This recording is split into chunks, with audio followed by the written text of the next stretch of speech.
fried rice with an egg that has started to spoil. After consumption, restores +3 to satiety, +3 to stamina. With a 10% chance, causes a negative effect, stomach cramps. Southern district of the city. Suburban area, one of the farms. Li Tianran examined the symbols that appeared in the air, stood up from his chair, and picked up the fragrant plate of fried rice that was in front of the girl across from him, smiling. This dish has been sitting for too long and might have spoiled. Let me bring you a fresh portion. I didn't plan on eating it in the first place. The girl held herself somewhat reservedly, her outfit elegant, which created a contrast with the slightly outdated surroundings. She frowned and said, "Li Tianran, I'm fed up with this. If you continue to cling to this wretched agritourism complex and refuse to leave, I'll break up with you." Li Tianran, who was about to take away the plate, stopped and looked at his lover, calmly correcting her. Please understand, this is not an agro-tourism complex, but an estate that combines food, agriculture, and animal husbandry. Besides, all your expenses for the past year have been paid for out of the proceeds of this squalid agritourism complex, including that 30 grand silk Chanel cape you're wearing. Li Tianran, male, 26 years old, unemployed, manager of a dilapidated estate inherited from his ancestors. Specific duties, farming and sheep breeding. The girl in front of him was Zhongling, his girlfriend. Their relationship was strong, or rather, it had once been strong. Li Tianran, I'm not kidding. My colleagues at the office are making fun of me for dating a farmer. If you don't change your profession, we won't get married. Zhongling frowned, looking him in the eye and pronouncing each word clearly. Li Tianran tensed up. Their wedding was to take place in 3 months. He looked up at the slightly neglected farm outside the window, feeling an inner irritation. The data came back into view. Poorly managed estate. Area, 30 acres. Suitable for fish farming, livestock farming, agriculture, construction. Financial condition, loss-making. 7 days ago, his body underwent strange changes. All objects around him began to appear with similar explanations.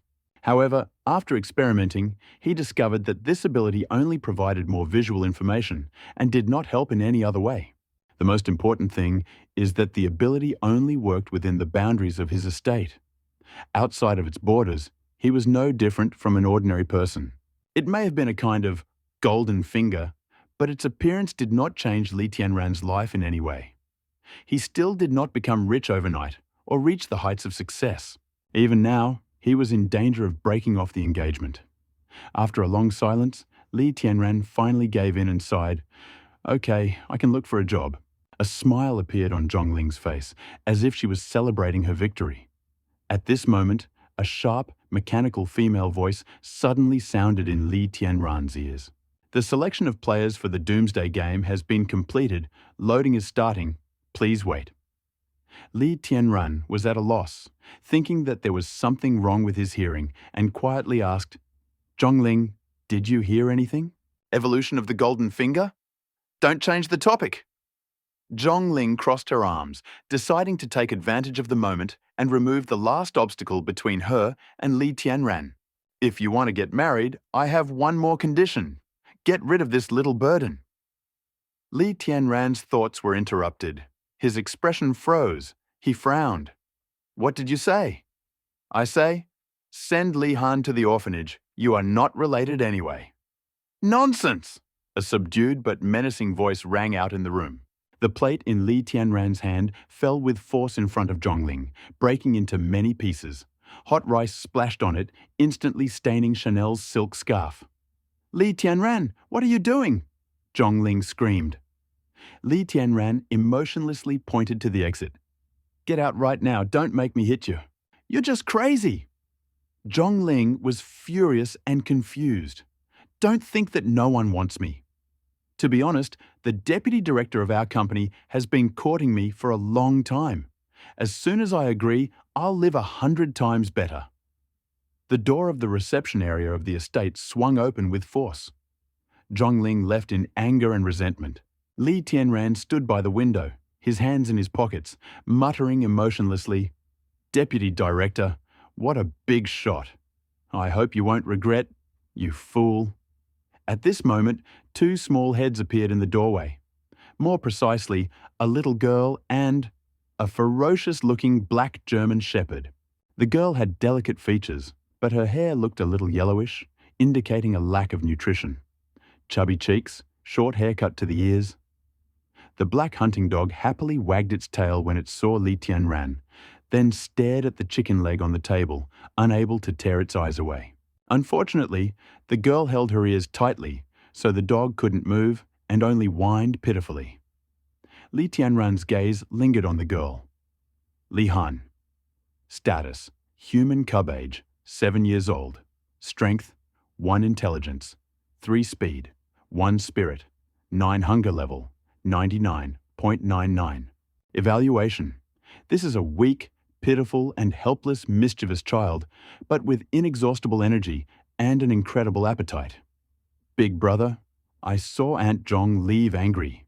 Did you quarrel? Li Han asked curiously in her not quite correct Chinese. Li Tianran nodded vaguely, not giving a direct answer. Because of me? Li Han asked timidly, pouting. In truth, this was already the third girl who had broken up with Li Tianran because of her. Although she was only 7 years old, she had long understood some things.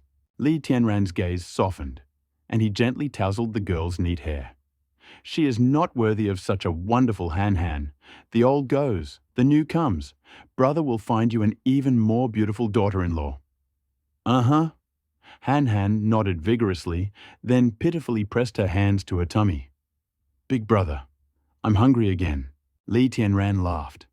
The sadness of the breakup did not suppress him. Just looking at this little girl, his spirits immediately perked up. Although they were not blood relatives, from the day he picked her up, they began to consider each other as irreplaceable people in their lives. Blood relationship is really not that important. I'll make you some fried rice now. Li Tianran cleaned up the mess on the floor, put on an apron, and walked into the kitchen. Before entering the kitchen, he took another look at the black shepherd dog that was trying to sneak food, but was pinned down and beaten by Han. Xiao He, status: Czechoslovakian wolf dog age, 3 years. Strength: 5 intelligence, 2 speed, 12. Adult norm: 10. Spirit: 5 hunger level, 35. Rating: this is a loyal and fierce Czechoslovakian wolf dog who is only affectionate with those he trusts. Warning: do not try to harm his companions. If you see him arching his back, baring his fangs and growling, run. Run immediately. Li Tianran was at a loss. Honestly, what kind of strange golden finger was that? An appraisal master or a body scanner? He suddenly remembered the sound notification that sounded during his conversation with Zhong Ling. The Doomsday Game. By the way, strange things have been happening lately. Sudden climate changes with snow in June. Mass deaths of livestock on some farms for no apparent reason. Li Tianran rubbed his temples and went into the kitchen, took out a bag of rice, measured out the required amount, and washed the grains. At this moment, a notification rang in his ears again. Attention, game loading complete, shelter bound, point store activated, newbie reward issued. Please explore by yourself. A clear female voice startled Li Tianran, but before he could react, an unbearable pain appeared in his head. In an instant, he felt as if a large flash drive had been connected to his brain. Countless information gushed inside. After a while, he opened his eyes, breathing heavily, and was amazed to find a completely new virtual interface in front of him. Doomsday Game player, Li Tianran. Shelter, poorly managed estate, LV1. Shelter skill reward, LV1. Eye of Truth. All objects and creatures are displayed as data in front of the owner. Level. Inn. Requires points to upgrade to Fortress level. 8 million. Area. 30 acres. Contains residential area, cultivation area, animal husbandry area, uneven terrain. At this moment, the vast farm was divided into 7 or 8 different areas by virtual light lines. Third-class sunny area suitable for cultivation accelerates the growth of crops. Rich pastures, cattle and sheep can feed on the most fertile vegetation. Uneven outskirts, ideal for building defensive structures with minimal effort. Li Tianran's mouth slowly opened.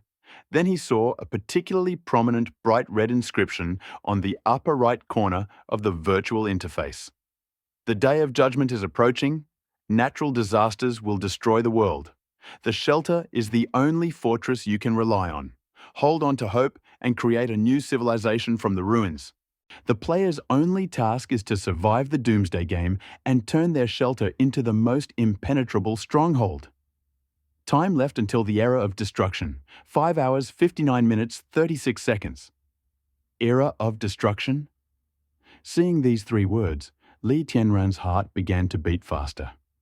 It was as if they possessed an ominous magical power that made his hands and feet turn icy. He walked abruptly to the window and looked up at the sky. The previously cloudless, clear sky was now shrouded in a strange, ominous darkness. The shining sun seemed to have obscured something incomprehensible. The edges were already plunged into darkness, and the dark area continued to expand. Solar eclipse? Li Tianran knew very well that such rare astronomical phenomena as an eclipse are reported by the Astronomical Service and the media a week in advance. But he had not heard any news about a solar eclipse before. This meant that the system warning of the era of destruction might be true. This wasn't an eclipse at all, but a sign of the coming of the apocalypse. The end of the world is approaching. Less than 6 hours left. How to prepare for it? Li Tianran's mind was in chaos. Forcing himself to calm down and think, he said in a low voice, "The apocalypse is usually accompanied by sudden changes in temperature, lack of food. Yes, clothes and food are needed. Food, clothing, housing, transportation, the basics of life. Countless disasters in history have proven one truth. Warm clothes and food to satisfy hunger have always been the most important resources for survival. Only after these 2 needs are satisfied can one think of anything else." Realizing this, he immediately opened the door, grabbed Han Han and Xiao He without thinking, and rushed to the truck parked at the gate of the estate. 30 minutes later, Li Tianran returned from the city, his truck loaded to the brim with all sorts of supplies. From winter clothes to cooking spices, even a simple diesel generator. It took almost 2 hours to move all these things to the warehouse, and only then did Li Tianran calm down a little. "Big brother, why did we buy so many things?" Han Han asked, sitting in the passenger seat, swinging her legs over the side and holding a chicken leg. "Are you going to open a supermarket?" Indeed, judging by the variety and quantity of goods Li Tianran bought, it was enough for an entire supermarket. In other words, if these supplies were used for only 2 people, they would last for 2 or 3 years. Better safe than sorry. Li Tianran did not give a direct answer to Han Han's question. After all, the apocalypse was too scary and incomprehensible for a child. He glanced at the system notification. The time left until the era of destruction began was 3 hours, 26 minutes, 37 seconds. The clouds in the sky had grown even thicker. The sun had already disappeared halfway, and the entire land was enveloped in an incredibly oppressive feeling. Li Tianran's residence was a 2-story house in the estate. The first floor he once used as a restaurant for guests, with all the necessary kitchen utensils. In addition, adjacent to the back kitchen was a warehouse of about 100 square meters for storing food and seeds. On the second floor was his room and Han Han's room. After carefully closing all the windows on both floors and making sure there were no omissions while Han Han was watching cartoons, he left the house and headed towards the grazing area. After corralling 2 cows excited by the changes in the sky and a dozen mountain goats, Li Tianran finally breathed a sigh of relief. Only now did he have time to carefully study the interface of this doomsday game.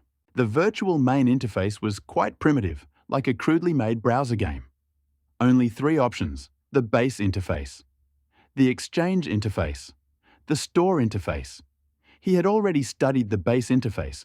After a quick look at it, he chose the store interface. The shop interface opened with 3 active categories, and the other 7 were grayed out with the words "activated after upgrading the shelter." The 3 available categories were upgrades, tools, resources. Li Tianran raised his eyebrows and selected the first upgrade category. Shelter upgrade. Can choose Defense, Expansion. Defense and Expansion were two different interfaces with completely different goods. Defense category. Fences. Wooden, 1 meter, 30 points. Iron bars, 1 meter, 300. Concrete with barbed wire, 1 meter, 600. Fortress-grade alloy, 1 meter, 6,000. Radar guard, observation class, 1 piece per 2,000. Patrol class, 1 piece per 5,000. Laser towers, not unlocked. Warning.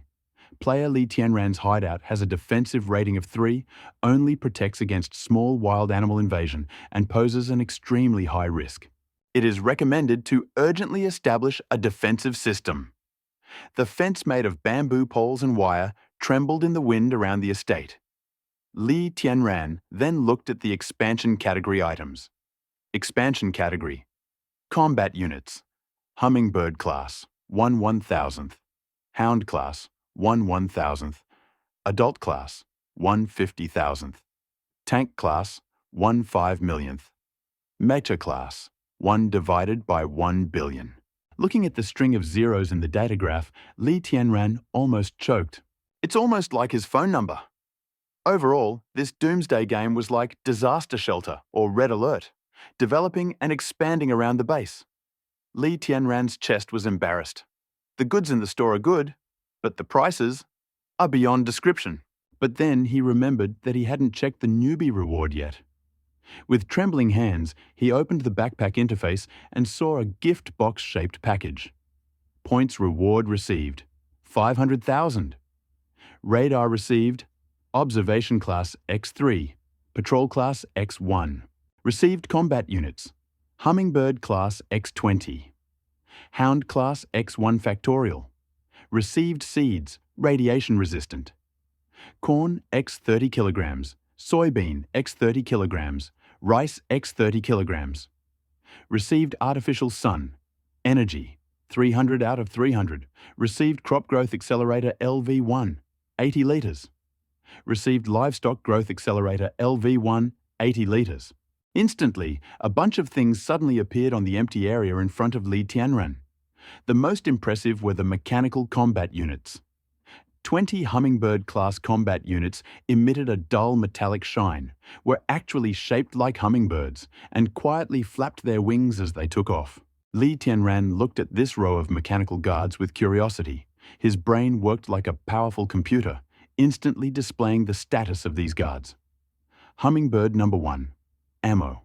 100 out of 100 damage, 0 out of 100 speed. 5 killing power, 3 attack. Method, shooting. He mentally gave the command to attack. The next second, the Hummingbird Guardian suddenly charged, shooting continuously. The water jug placed in the distance was instantly broken. Li Tianran's pupils shrank. Such power. If it hit a person, it would be instant death. Li Tianran looked at the single Hound class unit again. Hound number 1. Ammo. 50-50 fuel. 100-100 speed. 4 killing power. 6 attack methods. Burning, shooting, bite. Fire erupted. A 10-meter-long stream of fire burst out from the mechanical hound's mouth. She ignited a huge fireball in the air. Even from 10 meters away, Li Tianran could feel the suffocating heat that could melt steel. Yes. Looking at all these things in front of him, Li Tianran could hardly help but laugh out loud. The newbie reward was really great. With these things, even at the end of the world, there are trump cards for survival. 30 minutes later, Li Tianran returned home. By this time, his points had decreased from 500,000 to about 30,000. He bought 5 observation and patrol guards, as well as 20 Hummingbird-class combat units, and surrounded his estate with an iron fence. He can't be blamed for being overly cautious. At the end of the world, human evil will be at its worst. In other words, in the face of disaster, those who have lost their humanity become part of the disaster themselves. One must be on guard. The estate, after all the improvements Li Tianran had made, had already acquired the outlines of a fortress. He was sure that without a regular army, it would be impossible to storm it. The TV was still showing Peppa Pig. Han Han laughed carefree, along with Peppa's family on the screen. On the table was a half-eaten plate of fried rice with egg and a chicken leg. Li Tianran sat down, picked up a plate, and started eating, smiling. "Why didn't you finish it? Are you in a bad mood?" "Xiaohei and I ate our fill." Han Han shook her head. "I left this specially for Big Brother." Li Tianran froze, then smiled, took a few bites, and threw the remaining bone with meat to Xiaohei, who was lying next to him and watching greedily. Whack whack! Xiaohei immediately pounced on the bone, beaming with joy. Li Tianran took a deep breath. This kind of life is really pleasant. Only, there is no telling how long it will last. He looked up at the unnaturally dark sky, paused for a moment, then lightly patted Han Han's head. "Little Han, if the world were to be plunged into such darkness forever from today, would you be afraid?" Han Han nodded. "Yeah, I will be scared." Then, as if she remembered something, she climbed onto Li Tianran's lap with her bare feet, took his hand and wrapped it around her shoulders, laughing, "That's it! It's not scary!" Li Tianran froze for a moment, then beckoned Xiaohei over. Xiaohei obediently jumped onto the sofa and lay down next to Li Tianran. Li Tianran looked at the gloomy sky outside the window, fully aware that he and the entire world would have to face the most terrible end of the world. Therefore now, only with the most precious beings could he find peace, since ancient times, brother and sister, and a dog. They were a separate world. All other people were strangers, all other affairs were extraneous, and no one could separate them. Not Zhongling, not the end of the world. The hands of the clock on the wall chimed softly. It was exactly 2 o'clock in the afternoon. There were 59 minutes left until the end of the world. Outside the window, the sky was completely dark, and only a thin halo of barely noticeable light remained from the sun. Han Han was fast asleep, nestled in Li Tianzhang's arms. He carefully carried her to the bed, covered her with a blanket, and picked up the remote control, switching channels to see how the media and official sources explained the strange weather phenomena. Over the past few hours, he had studied the entire contents of the system and the store in detail. The store was divided into 3 main sections. The upgrade section was mainly building materials that allowed him to develop and strengthen the shelter, turning it into a real fortress. The tools section contained various household items. But don't think that these are just dishes or utensils. If you scroll further, you can find combat weapons, firearms, heavy equipment, as well as huge crushers and seismic generators. Simply put, everything that could come to mind, from the simplest things to complex machines, was in this store. The resource section was even wider. Agricultural seeds, young cattle, freshwater sources, growth stimulants, medicines, fuel, and even full-fledged energy installations like an artificial sun. Li Tianzhang quickly calculated that his accumulated points in this store were no more than a drop in the ocean. It would only be enough to make a barely noticeable splash. It was then that he truly understood what the word rich meant. If he had enough points, he could easily turn his estate into an impenetrable military citadel. And then no cataclysms from the outside would be a problem for him. He switched to the interface. Exchange system. This was the only way to get points. 1 kilogram of level 1 edible crops yielded 10 points. 1 kilogram of level 2 radiation-resistant crops yielded 100 points. 1 kilogram of level 3 medicinal plants yielded 10,000 points. 1 kilogram of level 4 divine enhanced crops yielded 100,000 points. And 1 kilogram of super divine crops with a level 5 enhancement effect is a whole million points. The exchange system was intended for receiving agricultural products, meat, minerals. And each type of resource was assessed according to the corresponding quality level. It seems I am truly destined to become a real farmer. Li Tianzhang muttered with a grin, looking at the interface. The system itself looked a bit crude, but it had everything necessary from supply to sales. A complete infrastructure. With such a rear, the panic in his soul began to recede. It was at this moment that an astronomical news broadcast appeared on the screen. "Good afternoon, Dr. Lee. Tell me, how do you evaluate the unexpected appearance of a total solar eclipse? Why wasn't there any worldwide warning this time?" The host in the suit politely asked the expert. "It's simple," the grey-haired scientist answered with a light intonation. "From a scientific point of view, an eclipse is a completely normal and predictable phenomenon. But in this case, it may have been caused by a celestial body beyond the capabilities of our telescopes." He smiled slightly. "After consulting with colleagues, we came to the conclusion that such an eclipse occurs once every 5 centuries. However, it is short-lived, so there is no need to worry.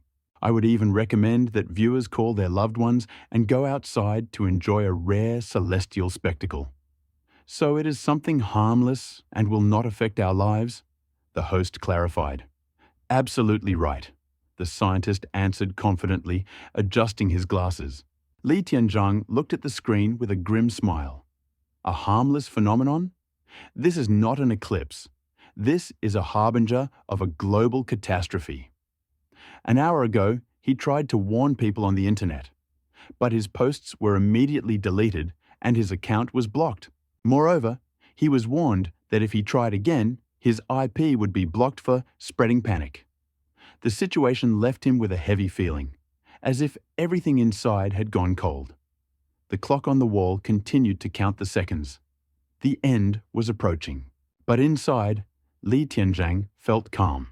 Since nothing could be changed, all that remained was to protect what belonged to him. He gave a mental order. "Distribute the observation drones to the 4 cardinal directions and at the entrance. Each drone commands 5 combat hummingbirds. The hunting robot is to guard the entrance to the residential building. Anyone who tries to break through will be eliminated on the spot, without warning." At his command, 6 spherical drones rose into the air and scattered around the perimeter, like a swarm of bees guarding a hive. And the hunting robot remained standing, like an ancient stone guard at the gates of the mansion. An alarming green glow emanated from its eyes. The usually quiet ticking of the second hand now sounded like the striking of a bell. A scarlet warning flashed on the system screen. "There are 10 seconds left until the age of destruction begins. 10, 9. Li Tianzhang quietly counted to himself, watching the movement of the second hand. 3, 2, 1. He stood up abruptly from the sofa. The age of destruction had arrived. Bang!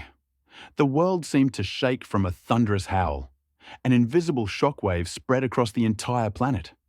Space froze, like a poorly optimized game freezing. Before his eyes, a bird in the sky suddenly froze in mid-air, as if time had stopped. He took 2 steps back, his pupils narrowed to a minimum. In the sky, completely swallowed by darkness, the sun appeared again. But it was no longer the same. The light from it resembled not the warmth of life, but a dead moon. Cold, gloomy, devoid of life. And then, before the eyes of billions of people, the sun began to slowly split. It cracked into 2 asymmetrical halves, and from the crack, strange entities, even darker than the night itself, began to burst forth. They were distorted, absorbed everything around them, and even light could not get close to them. The temperature across the entire Earth instantly dropped by more than 20 degrees. But that was not the worst thing. Li Tianzhang watched in horror as a grove of peach trees in the distance began to wither rapidly. It wasn't just the peaches that had withered. Corn, rice, poplars, grass, everything he could see had lost its life. It was as if all the energy had been sucked out in an instant. The world around us had become a desert of death, too eerie to be real, as if an unknown force had taken the source of life from the blue planet, and everything that depended on sunlight had died. Li Tianzhang's throat was dry, and he frowned.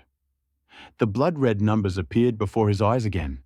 The first wave of the Age of Destruction has ended. From this day on, all plant life forms, be it trees or grains, will perish. There are 30 days left until the second wave of destruction. The second wave will destroy aquatic ecosystems, seas, rivers, lakes. Those who are still alive appreciate this time. Li Tianzhang was dumbfounded. It turned out that the age of destruction does not come all at once, but in waves. The first wave had destroyed the vegetation. The second would deprive the world of its water sources. He felt as if a concrete slab had been pressed against his chest. What if there was a third wave? Or a fourth? What would be destroyed next? He stood there in silence for a long time. The world seemed to be in abeyance. The destruction did not continue, and the cracked sun hung in the sky, surrounded by stars that were twinkling ever brighter. Li Tianzhang had never seen the light of the stars as something encouraging before, and now I felt at least some protection in it. Even if the stars don't warm, they still give light. And that means there is hope, because if the planet remained in darkness, the real end of the world would come. He looked into the room. Han Han was still sleeping peacefully, even smiling in her sleep. But Xiao Hei was behaving completely differently. He was rushing around the room, whining and jumping. He clearly sensed an impending threat. Animal instincts were always sharper than human ones. Li Tianzhang clicked the lock and opened the door to take a look around. Xiao Hei rushed after him. Outside, a chilling wind immediately hit his face. The temperature dropped by at least 20 degrees. Fortunately, he had prepared warm clothes in advance. Putting on his jacket, he headed towards the stall with the animals. The air was filled with a putrid smell, like an abandoned house. He looked up at the sky. The sun no longer shone, did not warm, turned into two black blocks. And around them, tiny blackened craters, absorbing the remaining energy. "The sun is truly destroyed," he muttered. From that moment on, the effects of the first wave became irreversible. Everything around changed. It wasn't just the death of plants, it was the collapse of the entire chain of life that had existed on Earth for millions of years.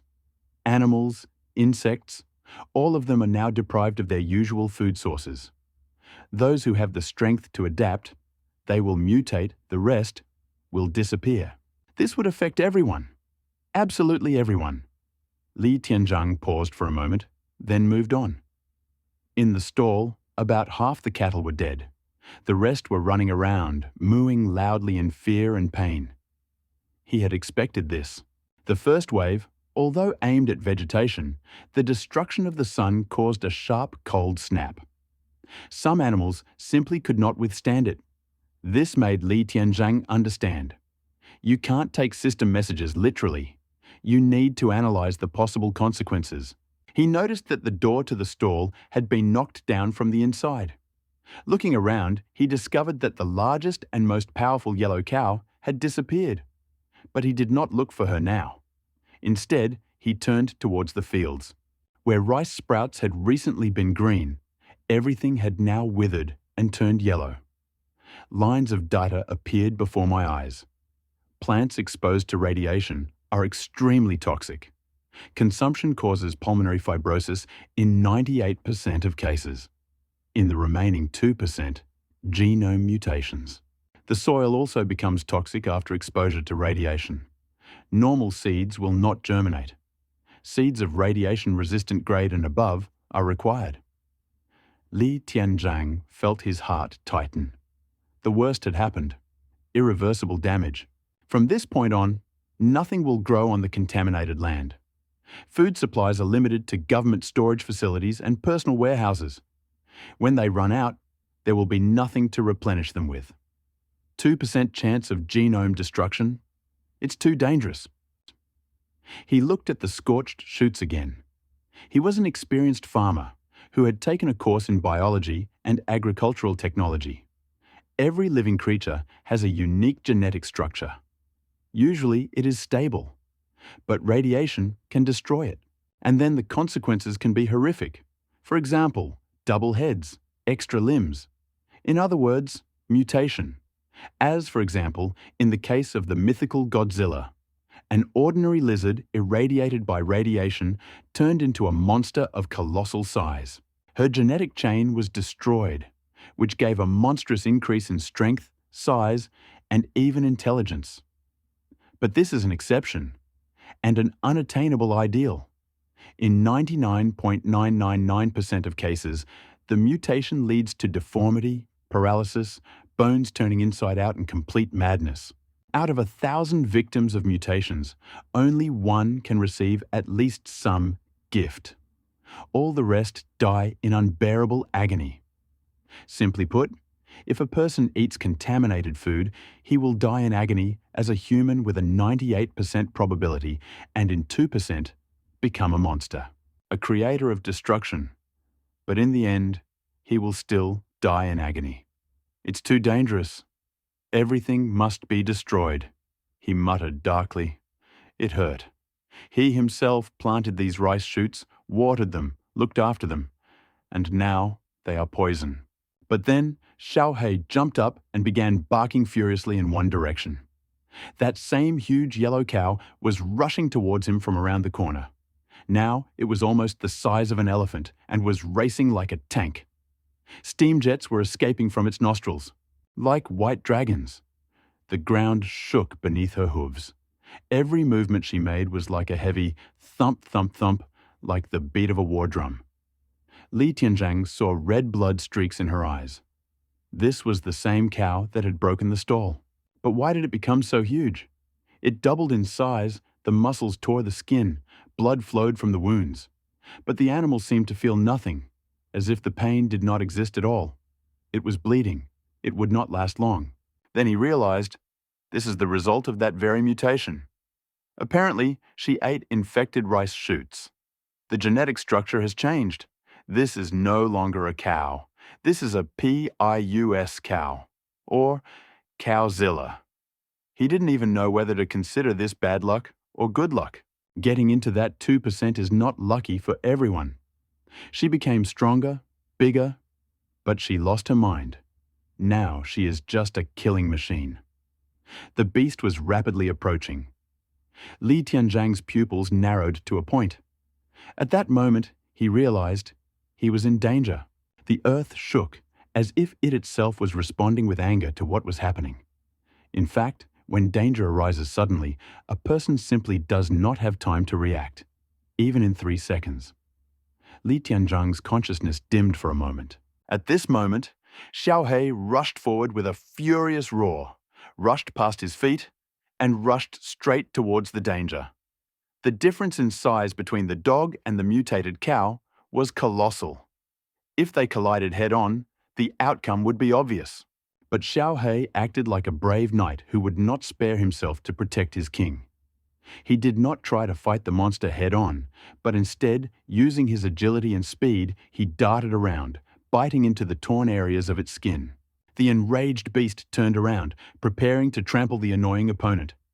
And then another defender stepped in. With a loud roar, a metal figure rushed towards the bull. It was Hunter One, a combat robot. Obeying Li Tianzhang's order, he leaped like a tiger in midair and knocked the mutant to the ground. The massive jaw opened, revealing deadly steel teeth 5 centimeters long that sank straight into the victim's neck. There was a crunching sound, nasty, sharp, as if bones were breaking under the pressure of a press. The head of the mutated cow was crushed. Death came instantly. Li Tianzhang breathed a sigh of relief and called out, "Xiaohei, come here." After making sure the dog was okay and unwounded, he allowed himself to relax a little. Too dangerous. In this new world, death could lurk around any corner. He needed to get rid of all potential threats nearby immediately. If this happened to Han Han, he would never forgive himself. 5 minutes later, the farm was in flames. Li Tianzhang destroyed all the plants contaminated with radiation. Even the meat of the mutated cow was unsuitable. It caused severe poisoning, although it did not provoke mutations. Vomiting and diarrhea would be guaranteed. When he was done, he looked around the area. What had once been a green, fertile farm was now bare, empty land. He decided to try planting some regular seeds from his supplies. But as soon as they touched the contaminated soil, they quickly withered and dried up. New information appeared on the screen. Affected seeds. Contact with contaminated soil caused toxic decomposition. Growth is impossible. All my supplies are useless. He sighed. But without wasting any time, he took out several radiation-resistant seeds from the system. He buried them and began to closely monitor the indicators. Rice seeds, radiation-resistant level, growth rate, 1%, 100%, fully ripe. Necessary conditions, sufficient light, abundant watering. Ripening cycle, 72 hours. Another 5 minutes passed. The seeds did not wither. On the contrary, the growth rate rose to 2%. This meant one thing. Radiation-resistant seeds can indeed grow. Moreover, their ripening period is several times shorter than usual, only 3 days before harvest. Li Tianzhang made calculations. If everything goes according to plan, there will be more than enough food for two, for him and Han Han. Of course, he had a lot of food in his reserves, but vegetables and fruits do not last long. They will spoil in 10 to 15 days. Without vitamins, problems will begin. Illnesses, weakened immunity. Han Han woke up to the smell of roast meat. She was wearing pepper pajamas, her eyes were barely open, and her gait resembled a dream. But when she looked towards the kitchen, shaking her eyes, her brain immediately switched on. "Uncle Lee, shashlik!" She squealed happily, ran into the kitchen, peeked out from behind the door, and stared in delight at the rows of golden fried pieces of meat dripping with fat. Saliva was streaming from her mouth. Li Tianzhang didn't allow her to enter the kitchen. There was fire and sharp objects there. Besides, Han Han had had adventures before. When she was 4, he was also cooking meat, and only took a few steps away to get seasoning.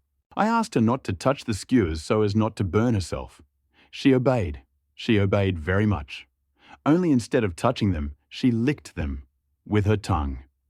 After that, the kitchen became a no-go zone for her. Li Tianzhang chuckled. "Almost done. Go to the living room and wait a bit." After the cold snap, most of his animals died. The remaining ones barely made it to the evening. He was seriously afraid that those who survived could become infected by the grass and mutate. So he decided not to take any risks. He slaughtered all the remaining sheep and put the meat into storage. He understood that in the coming days, food prices would skyrocket. Once word of the contaminated soil spread, supermarkets would charge hundreds, if not thousands, for fruits and vegetables. 1 apple, 50 yuan. 1 cabbage, 180. But none of this concerned Li Tianzhang.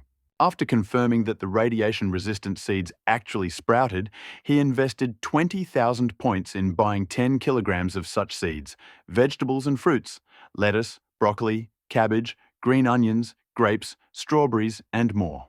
Using a semi-automatic seeder he had bought earlier, he had sown all 10 acres of his greenhouse area in an hour. 3 days later, the first harvest. The meat was ready. The aroma spread throughout the kitchen. He sprinkled some salt and sesame seeds and added some stewed vegetables from his supplies. The porridge was cooked. Dinner was ready. He knew how to cook. Not at a restaurant level, but quite decent. The shashlik turned out with a crispy crust and juicy insides. Even the vegetables were simple but tasty. Han Han ate with gusto. From time to time, she put pieces of lard in Xiaohei's bowl. The girl and the dog ate with equal pleasure. While they were eating, Li Tianzhang opened a forum. There was chaos inside. The sun had been destroyed. The end of the world had come. Fucking scientists. They said it was a normal phenomenon. Help! All the persimmons in the yard had dried up. A sheep had eaten one and died 3 minutes later. In the south of the city, rats the size of dogs were biting people. All the fields were scorched. There will be no harvest. Millions of hectares in vain. Prices have skyrocketed. Our apples are 50, cabbage 180. All the stores have been looted. Scrolling through these messages, he suddenly came across one. Guys who remembers, about 10 hours ago, someone posted a message with the title, "A catastrophe is coming. Get ready!" I glanced at it then, but now I can't find it. I urgently need to contact the author. This is important. Li Tianzhang raised an eyebrow. This was the very post he had posted earlier. 3 minutes later, it was deleted, and the account was blocked by moderators. Since Li Tianzhang's post was deleted almost immediately, almost no one saw it. And even if someone did notice, they probably thought it was a stupid joke. The internet is full of such stupid posts, like Qin Shi Huang, send money, or I am the human incarnation of Diggy. Tomorrow Gurzan will invade Earth. I need 300 yen for a ticket to the light country. By the way, Gaia and Tyro are also with me. Against the backdrop of this madness, the message about the approaching end of the world looked boring and inexpressive. Those who accidentally clicked on it immediately clicked the cross and closed the tab. Besides, at that moment the forum was simply overwhelmed by an avalanche of posts, and even that comment asking for help finding the author, Li Tianzhan, quickly rolled far down, dozens of pages. He scratched his chin, turned off the forum, and did not get in touch. In such a volatile environment, where every day could be his last, revealing his identity meant putting himself at risk. He didn't know who was behind the request or what they wanted from him. He closed the browser and turned on the TV, hoping to see some news. But all the TV channels were broadcasting only recordings. There was no actual information about what had happened. Even the evening news, which was supposed to start exactly on schedule, was already 7 minutes late.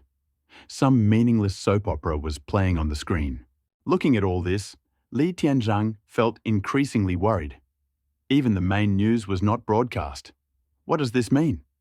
There are only two options. First, the TV broadcast signals were also affected by the anomaly. The broadcast was disrupted. But this is unlikely. After all, he was just using the internet without any problems. The signal is stable. The second option remains. The consequences of the disaster are so serious that the authorities preferred to hide the truth, fearing mass unrest and panic. Is it possible that people have already started dying? He whispered, looking out the window, clutching the railing. The reality turned out to be more terrible than he could have imagined. 1900 hours. Southern Medical Center. The emergency department is overcrowded. People are lying, even in the corridors, groaning and writhing in pain. The atmosphere is like hell. Doctor, the patient in bed number 2 has a sudden drop in blood pressure and is bleeding into the chest cavity. Patient number 6, cardiac arrest. Get to the operating room immediately. Get the adrenaline ready. Chief, all the operating rooms are occupied. Doctors and nurses are running around the department like crazy. You have to shout to talk over the patient's groans. In 3 hours, 132 patients in serious condition were admitted to the hospital. The symptoms are the same. Lightning pulmonary fibrosis, perforation of the gastrointestinal tract. All the victims are local residents from the suburbs. Some ate vegetables from home supplies, others, meat of strange animals that had grown in size. After 10 minutes, shortness of breath, a sharp deterioration. More than 50 people were admitted already dead. Head physician Wang stood with reddened eyes. In 40 years of practice, he had never encountered anything like this. The only thing left was to keep the patients on machines and stimulants. But even that was only for a couple of hours. Then they would die anyway from complete organ failure. This is the most acute poisoning, but its nature does not correspond to any known toxin. There is no cure, he said to his assistant, barely restraining himself. Issue a warning on behalf of the hospital immediately. Forbid all residents from eating homegrown vegetables and fruits. And send someone immediately for samples of the contaminated food. For analysis? Yes, the assistant reported. He was silent for a moment, then lowered his voice and said, Chief, my friends at other hospitals have reported the same surge. And if you remember the sun... He paused. Do you want to say something? Wang raised his glasses. The assistant muttered hoarsely, almost on the verge of tears, Will we survive this? 21 mani. Li Tianzhang finished clearing the table. He exhaled for a moment. Han was watching TV carefree. Some cartoon about sorceresses. They waved their wands, shouted spells and destroyed evil. Stupid, naive. but the girl laughed until she cried. The chaos and destruction outside seemed to have nothing to do with her. I am Ling Make Shui, and Uncle Lee is Prince Yue. I am pink, and Uncle Lee is blue. Xiao Hei is the black god of darkness, she shouted, waving her hand like a magic wand, and attacked the dog. Xiao Hei lay on the floor nearby, rolling his eyes in resignation and allowing himself to be defeated. He stuck out his tongue and pretended to be dead. His gaze said, "How tired I am of these children." Such carelessness is only for children and dogs. Li Tianzhang looked at them with a slight smile. Then he opened the browser again and went to the news portal. This time, it was breaking news. As of 21:03, November 20th, 2025, death toll in the Yanhuang Union, 38,021. Worldwide, 486,527. Li Tianzhang's pupils narrowed. He quickly began to read the details. All deaths were poisoning. He understood that the reason was contaminated vegetables, fruits, and mutated meat. He underestimated human curiosity. For many bloggers who are capable of eating scorpions and bats for the sake of content, contaminated food is not a ban, but a challenge. They will not be scared off. Even more frightening, the news mentioned mass cases of mutated animals and people. Li Tianzhan believed that a 2% chance was too small, but he forgot something simple. With a population of billions, even 2% is millions. Plus animals in nature reserves, the number of infected is catastrophic. At the bottom of the page, there was a line in red, warning to all citizens of the Yanhuang Union. Until further notice, it is forbidden to consume homegrown vegetables and fruits, as well as meat from animals with altered sizes. The news item consisted of only a couple of hundred words. Compared to regular articles, where moralizing runs to thousands of characters, this is nothing. But Li Tianzhang knew, the shorter the text, the more terrible the reality. He scrolled down. In 10 minutes, hundreds of thousands of comments. "I'll buy food. Our area is isolated, there is no food. I'll pay 10 times more." A major trader was caught. He raised his prices. She threw everything out of the refrigerator. She washed her hands 4 times with antiseptic. All the fields are dying. Will there be famine? The store has already snatched up everything. He needs to go to the village. He realized people's instinct for self-preservation works along one axis, food. At this moment, the phone rang. On the screen was a name, Zhongling. Li Tianzhang stared at the lit phone screen for a long time, but then pressed the end call button. After Zhongling once said that Han should be sent away from him, everything between them was irrevocably severed. This wound can no longer be stitched. He declined the call, put on his insulated jacket, and walked out the door. He was heading to the greenhouse to check on the growth of vegetables grown from radiation-resistant seeds. Although the system claimed that such seeds could survive in contaminated soil, this was a first. He couldn't take any chances. Things could go wrong. These vegetables and rice were his critical supplies. There could be no mistake. As he entered the greenhouse, he felt the warm, humid air envelop him.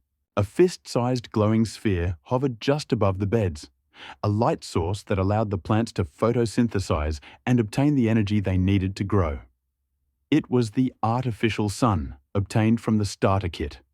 It provided light for up to 100 square meters for 300 days. In fact, it had no physical form. It was pure energy. Name: Artificial Sun Energy Resource. 300. Purpose: providing ultraviolet light necessary for life features. Energy object: can be divided into parts. It served as a full-fledged replacement for the sun. Moreover, it could be divided. For example, an object with a resource of 300 can be divided into 2 of 150. The coverage is doubled, but the validity period is halved. Li Tianzhang, taking into account the distribution of greenhouses and the need for accelerated cultivation, divided the object into 20 parts. This increased the consumption, but allowed him to start growing in a large number of beds at once. He only needed to wait for the first harvest to feel confident. He squatted down and shone a flashlight on the soil. He had only planted the seeds in the morning, but by evening, tender green shoots were sprouting from the ground. Radiation-resistant vegetables. Growth stage, 9% condition. Stable full maturity, 65 hours. Note, need 8 hours of light, plenty of water, and care. He stood up. A solid green carpet of shoots stretched out before him. Thick, bright, alive. Yes, germination was successful. Li Tianzhang clenched his fist. After all the horrors he had experienced, this was the first real joy. Although the greenery was still fragile, it symbolized the main thing: hope. On the dead land, it was a real miracle. Right, I still have something. He slapped himself on the forehead and took a bottle of blue liquid from his inventory. Name: Basic Growth Stimulator.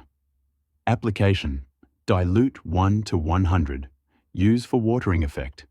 Growth acceleration: 10 times for radiation-resistant plants, 3 times for medicinal plants, useless for divine ones. He thought for a while, poured water into a bucket, and carefully diluted the solution. After watering one of the beds, he began to observe. It happened almost immediately. In just a few seconds, the sprouts that had absorbed the solution began to stretch upward. Radiation-resistant vegetables.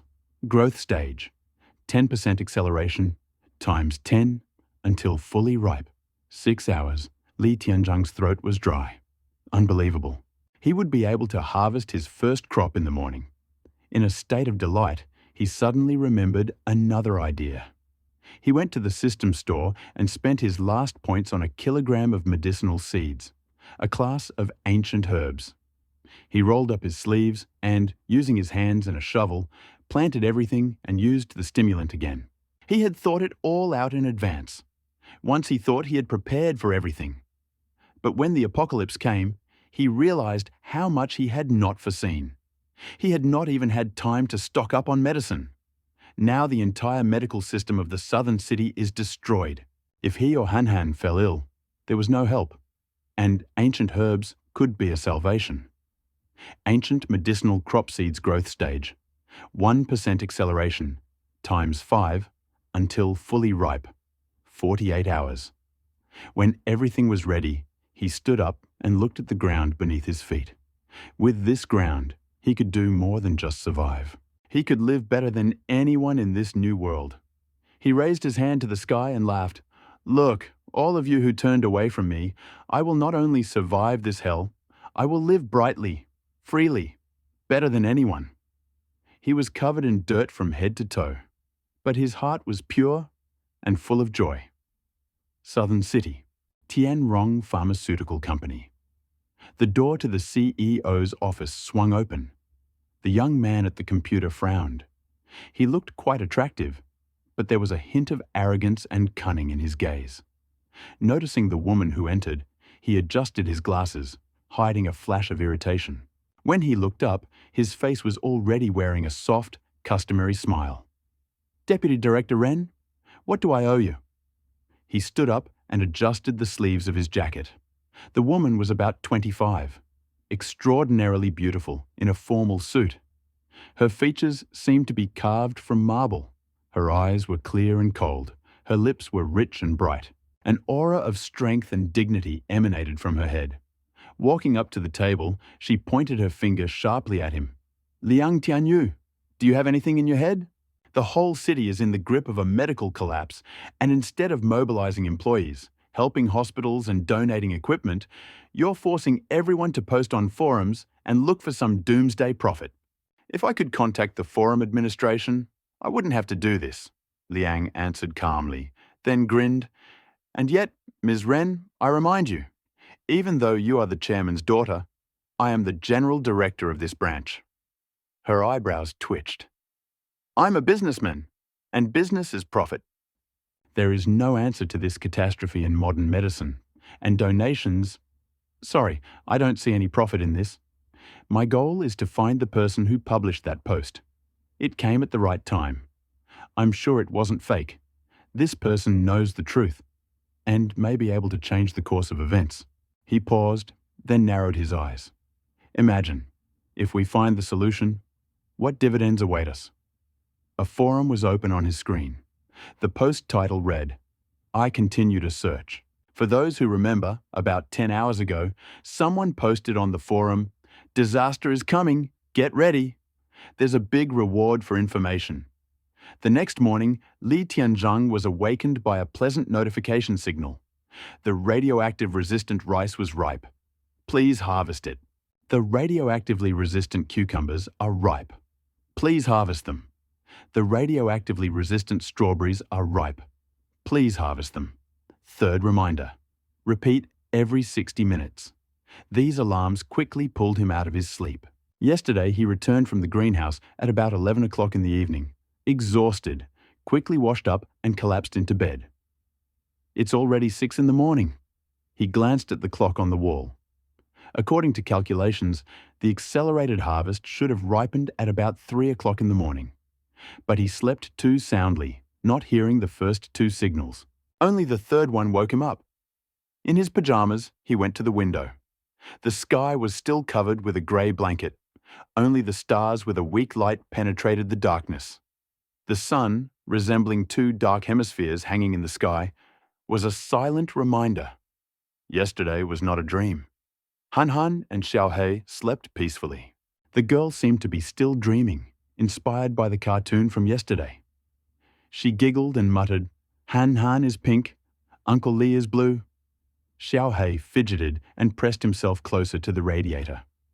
Li Tianzhang looked at them with a gentle smile. In this world that had survived the catastrophe, these two were all he had left to fight for. The morning in the new world had become even colder. He went outside, wrapped in a padded jacket. The wind cut his skin like knives. After the harvest, I'll have to exchange some of the crop for points and buy some normal thermal clothing, he muttered, approaching the greenhouse. Opening the curtain, he inhaled the clean, fresh air, filled with a light plant aroma. A lush, bright picture spread out before him. The beds were bursting with fruit. The size of each plant was noticeably larger than usual. For example, strawberries. Usually, they are the size of a ping-pong ball. Here, they are almost the size of a fist, like an apple. Corn, rice, cabbage, cucumbers. They were all 2 to 3 times larger than usual, and the harvest was colossal. On one tomato bush alone, there were 187 fruits. The bunches hung down to the ground, like red jewels. For Li Tianzhang, they were treasures. In the apocalypse, gold and diamonds would lose their value. But food would become the new measure of wealth. Soon, a kilogram of tomatoes would be worth more than a sapphire. He spread his arms, looking at the harvest, and felt like a ruler. This is my empire. The data appeared before my eyes. Radioactively resistant tomato. Contains 128 microelements, improves health. Shelf life is 30 days. Radioactively resistant cucumber. Rich in vitamin C. All plants had not only protection from radiation, but also nutritional properties comparable to medicinal herbs. And most importantly, with prolonged use, it strengthens the body. Simply put, even a frail patient eating this regularly could become a hardy giant. Li Tianzhang could hardly contain his delight. In this new world, he would have to leave the farm, not hide forever. And for this, he needed a strong body. And now, diseases were not scary for them and Han Han. These plants created immunity to all viruses. Yes, they would not save from wounds and chemistry, but this was already priceless. And this is only the initial level. Ahead are medicinal, divine, and super divine plants. Who knows? Maybe he really will become like Superman. He put his thoughts aside and began to harvest. Although the farm had machinery, harvesting took a long time. By 10 in the morning, the greenhouses were cleared, and inside there were mountains. Cucumbers, radishes, strawberries, tomatoes. In another greenhouse, rice, corn, wheat. Cucumbers, 300 kilograms. Strawberries, 100 kilograms. Total weight, 6,000 kilograms, almost 12,000 jin. If they were simply stored, they would last until Han Han came of age. But food does not last forever. He looked thoughtfully at the piles of vegetables. In the past, before the disaster, they could fetch 30,000 to 40,000 wen after half a year of labor. As a result, the net income was no more than 10,000. Half a year. And only 10,000? Many, even relatives, despised him for this. They refused to communicate, but he continued to work on this land, the only legacy of his parents. Now, everything has changed. Now he could sell the harvest for at least 600,000, and later, even more. But he was not going to sell. In this world, system points were worth much more than any money. He kept 100 kilograms for himself, decided to exchange the rest. Confirm the processing of 5,900 kilograms of radioactively resistant crops? He clicked yes. Exchange completed. Received 590,000 points. Achievement: Master of Refining. Reward: 3 intelligent agrobots. He looked at the balance and the 3 robots that appeared in front of him in amazement. Meanwhile, in the corner of the greenhouse, the first shoots of ancient medicinal plants were already sprouting from the soil. They were different from the others. Bright green, translucent, exuding a delicate fragrance. Like flowers growing on top of an icy mountain. Central Hospital. Mr. Liang, thank you for the donation, the tired head Dr. Wang said gratefully. 20 ventilators have helped a lot. Liang Tianyu shook his hand, his face cold. If it weren't for the crush with Vice Director Ren, he wouldn't have done this. Dr. Wang, tell me, is there a way to cure patients with vegetable and meat poisoning? To be honest, there's nothing we can do. We can only support breathing and heart. This lasts for a couple of hours at most. So, this is a death sentence? Liang clarified. Yes. Since yesterday, there have been 189 cases in the Southern Hospital alone.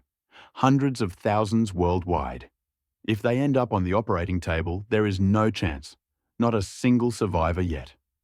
Liang narrowed his eyes, a slight smile on his lips. I'll go. Thank you, Dr. Wang. He left, and the head doctor heard fragments of words. Find. At any cost. Possible. Incredible profit. Bro, is this really edible?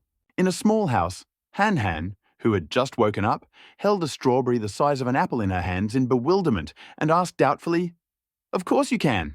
I just tried it myself. It tastes great. Li Tianran replied with a smile, continuing to put freshly picked vegetables with increased radiation resistance into the freezer. But it's huge. Han tilted her head and blinked her eyes. In fairy tales, such bright fruits are always poisonous. Remember Snow White's apple. Li Tianran raised an eyebrow and asked, So you consider yourself Snow White? Uh-huh. Han snorted arrogantly, expressing with her whole face the confidence that her beauty was in no way inferior to the fairy tale princess. Snow White didn't have such plump cheeks. Li Tianran pinched her round face with a smile.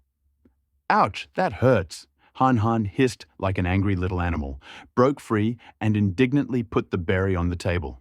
I'm offended. I'll starve. Seriously? You won't? Li Tianran twirled the strawberry in front of her nose. Nope. The girl resolutely turned away, trying her best to ignore the bright red, juicy berry. Well then, I'll eat it myself. He pretended to take a bite. Han swallowed convulsively, her gaze involuntarily darting towards her brother. No, Li Han, hold on. You're a princess. You can't give in to an evil monster. Although, such strawberries probably taste like a piece of heaven. Thoughts were spinning in my head, and my drool was ready to drip. Splat. She walked up to Li Tianran with the look of an offended dwarf, put her hands on her hips, and said with pathos, If you apologize, then I will forgive you and will not starve anymore. Tianran looked at her and turned away theatrically. Ooh, you have changed. You never treated me like this before. Han howled. Okay, that's it. I'm leaving forever. You won't see me again. Okay. He gave in, holding out the strawberry. But remember, watch less of these stupid melodramas. Han Han, jubilant, grabbed the berry like a winner would a trophy and said with an air of complete superiority, "No."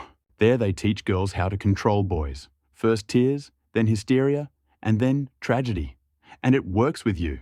Li Tianran couldn't stand it, grabbed her and tousled her hair until it was a complete mess. Xiaohei was lying on the sofa next to her. He watched the argument calmly, as if he knew it wasn't a fight at all, but a way to show love. Bro, the fruit is so sweet. 5 minutes later, Han Han was sitting on the sofa with a plate of fruit, eating it with a spoon, her eyes sparkling with delight. I've never tasted anything like this in my life. Xiaohei hugged a large strawberry and ate it with gusto, wagging his tail. Li Tianran already knew how delicious the radiation-protected fruit was. It was much richer and more aromatic than the usual ones, and after eating it, his body was filled with warm energy, as if fatigue had evaporated. "Do you like it?" he asked with a smile. "I love them." Han Han nodded like a machine. "Then I'll bring them to you every day, okay?" Yeah. Her eyes sparkled, and she suddenly held out a spoon with fruits to her brother. "You try them too." "I'm not hungry. Eat them yourself." Tian Ran gently refused. These vegetables and fruits were very filling. He hadn't felt hungry since he'd eaten just a couple of tomatoes that evening. "Well, just have a piece." Han Han begged again. "I don't want any," he was adamant. "Okay then." She sat back down, glancing at him. What willpower! How can you resist such strawberries? Han Han, a true gourmet, simply could not understand how anyone could refuse such a delicious treat. At that moment, the phone rang. Li Tianran looked at the screen and immediately lost all his previous carelessness. Zhong Ling. This was already the second message from her since the disaster began. He didn't want to have anything to do with her anymore.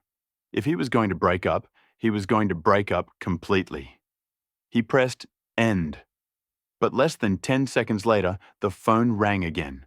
Again and again. "What the hell?" Li Tianran muttered irritably, picked up the phone, and went into the kitchen. There, he closed the door and pressed accept. There was chaos on the other end of the line. Shouts, curses, car horns. "What do you want?" he asked coldly. "Li Tianran, do you have any food left in your household?"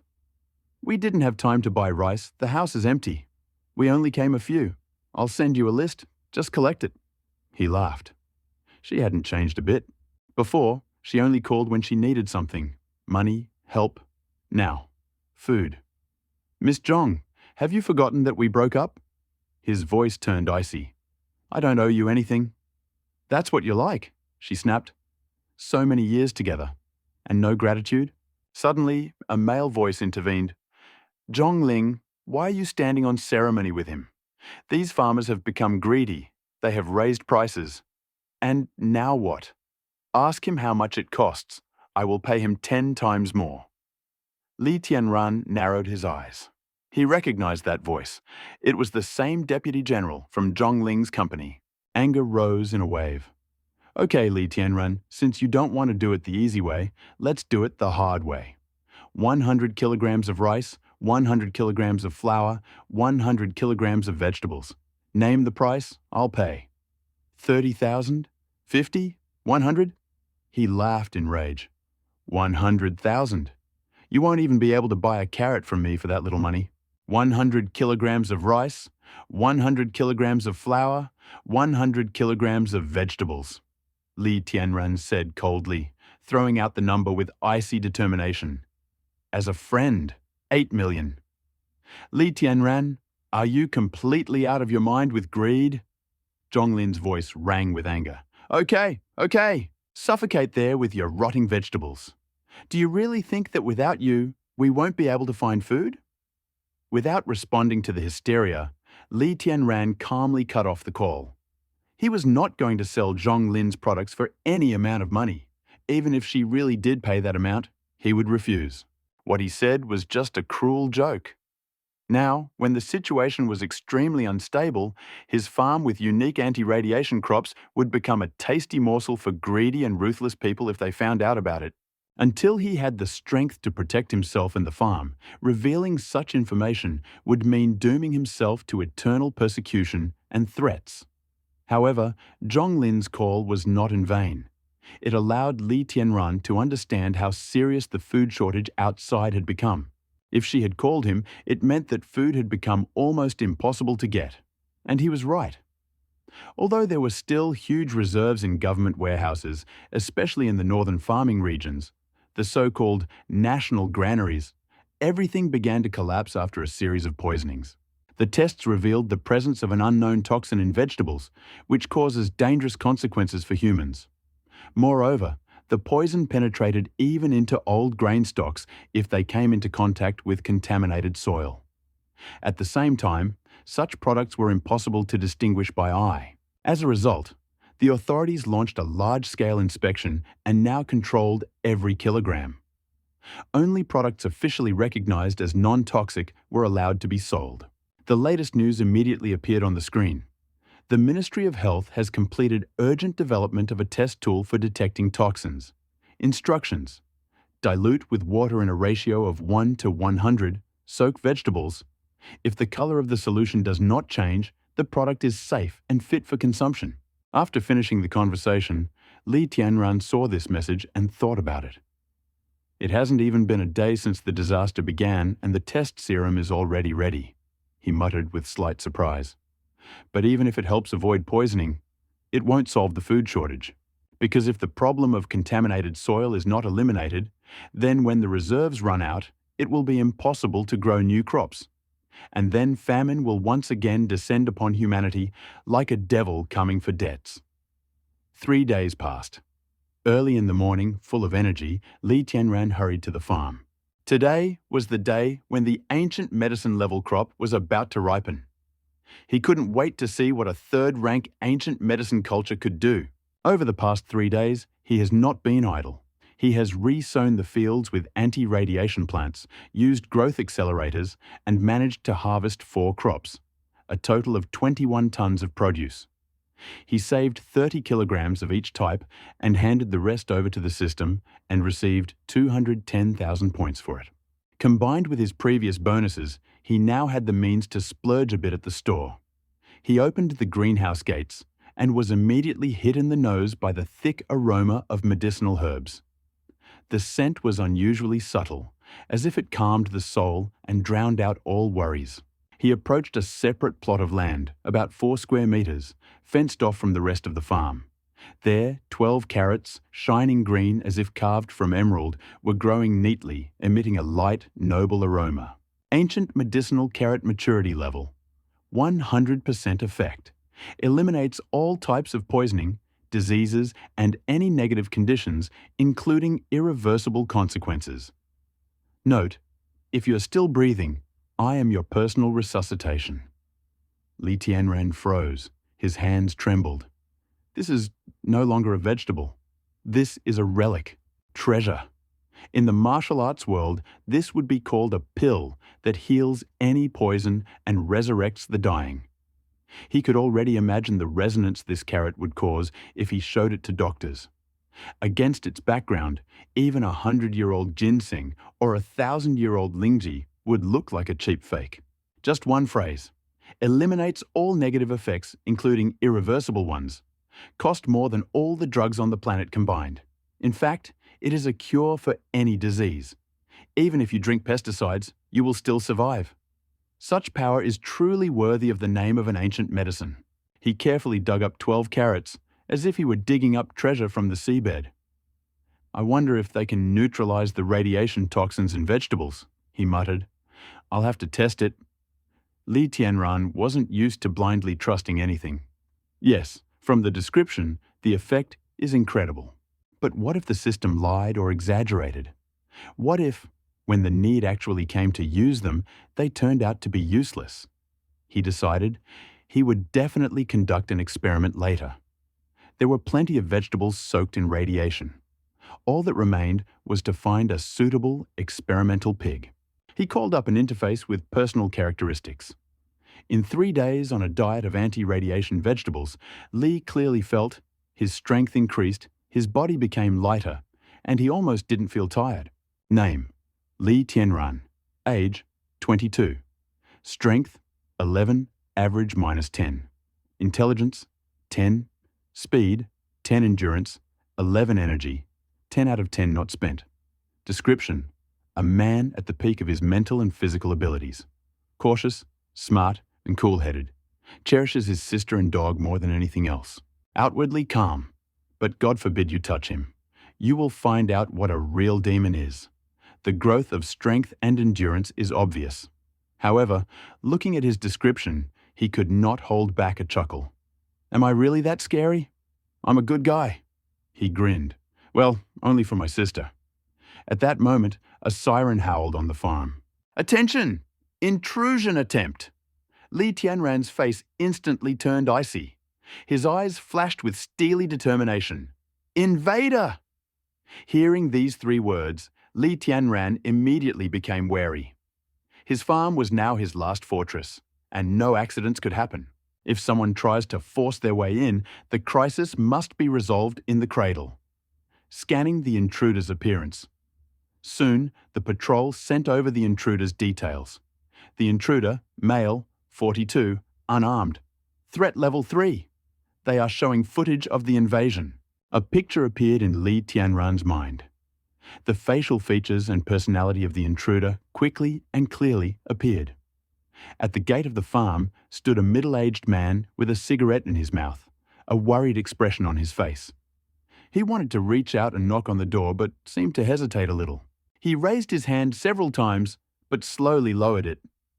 Uncle Nan? Li Tianran clearly saw the figure in the photo and raised his eyebrows in surprise. Uncle Nan was a farmer from a nearby town and seemed to be a distant relative of Li Tianran. In the past, during the peak of farming work, Li Tianran also hired him to work. Although he has a little problem with laziness, this is a common problem for most middle-aged men. Overall, he is a good guy. Li Tianran has a pretty good impression of him. How did he get here? Li Tianran was a little confused and then walked towards the gate.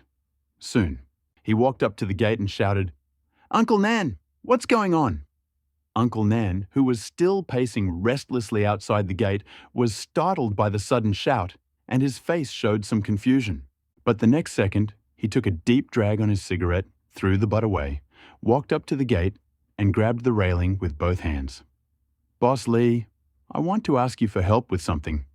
Uncle Nan spoke hesitantly, as if gathering his courage. Only then did Li Tianran notice that Uncle Nan's mental state was not good. His eyes were bloodshot, and his eye sockets were swollen, as if he had just cried. It was as if he had just suffered from a serious illness, and his entire body was filled with dead air. Li Tianran looked at Uncle Nan, and although he was a little sad, he did not open the door. In recent times, people's hearts are unpredictable. Perhaps a few days ago they were close friends, but a few days later they became sworn enemies. "You say?" Li Tianran nodded. "Master Li, do you have any food reserves on your farm? I'm really at a loss. All the food at the market is sold out, and the prices for what's left are too high. I don't have much savings, so could you give me some food on credit?" Uncle Nan's voice became quieter, and finally, he almost completely lowered his head. They say that the downfall of adults begins with borrowing money. At this moment, Uncle Nan felt this feeling deeply. But in order to survive, he had to sacrifice his sense of self-worth. His family had been without food for 2 days, and fast food such as instant noodles had long been sold out at the supermarket. He had been hungry for 2 days. "Now I can barely walk." Uncle Nan knew deep down that the world was changing rapidly and food prices were rising rapidly. Even if Li Tianran had food, he would probably keep it for himself or sell it at a high price. In today's situation, food is the most important thing. He approached several relatives but could not borrow money, so he decided to try his luck with Li Tianran. Although he knew very well that the probability of Li Tianran lending him food was close to 0, there was still a last glimmer of hope in his heart. What if? Hearing Uncle Nan's words, Li Tianran's joy at the ripening of the ancient medicinal plants faded significantly. The world is changing radically now. and hunger is beginning to show its fangs. Cases like Uncle Nan's are not uncommon all over the world. Famine will sweep the entire blue planet, and many people will die of hunger. Uncle Nan, I'm sorry, I have no more supplies. The crops I planted earlier were destroyed by an abnormal event. Li Tianran shook his head and sighed. Now I'm in a difficult situation. I can't even protect myself. When Uncle Nan heard this, the last glimmer of light in his eyes faded. He forced out a smile and said, "That's it? Well, forget it then." Yet, Uncle Nan turned around and walked sadly back along the same path he had come from. His steps were heavy and desperate, as if he was walking toward the abyss of death. Li Tianran narrowed his eyes. It wasn't that he didn't want to help Uncle Nan, but during the apocalypse, there had to be a proper way to help people. If you just try to be a good person and act like a saint without protecting yourself, not only will you fail to help others, but you will also ruin yourself. At night, I will secretly give him the ordinary vegetables stored in the freezer, Li Tianran said quietly to himself. Now he and Han Han have radiation-resistant vegetables. The normal food they stored before is useless. If you put it in the freezer, it will only rot. That's all I can do. Li Tianran took a deep breath. He and Uncle Nan were old friends, so he could provide some help to the other side, but he could not take out a large amount of radiation-proof food to save people, because his current power is not enough to protect his property. If he becomes a target, not only will he be unable to manage the farm, but he may also be captured and held hostage to be used as a sow, continuously producing crops and creating value for others. You must not have the intention of harming others, but you must be on guard. This is Li Tianran's way of survival. Night finally came. Li Tianran thought that since the sun had gone out, there would no longer be a difference between day and night. But he did not expect that some stars in the sky had actually completely replaced the sun and become a new source of light. Except for the lack of ultraviolet rays and heat, its brightness is not much weaker than the sun. And most importantly, despite the rotation of the blue planet, day and night still exist.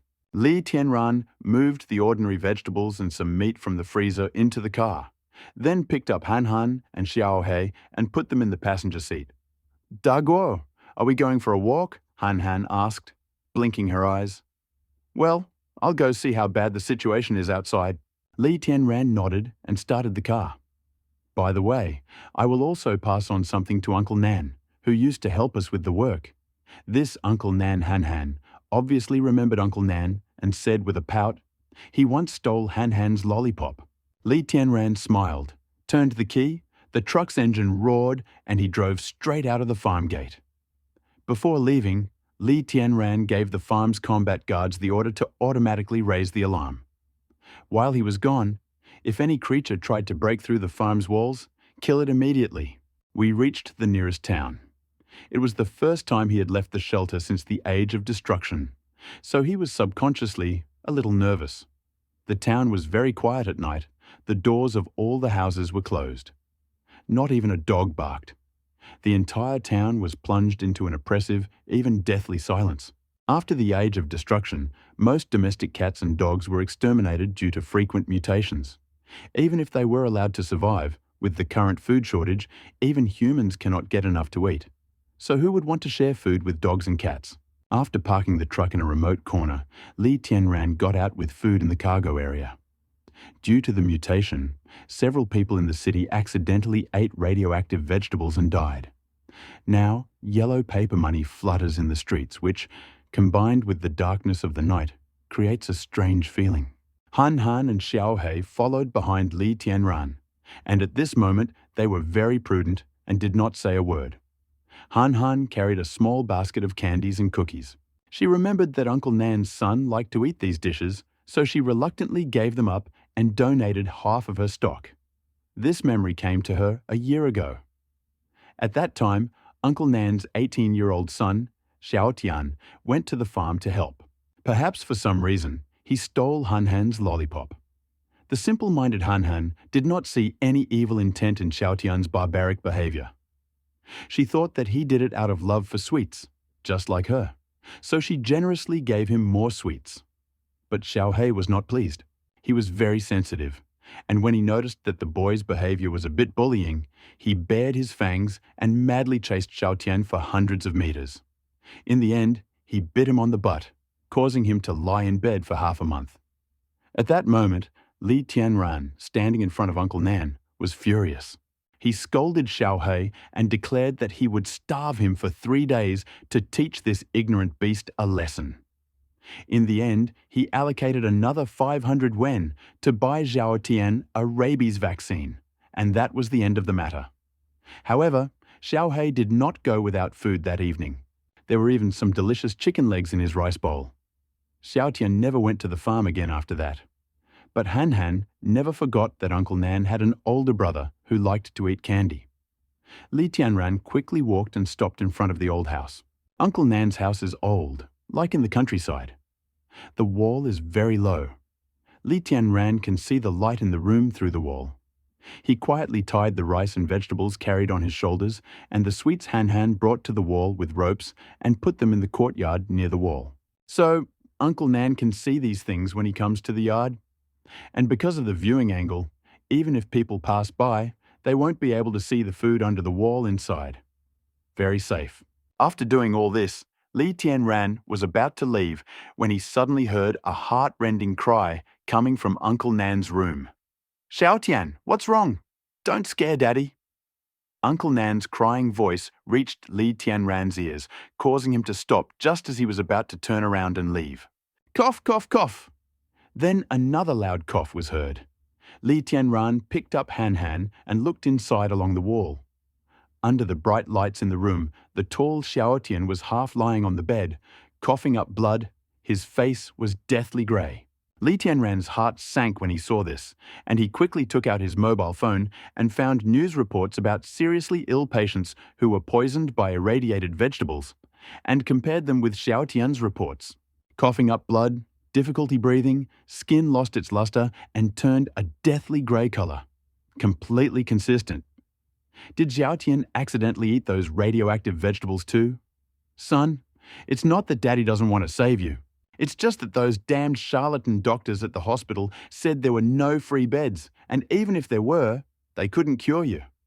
Uncle Nan, a man of about 40 or 50, squatted by the bed and cried like a child. All that's left for Daddy to do is drag you home and watch you die. Xiao Tian didn't answer, but continued to cough, and the veins on his face almost bulged. Li Tianran quickly closed Han Han's eyes. Although many people have died because of this since the beginning of the Age of Destruction, looking at these cold numbers, how can it be as shocking as seeing a life about to die right before your eyes? Li Tianran heard Uncle Nan's crying and Xiao Tian's coughing, took a deep breath and calmed his erratic heartbeat. Big Pot, Uncle Nan's son, vomited a lot of blood. Han Han stuttered. "Is he dying?" "It's okay, it's okay." Li Tianran squatted down, hugged Han Han tightly, and consoled her. Suddenly, an idea came to him. Should we remove the ancient carrots used for medicinal purposes? A pleasant, quick sound rang out. Yes. Li Tianran made a decisive choice. The next second, a carrot appeared in Li Tianran's palm, emitting a faint medicinal scent. Because he had to write invoices when delivering goods, he often put a paper and pen in his coat pocket. He took it out and wrote a line on the paper.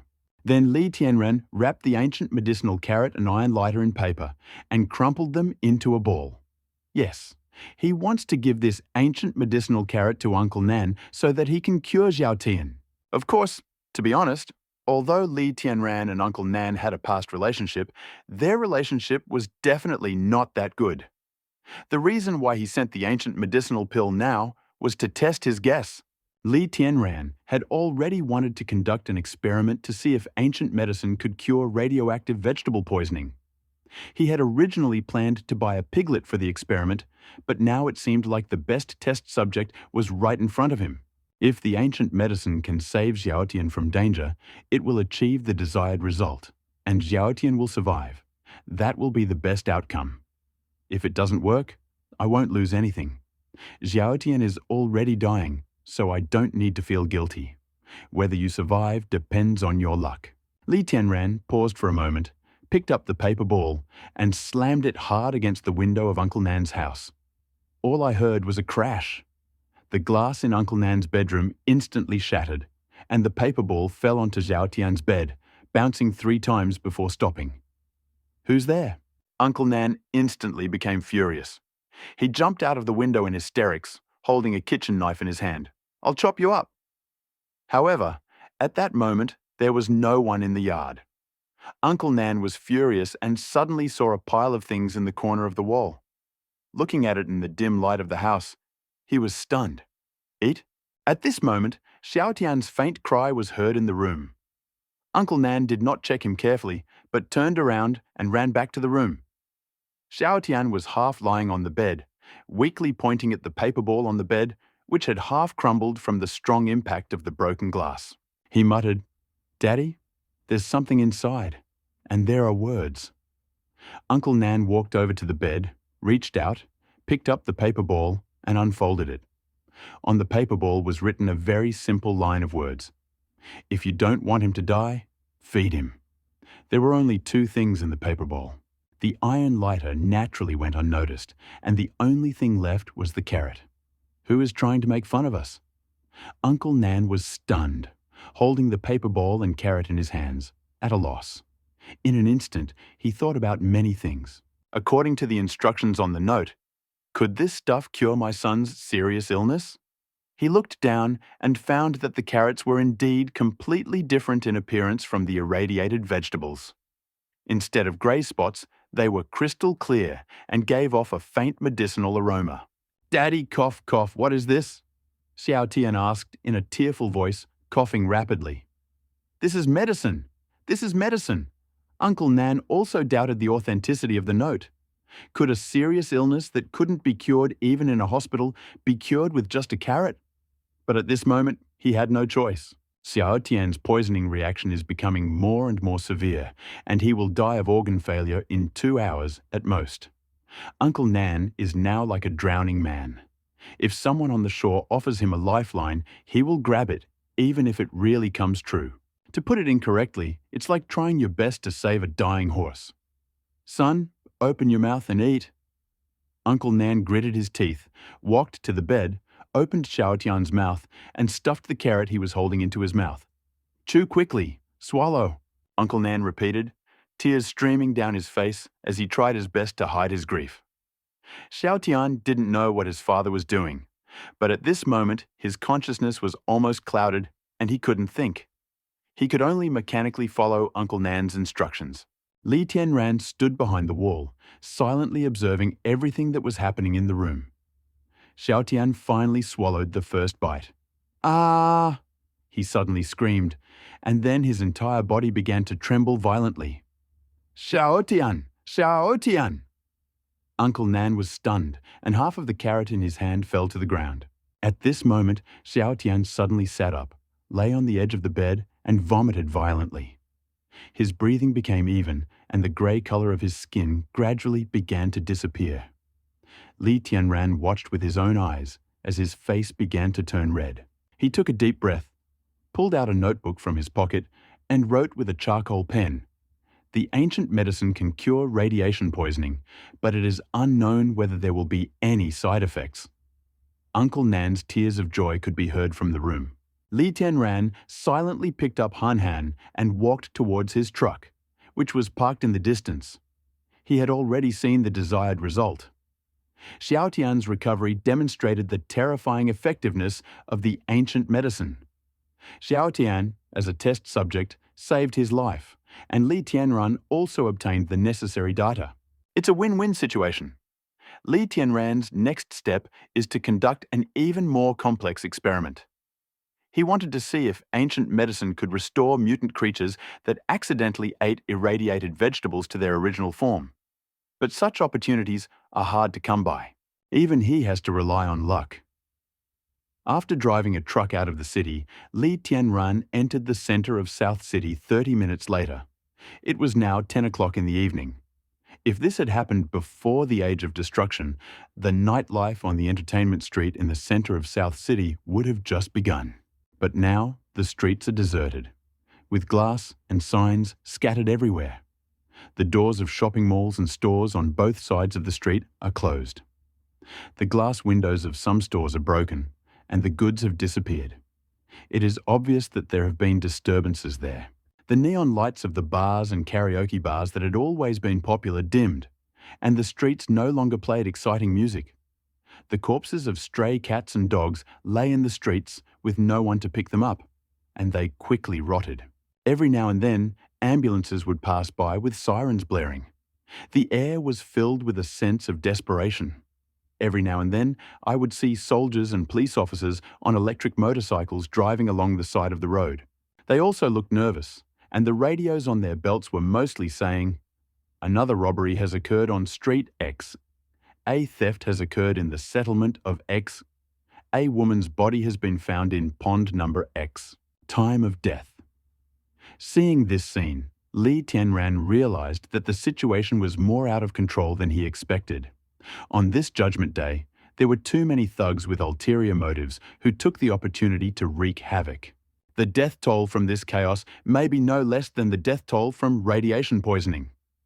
Li Tianran drove out of the entertainment street and suddenly heard a loud noise as he turned the corner.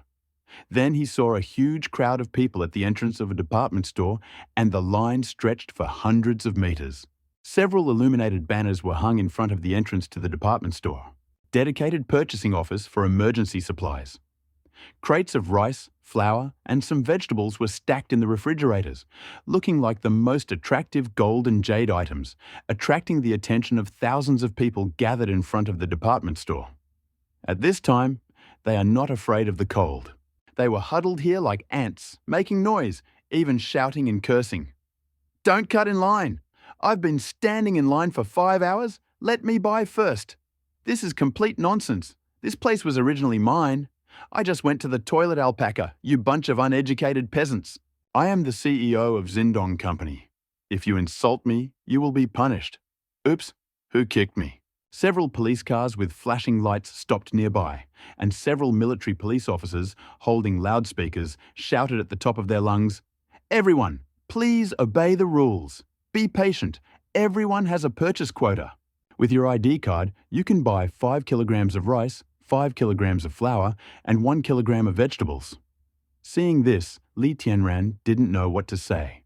When faced with a disaster, Chinese people prefer to stock up on food until they feel safe, and every home becomes like a small warehouse.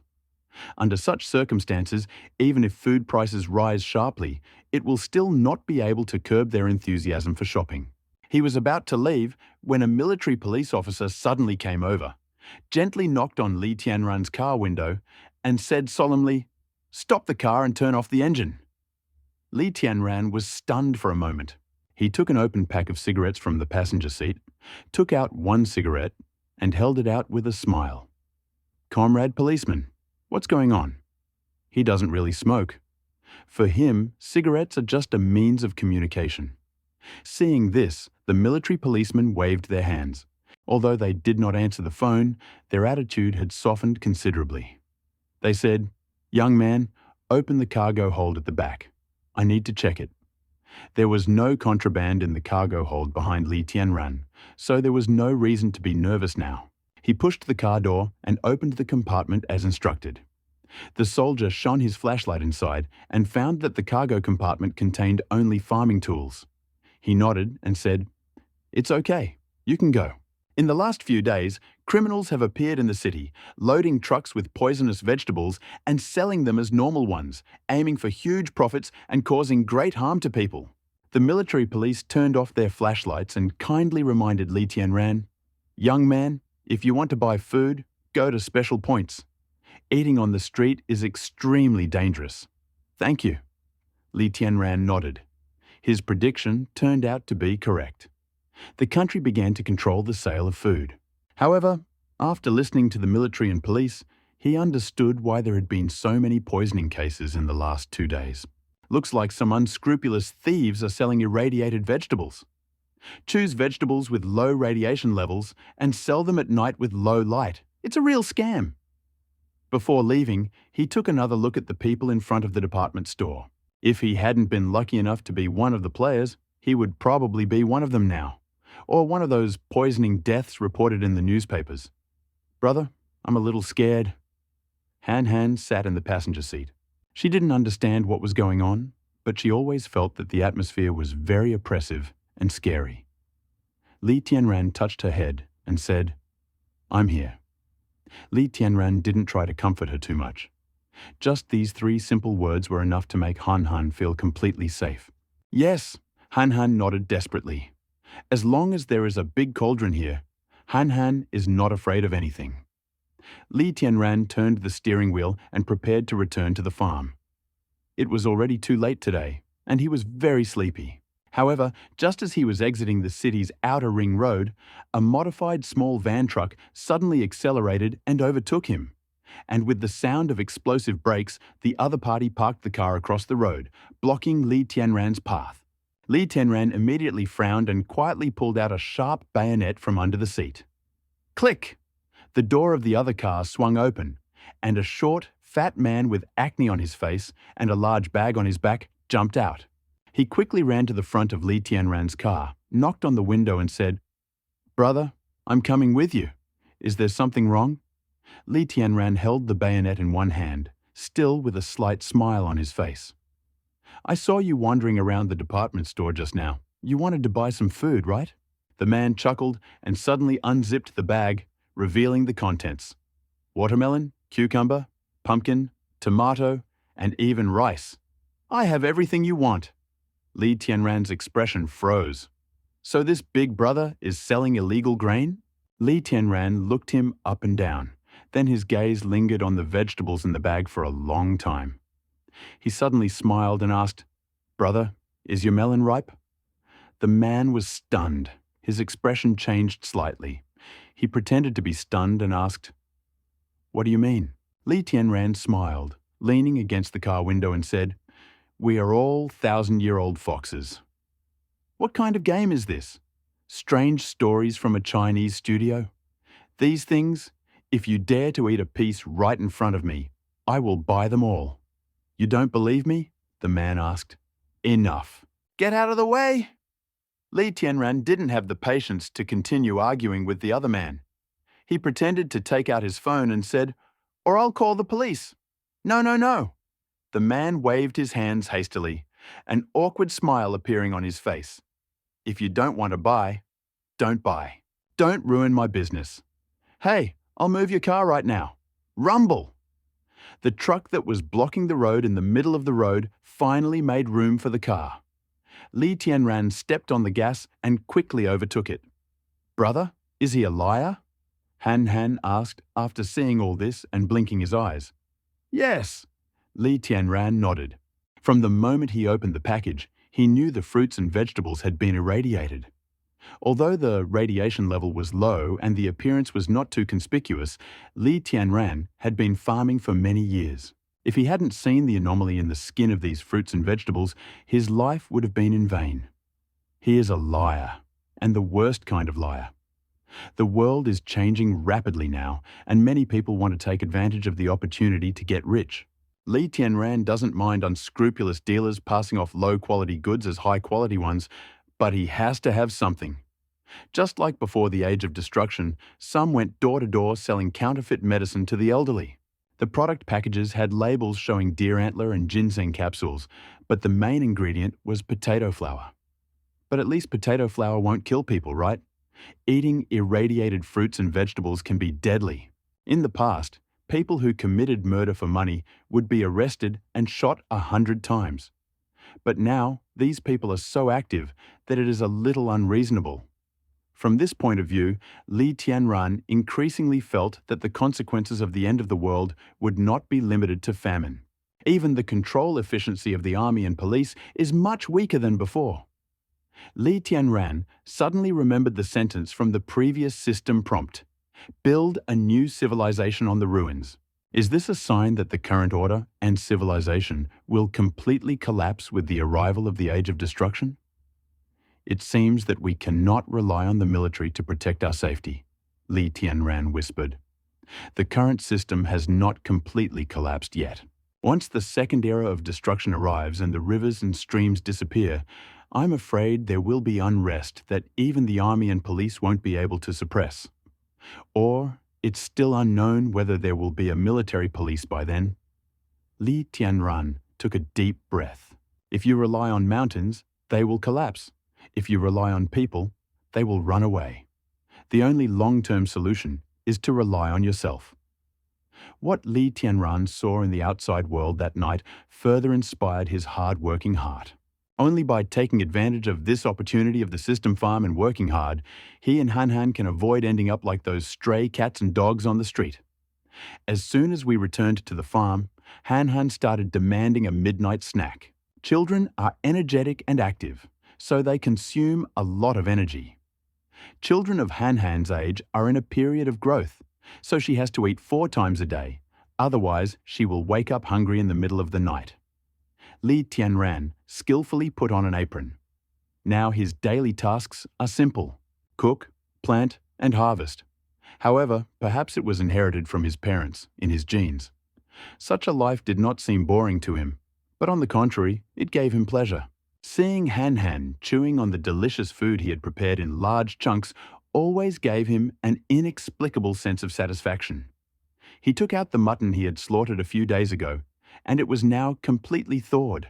Li Tianran cut 2 white radishes into fingertip-sized pieces, added water to the stove, blanched all the remaining blood from the mutton, rinsed it again with cold water, and then slowly simmered the mutton in an iron pot.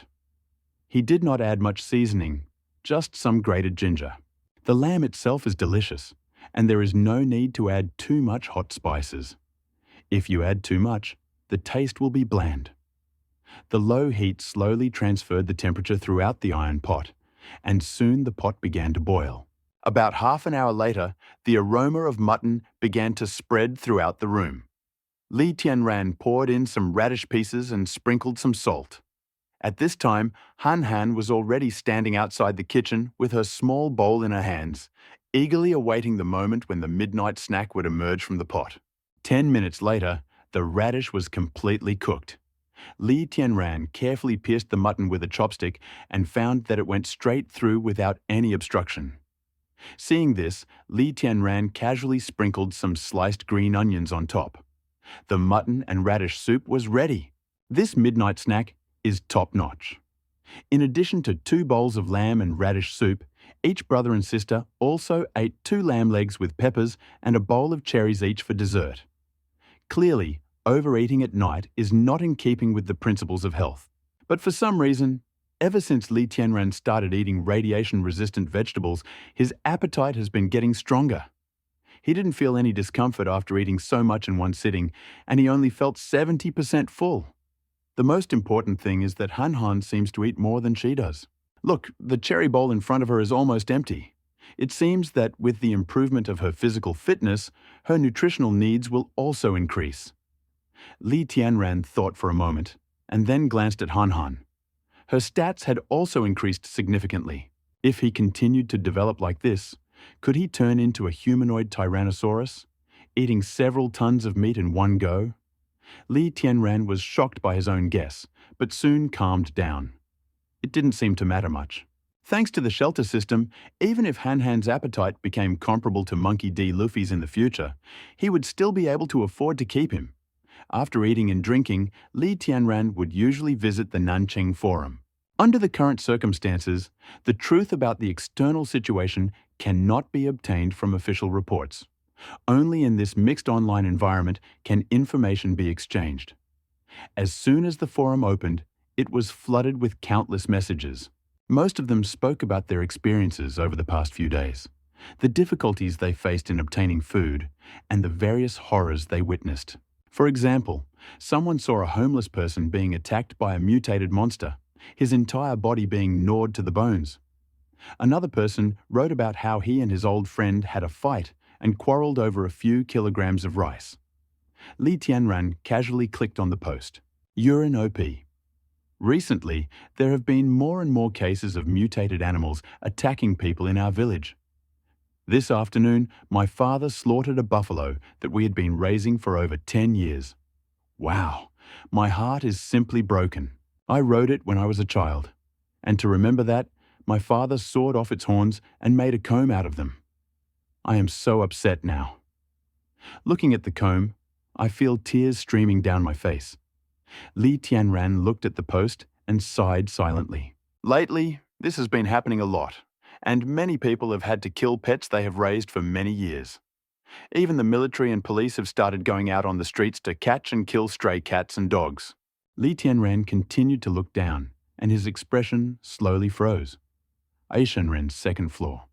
It seems to me that the author of the topic is combing his hair with his left hand and chewing beef with his right. Sad? Wrong. Only the word cool remains. Third floor. Could you send me a few pounds of buffalo carcass? I want to immortalize this with you, Vunai third floor. Can I eat half of the remaining horns and beef and throw the other half away? Everything is empty, fourth floor. I am that big buffalo. Moo, moo, moo. Now I have returned from the dead to say a few words.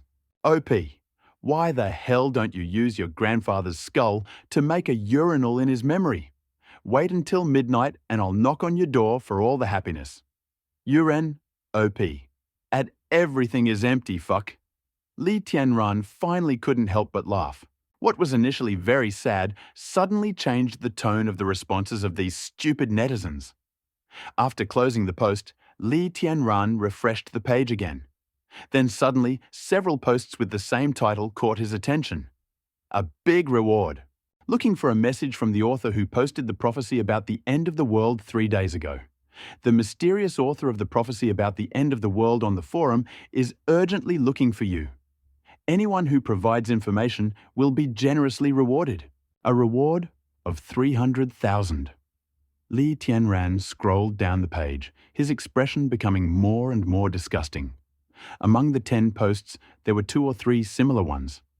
This means that the other party has been trying hard to find me for 3 days now. The ghost won't go away. Li Tianran frowned. This isn't the end, right? When Li Tianran saw this post 3 days ago, he didn't take it seriously. He just thought that some people were just too curious. At this time, seeing the overwhelming number of missing person reports, Li Tianran finally became convinced that the other party wanted to kill him. Although the identity of the other person is unclear, he is definitely not an official. Otherwise, this reward method would not be used to find people. But once the matter reaches the public, Li Tianran becomes increasingly suspicious of the other party's intentions.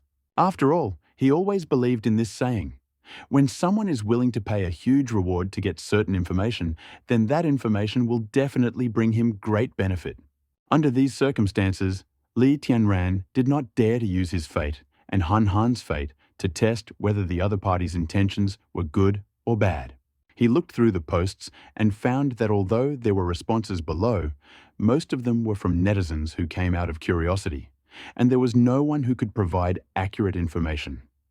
Seeing this, Li Tianran breathed a sigh of relief. After all, the world is in chaos right now, and everyone is racking their brains over how to survive. They simply don't have the energy to pay attention to some vague messages on an online forum. Since the age of destruction, the internet police responsible for the security of this internet forum seem to have not been online. I don't know if it's because the military and police are short-handed and have been transferred to the front lines to maintain order, or if Li Tianran hasn't thought about it anymore. This is a really serious problem. I need to find a way to solve it as soon as possible. Otherwise, I will never be able to calm down. Li Tianran looked at the names on the missing person notices and was silent for a long time. He decided that instead of sitting and waiting for death, it would be better to take the initiative. He decided to reveal the real identity of the other person before the other person knew his identity. So you are in the dark, and the other side is in the light. After washing the dishes, it was already around 11:30 p.m.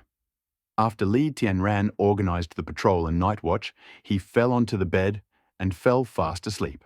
After an unknown amount of time, he was suddenly awakened by a piercing warning sound. Attention! Intruder detected. 7 men armed with iron knives, sticks and hammers have invaded. Threat index 19! The intruders began to smash the walls and iron gates. Should we fight back? Li Tianran suddenly jumped up from his bed, staring with bloodshot eyes at the image that automatically appeared in front of him and was passed on to the patrol. 7 strong men, armed with various weapons, with ferocious faces, were smashing the iron gate of the farm. Some of them wanted to climb over the wall. There were several medium-sized trucks in the distance, and 2 figures stood next to the lead truck. Li Tianran squinted and looked at it carefully for a moment, but his anger immediately flared up. He recognized one of the 2 figures. It was that damn Zhongling. Li Tianran's face remained expressionless, only his pupils slightly narrowed. But don't think that his emotions are unwavering. In fact, this is the manifestation of his extreme anger. 2 days ago, Zhongling called to buy food, but was refused, and she and Li Tianran had a complete falling out. 2 days later, late at night, 7 or 8 strong men armed with various weapons tried to break down the farm gate, while Zhongling and another man stood at a distance and watched silently. Do we need to think about the story behind this? Zhongling, you are simply inhumane. Li Tianran jumped out of bed, immediately put on a cotton coat, and gave an order to all the guards on the farm. Meet us at the gate! Buzz, buzz, buzz! In an instant, dozens of hummingbird-class guardians and hound-class warriors arrived at an incredibly high speed. When Li Tianran arrived at the gate, 2 people had already climbed over the wall and were about to jump down. Xiaoling, is your information correct?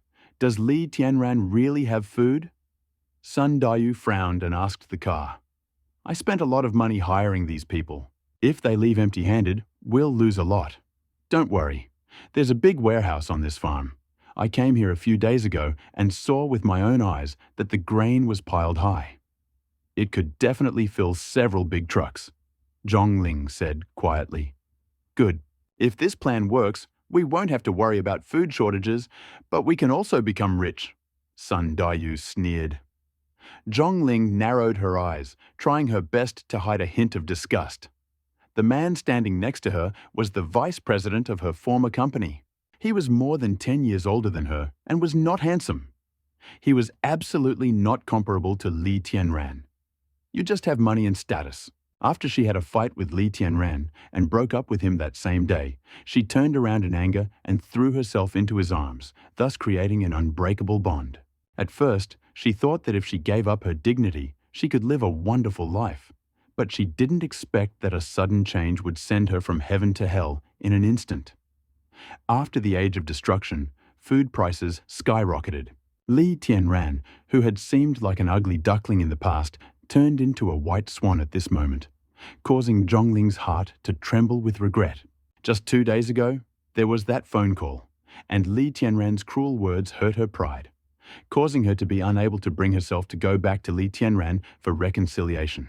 So, overcome with cruelty, she asked Sun Dayu to team up with a few people and prepare to attack the farm at night and steal Li Tianran's supplies. If the robbery plan fails, she still has a backup plan. That is to simply burn down the warehouse.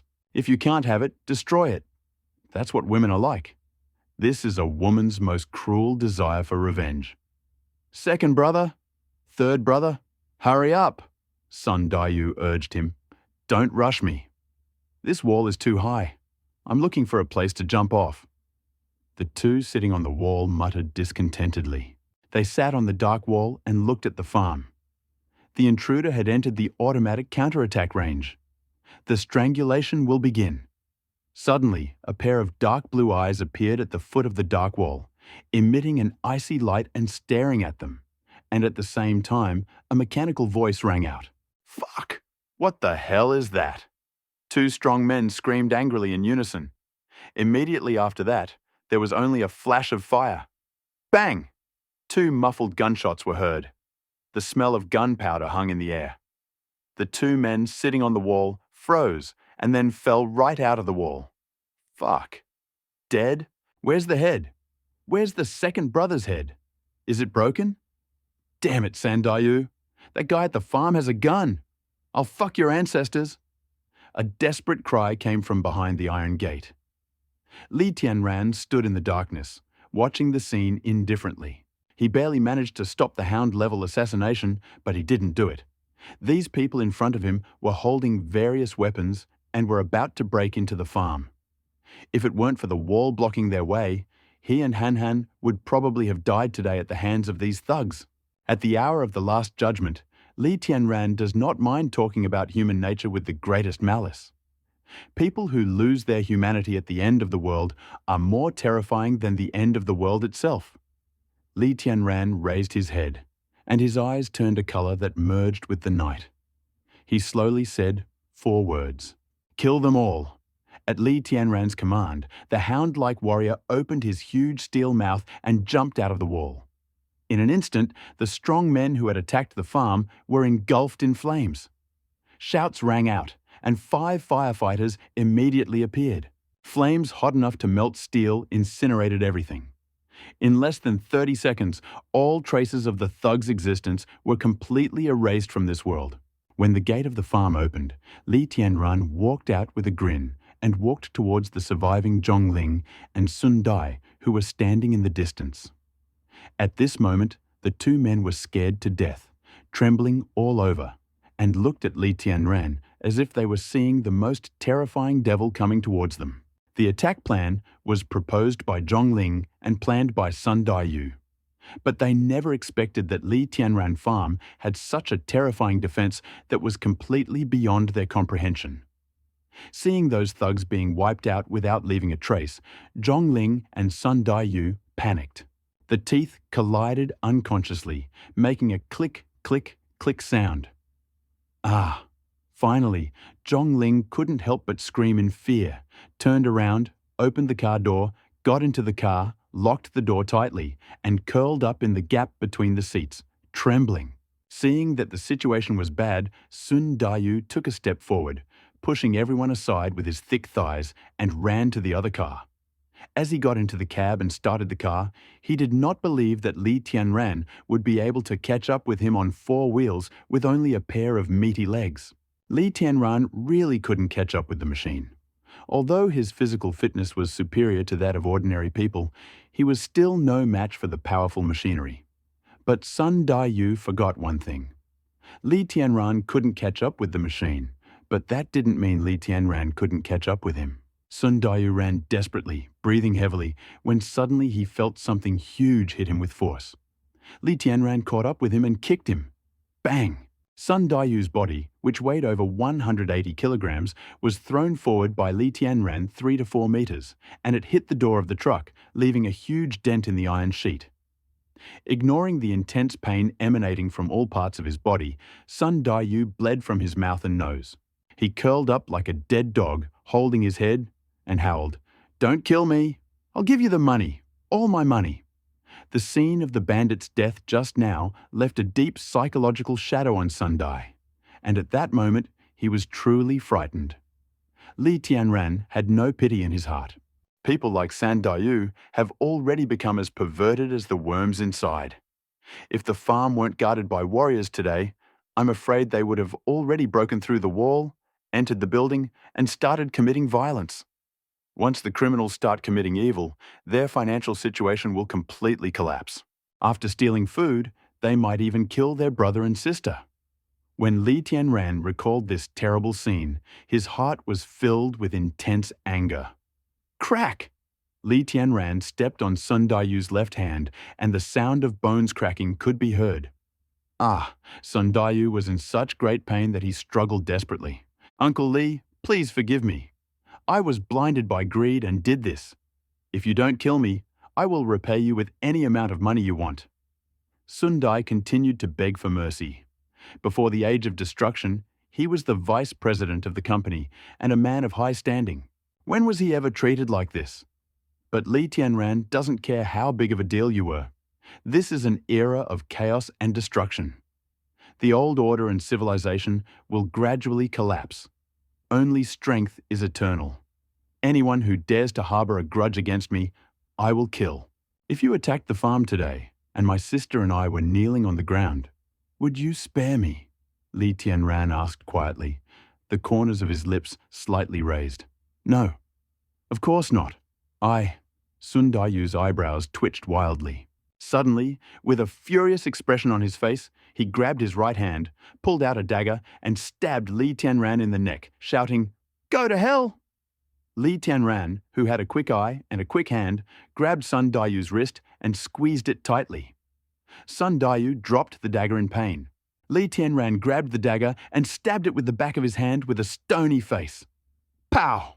Sun Daiyu's body trembled, and he fell softly. Zhongling was shaking in the car. She didn't know how to start the car, so she could only curl up like a quail, trying to find some safety in this ridiculous way. A moment later, she heard the screams outside die down. She straightened up and looked out the window boldly. At this moment, Li Tianran's face suddenly appeared outside the car window, with traces of blood on his forehead. He looked at her through the window without emotion. The two pairs of eyes looked at each other in an instant. Ah! Zhongling felt her mind go blank, and fear surged uncontrollably. The screams pierced the eardrums and spread across the sky. Boom, boom, boom. This eye contact did not last long, because Li Tianran began to smash the window with his elbow. The window glass of an ordinary truck is not very strong. After 3 elbow strikes from Li Tianran, many spider web cracks appeared in the center of the glass. Slam! With a dull sound, the car window finally couldn't bear the weight and broke. Li Tianran's face remained indifferent. He reached his big hand into the car, grabbed Zhongling by the hair, and pulled her out the window. Tiny shards of glass cut Zhongling's skin, but the fear in her heart far outweighed the physical pain. Tianran, Tianran. Look, I was forced. It was Sun Daiyu who forced me. I am a victim too. I was wrong. Please let me go. Zhongling cried and begged, trying to salvage the situation using the past. You forgot how much we loved each other. You said you would tolerate me and love me unconditionally. That's right. I can come back to you right now and we can start over, okay? Tianran, I still love you. Zhongling pleaded with a trembling voice. Li Tianran suddenly smiled and nodded, saying, Not only will I not kill you, but I will also marry you and share everything I have with you. Zhongling was stunned and depressed by this huge surprise and muttered, Tianran, you're not joking, are you? You were the one who made fun of me first? Li Tianran spread his hands, the corners of his lips slightly raised. He looked at the woman he once dreamed of marrying with a hint of ruthlessness in his eyes. He didn't expect that this woman had such a vicious heart. She disguised herself so well that Li Tianran didn't even notice it before. Zhongling, I don't owe you anything. On the contrary, you owe me. Let me tell you, in life there are mistakes that can be made many times, but there are mistakes that can never be made. If you make them, you will not be forgiven and will only receive the corresponding punishment. Li Tianran looked at Zhongling impassively and asked coldly, Are you willing to accept the punishment? Zhongling's pupils quickly narrowed and her eyes filled with despair. A day later. Boss, this is the new list of missing persons. At the South City Military Police Station, a young policeman gave the sheriff the information he had. Sun Daiyu, Zhongling, Li Dai. The sheriff ate instant noodles while reciting the names on the list. Then he pushed the list away in annoyance and said, The number of deaths and disappearances in the southern city exceeds 500 every day. I have been so busy that I have not slept for several days. For now, I will file this and tell you when I have time. The young policeman nodded, then looked at the captain's food and lamented, Instant noodles again? It's good to have something to eat. The sheriff sighed, looking at the gloomy sky outside the window, and said, This damn world. Maybe in a month I won't even have instant noodles, and all I can do is wait for death. Your radiation-resistant corn is ripe. Your Li Tianran stood on the landing pad, listened to the pleasant prompts, and began to harvest. The time of worries always passes quickly. It is the 5th day after the age of destruction. Li Tianran's guess was correct. Neither the military nor the police came to his home. Now, the entire South City, the entire Yanwang Federation, and even the entire world have plunged into the deepest chaos. Due to these changes, unrest has become more frequent, and countless serious crimes are committed every day. The disappearance of several people has become a common occurrence. Li Tianran did not think about it for long. That night, he covered up all traces. Living in the end times, you must be a little cruel. After stopping to think about it, Li Tianran opened the system interface. After 5 days of hard work, by morning his points had reached a terrifying 620,000. While it wasn't enough to support his spending sprees at the mall, it was still enough to get his business back on track. Having survived the invasion, he discovered that the farm's fortifications were still weak and that security needed to be further improved. We need to turn this place into a fortress that no one can breach so that we can feel confident in the modern world. Regarding these points, Li Tianran made a decision and spent 400,000 to buy 4 agricultural intelligent work robots and 4 adult-level combat warriors. The points that were rising suddenly hit the bottom again. But the value is obvious. Agricultural robots can completely replace Li Tianran in sowing and harvesting crops. Except for the last step of exchanging points, which Li Tianran still has to do personally, they can do all the other routine work themselves. Agricultural type intelligent working robot energy. 300 out of 300. Work scope: planting, breeding, and reclamation. Explanation: we have a lot of energy and we are full of it. Our slogan: 996 is too simple. We are tireless, exemplary workers. Li Tianran glanced at the description of these intelligent working robots, paused for a moment at the last description, and couldn't help but sigh. This system is really a bit confusing. 996 is too simple. The capitalists cried when they saw it, and the Jews felt ashamed. He turned his gaze again to the 4 adult warriors, who sparkled with a metallic shine, were tall and strong, like Schwarzenegger. Adult combat warrior job scope: invasion, security attack. Method: sniper, combat speed. 8 attack, 12 defense, 5 energy. 300 out of 300. Explanation: don't look at me like I'm a freak. I'm actually not kind at all. Fool, stay away from my master, or I'll show you your own brains. Li Tianran silently gave a thumbs up. Fierce is just one word. I will only say it once. Just as Li Tianran was looking at the new robots in front of him, the guard suddenly broadcast a message that a guest was approaching. It was not a sharp warning sound, but a very simple reminder. Li Tianran raised his eyebrows. Who was visiting him at this time? Soon, the visitor's face appeared in Li Tianran's mind. It was a very young man, tall. This was Uncle Nan's son, Xiao Tian. At this moment, he was full of energy and no longer had the dejected appearance of a dying man lying in bed. Was it him? Li Tianran frowned, and then walked out of the landing area. What is he doing here? Soon, the scene at the gate was revealed in all its glory. Xiao Tian was holding a cardboard box in his hand, and inside it was the food that Li Tianran delivered to his home a day ago. It was half the size. When Li Tianran saw this scene, his gaze suddenly softened. A big pot. The sweet-toothed brother from Uncle Nan's family is already here. He's already at the door.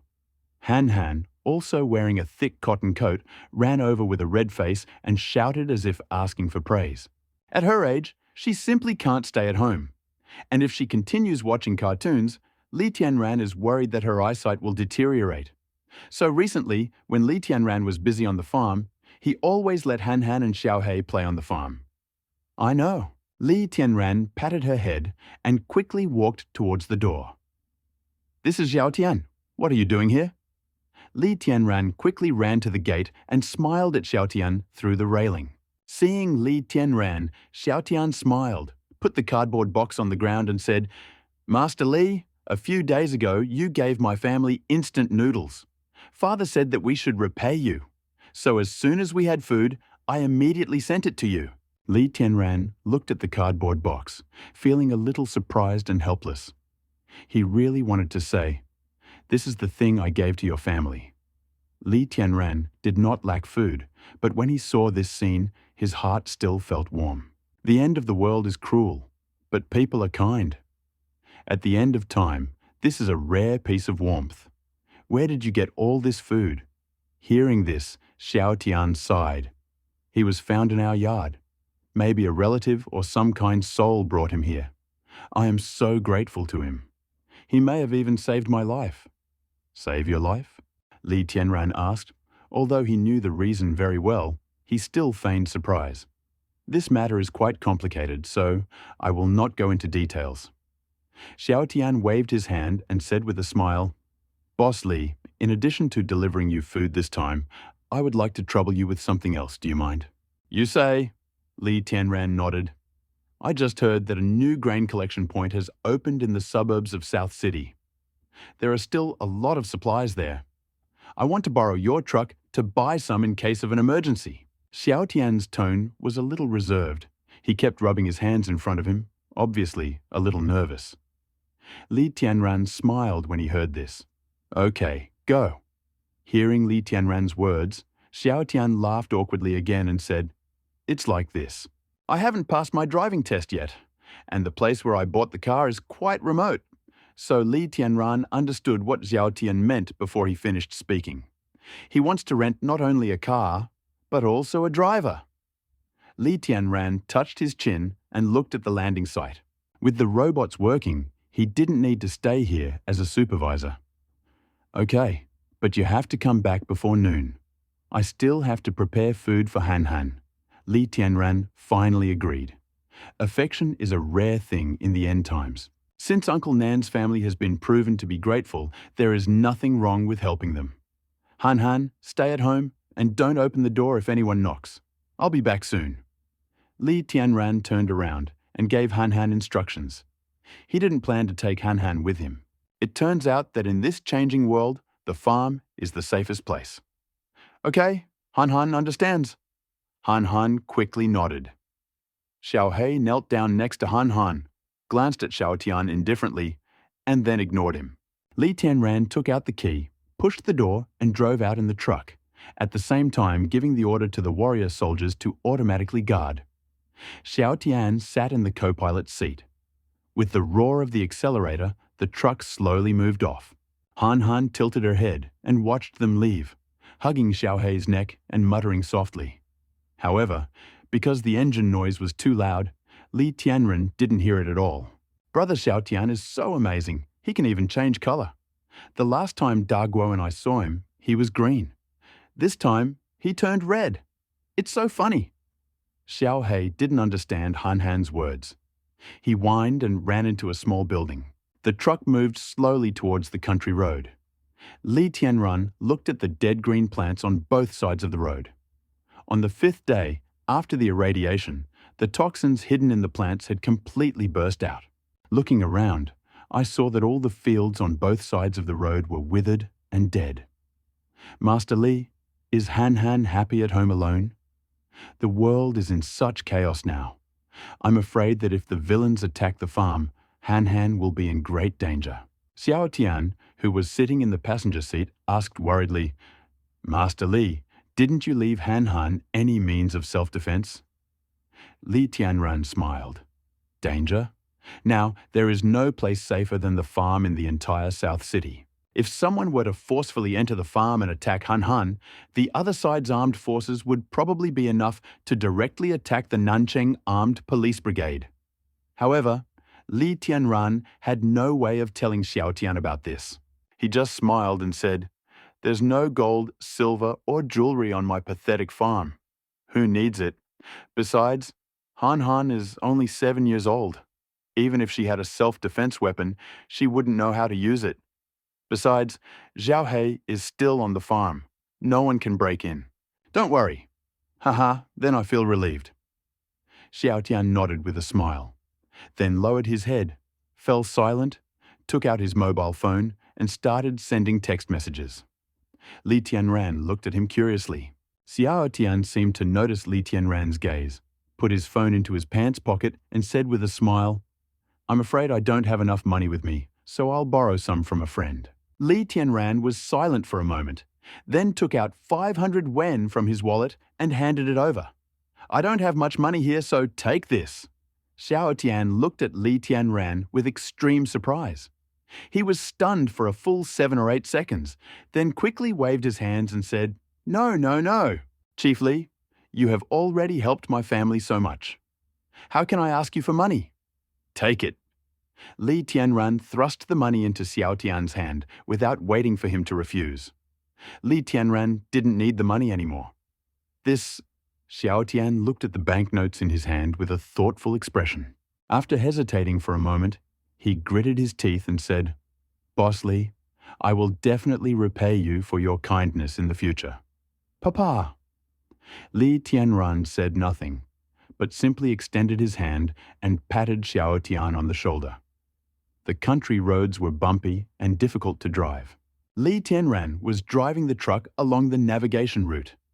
At a fork in the road, he was about to turn the steering wheel to take the road indicated by the navigator, when Xiao Tian suddenly grabbed the steering wheel, laughed dryly, and said, "Master Li, it looks like the road on the right is blocked. Let's go around it on the left." Li Tianran raised his eyebrows. The road on the right is the main artery of the city.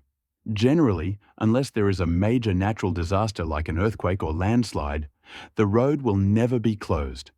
But why does Xiao Tian say that it is closed now? Li Tianran's gaze fell on Xiao Tian's face.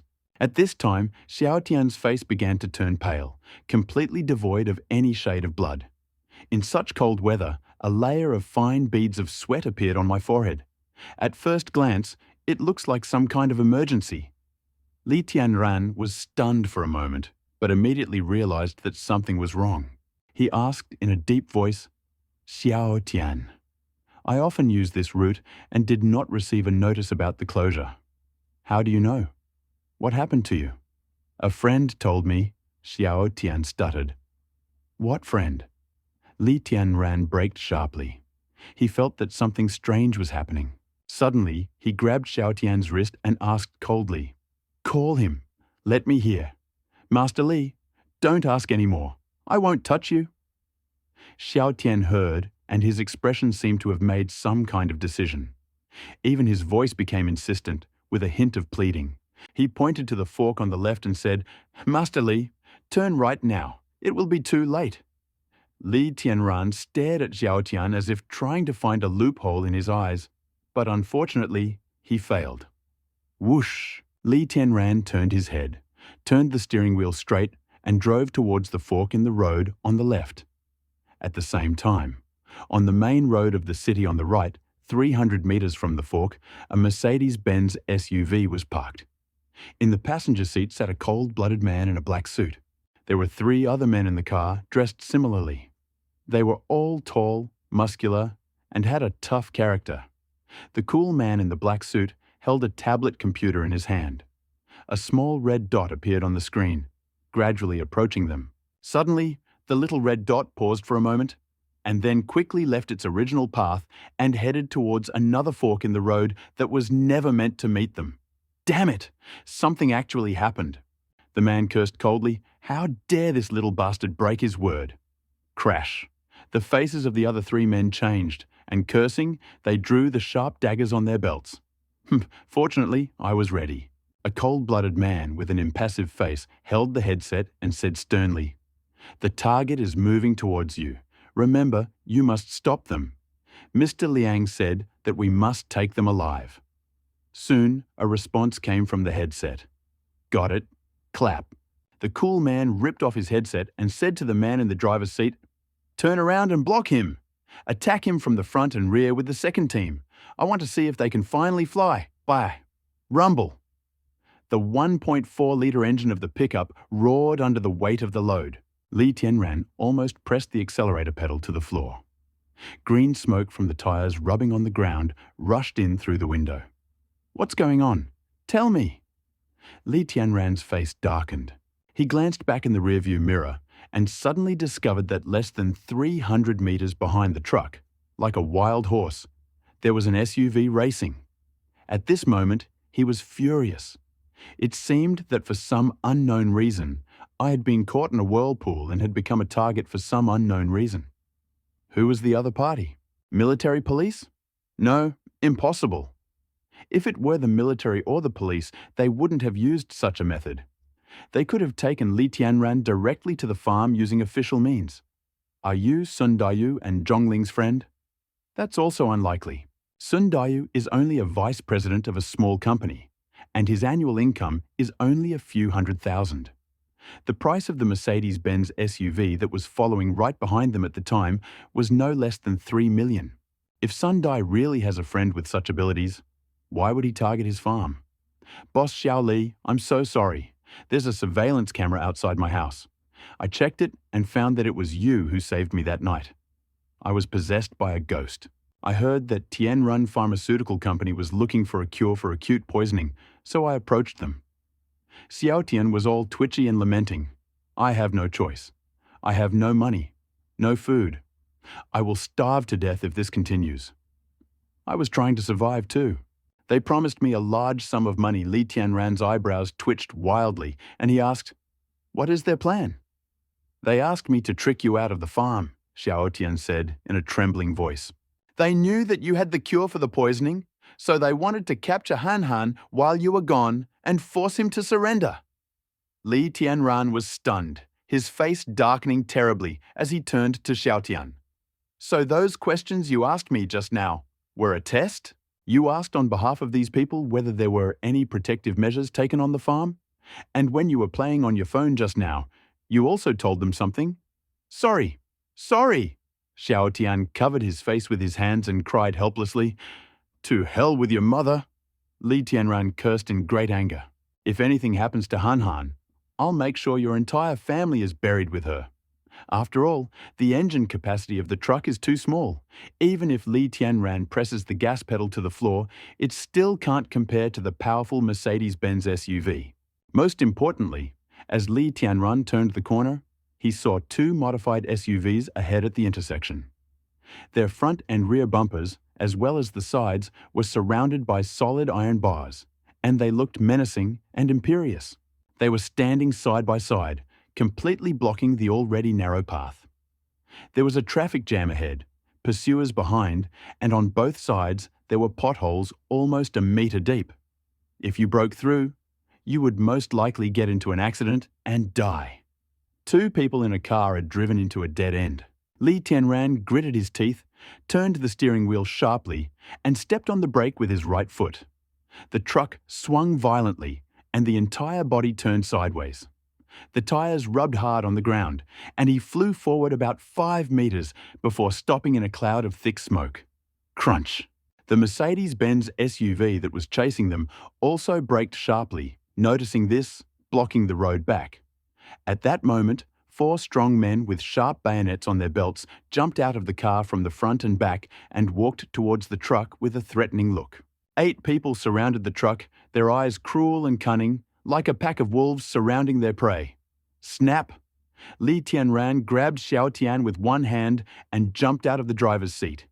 He covered himself with it and then looked back. "Ha ha, Li Tianran, huh?" The cold-blooded man with headphones sneered disdainfully when he saw Li Tianran jump out of the car.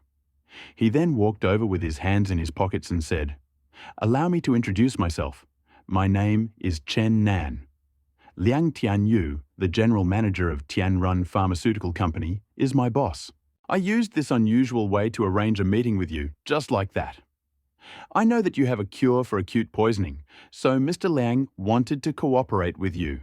You provide the medicine, we provide the labor, and we make money together. Huge profit." Li Tianran leaned against Xiao Tian from behind, looked at the 8 strong men who were staring at him, and asked coldly, "What if I don't agree?" Right now, there are only 2 options in front of you. The first is to cooperate with us voluntarily, and everyone will be able to live in harmony and earn money with a smile. The second option, Chen Nan said, pulling out a bayonet from his belt and starting to bite his nails. "We will kill you and get the medicine ourselves." Li Tianran's eyes gradually turned cold as he listened to Chen Nan's blatant threats. 32 hours ago, at the time when Li Tianran was riding in a truck with Han Han in the suburbs of Nancheng and encountered a man who was illegally trading grain, Xiao Tian, who had been hiding from danger in Uncle Nan's house, slowly woke up. "Son, you finally woke up," You scared your father to death." Uncle Nan, who was on duty at the bedside, burst into tears when he saw his son wake up, and the anxiety in his heart finally subsided. "Daddy, what's wrong with me?" Xiao Tian's eyes became slightly cloudy, but then he slowly came to his senses. Looking at his hands, he said incredulously, "I remember I was so hungry that I ate an apple from the cellar. After that, I started vomiting blood and had trouble breathing. I thought I wouldn't survive, but now I'm completely healthy." Uncle Nan's heart sank in pain when he heard this. He opened his hand, revealing the half-eaten carrot that Xiao Tian had eaten. "Remember the paper ball that broke the glass about an hour ago? Inside the ball was this thing with words written on it.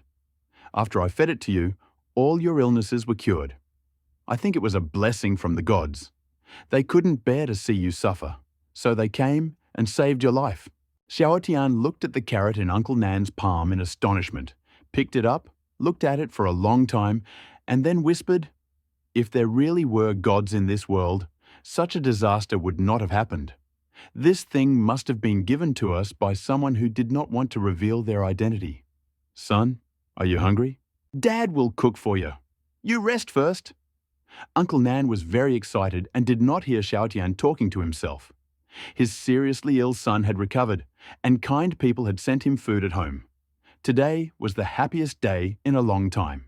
Soon, a bowl of steaming vegetable noodles with a poached egg was served.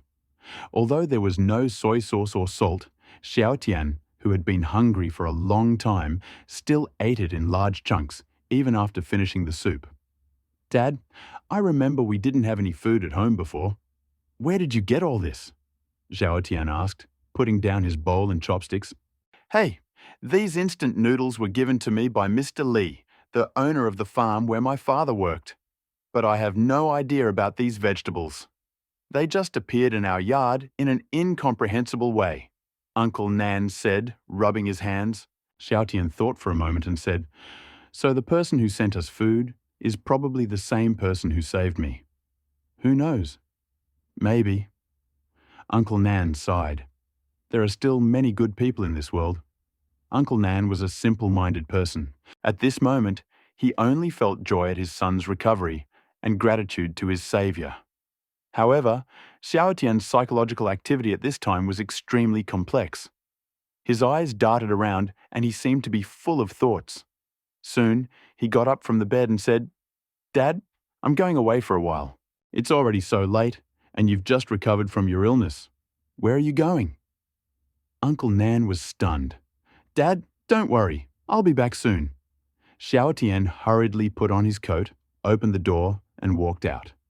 His steps were very fast, as if he was about to do something very important. This child Uncle Nan looked at Xiao Tian's back and sighed helplessly. After leaving the gate, Xiao Tian used a flashlight to illuminate the courtyard. He soon found scattered footprints on the wall opposite the window, which confirmed his guess once again. There was no God. He was saved by humans. Xiao Tian glanced at the street beyond the courtyard wall. It was dark and empty. He was silent for a moment. As he turned the corner, he suddenly saw a courtyard in the distance, illuminated by headlights. It was an illegal internet cafe with a discreet 360-degree camera hanging on the door, one direction of which could capture the entrance to the alley where Xiao Tian's house was located. Xiao Tian's eyes lit up and he ran over. Boom, boom, boom. He raised his hand and started knocking on the door. Soon, a fair-haired young man in a military overcoat came out with a cigarette in his mouth. He squinted and said, "Oh, Xiao Tian, my store is closed and locked. Brother Meow, I'm not here to play. My house was robbed a few days ago, and I want to see the video from your surveillance camera," Xiao Tian replied. The young man with yellow hair raised his eyebrows and said dissatisfiedly, "Hurry up, I'm ready to sleep." Xiao Tian nodded several times. Soon, Xiao Tian sat in front of the surveillance computer and skillfully called up the surveillance video footage from tonight's cameras. In the CCTV footage, Xiao Tian didn't see any human figures, but he did see a truck passing by the alley near his house. But 10 minutes later, the truck returned. Besides, no one entered or exited the entrance to his alley tonight. Xiao Tian breathed heavily. He felt that he was getting closer to the truth. He stopped the CCTV recording and focused his gaze on the truck's license plate, South A668S2. Xiao Tian's pupils suddenly shrank.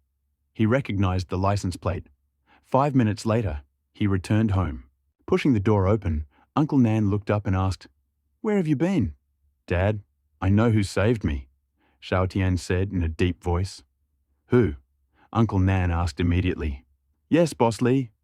Xiao Tian took a deep breath and said, "I just looked at the CCTV footage.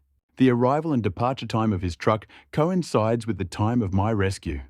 This Boss Lee is such a good person. Not only did he feed us, but he also saved your life. We must thank him." Uncle Nan was very excited. "Dad!" Xiao Tian suddenly interrupted Uncle Nan. In the dim light, Xiao Tian's face even distorted a little fiercely.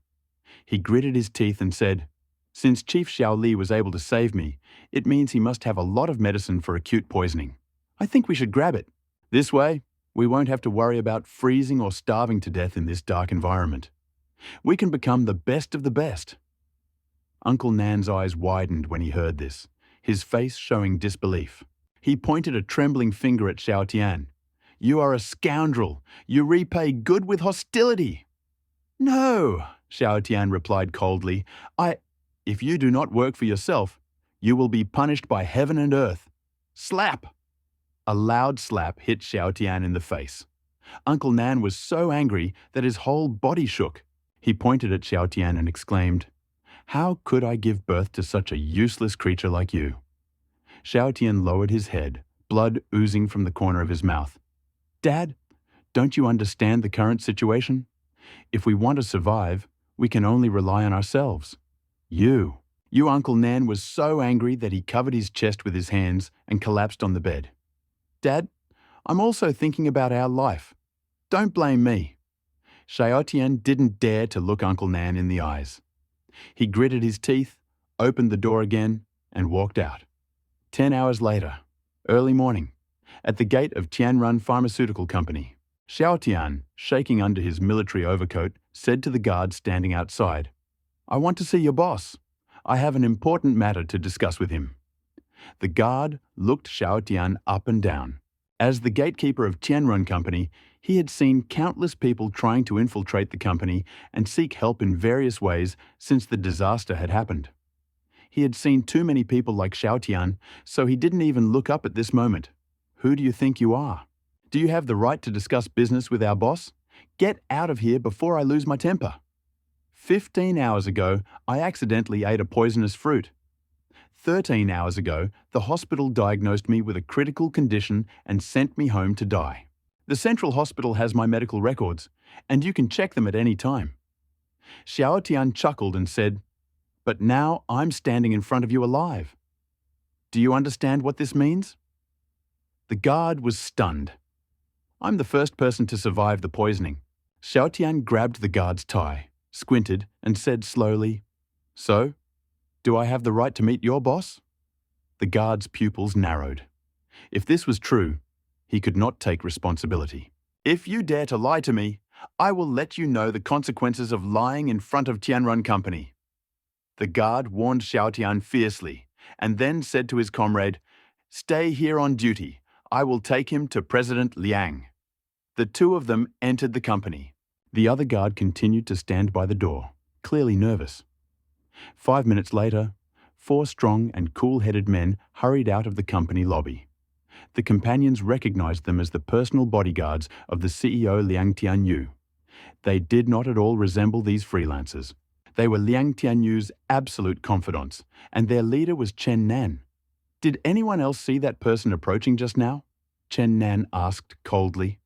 No, the guard stuttered. "From now on, you must hand over all your means of communication. The company will provide you with a private room. You are not allowed to contact the outside world." Chen Nan looked at the guard impassively. "If I find out that you are trying to contact the outside world, the consequences will be severe." The guard shuddered when he heard Chen Nan's murderous words. He felt as if he had accidentally heard some sensational news. The scene returned to Li Tianran again. Li Tianran looked at Chen Nan and the others and couldn't help but smile in his heart. He had heard of Tianrun Pharmaceutical Company. It must be said that everyone in the southern city did not have the best impression of it. Tianrun Pharmaceutical has been operating in Nancheng for almost 3 years. Its success story is not very bright. It is a foreign company. When it first set up in Nancheng, it was a joint venture with a respected veteran entrepreneur in the local medical equipment industry. Thanks to the connections and authority of this old entrepreneur, Tianrun Pharmaceutical grew rapidly in 3 years and soon completely captured the vital medical artery of Nancheng. But just when the enterprise was flourishing, Liang Tianyu, the general manager of Tianrun Company, suddenly joined forces with outsiders, staged a series of riots, and forcibly took away the shares from the old entrepreneur, and then kicked him out of the company. This act of crossing the river and demolishing the bridge undoubtedly brought shame to many, especially the old businessman who had helped Liang Tianyu a lot. He was so angry that he had a heart attack and died shortly after being taken to the emergency room. But the vast majority of ordinary people don't care about such business matters. What makes Tianrun Pharmaceutical famous is another matter. It was last winter. Due to the dry weather, flu often broke out. Many South City residents were infected. Hospitals and small clinics were overwhelmed. Almost 2 out of 10 city residents were infected. At that moment, Tianrun Pharmaceutical announced that one of the raw materials for the targeted flu drug was unavailable and its production would be temporarily suspended. The remaining drugs were not enough, and they will be sold at 10 times the price. One stone can cause 1,000 waves. The crowd is delighted. But unfortunately, at that time, the medical equipment and medicines in the whole of Nancheng were practically monopolized by the Tianrun Pharmaceutical Company, and it took a long time to purchase medicines from other places. The disease could not be postponed. In desperation, patients in Nancheng were forced to accept this and suffer losses, spending tens or even tens of times more to buy the drugs that Tianrun had in stock. As a result, the prices of these drugs increased by more than 100 times. After the flu was over, by pure chance, one of the top managers of Tianrun Company drank alcohol and told the truth. There is no shortage of raw materials. Tianrun Company is just trying to create the illusion of a shortage of drugs in order to raise their prices. After this incident, Tianrun made a lot of money and its market value doubled. But in the hearts of the people in Nancheng, Tianrun's reputation plummeted and the company became completely unpopular. Tear down the bridge as soon as you drive over it. Only profit is important. This was the impression that the people of Nancheng had of Tianrun Pharmaceutical Company. At this time, Li Tianran encountered such a company. Li Tianran's gaze turned cold. He would never give up the ancient medicinal plants, especially to such an evil company as Tianrun Pharmaceutical.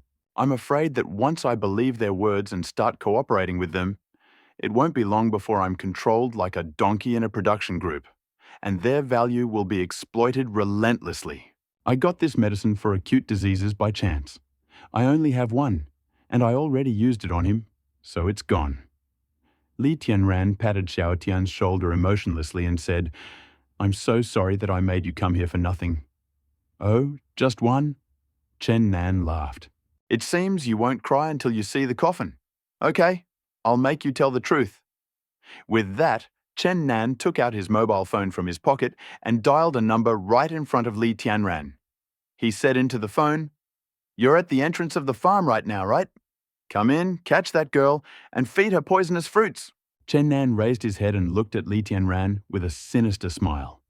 "I want to see if what you said is true or not." As soon as he finished speaking, an indescribable aura of murderous power emanated from Li Tianran. His pupils shrank to the limit, his face looked extremely terrifying, and his gaze resembled that of a lion looking for prey.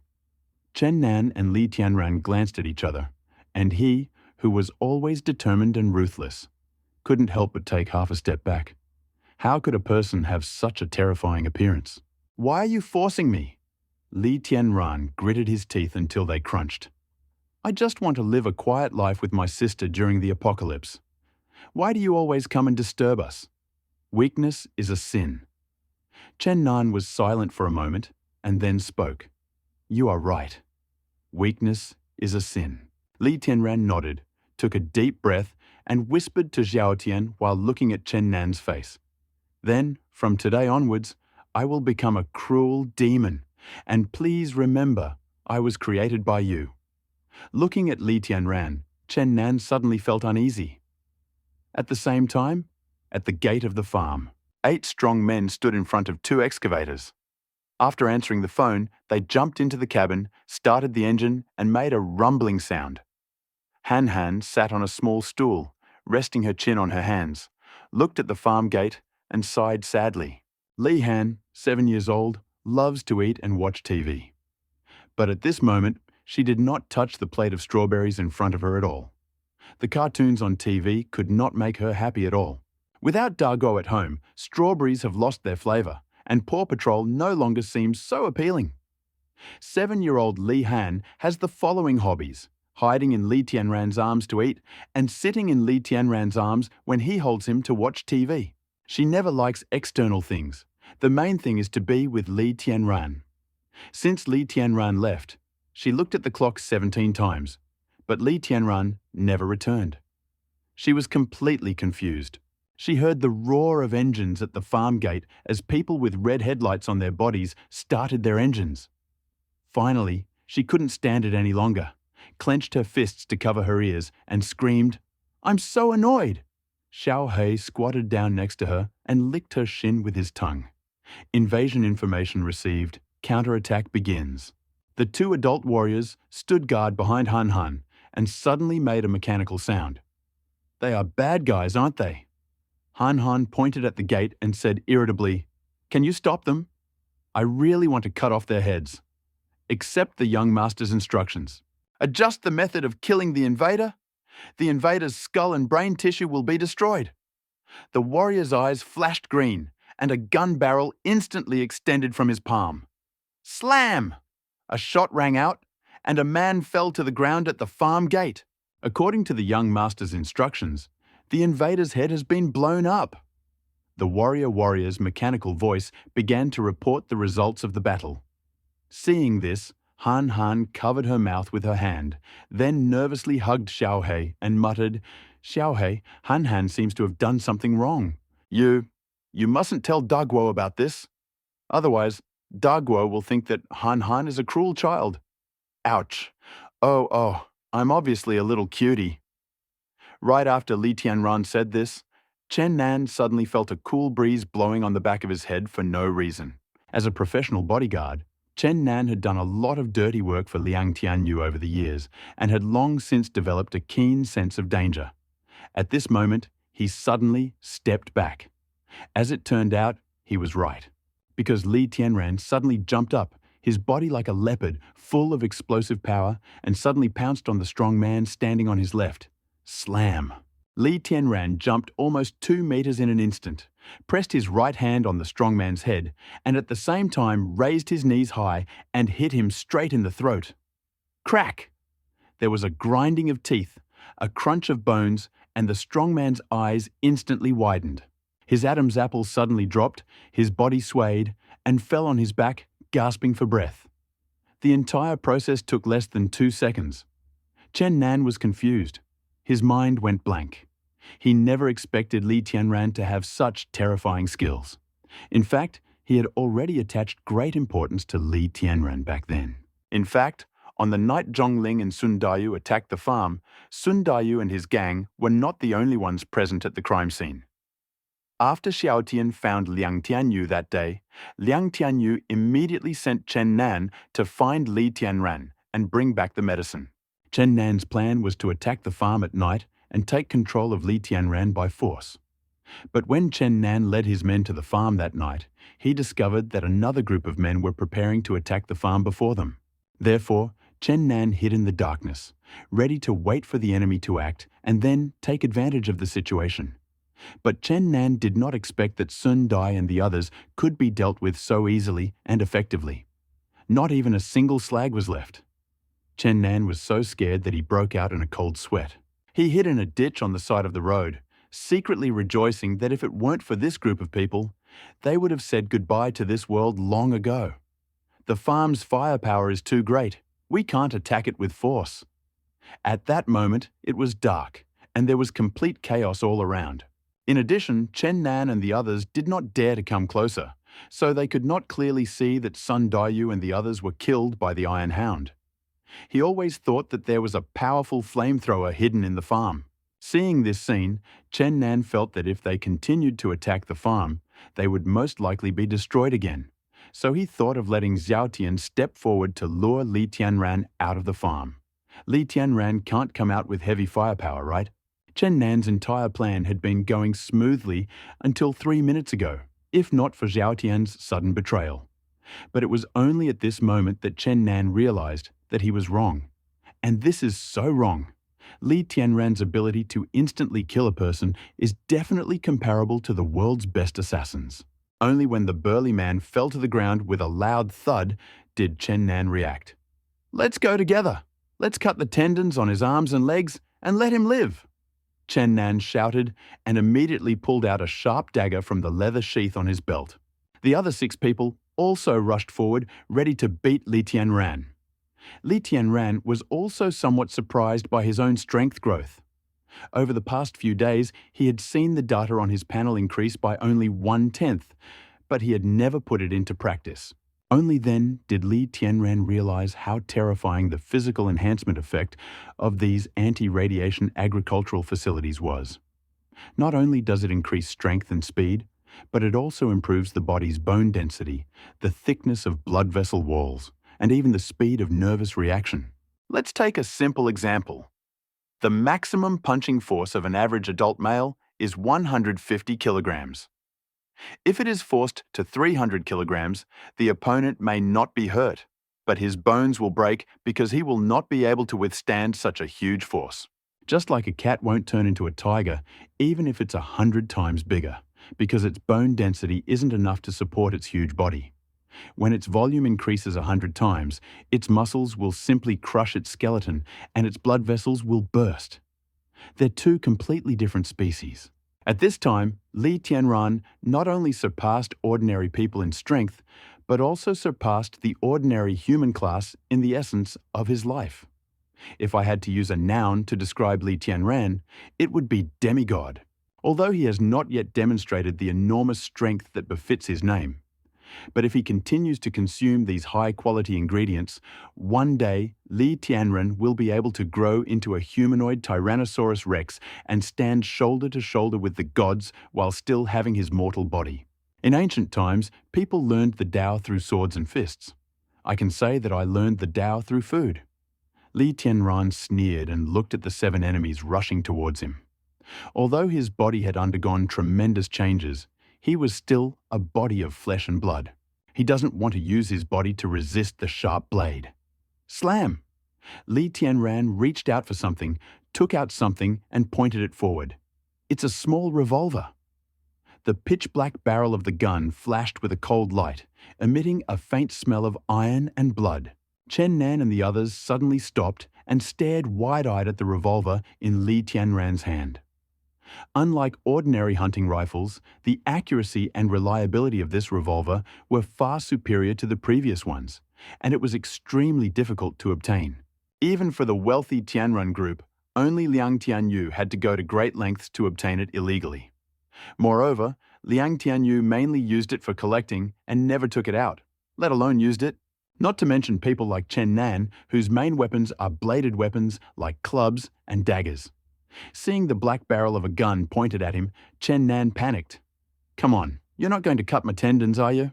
Li Tianran slightly curled his lips and asked calmly, "Why are you so scared?" Chen Nan's forehead was covered in cold sweat. He was silent for a while and then suddenly laughed. "The gun has a maximum of 6 bullets. There are 7 of us. Can you kill us all?" "Oh, that's right." Li Tianran looked like he suddenly understood something after hearing this. "It can be said that we have known each other for a long time, so I advise you," Chen Nan said. "So, I have prepared too," Li Tianran interrupted Chen Nan, took his left hand into his forearm again, took out an identical pistol, and held it in his palm. Chen Nan was stunned. Li Tianran had never been stupid. How could he not be vigilant to outsiders in such a crisis situation? He exchanged these two guns at the mall. They were usually very well hidden and were used for exactly this kind of situation. The reason why he was so willing to go with Zhao Tian was, on the one hand, because Zhao Tian had disguised himself very well. But the most important reason was that he was confident that even if Zhao Tian deceived him, he would still be able to get away with it. I advise you to think carefully before you do anything. You can't afford to offend Tianrun Company. Do you know who sent me here? Chen Nan's face was gloomy. Although his heart was pounding, he remained calm and tried to scare Li Tianrun Company by calling him Tianrun Company. Go to hell, Li Tianran laughed angrily. I don't want to know who invited you here. I just want you to know who let you down. As soon as Li Tianran finished speaking, Chen Nan rolled on the ground, lazily rolling on the ground. His body spun around like a top. While dodging Li Tianran's shot, he accidentally knocked out two comrades next to him. Bang! Bang! Two muffled shots rang out, and two strong men were hit in the thighs and fell to the ground. At this moment, someone saw that Li Tianran was holding a modern weapon, and perhaps after weighing the pros and cons, he turned and ran to his car. Li Tianran narrowed his eyes. Of course, he couldn't let this group of people get away. Letting the tiger return to the mountains, cutting the grass without pulling out the roots, these are the main taboos that will help you survive the Day of Judgment. Li Tianran said nothing and fired. Slam! Another muffled sound. The back of the fleeing strong man was covered in a layer of bloody mist, and he tripped and fell into a drainage ditch on the side of the road. Seeing his four comrades fall one after another at Li Tianran's hands, Chen Nan's face twisted. Yes, when he just saw the gun in Li Tianran's hand, he was really scared and wanted to run away. But human fear also has its limits. When fear reaches its extreme, it often turns into anger and desperate struggle. Today, either you die or I live. I will catch you, even if it costs me my life, Chen Nan roared, and then his legs shot forward with terrifying force, slamming into the ground with a deafening sound. Taking advantage of this reaction, Chen Nan suddenly jumped up and pounced on Li Tianran like a hungry tiger chasing its prey.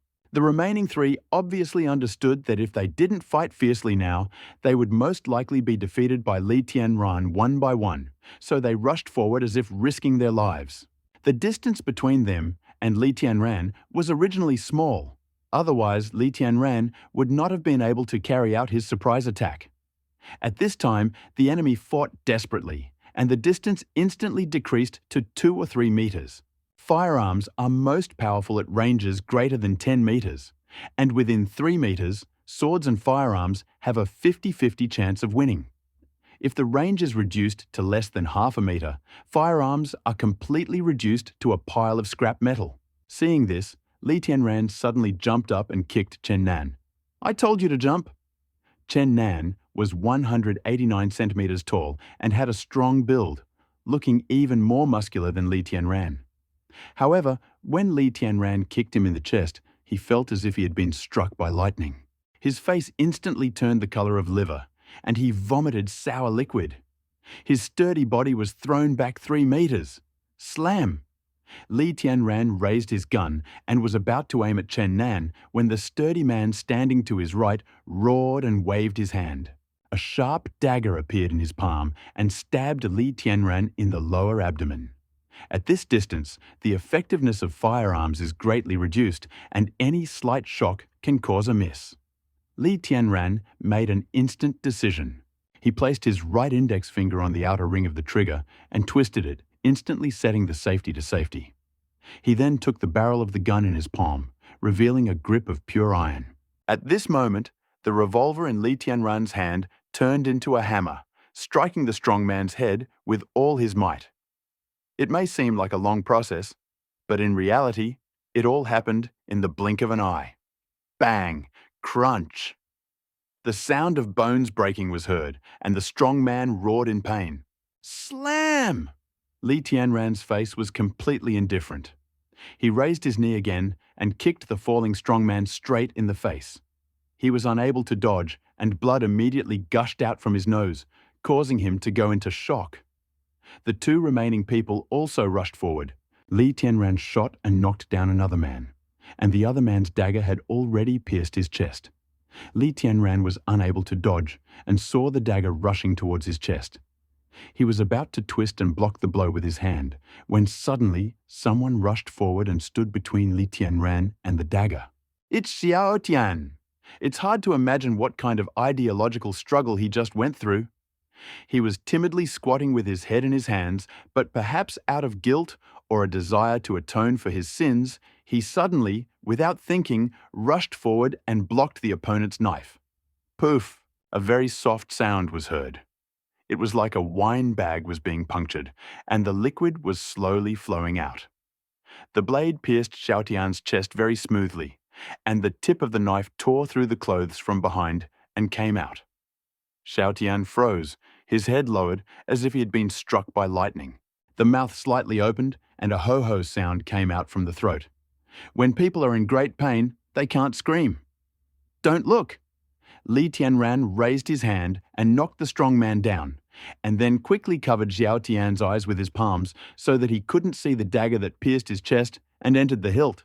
The crimson blood flowed uncontrollably down Xiao Tian's chest. Li Tianran felt as if Xiao Tian in his arms had suddenly lost all his bones and softly fallen. Xiao Tian! Xiao Tian! Li Tianran felt his breathing quicken a little and shouted loudly. He never thought that Xiao Tian would be able to run out and block his knife strike. Boss Li, I'm so sorry, so sorry. Xiao Tian's eyes turned red. He grabbed Li Tianran by the sleeves and muttered hesitantly, Actually, I regretted it yesterday, but I didn't dare tell you I want to live, and they took my father away. The blood flowed slowly, and Li Tianran felt Xiao Tian's body becoming heavier and heavier. Don't say anything. I'll take you right away. You to the hospital? Boss Li, I'm confused. I wanted to sell you for a better life, but then my heart softened. Xiao Tian's mouth opened slightly, his eyes turning red. After the mutation, our family was robbed. My father went to many relatives' houses, but he couldn't find any food. Only you gave us anything. Only you. Li Tianran's mood at this time was extremely complicated. Xiao Tian had already betrayed him, and he wanted to cut Xiao Tian into pieces. But now that Xiao Tian had blocked the knife, how should he act? Even Li Tianran himself didn't know. Father is right. I'm just a loser. I can't be a good guy, and I don't dare to be bad. You saved me, I'll give you my life. Xiao Tian screamed, blood flowing from the corner of his mouth. He grabbed Li Tianran's sleeve tightly, and with his other hand, he pulled out a handful of colorful candies and 500 yuan bills from his pocket and placed them on Li Tianran's palm. These are the candies that Han Han gave me. They are so sweet. You are such good people. It's a pity that someone like me is not worthy of your kindness. Li Tianran looked at the candy in his palm, his hand shaking slightly. I have atoned for my sins. I have atoned for my sins. Xiao Tian looked at the sky with lifeless eyes and muttered something under his breath, seeming to laugh and cry. Finally, his body cooled down, and he lost his voice. Li Tianran put down Xiao Tian's body, paused for a moment, and whispered in his ear. Some mistakes can be made many times in a lifetime. Some mistakes cannot be made even once in a lifetime. If you commit them, you can only accept the punishment. You have accepted your punishment. I forgive you. Then Li Tianran stood up and looked at Chen Nan, who was about to jump up and run away more than 10 meters. He muttered through his teeth with an expressionless face. Xiao Tian is punished. Next is you, and after you is your boss. If I don't skin you alive and rip out your tendons, I won't be called Li. The killing intent in Li Tianran's eyes gradually increased and then turned into a mad killing intent. He walked towards Chen Nan. At this time, Chen Nan had already thrown away the dagger and staggered towards the car parked in the distance. Now he was scared. There was only one thought in his mind. Run. Run quickly. Li Tianran took 2 steps at a time to catch up with him, looking at the back of his knee and kicked his right foot down with all his might. Slam! Muffled sound. Chen Nan felt pain in his right leg and fell on his back. Brother, listen to me, Chen Nan said with a panicked expression. Li Tianran did not answer, but raised his right leg again and hit Chen Nan on the head. The blow sent the latter's body sliding forward 1/2 meter, and blood immediately gushed out from his mouth and nose. Chen Nan grabbed his head and shouted, Li Tianran, do you know what the consequences will be if you kill me today? Li Tianran was silent, looking at Chen Nan's knee, and suddenly stepped on his foot. Crack! A sharp sound was heard, and Chen Nan's knees visibly buckled. He groaned and his eyes rolled back, as if he was about to faint from the pain. Li Tianran sneered and kicked Chen Nan's head again and again, as if he was kicking a soccer ball.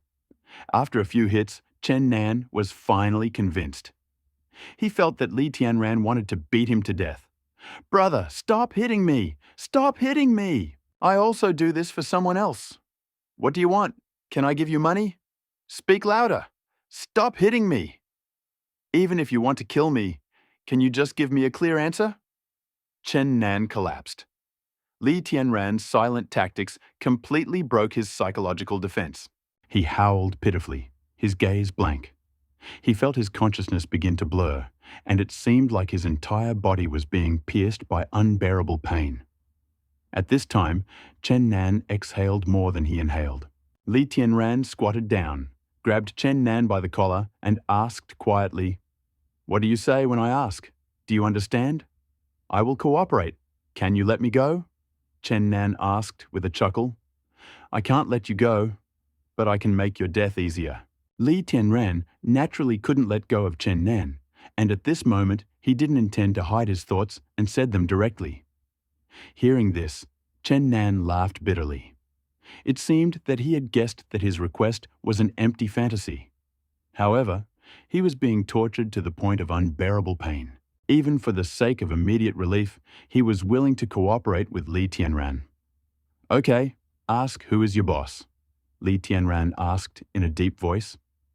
Tianrun Pharmaceutical Company has several shareholders who have significant influence in the company. Li Tianran is not sure whether this matter was initiated by one of them or whether all the shareholders participated. My boss is Liang Tianyu, Chen Nan said with difficulty. Li Tianran frowned. Liang Tianyu, it turns out, is a real scoundrel. The CEO of the company, Tianrun, is the person with the highest power on the surface. He was the one who pulled the trick of raising the price of medicines and undermining the authority of senior colleagues in the past. Hearing this name, Li Tianran asked again, Apart from Liang Tianyu, is there anyone else involved in this? Chen Nan had lost too much blood, and his vision was clouded. It seemed that he would not last long. But in this case, the information received is most correct, because Chen Nan is now simply unable to make up lies. Liang Tianyu bears full responsibility for this matter. He carefully hid this news. Apart from us, the other shareholders of the company do not know. Chen Nan hummed again for a long time, and then spoke with difficulty. He recently had a disagreement with another director of the company. He plans to use this incident to further enhance his authority, usurp his reputation in front of the head office, and force out the other director of Nancheng Company. Hearing this, Li Tianran raised his eyebrows. The head office? Could it be that a large company like Tianrun Pharmaceutical is actually just a subsidiary of the group? So how strong is the parent company behind all this? Ugh! Seeing that Chen Nan was about to faint, Li Tianran slapped him twice on the cheek to bring him back to his senses.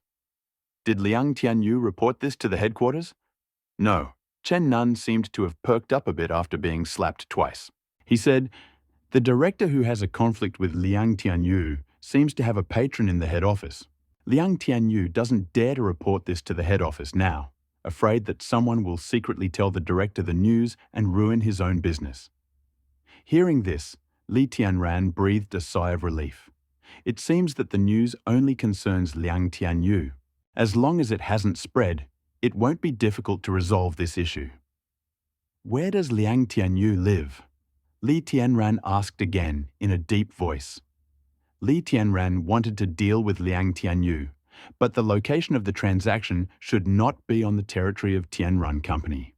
Firstly, Tianrun Company has a huge security force. Even if the world is changing dramatically now, Tianrun Company still has an extremely strong defense due to the wealth accumulated in the past. If he recklessly attacked Tianrun Company, not only would he not be able to get rid of Liang Tianyu, but he would also make the situation worse and bring disaster upon himself.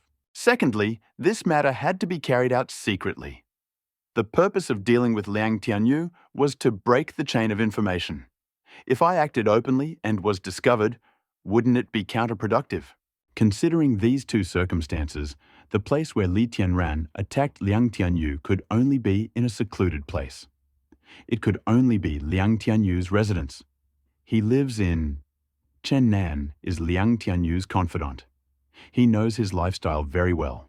At this moment, in a foggy state of mind, he told Li Tianran everything he wanted to know without missing a word.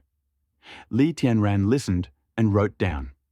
Finally, when he was sure he had remembered everything, he looked at Chen Nan impassively and said, "I need you to call me." At the same time, Liang Tianyu, sitting in the living room of the luxurious villa, impatiently tapped his fingers on the table. He was waiting for news of Chen Nan and the others' victory. If this was done, his status in the group would quickly rise, and he would completely enter the highest level of decision-making. So from now on, he will completely transform from a carp into a dragon. Suddenly, his mobile phone on the table rang. Note: Chen Nan. Hello? Mission accomplished? Liang Tianyu suppressed the excitement in his heart and asked in a deep voice as he answered the call. Yes, Chen Nan replied from the other end of the line. Liang Tianyu was stunned when he heard this. Chen Nan's voice seemed a little strange to him, as if he was a little weak. What's wrong with you? Liang Tianyu asked immediately. Did the mission go smoothly? Something went wrong along the way, and I was injured, but fortunately the target was detained. Chen Nan's voice was weak, as if he had been seriously injured. You must leave your residence immediately and find a new meeting place. We made a bit of noise while we were doing our own thing, and it seems like Vice President Ren's people were watching us. I'm afraid she'll look for you now and cause even more trouble. Vice President Ren is the one who always had conflicts with Liang Tianyu. Hearing this, Liang Tianyu frowned and cursed angrily. Damn it! Why are you so careless? It's really annoying to be attacked by this bitch. Chen Nan was silent for a long time, and then said, I'm sorry. Liang Tianyu said irritably, Forget it. Go and take the target to Warehouse 78. I'll be there soon. Warehouse number 78 is Liang Tianyu's secret base. Due to its remote location and stealth, it is usually unnoticed. Now he can leave his residence without being seen by Director Ren. Click. Hearing Liang Tianyu's words, Chen Nan immediately hung up the phone. Liang Tianyu looked a little dissatisfied. You are so impudent. Now you dare to hang up the phone. When I get to the head office, the first thing I will do is replace you. Cursing in his mind, Liang Tianyu put on his sunglasses and mask, grabbed the car keys lying nearby, pushed the door and walked out. Han, brother will be back soon. By the way, you didn't meet any bad guys at home, right? Li Tianran was driving a Mercedes-Benz SUV and talking to Han on the phone. Chen Nan had already helped him call and deceive Liang Tianyu. It was too dangerous to act in the area of the luxurious villa where Liang Tianyu lived. After weighing the pros and cons, Li Tianran decided to lure the snake out of its hole. The plan went smoothly. Liang Tianyu had no doubts. Just in case, Li Tianran dragged the half-dead Chen Nan into the car in case Liang Tianyu called again and asked about it. As for the rest, Li Tianran had already dealt with them. Under the current circumstances, many people die every day. Even if their bodies were thrown into the desert, it would not cause much of a stir. However, Li Tianran still dragged them all to a dry ditch, cut the gas line of one of the cars of another car, and then set it on fire, destroying all traces of these people. Since the age of destruction, Li Tianran found that not only had his physical fitness improved greatly, but he had also become more skilled at destroying corpses and covering up his tracks. Perhaps it was as he had said before. He would become a demon. Bad guys know. Han's childish voice came from the phone. Han Han is home. Nothing happened. Dagwo asks if you have met bad people at home. These people could not have entered the house in the first place. So Han Han's answer is quite reasonable. Han Han didn't want Dagwo to know because Han Han said, "I'm so annoyed. Can you please cut off these people's heads?" That's why these people fell to the ground. Dagwo doesn't like cruel children, and he dislikes even more children who just cut off others' heads at will.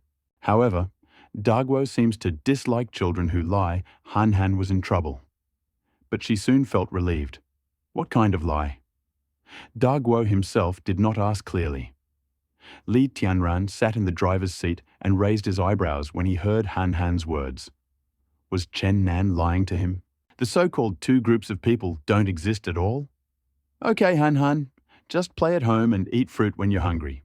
I'll be back soon and cook for you. Li Tianran gave another instruction. Yes, Han Han readily agreed. After hanging up the phone, Han Han rolled her eyes and looked at the mess outside the door. She had watched a lot of TV shows, not just cartoons. She knew that if she left the bodies and excavators outside the gate, the police would probably come looking for them soon. I need to figure out what's going on behind the door. Han Han covered her head with her hands in despair. Now she looks like a naughty child who accidentally killed the chickens and ducks she raised at home, and she's upset because she's afraid of being judged by her parents. At this moment, her style is exactly the same as Li Tianran's. They are simply of the same origin. Destroy the body and cover all traces. The ability to remotely receive information about the farm's status in real time and generate data even from outside the farm is only available after upgrading the shelter to a fortress. I think I need to keep accumulating points, otherwise it will be too inconvenient. After hanging up the phone, Li Tianran sighed. Li Tianran feels very uncomfortable because he can't monitor the farm in real time and loses the ability to digitalize when he leaves the farm. The points for upgrading the farm for the first time are not that many, only 8 million. If you continue to earn points at the same rate as you have been recently, you should be able to accumulate enough in just a month or two. Some unspoken calculations suggest that this will probably be completed around the time the second era of destruction hits. This made Li Tianran feel relieved. The first era of destruction had such a huge impact on the world, causing confusion, so the second era would probably be even more serious. Only by carefully preparing for this moment can we calmly welcome its arrival. The vehicle was moving at high speed. The power of the Mercedes-Benz SUV is indeed incomparable to that of a truck. Soon, Li Tianran arrived at the agreed warehouse number, 78. From afar, he saw a black Land Rover parked on the side of the road. According to Chen Nan, it was Liang Tianyu's car. He arrived early. It seems that he is really worried about this matter and is afraid that something unexpected will happen, so he hurried here all the way. Li Tianran slowly passed by the Land Rover. Through the windshield, he did not see anyone inside. Then he looked up at the abandoned warehouse in front of him. After parking his car in an inconspicuous corner, Li Tianran pushed the door and walked out. At that moment, he was wearing a suit and sunglasses. If someone else saw him, they would not be able to tell him apart from Chen Nan's men. This warehouse has 2 floors, 8 rooms, and a hall. First, we need to confirm its location. Li Tianran was silent for a moment, then walked along the wall to avoid surveillance, walked to the back door, and climbed in through the window. Soon, he jumped out into the second-floor corridor. There was no one in the warehouse.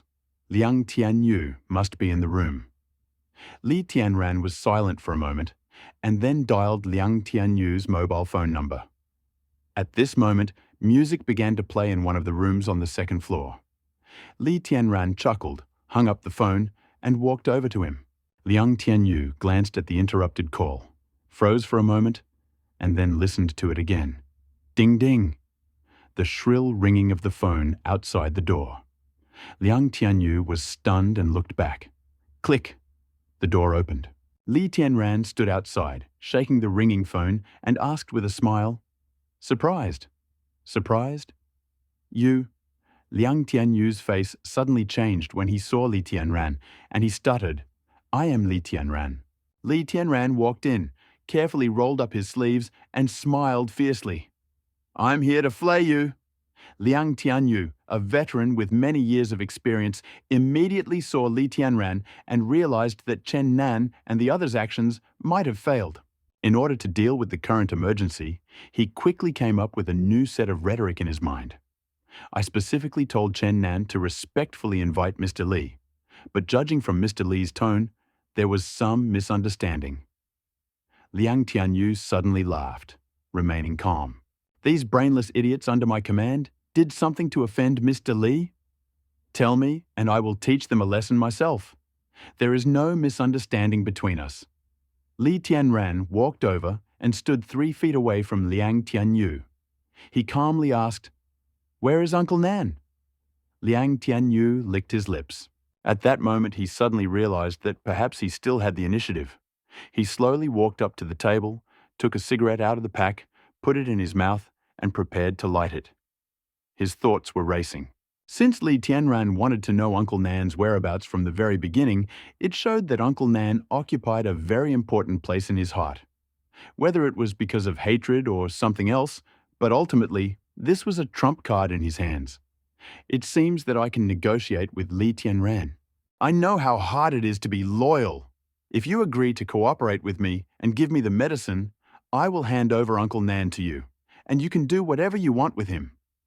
Liang Tianyu picked up the lighter and pressed it lightly. How about it? A challenge.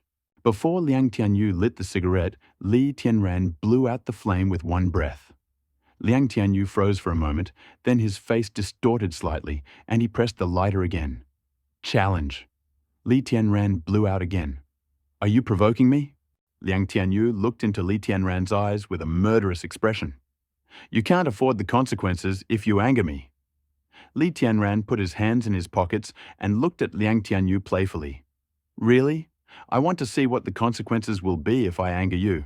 In truth, under the current circumstances, the most powerful are still us, the businessmen and chaebols who possess considerable wealth.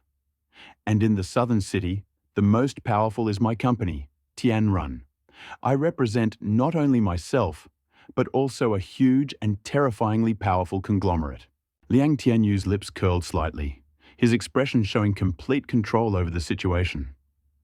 I've seen many people like you who, over the years of their business, have found themselves in the spotlight simply through luck. For example, some stubborn residents who cling to their land and refuse to move, hoping to sell it at an inflated price. For example, some researchers hold patents on new drugs and refuse to sell them, hoping to grab a piece of the pie for themselves. These people are a lot like you. They all thought they had the capital to fight Tianrun Company and negotiate terms. They ignored my good intentions to cooperate and fiercely questioned my profits. Without exception, they all died a horrible death. Liang Tianyu leaned close to Li Tianran's ear and asked mockingly, "Do you want to know what happened to them?" The son and daughter-in-law of the owner of that nail house were in a car accident. Neither of them survived. All that was left was a white-haired old man and a pair of crying twins. And that researcher's wife was kidnapped. I heard that several people took turns humiliating her, filmed the scene, and posted it online.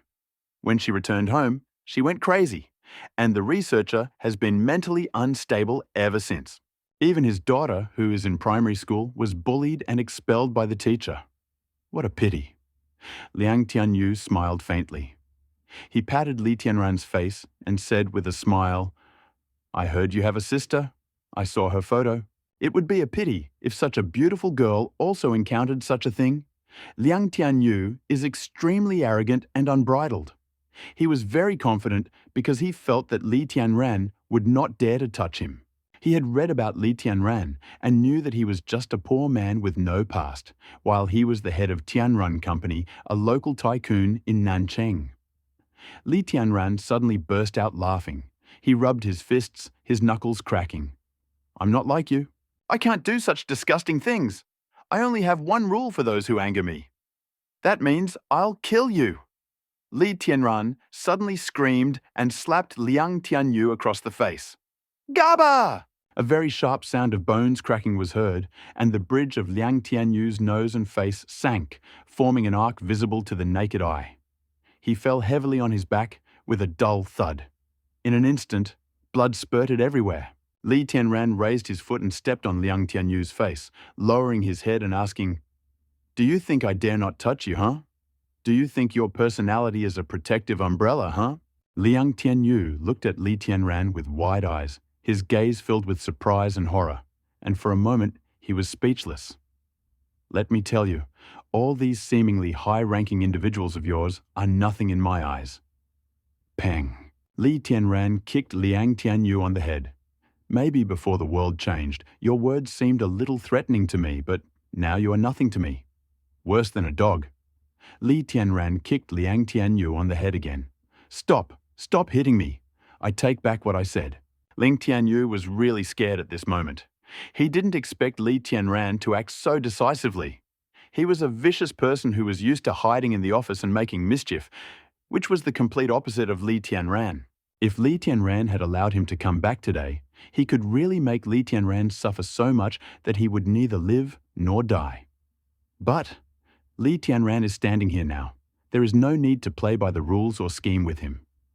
Just a few fists had destroyed all of Liang Tianyu's plans. If Liang Tianyu is compared to an emperor skilled in intrigue, then Li Tianran is a warrior who breaks the law with force. The emperor was furious, and blood flowed everywhere. But if a commoner is angry, even the emperor will be covered in blood within 5 steps. If you hadn't told me just now, I wouldn't have known how much evil you've done. Li Tianran's eyes flashed with killing intent. He picked up the hollow steel pipe lying next to him and said angrily, "It's because there are so many people like you, whose hearts are as ugly as worms, that this world has become so evil. I live cautiously in the apocalypse, not wanting to harm anyone, but reality always pushes me down this path. So I will fight violence with violence, starting with you." Liang Tianyu heard the strong killing intent in Li Tianran's words, and his pupils suddenly shrank. Boom, boom, boom. Li Tianran grabbed the steel pipe and swung it down. Liang Tianyu's head snapped back and his pupils immediately widened.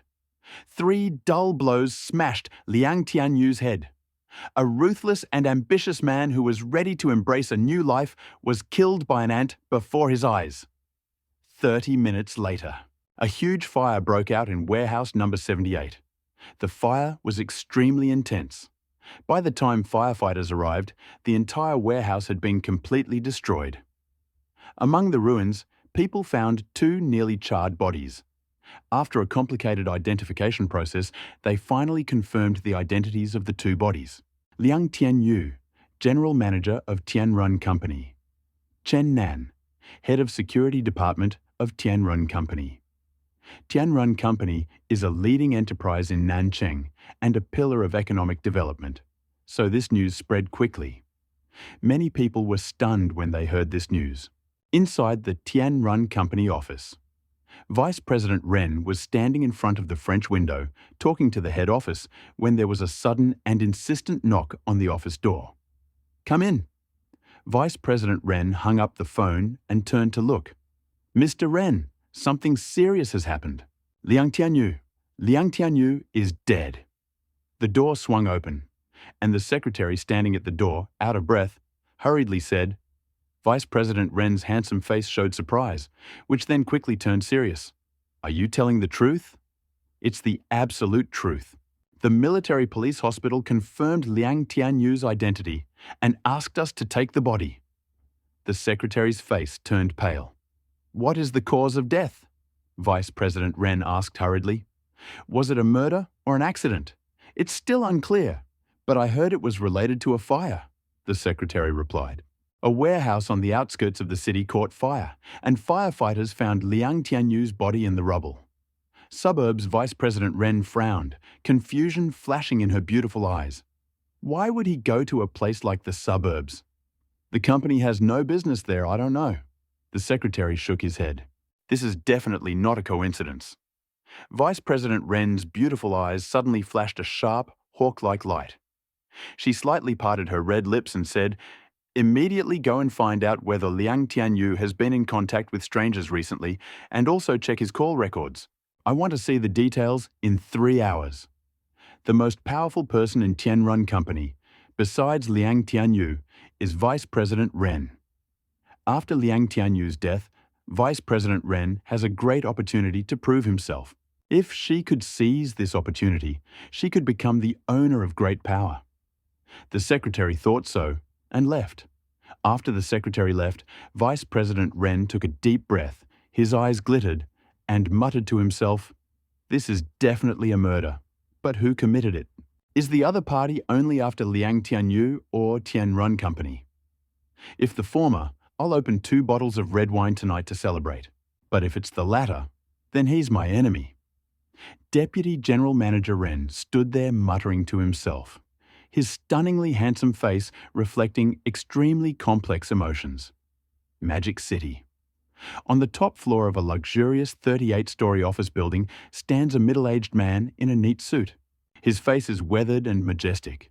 His arms are broad and strong. His eyes sparkle.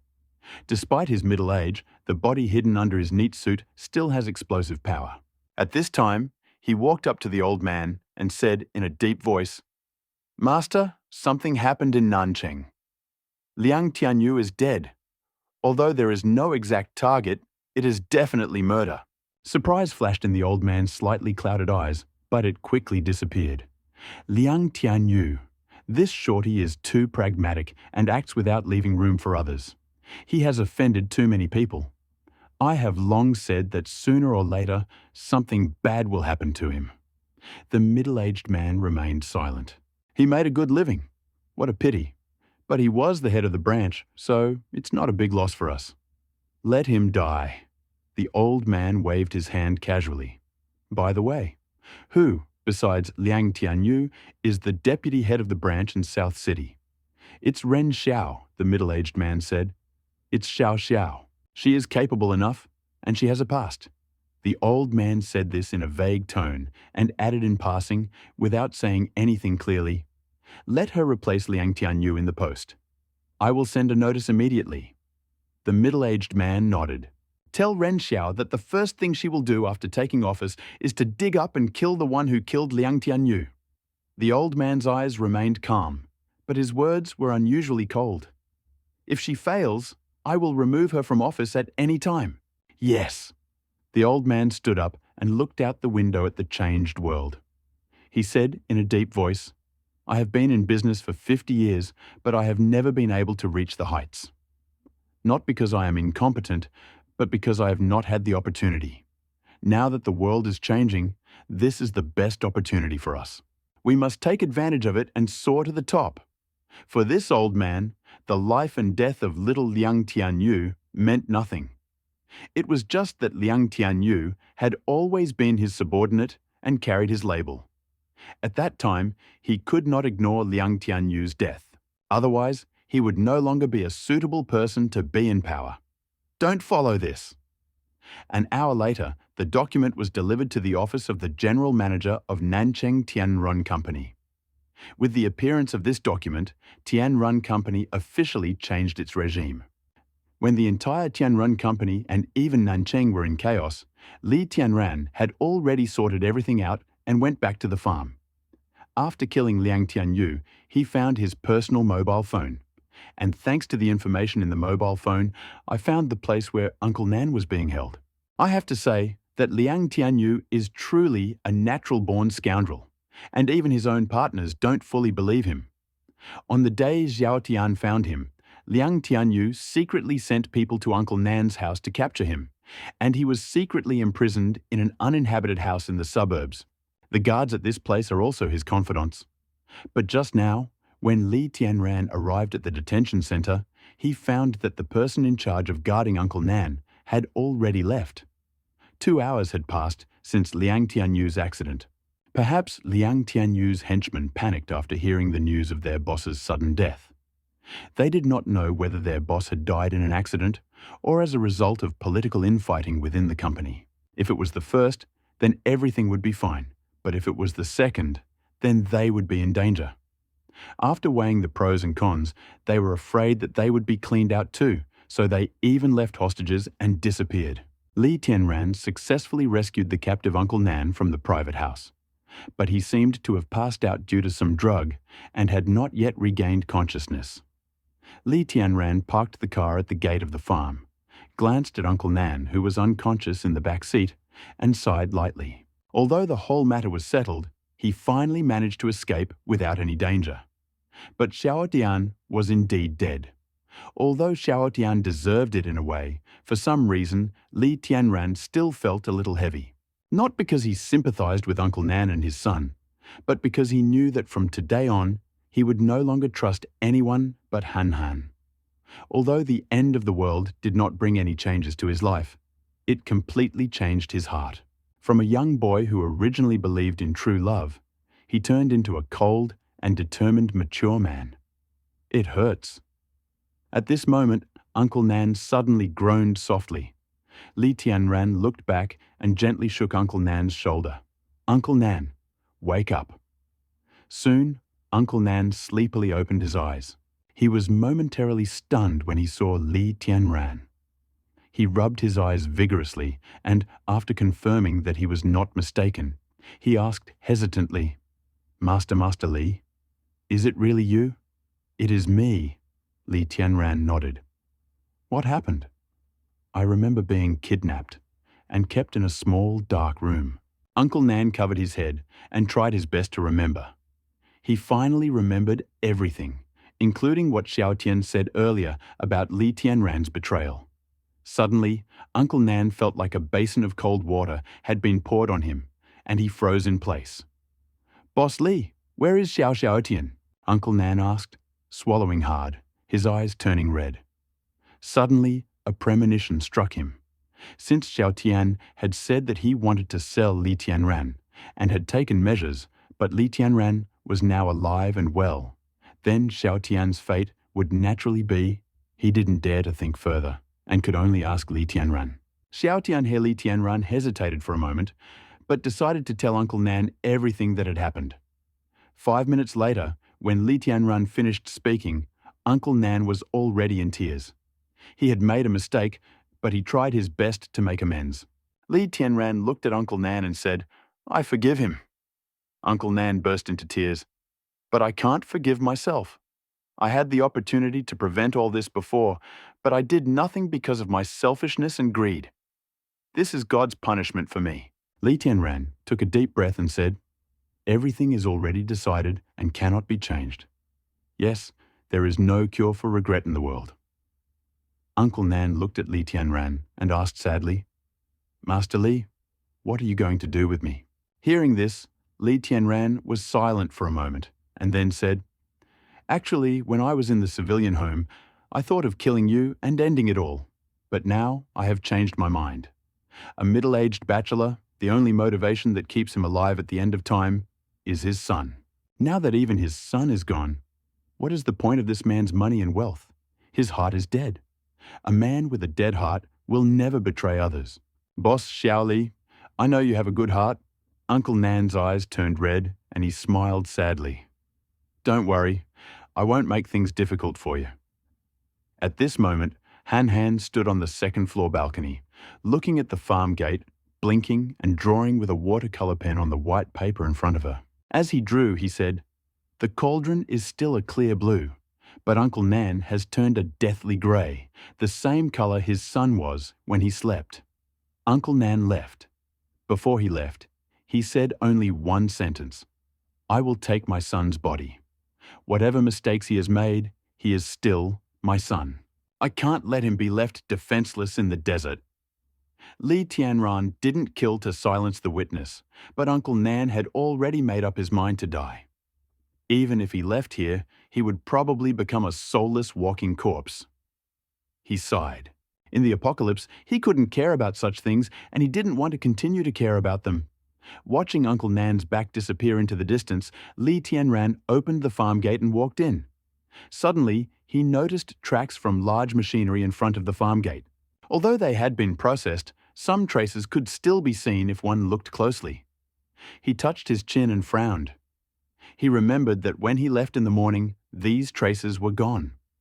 Could the people who attacked the farm that Chen Nan mentioned really exist? But why did Han Han say she didn't see anything? Forget it. I don't want to think about it anymore. This kind of thing can be understood just by looking at the CCTV footage. After driving the truck into the farm, Li Tianran took off his blood-stained coat and threw it into the brazier next to him to burn it. When he finished, Xiaohei ran out wagging his tail. Suddenly, Xiaohei sniffed Li Tianran and took 2 steps back as if he was frightened. Li Tianran was stunned when he saw this. I didn't expect Xiaohei's senses to be so sensitive. Perhaps he sensed the killing aura that had not yet dissipated from Li Tianran, so he was a little afraid to approach. Big cauldron. A long voice rang out, and Han Han appeared. She suddenly rushed towards Li Tianran and pressed herself against him. Big cauldron has finally returned. Han Han is almost starving. As if to confirm Han Han's words, her stomach made a rumbling sound as she spoke. Li Tianran smiled, driving away the gloomy mood. He patted Han Han's head and said, "Brother came back late, and Han Han was left hungry. I want some braised pork." Han Han rolled her eyes, then spread her arms and showed, "A very large pot." "Good." Li Tianran patted Han Han on the head. "Brother will do it right now."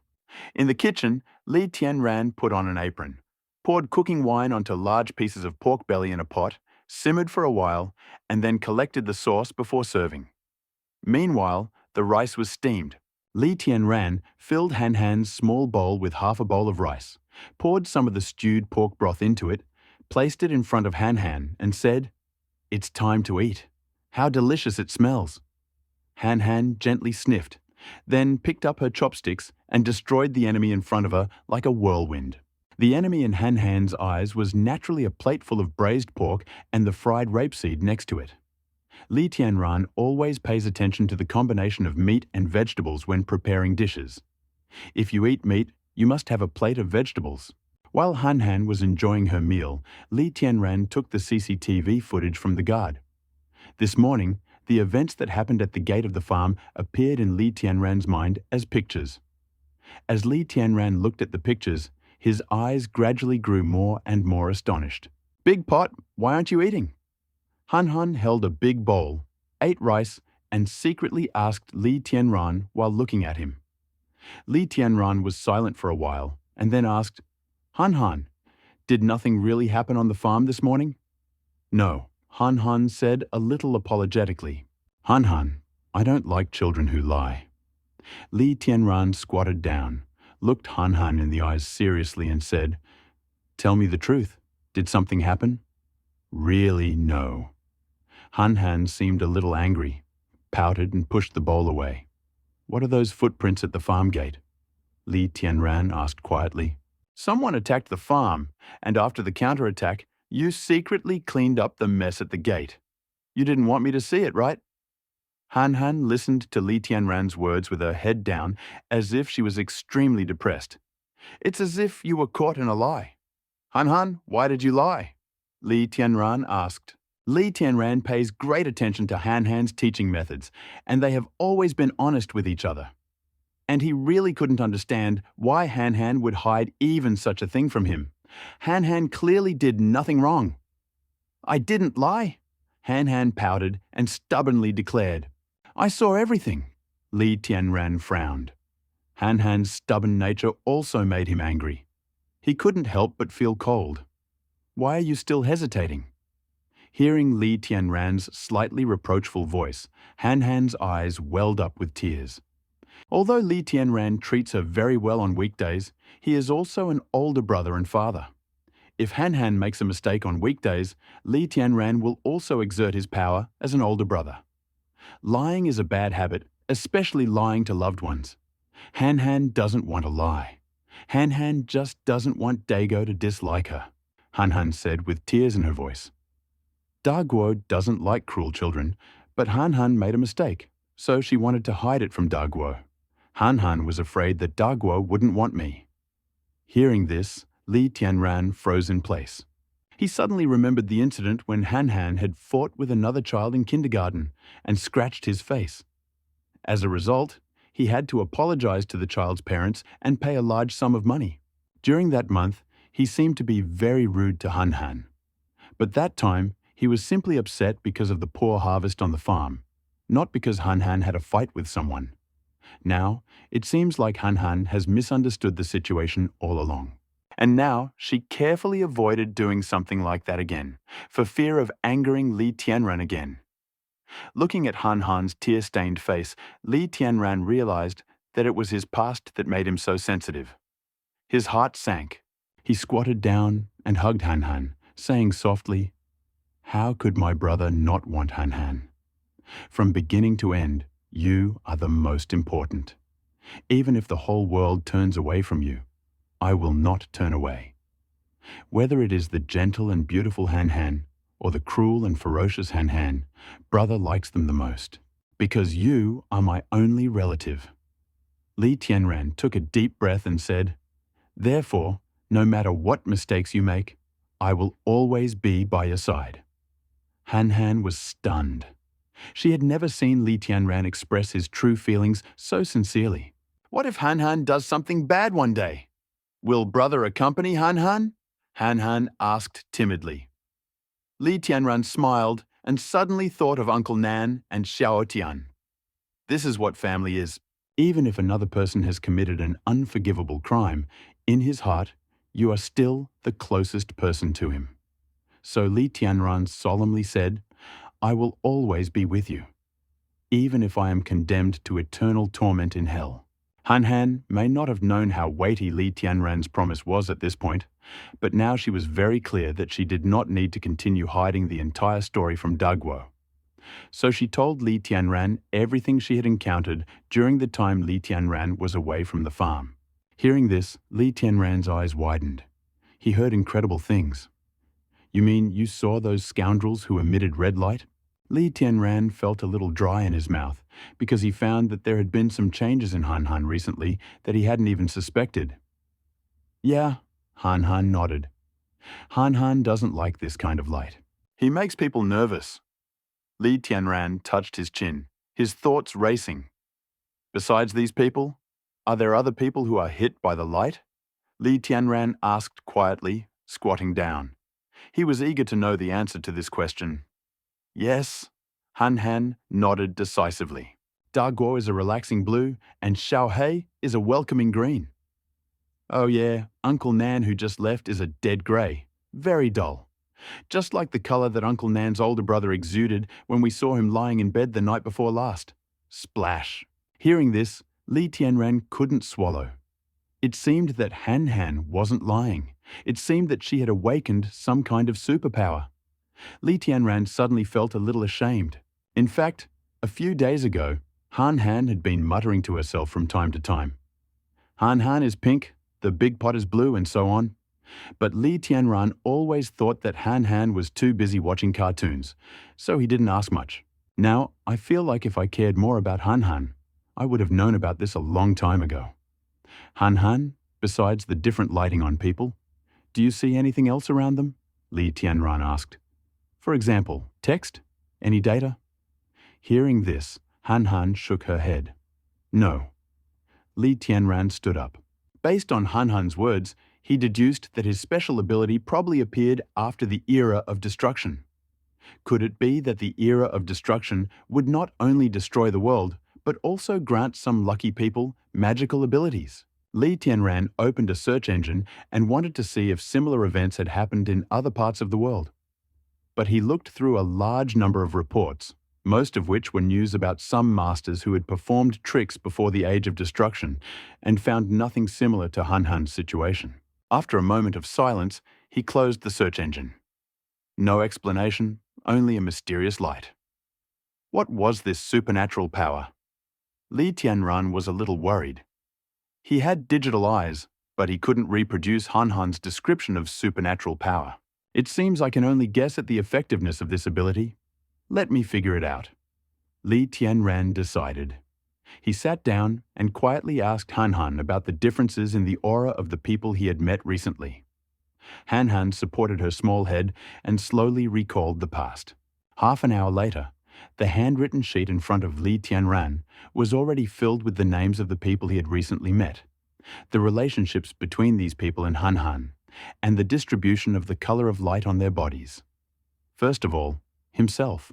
Li Tianran, Han Han's closest relative, emits a blue color that is said to have a very relaxing effect. Secondly, the day before yesterday, I saw Xiao Tian. He was lying on a hospital bed, deathly pale and very depressed. But this morning, the light on Xiao Tian's body turned blood red, making Han Han feel very uneasy. As for Uncle Nan, when he was at home, it was light green, almost transparent. But when he left just now, it turned deathly grey. As for the people we saw later in front of the Nancheng department store, the light on their bodies was deathly grey. Li Tianran was silent for a moment and then wrote on a piece of paper. The change in light may indicate that they have evil intentions toward Han Han. Li Tianran thought about it, and this was the only reasonable explanation. The former Xiaotian didn't know that Li Tianran had the medicine, so he didn't care whether he had any grudge against Han Han or not. So he was completely depressed at that time. For example, this is similar to the hate value in the game. When it is 0, the displayed light becomes a deathly grey. This can also be confirmed by the large number of lifeless people in front of department stores. This morning, Xiao Tian wanted to deceive Li Tianran, kill him, and then kidnap Han Han to take medicine. The malice in his heart was born, the level of hatred increased, and the deathly grey colour changed to blood red. This is the same as the second group of people sent by Chen Nan. As for Li Tianran's blue, it is no longer an indicator of hatred. It is more like closeness. Relaxing blue. People feel most relaxed only in the presence of their closest people. Although Xiao Hei is equally important to Han Han, his role is different from that of Li Tianran. If Li Tianran plays the role of a kind father or elder brother who can tolerate everything and lull Han Han into a false sense of security, then Xiao Hei plays the role of the most reliable friend and playmate. Therefore, Xiao Hei's color is green, and this makes people want to get close to him. The light green color that Uncle Nan exuded before was because Li Tianran gave him food, so he felt kindness and gratitude towards Li Tianran and Han Han. However, after Xiao Tian's death, Uncle Nan was heartbroken. He didn't hate Li Tianran and Han Han, but he couldn't bring himself to be grateful to them anymore, so he turned deathly grey. Yes, that's right. Li Tianran put together everything that had happened during this period of time and finally confirmed that his guess was correct. The light that Han Han sees shows whether the other person has evil thoughts towards her. It is simply a humanoid reconnaissance machine. Li Tianran couldn't help but laugh. This is great. What's the scariest thing about the end of the world? It's not the disaster, but the human heart. He can do anything with the props sold in the mall, but he can't see through people's hearts. But now, Han Han has this ability. This completely compensated for its only shortcoming and made everything perfect. Of all the reconnaissance devices I have ever seen, I would say yours is the most powerful. Li Tianran patted Han Han's head. With such an unusual ability, I will recognize you. Han Han blinked her big eyes. Apparently, she was obsessed with Paw Patrol and didn't quite understand the Naruto meme. But after hearing Li Tianran's words, she became inspired. Will Han Han be able to help in the future? Of course, Li Tianran said quietly. If you see someone with a red glow in the future, be sure to tell my brother. Yeah.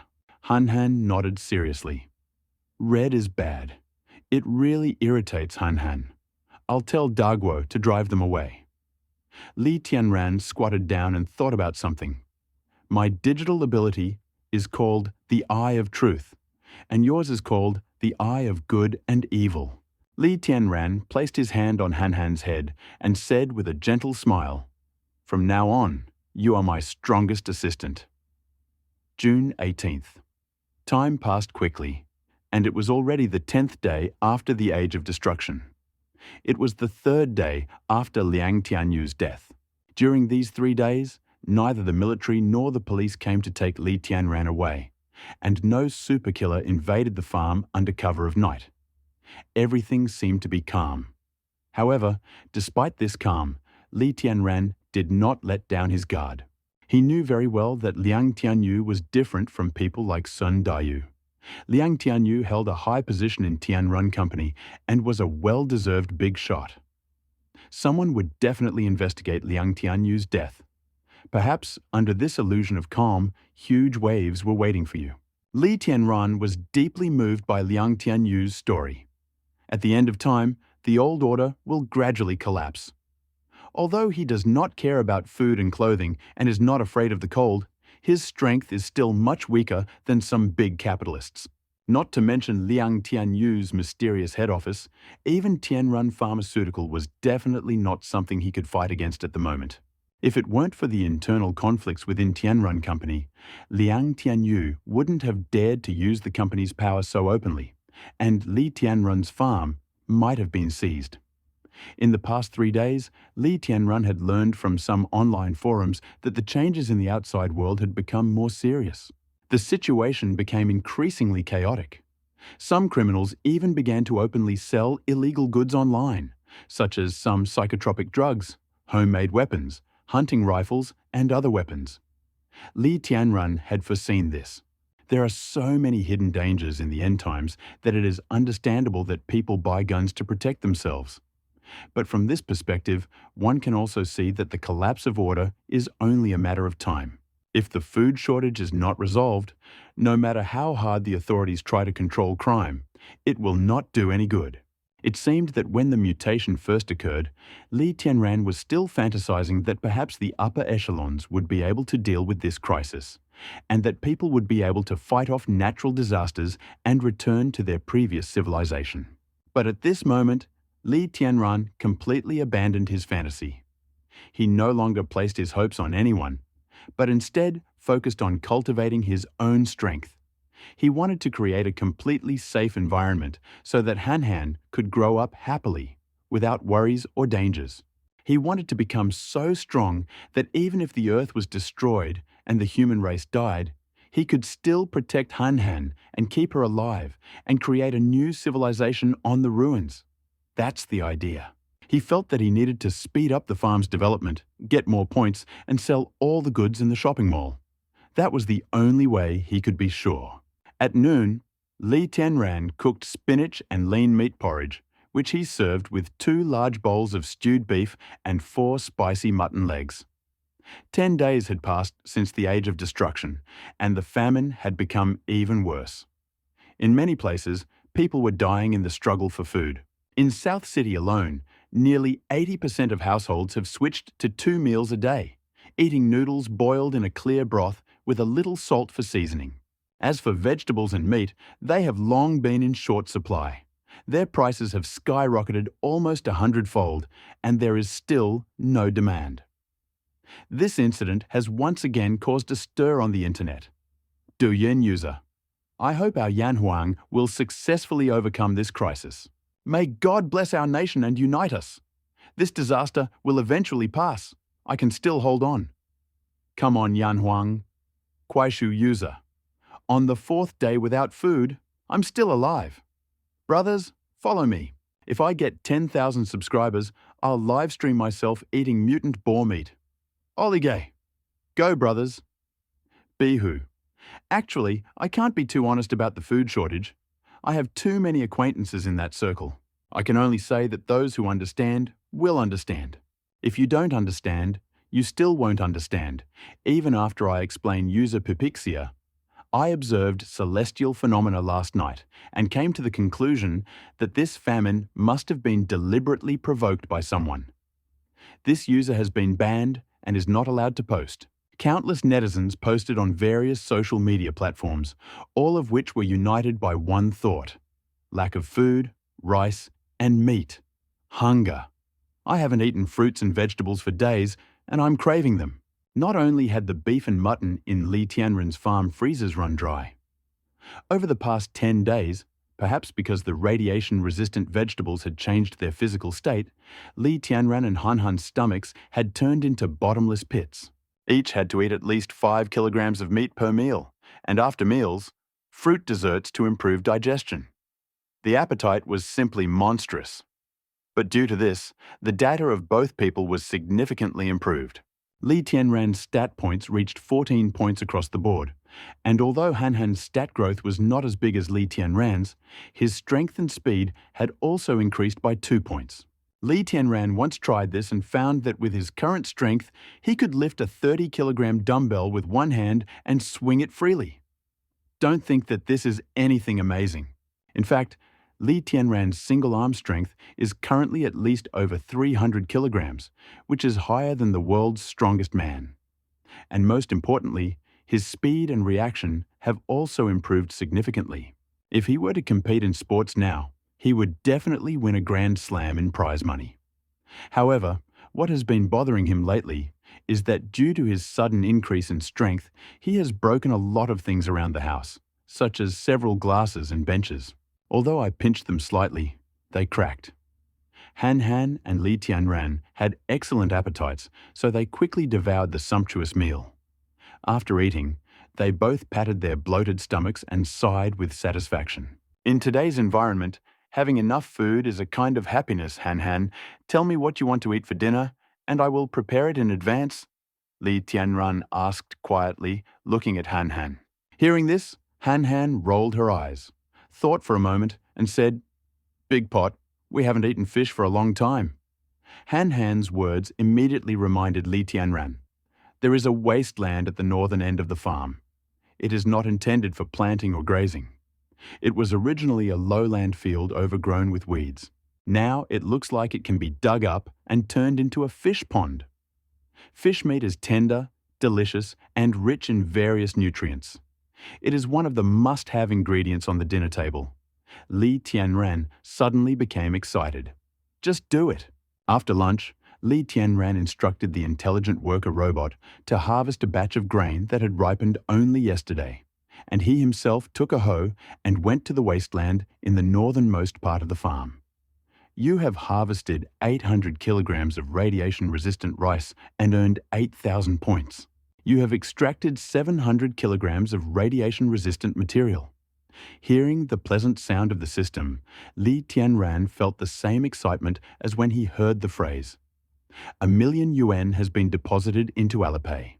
These points are more valuable than money. After a few days of hard work, his number of outlets reached about 830,000. He turned his attention to livestock, cattle, fish. Edible, 55. Fry, 1050 points requires water quality level 1 or higher, LV2. Fry, 500 points requires water quality level 2 or higher, LV3. Fry, 10 out of 5,000 points requires water quality level 3 or higher, LV4. Fry, 10 per 500,000 requires water. Quality level 4 or higher, LV5 Marlin. 10 out of 5 million points requires water quality level 5 or higher. After a quick glance, Li Tianran found that the classification of this livestock is basically the same as that of agricultural crops and has 5 levels from the lowest to the highest. The same as the classes of agricultural crops, and the processing prices in this system were also the same. Along with the edible type, there is also a variant of the ornamental type which contains some ornamental fish such as tropical fish, arowana, etc. Li Tianran didn't want to spend his precious points on these fancy things now, so he simply closed the type view option and chose the edible type. There are many types of edible fish, the most common of which are carp, sea bass, catfish, etc., and the relatively rare tuna. Even though the fish differ within the same variety, their purchase price is absolutely the same. This is very reasonable, Li Tianran sighed. Before the mutation, tuna was considered a luxury, but now it seemed he could afford it. And most importantly, it did not matter what environment the fish grew in. The main thing is that the water quality is suitable, whether it is deep-sea fish or tropical fish, they can all live in the same pond. Li Tianran waved the hoe in his hand, encouraged himself, and began to dig. Li Tianran didn't intend to dig a fish pond of about 1,000 square meters with a small hoe. That was just a pipe dream. He was just a person who attached great importance to solemnity. Even if he has to get out the excavator later, he will dig the first shovel of earth to build a pond with his own hands. This is self-improvement of a farmer. Slam! Li Tianran dug with a hoe, and then used lime to draw noticeable lines along the edges of the fish pond where he was going to dig. After marking the area and location, Li Tianran nodded. Digging a fish pond is a very difficult task, and the current situation of the farm does not allow hiring others to do the job. So after thinking for a while, Li Tianran decided to go and borrow an excavator himself. Although the mall sells such large-scale equipment, Li Tianran does not want to spend his points on such things yet. Judging from the current situation, money is doomed to depreciate quickly, but there will be no points. Therefore, Li Tianran will not spend points on things that can be bought with money. So, a moment later, he drove into a large city courtyard. Li Tianran jumped out of the car, headed straight for the gate, and knocked on it. Bang, bang, bang. The sharp knock on the door was heard by the residents of the residential complex, and then a rough and irritated voice rang out, "Who's there? I'm Li Tianran. Open the door." "It's urgent," Li Tianran shouted at the top of his voice. Li Tianran's farm is located in the suburbs, not far from the city. It has been managed by 2 generations, so he is considered an old-timer here. The people of the city know him very well. Hearing his words, the door of the complex quickly opened. A middle-aged man, about 1.9 meters tall, stood at the door holding a half-meter steel pipe in his hand. His face was covered with stubble, and he looked a little haggard. His name was Yang Baolin, a small contractor. He has several large machines, including an excavator, which Li Tianran wants to use. Old Yang frowned at Li Tianran and asked, "What's wrong with you?" "Lao Yang, I want to rent your excavator for a few days. How much is 800 yuan a day?" Li Tianran pursed his lips and smiled. Before the Age of Destruction, this price was certainly not considered high. But after the Age of Destruction, since most people could barely afford to eat properly, who would have the time to ask Lao Yan to work? He had been sitting at home for a week now, and no money had been deposited into his account. In this case, it is quite normal for Li Tianran to take advantage of the opportunity to lower the price. We can't say that he is treacherous. We can only say that in the end times, everyone should think of themselves first. Hearing this, Old Man Yang raised his eyebrows. He really didn't have enough money for food recently, but you can rent an excavator, but I don't need money. Old Yang waved his hand and said, "I need food." Lao Yang is not stupid. In the current situation, it is difficult to buy food even if you have money. Although the highest echelons of power tried to distribute grain as actively as possible, this did not bring any results since there was a food shortage throughout the world. Lao Yan bought a batch of dry noodles from the supermarket a while ago, but it was only enough for a month, so he had to plan ahead. Your family owns a farm, so you must have plenty of food supplies. Old Man Yan looked at Li Tianran, his eyes shining. How about it? Rent it for a day and give me 10 kilograms of rice. Li Tianran couldn't help but laugh. Indeed, there is no business without fraud. Food prices are skyrocketing. The price of rice rose to 180 yuan per catty last night, and purchases are limited. Each family can only buy 1 catty a day. Old Man Yang, you're asking too much. Li Tianran laughed. Although he didn't lack food, he certainly couldn't let others know about it. Lao Yang's face also turned slightly red. He knew the price he was offering was high, but there was no other way. He had to be thick-skinned to survive. Don't tell me I don't have rice. Even if I did, I wouldn't be able to give you that much, Li Tianran said hoarsely. I still have some frozen meat and flour at home. I'll rent it for a day and give you 3 pounds of flour and half a pound of frozen meat. I need 10 kilograms. You cut off too much. Old Yang hesitated a little and complained. Li Tianran glanced at Lao Yang's face and immediately knew that he should be more persistent. Lao Yang, you need to understand what time it is. The excavator will simply rust if left at home without being used. Besides, the price I am offering is not cheap. You know how difficult it is to buy food these days. Old Man Yang's expression changed unpredictably, and he glanced at Li Tianran and back several times. I won't raise the price anymore. If you don't want it, I'll just turn around and leave. At worst, I can just go to town. You're not the only one with an excavator. I'm sure I'll find someone who will agree to that price. Li Tianran immediately responded sharply, No, no, no. We're all from the same village. Why say that? As expected, after Li Tianran said that, Lao Yang softened. He quickly grabbed Li Tianran and said, "It's a deal. I'll bring an excavator to you right away." Li Tianran followed Lao Yan, his gaze lingering on the steel pipe in Lao Yan's hand for a moment.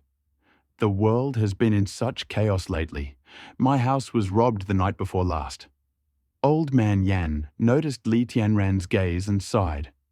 "If I hadn't hidden the food in advance, I would have already died of hunger." "Did you call the police?" Li Tianran asked. "Call the police? There's not enough police right now?" Old Yan said with a wry smile. "I heard it was a gang that stole food. Recently, they have been committing unbelievable crimes in the South City area and have robbed many people." "So, no one can catch them?" Li Tianran asked curiously.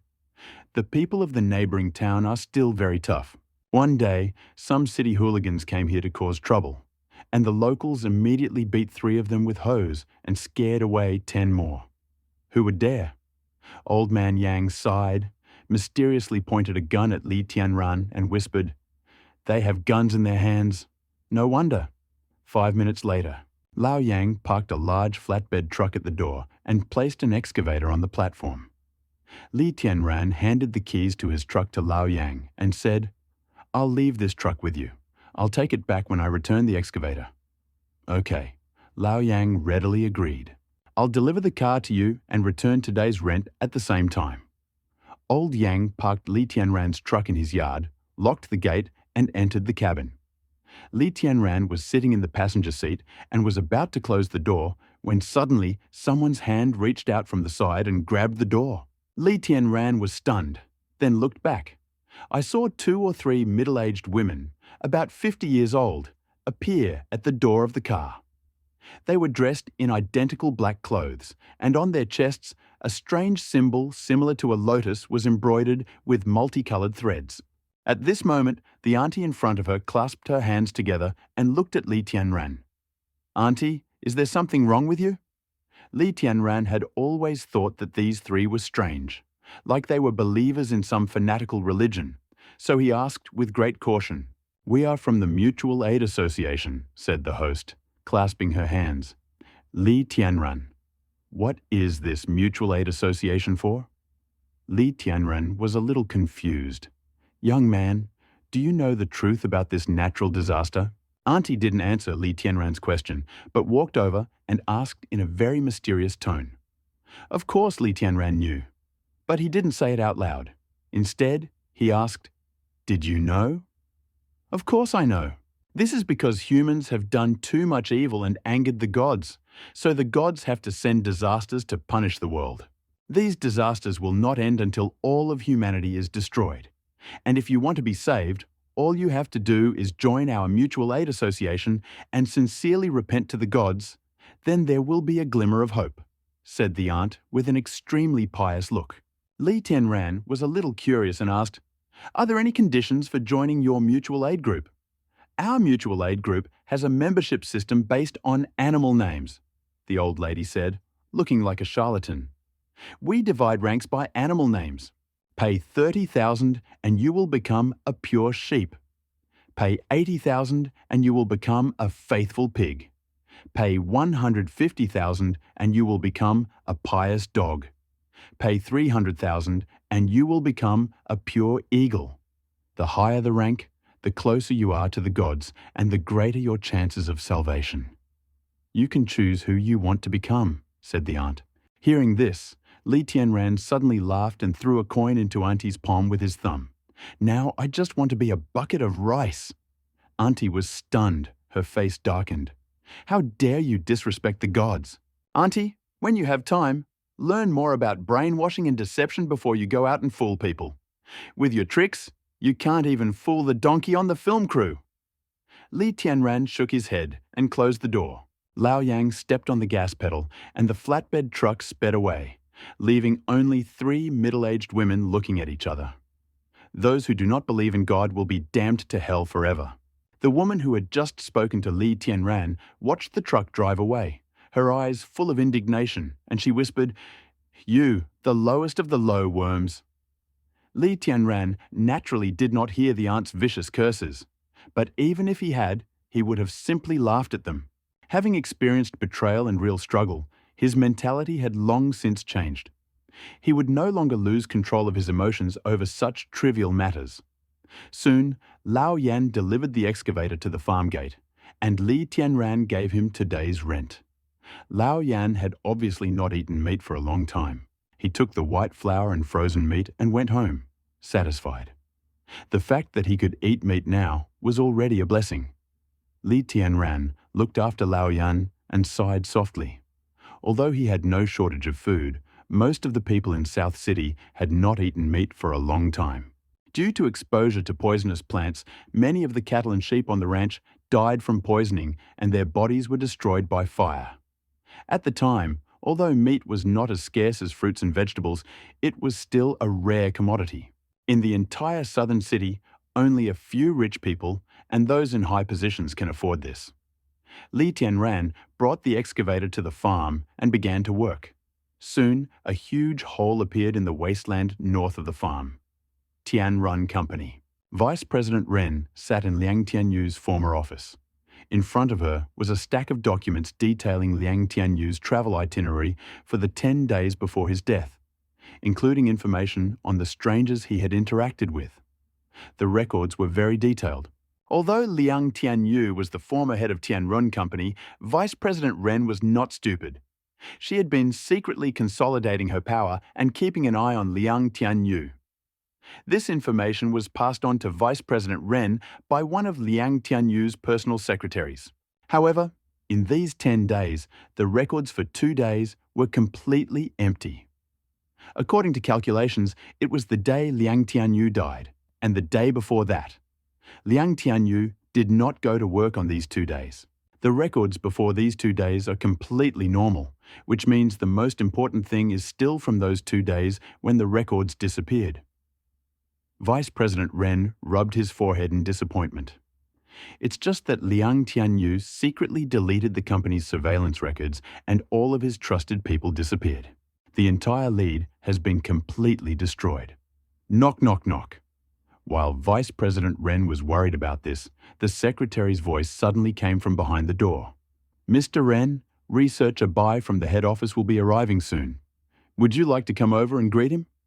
Vice President Ren raised his eyebrows. Yesterday, the head office issued a notice that since the symptoms of acute poisoning after the mutation were too severe, they temporarily decided to open a research institute in South City to develop related treatments. The researcher Bai mentioned by the secretary is the person in charge sent by the head office. I understand. Vice President Ren adjusted his wrinkled cuffs and collar and walked out. In fact, she was not optimistic about the head office's decision. Almost 10 days had passed since the mutation began. During these 10 days, people had become very careful with poisonous vegetables, and accidental poisonings were rare. The head office was now investing huge amounts of money in establishing a research institute. Even if they succeeded in developing an effective medicine, the daylily would probably be extinct by then. However, in the end, it was the head office's decision, and the funds were used from the head office. As a branch manager, she had no right to object. All she had to do was follow the agreements, receive the researchers, and choose a location for the institute. She didn't have to worry about the rest. Downstairs at Tian Run Company. The Mercedes-Benz stalled. The back door opened, and a young man in a neat black suit stepped out. He shook hands with Vice President Ren and smiled brightly. Hello, my name is Bai Jingyan. Vice President Ren looked at the man in front of him, and his eyes reflected just the right amount of surprise. Scholar Bai, I didn't expect you to be so young. Bai Jingyan was about 27 or 28 years old. He had neatly trimmed hair, fair skin, a gentle smile on his face, and an air of grace surrounding him. His gold-rimmed glasses gave him the appearance of a scholar.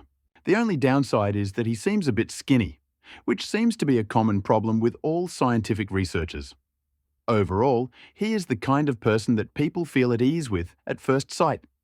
He doesn't look like a boring researcher, but rather like a knowledgeable university professor. And he is the one who is most likely to attract the favor of female students in his youth. Boss Ren is a real heroine. Bai Jingyan nodded with a smile. You are younger than me, aren't you? The fact that you became the general manager of the branch office speaks volumes about the trust that the head office has in you. I should learn from you. They exchanged a few pleasantries. Bai Jingyan said, Mr. Ren, we won't say anything more. I'm here on business and time is short, so let's get down to business. I heard you already have a rough idea of the Institute's address. Can I take a look? Of course, said Mr. Ren. At your request, I chose an address in the suburbs. It's very quiet there, and no one will bother you. Let's take a look around together. Okay. Bai Jingyan nodded. At this moment, two burly men with fierce looks stepped out of the Mercedes-Benz. One of them had a terrible scar on his face that looked like a centipede. Just looking at it made people's hair stand on end. Mr. Ren couldn't take his eyes off the two burly men. Bai Jingyan, as if noticing Mr. Ren's strange look, immediately adjusted the frame of his glasses with his fingers. He smiled and said, These are my assistants. Although they are not handsome, they have solid professional knowledge. Mr. Ren glanced at the calluses on the knuckles of the two burly men, and then looked at Bai Jingyan's palms, which were as soft as a girl's skin. She wanted to say something, but it ended up turning into a smile, regardless of whether the two in front of her are assistants or bodyguards. In short, it has nothing to do with her. She just needs to mind her own business. Li Tianran is working hard on the farm. At this moment, he suddenly saw a Mercedes-Benz S-Class sedan speeding along the road in front of the farm. Li Tianran frowned when he saw it. In such a small suburban town, such expensive cars were rare. He suddenly thought of Liang Tianyu. Can this car be used to investigate the cause of Liang Tianyu's death? If so, he really should be more careful. Inside the car, Bai Jingyan sat in the passenger seat, looked out the window at the surrounding area, and nodded frequently. It's nice here, quiet, I like it. Mr. Ren sat to the side and said nothing. Hey, is that a base over there? The wall is well built. Bai Jingyan suddenly seemed to see something and pointed into the distance. Mr. Ren squinted, looked around, raised his eyebrows and said, It looks like a farm, right? Stop the car. Let's go talk to the farm owner. Bai Jingyan said quietly, This farm has a great location and plenty of space. This is exactly what I need. Visitor alert. Aliens, 3 men and 1 woman, threat level 8. Suddenly, a sharp sound rang in Li Tianran's ears. He looked up from his work and looked toward the farm gate. I saw that the Mercedes-Benz that had just passed the farmhouse turned back at some point and stopped in front of the gate. At the same time, a series of images appeared in Li Tianran's mind. A beautiful woman with an arrogant personality and a well-mannered man in a business suit stood in front of the farm gate. Behind them stood 2 burly men who looked like blind bears. They had fierce faces and looked extremely terrifying. Li Tianran frowned. It seems that these people are malicious. Is anyone home? At this moment, a big man with a terrible scar on his face pounded on the iron gate of the farm and shouted in a hoarse voice, Is anyone home? Li Tianran licked his lips. He suddenly laughed. Am I too touchy? Li Tianran said self-ironically. Even if these people don't have good intentions, they won't be able to get in here. The farm is completely safe for now. Why not go and see what they're up to?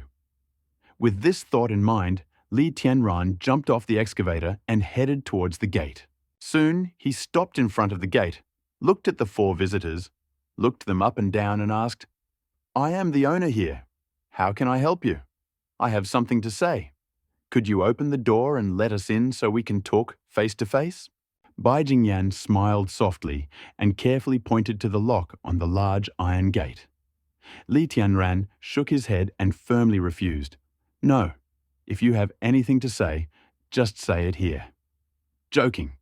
I know who you are, so I let you in. Despite such a decisive refusal, Bai Jingyan did not show any anger. Instead, he chuckled and said, I understand. After all, the situation is very chaotic right now. It is safer to talk through such a metal gate. Li Tianran touched his chin and said, Just say it, I'm very busy. The thing is this. Bai Jingyan glanced at President Ren, who was standing next to him, and winked at her. Although he works at the head office, Tianrun Company is, after all, the local boss in Nancheng, and he needs General Ren to step in and handle many things. For example, at this moment, Mr. Ren's personality should be much more useful than his. I am Ren Xiao, the general manager of Tianrun Company. Mr. Ren took out a gold-embossed business card from his breast pocket and slid it through the gap in the iron grate. He said magnanimously, "In short, I want to buy your farm. Name the price." Mr. Ren is actually very good at negotiating. She revealed her identity from the very beginning, exerting psychological pressure on Li Tianran. As long as Li Tianran is under the influence of her aura, she will always take the lead in the subsequent phase of negotiations. But she never thought that her personality did not have a terrifying effect on Li Tianran. If Li Tianran had not killed Liang Tianyu, Ren Xiao would probably have to wait a very long time if she wanted to get to the top. Tianrun Company? Li Tianran frowned. He looked at Ren Xiao, and thoughts quickly flashed through his mind. His first reaction was that his murder of Liang Tianyu had been exposed, and the other party was testing him under the pretext of buying a farm. Name your price. As long as it is not too high, I can satisfy you. Ren Xiao frowned slightly when she saw that Li Tianran had not taken her business card.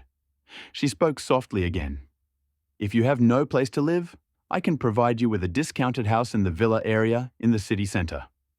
No need, Li Tianran suddenly spoke up, interrupting Ren Xiao. He said softly, I'm used to living here and don't plan to move out yet, so I'm sorry. Ren Xiao's face looked a little ugly. Anyone who was rejected so directly would look bad, especially after she revealed her identity and the other party still didn't give her any face. Don't you want to hear the price? Ren Xiao frowned. Maybe after you hear the price, you'll change your mind. No need. I just like living here. I wouldn't trade this place for anything, even if you gave me a mountain of gold. Li Tianran smiled. Slam. At this moment, a big man with a terrible scar on his face suddenly kicked the door.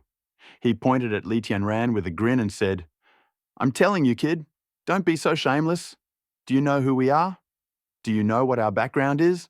You, such a small fry, had better agree while we are still willing to discuss this with you in a friendly manner. Otherwise, when we get angry, it will be too late for you to regret it. Li Tianran's face suddenly darkened. Warning! Warning! A violent attack has been detected at the farm gate. Attack intensity 1. Want to launch a counterattack? The strongman's punch actually triggered a warning from the system. Ren Xiao clearly didn't expect the strongman to explode so suddenly. After reacting, she immediately became furious. Why does Tianrun have such a bad reputation in Nancheng? One reason is the old monopoly on expensive medicines, and the other is that under Liang Tianyu's leadership in the past few years, all the employees of Tianrun Company have become somewhat arrogant and aggressive. Ren Xiao always hated this style of doing business. He wanted to completely change the situation by coming to power, but he didn't expect that this blind bear would do such a thing right before his eyes today. Da Kui! But before Ren Xiao could get angry, Bai Jingyan's face instantly darkened. He turned around, raised his hand, and hit the strongman in the face twice, very loudly. What did I teach you? Forget your bandit ways? If I see you treat people like that again, you're getting the hell out of here. Bai Jingyan's face darkened. He pointed at the strongman and scolded him. Something strange happened. The arrogant and fierce man was slapped twice by the frail Bai Jingyan in front of the entire crowd, but he did not dare to show his anger. Instead, he nodded and bowed obediently. Forgive me, Mr. Bai. I was wrong. I won't do it again. Bai Jingyan turned around and looked at Li Tianran again with a bright smile on his face. My subordinates are ignorant. Please don't take it to heart. Li Tianran couldn't help but sigh when he saw how quickly the man's expression changed. This man is definitely not simple, since he can change two faces in such a short time without looking awkward. Li Tianran nodded expressionlessly and said, Okay, I don't mind. Come here. As he spoke, Li Tianran waved at Da Kui. Da Kui walked over with a gloomy face. What's the matter? What else do you want to say? Slam! Li Tianran suddenly raised his leg, and his big foot passed through the gap in the iron gate and kicked Dakui in the lower abdomen. The force was so great that Dakui screamed and fell to his knees, holding his stomach. You kicked my door and I kicked you too. Now we're even. Li Tianran brushed the dust off his pants and looked at the dumbfounded Ren Xiao. If you have nothing else to say, please leave. After saying this, Li Tianran glanced at Dakui, who was kneeling on the ground with a purple face, and suddenly smiled. It turns out that even the big shots feel pain when they are hit. I thought you guys were invincible because you have so much money and a powerful background, ha ha ha. Li Tianran's sarcastic tone caused a blush of anger to appear on Ren Xiao's beautiful face. At this moment, Ren Xiao regretted that she couldn't find a crack in the ground to crawl through. How awkward. This sentence was clearly mocking them all. She was going to use money to attack Li Tianran, and Dakui was going to use his past to scare Li Tianran. But now they were hit back with one sentence, causing them to lose face. I see, we were harsh. Sorry to have caused you trouble, Bai Jingyan apologized. He then took out a pen and notebook from his pocket, quickly wrote down a series of numbers, tore off the notebook, and handed it to Li Tianran, saying, "Here is my phone number. If you change your mind, we can contact each other anytime." Li Tianran was silent for a moment, then reached out and took the note from Bai Jingyan's hand. "Excuse me? Goodbye."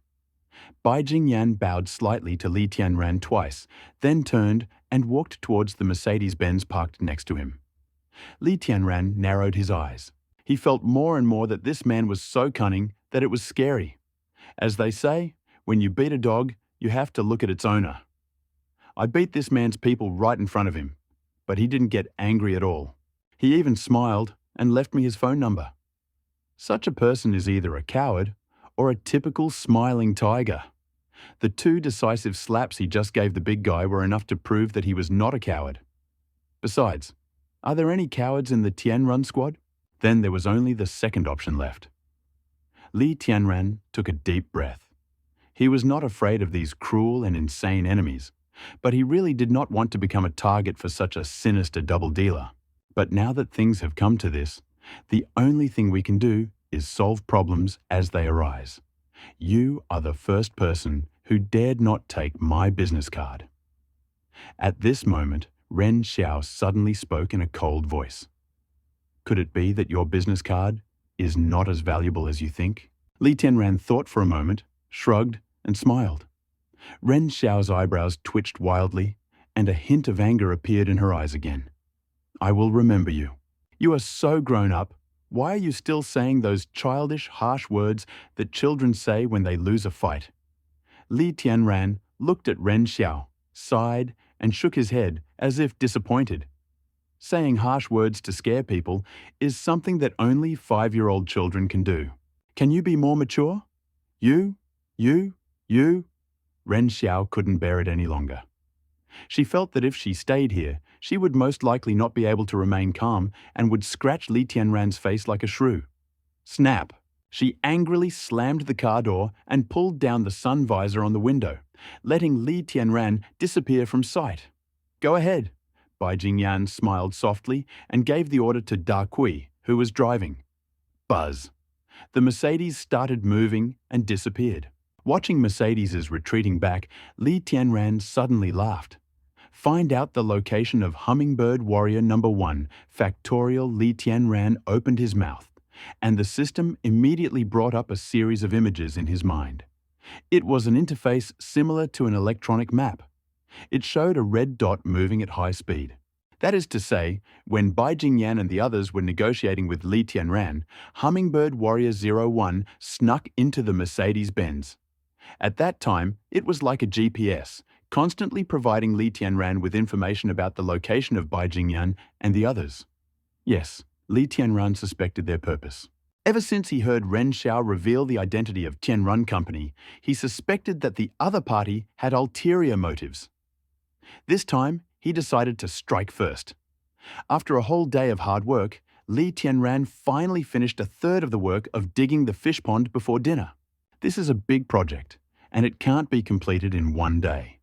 Therefore, Li Tianran didn't plan to work overtime at night. For a person like him, who is used to being lazy, working overtime is simply impossible. Now it's time to make dinner. Back in the small building, we watched the television broadcast today's news. Hello, everyone watching television. Today is the 10th day since the disaster, and the total number of lives lost on Blue Star is 38.6 million. The total death toll in the Yanhuang Federation is 4.7 million. The federal government is currently actively mobilizing grain reserves. Citizens, please do not panic and do not rush to buy food in supermarkets. Only by uniting and following orders can we overcome this global natural disaster. The host's opening remarks were still a series of meaningless words of encouragement. Today, we invited Liang Tian, an expert from the Agricultural Bureau, to discuss the current situation and how to win this war without gunpowder. The white-haired old expert sat down in front of the camera, adjusted his collar, and said with a smile, "Hello, everyone. Hello, host. I am Liang Tian from the Agricultural Bureau. The Earth has been devastated by radiation for 10 days now. In these 10 days, we have experienced an unprecedented disaster.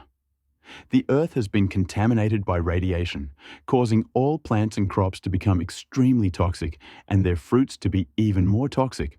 After analysis and research, we found that the toxins in these irradiated crops are fatal to humans and animals. Up until now, we have not found a single case in the world where anyone has survived after eating toxic crops." Hearing this, Li Tianran thought of Zhao Tian, but now he is dead. Expert Liang Tian continued, "As we all know, the old saying that food is the most important thing for humans has been around for a long time. At any time, food remains the main resource for the survival of mankind. Now we are faced with a huge problem: the lack of resources. And after our tests, we found that the land is no longer suitable for planting. This is very sad news. This means that from now on, green plants, including grains and vegetables, will no longer be able to grow on this land. But do not lose heart. Do not despair. We have a proven technology for soilless farming in the Yanhuang Federation. After our nightly research, we have come to a conclusion: 3 months at the most. Our first batch of large-scale crops grown without soil will be ready for harvest. By then, the food shortage problem will be solved." At this moment, countless people sitting in front of the TV jumped for joy. They finally saw the light. Even the presenter's eyes filled with tears, and he clapped his hands. "This is really great news. From now on, let's wait calmly. Dawn is coming soon." At this moment, the whole country is rejoicing. But only Li Tianran had a very solemn expression on his face. He didn't think that the problem of hunger could be solved in 3 months. Because in soilless cultivation, the seeds do not come into contact with toxic soil, but a nutrient solution is needed to support plant growth, and diluting these nutrient solutions requires a lot of water. Li Tianran remembers this clearly. The second era of destruction is related to water. Humanity had already lost its land. If it lost its water, it might well face genocide. But after the latest incident, when numerous messages asking for help appeared on the forum, Li Tianran no longer dared to warn anyone so easily. Since he killed Liang Tianyu, there have been no more missing person posts on the forum. It's all so coincidental. Li Tianran originally wanted to find someone to check the information on the site, but now it seems to have become much easier. Half an hour later, while people around the world were chewing dry bread, eating noodles boiled in water with only salt added, and dreaming that the famine would end in 3 months, Li Tianran and Han Han were sweating profusely while eating spicy hot pot on an induction cooker. Plates of beef meatballs and slices of lamb are placed in the pot, and as the red soup simmers, it releases a tempting aroma. The large pot is dipped in sesame paste. Han Han holds out a small bowl filled with sesame paste, sprinkled with chopped green onions and cilantro. The lamb slices and sesame paste are a perfect match. Li Tianran took a bite and was refreshed by the delicious taste. In fact, clear pot soup is better for lamb shabu shabu to preserve the freshness of the lamb itself. However, Since the temperature has dropped significantly recently, Li Tianran also prefers to eat spicy food to quench his thirst for sweat. Since the age of destruction, the temperature difference between day and night has become increasingly greater. The highest temperature during the day is about -2 to 3 degrees Celsius, and at night it can drop to -50 degrees Celsius. Even if ordinary people wear 3 layers of down jackets, they still feel a piercing wind and aches all over their bodies. It was almost 8 o'clock in the evening, and the cold wind was already howling outside. Li Tianran opened his phone and saw several photos in a WeChat group of his former classmates. All the photos showed people wearing 3 layers of coats, shivering in the cold wind, standing in long lines at food stalls. Gao Lei, this terrible weather will freeze me to death. The line is so long, I don't know how long it will be before my turn comes. Wang Nannan, at Gao Lei, what is the daily diet in your city now? In my community, each family only gets half a pound of rice a day, and sometimes we don't even have one. It's so annoying. After graduating from college, few people interacted in this WeChat group. Since after graduation, everyone had moved to different cities and chosen different fields of activity. We had less common language, and, naturally, we had nothing to talk about. At this time, the disaster once again brought together students from all over the world to discuss the same topic. The WeChat group soon became animated.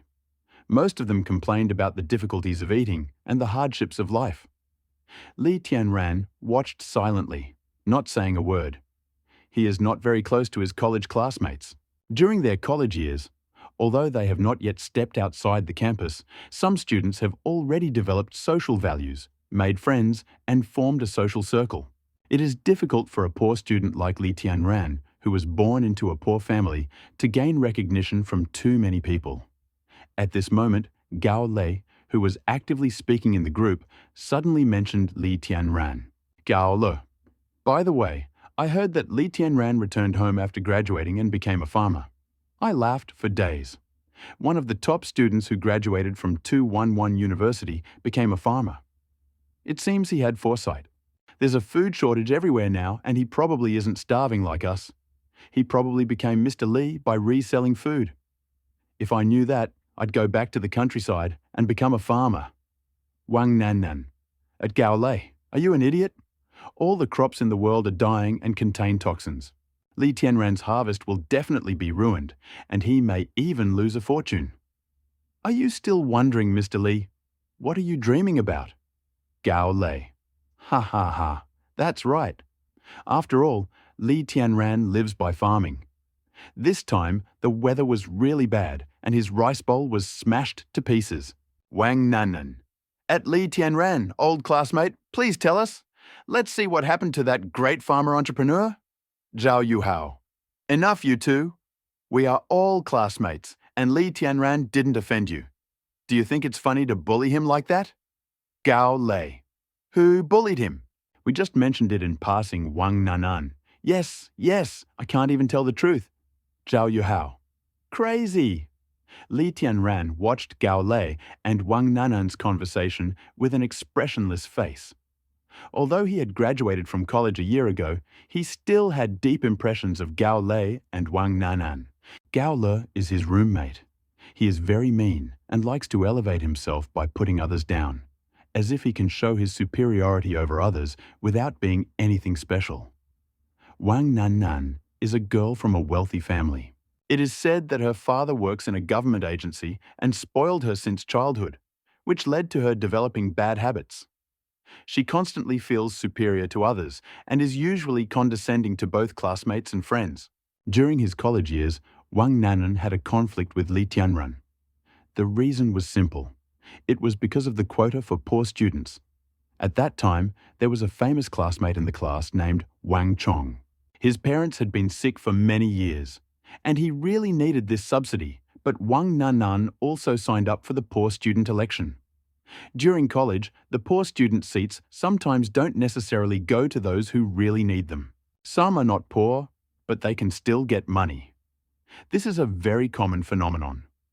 Thanks to the influence of Wang Nannan's father, who works in a government agency, the position of the worst student in the class undoubtedly went to Wang Nannan. Although her family is not poor, who would complain about the excess money?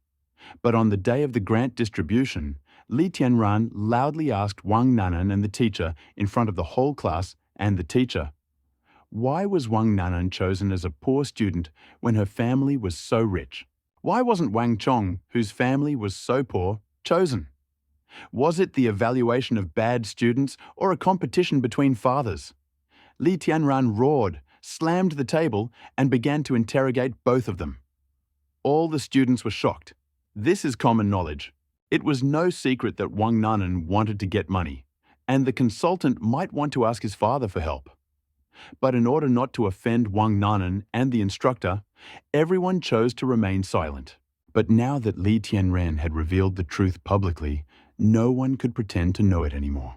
This incident alarmed the school, and eventually Wang Nanan was disqualified and given a serious warning, and the counselor was given an internal warning and transferred out of Li Tianran's class. Since then, there has been an irreconcilable hatred between Wang Nanan and Li Tianran. Even at this moment, Wang Nanan did not forget to single out Li Tianran and ridicule him. These two really know how to communicate with each other. It seems that putting me down is their common hobby, Li Tianran chuckled. The chaos in the WeChat group did not last long. Perhaps Zhao Yuhao didn't want to communicate with people like Wang Nanan, so he quickly decided to block the group messages. When Wang Nanan saw that Zhao Yuhao had become silent, she suddenly felt a sense of victory. Wang Nanan. Working in the office is still enjoyable. Our director specially approved gifts from the Grain Procurement Center for me. No need to stand in line. At first, I was embarrassed, but since he had to ask his father for something, I shamelessly agreed. I just looked, and it was some kind of stewed meat.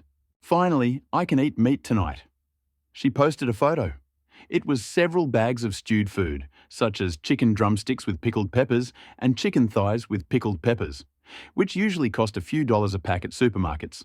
But even during the famine, the price of them soared to 200 yuan per pack, which was terrible.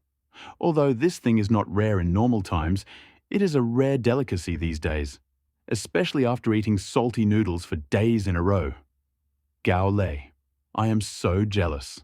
How wonderful it is to have a good dad. I'm standing in line in the cold wind to buy food, and you're eating chicken legs at home. Wow, what's the difference? Does our dad still need a son? Zhou Ning. Same question. Fan Pengfei. Sister Nan, can I start the live broadcast? I want to deceive myself a little. I don't eat pickles. I eat big chicken drumsticks. After saying that, Fan Pengfei posted a photo of plain noodles with pickles in the group and added a crying expression. Wang Nanan. At Fan Pengfei, great, I'll satisfy you. At this moment, a series of photos suddenly appeared in the group again. Li Tianran said this. In the boiling pot, the tender slices of mutton rise and fall with the soup, emitting an attractive shine. The red pepper mixed with the meatballs makes people's appetites sizzle just by looking at them. There's an electric grill nearby, where a fatty steak is being grilled until it sizzles and the crust turns golden. And most importantly, there's a plate of emerald green vegetables next to the hot pot.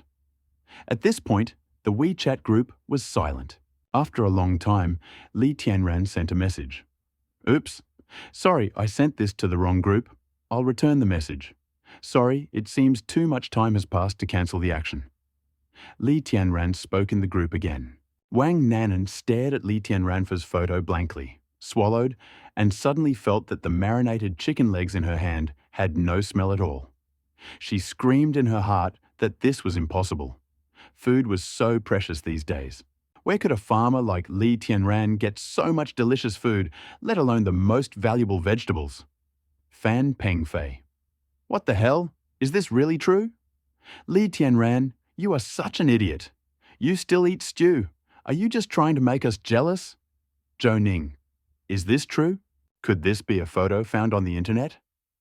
Right after Zhou Ning asked this question, Li Tianran posted a selfie of himself picking up a beef meatball and putting it in his mouth. Zhou Ning. It's true. Li Tianran, you're so mean.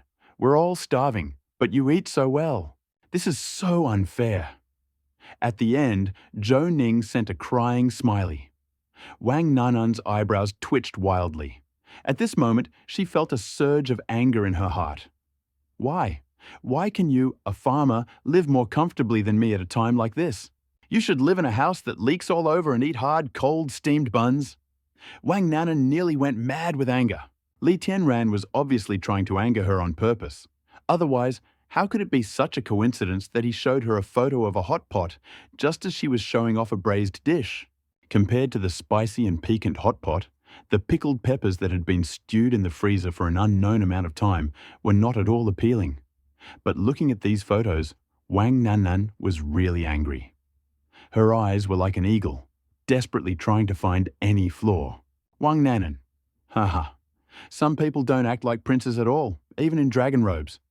They don't know how to enjoy their blessings. You can't use red soup base for mutton, otherwise it will lose its original taste. And the real lamb hot pot is made like this. You take the lamb with chopsticks and dip it in the soup 7 times before eating. That's when it tastes best. Yours obviously took too long to cook. The lamb is falling apart. Wang Nannan. A good steak should be made from the tenderloin, the part of the cow that moves the least, so it is incredibly tender and relatively lean, with very little fat. Medium is best. This steak in the photo has a slightly burnt skin, and it doesn't even have basic black pepper and onion Wang Nannan. Speaking of drinks, how can you enjoy a steak with cheap bottled juice? The industrial saccharin in it will ruin the natural juiciness of the steak and give the meat a bitter taste. Wang Nannan. To sum it up, Li Tianran, you don't even understand the most basic table manners. Wang Nannan sent her a series of text messages, each written from a professional perspective. When she looked at those words, she felt like a winner. Are you speechless? Do you really think you can demonstrate your superiority with just a few photos? Trash. I just made him so angry that he couldn't utter a word, Wang Nannan thought proudly. The group was very quiet, and it seemed that everyone had come to watch the fun and see how Li Tianran would react. Li Tianran, after hearing Wang Nannan's long speech, suddenly laughed and shook his head. He picked up the phone and answered with just a few words. You know a lot, very professional. If you hadn't shared it with me, I wouldn't know it now. Wang Nannan glanced at the few words Li Tianran said and immediately raised her eyebrows. Had Li Tianran given up? But then Li Tianran replied again, But I have food. You have nothing to eat. After sending these 2 sentences, Li Tianran posted a photo of his hand holding both a steak and garlic and wrote, I really admire you. I want to hear you continue talking about table culture. Your lectures are so amazing. The group was silent for more than 10 seconds, and then became animated again. Zhou Ning. Li Tianran. You are so disgusting. Ha ha ha ha ha. Fan Pengfei. Old hermaphrodite song. Zhang Shuo. When it comes to ridiculing people, I would say you are the best. Wu Lele. I have professional training. No matter how funny it is, I won't laugh. Unless I can't help but ha ha ha ha. The WeChat group exploded because of Li Tianran's words. Wang Nannan's face turned red with anger. She gave a long speech, but was completely blown away by Li Tianran's 2 or 3 simple and straightforward sentences. Li Tianran. What did you just say? Your unit chief asked your father for something and brought you some stewed food from the food station? If I remember correctly, according to wartime regulations, no person or unit could take supplies out of a food depot without lining up. Did your boss break the rules? No, more accurately, he broke the law, right? Li Tianran. The screenshot is ready. Please call me the light of righteousness. Wang Nannan looked at the phone and felt dizzy. In the end, she couldn't catch her breath and fainted from anger. Li Tianran put the phone down with a smile on his face. At this moment, he felt very good. Very good. He is not the type to brag, but he still finds it interesting to confront those who like to brag. Han Han looked at Li Tianran, blinked, and asked, Daguo, why are you so happy? Everything is fine. Eat, eat. Li Tianran didn't want to tell Han Han about this, so he smiled, picked up a handful of vegetables with his chopsticks, and put them into Han Han's small bowl full of mutton slices. Eat more vegetables to replenish your vitamins. Let's drink some watermelon juice from the big jug. Han Han wisely pushed the glass away. Freshly squeezed. I added carrots. The taste is amazing. Li Tianran took it, took 2 sips, and patted his stomach contentedly. You shouldn't wash down a steak with red wine. The juice without saccharin is delicious. By the time the meal was over, the frozen meat in the freezer was completely gone. Only 2 or 3 pieces were left. Li Tianran weighed it, and it was only 3 or 4 pounds. I'll use this money to pay Lao Yan's rent, Li Tianran muttered. 10 days have passed, and planting work is in full swing. It's time to breed chickens, ducks, cows, and sheep. Today, agricultural robots have already transformed former livestock farms. Although the land area is less than 1 acre, Li Tianran can invest in livestock breeding at the initial stage to provide daily food for his 2 siblings. After accumulating enough points, he plans to expand the livestock breeding area to the size of the crop area. But these matters will have to wait until tomorrow. Li Tianran glanced at the clock hanging on the wall, and the corners of his lips slightly curled up. Let's finish today's work first. South City, Heihei Villa District. Inside the villa. Ren Xiao pushed the door and walked in. Mr. Bai, this is my home. I'll have to ask you to stay here tonight. Tomorrow, when I have time, I'll find you a new place to live. A warm smile appeared on Bai Jingyan's face. Boss Ren, I have a problem. You live downstairs? We have 4 rooms to choose from. And by the way, don't knock on the door after midnight. If you need anything, call the room number. We will contact each other. Ren Xiao quickly arranged everything. I will prepare dinner and bring it to your room. Although there is a shortage of food now, for people like Ren Xiao, it is not a problem. Her financial ability is good enough to survive in this environment, and she can live a carefree life, like before the global disaster. Okay, Bai Jingyan nodded and said softly, sorry to bother you. Behind Bai Jingyan, 2 burly men carried luggage and entered the room on the 1st floor. Seeing this, Ren Xiao also turned around and headed to the 2nd floor. At this moment, she suddenly frowned, as if she had heard something, looked around and said to herself, so cold? And there are mosquitoes. A hummingbird with a metallic sheen flew into the gap between the door and the window, and flew silently from Ren Xiao's blind spot to the 2nd floor. Half an hour later, Li Tianran asked Xiao He to accompany Han Han to bed, and he himself walked out of the building. The cold wind blowing in his face did not make Li Tianran feel cold.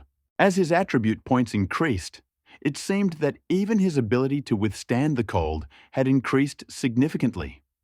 The cold wind that scorched him like a knife at night did not cause him any discomfort. Waves of heat even rose above his head. At this moment, Li Tianran was like a small human-shaped stove, and the harsh environment was nothing to him. He rolled the motorcycle out of the warehouse, put on his helmet, and stood on it. He checked the location of Hummingbird 01 on the system interface. Li Tianran turned the ignition key to start the engine and drove out of the farm. Yes, today he was going to Fu's night shift ward. This was a night visit to the Dragon's Den. Today's event was constantly on Li Tianran's mind. Li Tianran always felt that Ren Xiao and the others' appearance was not a coincidence. In order to prevent a situation similar to the previous incident involving Liang Tianyu from happening again, Li Tianran decided to take the initiative and nip the danger in the bud. Based on the location data of Hummingbird 01 transmitted by the system, Li Tianran quickly determined the location. Heihei Villa District.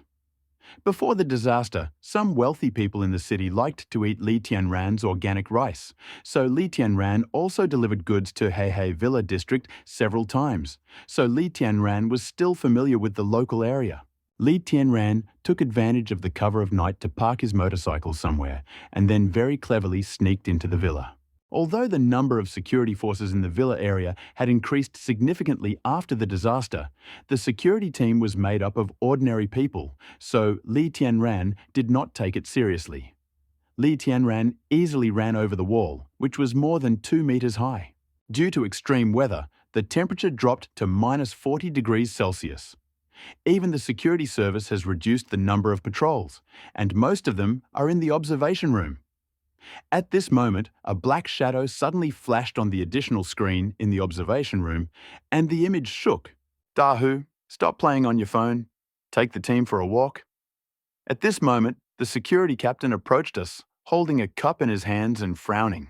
The young security guard sitting in front of the CCTV computer finally raised his head, turned off the game Honor of Kings and complained, "Captain, it's too cold. Every time I go outside, I freeze like crazy. I beg you, please don't let me lead the team on patrol anymore, okay? Don't be silly. There are requirements for the number of patrols per day." The captain cursed. "At least pretend. Even thieves don't want to go outside in this terrible weather." Dahu muttered, picked up a baton, and led several people out of the surveillance room. From start to finish, they did not pay attention to the surveillance footage. Li Tianran easily found the location of Hummingbird number 1. It is located in a villa in the northern part of the residential area. At this time, all the lights on the first floor of the villa were turned off, and only in one room on the second floor, light was still shining through the cracks in the curtains. He bypassed the patrolling guards and, using his hands and feet, easily climbed up to the third floor of the villa along the drain pipe without making a sound. Now, Hummingbird 01 is in the only lit room on the second floor. It's a pity that the lower-level fighters don't have a real-time shooting function. Li Tianran stood on the roof, hooked his feet over the edge of the waterproof tent, and leaned his whole body against the window. Through the crack in the curtains, he saw what was going on in the room. You won't know until you see it, but when you see it, you'll be shocked. In fact, Ren Xiao, the female CEO who handed him her business card today, lives in this room. At this time, she seemed to be getting ready for bed. Because the air conditioner was set at a very high temperature, she was wearing only a tight silk pajama set, revealing a large area of light skin above her chest. At this moment, she was sitting in front of the dressing table, applying skincare products, and her jade-white fingers were gently stroking her slender thighs, which looked incredibly impressive. Li Tianran suddenly felt his breathing become a little faster. Calm down. Calm down. Li Tianran kept reminding himself, Li Tianran, in this critical situation, you must keep a clear mind and think as rationally as possible. Behind this woman's beautiful appearance, there may be an extremely cruel heart. She came to the farm today to check on you and then take revenge for Liang Tianyu. Under the influence of this psychological suggestion, Li Tianran quickly regained his composure. He squinted and looked away from Ren Xiao, and then began to look for other things in the more visible places of the room, such as weapons and information. But he failed. Because the gap in the curtains was too small, his view was extremely limited. "Looks like I'll have to find a way to get in," Li Tianran said to himself. Ren Xiao carefully placed the bottle of 8,000 yuan moisturizer back on the dressing table. She looked at herself in the mirror, suddenly pouted, and exclaimed, "You look so good, with or without makeup. Ren Xiao, you are hard-working and beautiful, and you don't even let anyone live? How are you so lucky?" "No, what's so lucky about it? You deserve it. You worked so hard, so this is a reward." Tsk, tsk, tisk, sometimes being too good can be a problem. Ren Xiao bragged about herself with a playful smile on her face. If someone who knew her saw this scene, they would definitely be shocked. The iron-blooded female president, who has always been known for her determination and tough style, has actually shown such a playful side of a little girl. Is she the aloof female president of the company, or is this vain and boastful little girl the real her? It could be both. It's just that the company environment and situation usually required her to be a ruthless leader. But now, in her own little world, she didn't have to worry about what others thought, and she could return to reality whenever she wanted. After all, she was only 24 this year. How could she be as ruthless as some middle-aged people in their 40s and 50s? In fact, she is still just a little girl who just graduated from college. Ren Xiao muttered something under her breath, and for some reason, she suddenly remembered the hated young man today. "You are the first person who dared to reject me, and in front of so many people. Do I have no dignity left?" Ren Xiao gritted her teeth, grabbed the nearest teddy bear, and hit it twice. "You better not fall into my hands, or else I will make you kneel and call me queen." After that, she picked up the teddy bear and bowed to herself, imitating Li Tianran's tone with a hoarse voice. "Queen, I was wrong. Please forgive me." Ren Xiao burst into laughter. At this moment, Li Tianran outside the window was dumbfounded. He looked at Ren Xiao, who was having a great time alone, with a tense expression. Is my target really a schizophrenic patient this time? A little scary.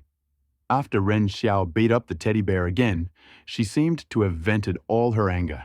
She stood up, walked to the bed, and jumped straight onto it. Turn off the light and go to bed. Hearing Ren Xiao's command, the intelligent lighting system instantly turned off the light in the room. Ren Xiao closed her eyes. Her daily life is very measured. Every day she goes to bed before 10 p.m. and gets up at 6 a.m. the next day to do half an hour of yoga. She was just late today because she was doing some paperwork, so by the time she finished washing herself, it was already almost midnight. This is a daily schedule, made especially for her by her personal doctor. Previously, she fell asleep 10 minutes after getting into bed, but today she did not understand what had happened. It was as if there was some strange noise in the room that prevented her from falling asleep. Buzz, buzz, buzz, buzz, buzz, buzz, is that a mosquito or a beetle? Ren Xiao carefully determined the direction from which the sound came, but at this moment a light tapping sound came from the window, similar to a mosquito tapping on glass, as if a bug trapped in a glass bottle saw the outside world and wanted to jump out, but was stopped again and again. Glass barrier. Annoying insects, Ren Xiao complained, got out of bed and prepared to open the window to let out an insect that accidentally flew into her room. What about beating the insects? She didn't dare. The colorful liquids in the insects seemed disgusting to her. If you get hit by scary to think. Although she usually keeps a very dignified demeanor in company, she is actually quite shy. Swipe your finger. She pulled back the curtains to see a flying insect the size of a fingertip gently hitting the glass. She carefully opened the window lock with 2 fingers and then carefully opened a piece of glass so that the insect could fly out. But at that moment, something happened that Ren Xiao never expected. Suddenly, a pale hand reached out from the crack, grabbed the edge of the window, and pushed it to the side with extreme force, widening the window crack, which was originally only about 5 inches, to half a meter. Immediately after, a figure appeared through the crack in the window. Ren Xiao suddenly felt like her mind was blank. It was 12 o'clock in the morning. A pale hand pushed open the window, and a dark shadow rushed into the room. At this moment, he remembered the countless horror movies Ren Xiao had watched in the past. Village Corpse, Mr. Vampire, Ringing. But the next second, she realized that it was not a ghost at all, but a real person, because she saw the shadow of another person under the starlight. Ren Xiao turned around and ran to the bedroom door. Realizing that the attacker was a human, Ren Xiao's fear became even stronger. In today's world, people with evil intentions are much more frightening than ghosts. Slam! Suddenly, Ren Xiao felt a cold hand on her shoulder. The world before her eyes turned upside down. As the world spun, her body was thrown into the air and then fell on the bed in an instant. Her pupils narrowed, and she suddenly realized that this gangster's physical strength was extraordinary. He was able to lift her almost 50-kilogram body with one hand, and at such a speed. He must be a vicious gangster! Li Tianran covered Ren Xiao's mouth with his hand and then sat on her thigh in an extremely obscene position. Of course, he didn't do this to take advantage of her, but to use his size advantage to suppress Ren Xiao and not give her the opportunity to resist or escape. Because Li Tianran was wearing a mask, Ren Xiao couldn't see his face at all at this moment, but she knew what she had to do. The strangers had broken into her house just to ask for money, and she had a lot of money. I'll let you go. Don't scream. Understand? Li Tianran narrowed his eyes and quietly asked Ren Xiao's ear. At this moment, he did not intend to look at the beautiful body beneath him. He had not forgotten the true purpose of his journey. If he found out that the woman in front of him really wanted to avenge Liang Tianyu and was targeting him, then Li Tianran would have to be ruthless to destroy her tonight. Seeing Ren Xiao nod slightly, Li Tianran slowly removed his right hand that was pressing on Ren Xiao's mouth.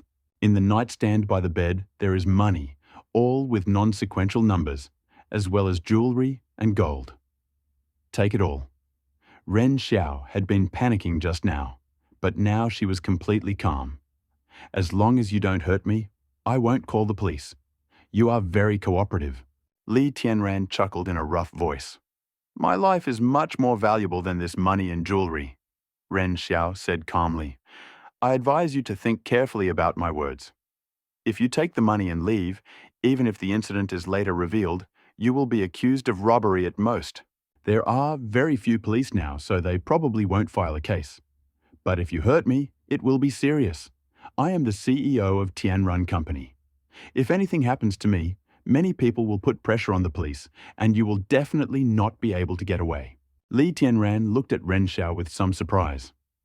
If an ordinary woman had been taken hostage, she would probably have been frightened and started crying uncontrollably. But Ren Xiao's face showed no fear at all, and her speech was very clear. She really wasn't simple. But Li Tianran suddenly laughed, pretended to be angry, and pinched Ren Xiao's white chin with his right hand, growling, You fucking think you can scare me like that? Who told you that I came to rob you? Ren Xiao was suddenly dumbfounded. She thought of a terrible possibility, and her body couldn't help but feel goosebumps. I actually don't look at me like that. My love life is actually very chaotic. I'm sick. I might be contagious, Ren Xiao stuttered. She was very scared. She thought Li Tianran was going to rape her. Since the age of destruction, many people, under the pressure of life, have lost the courage to live and have begun to furiously release their inner desires. During this period, there were frequent reports of violence against women in the news, so now women do not dare to go out alone after dark. Ren Xiao felt very sorry for herself. She had never even had a boyfriend. If this criminal takes her virginity, she will definitely want to die. Are you sick? Li Tianran was stunned. Ren Xiao saw that her words seemed to have some effect, and immediately nodded feverishly. I have HIV. Do you know what AIDS is? It is a fatal disease. Isn't this a coincidence? Li Tianran suddenly chuckled sinisterly and whispered into Ren Xiao's ear. I have one too. Let's stop looking down on each other. Hearing this, Ren Xiao was stunned. Go to hell.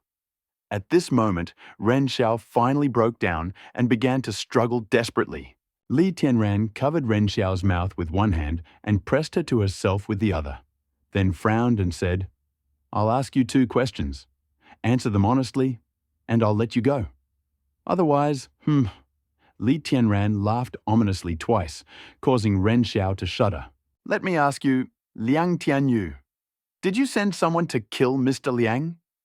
Li Tianran suddenly changed the topic, letting go of Ren Xiao's mouth, and said angrily, Otherwise, why haven't you found Mr. Liang's killer in all this time? Hearing Li Tianran's words, Ren Xiao shuddered and asked, Are you Liang Tianyu's subordinate? Chief Liang was very kind to me. His death remained unclear, and I want to avenge him. Li Tianran looked at Ren Xiao with a murderous intent burning in his eyes.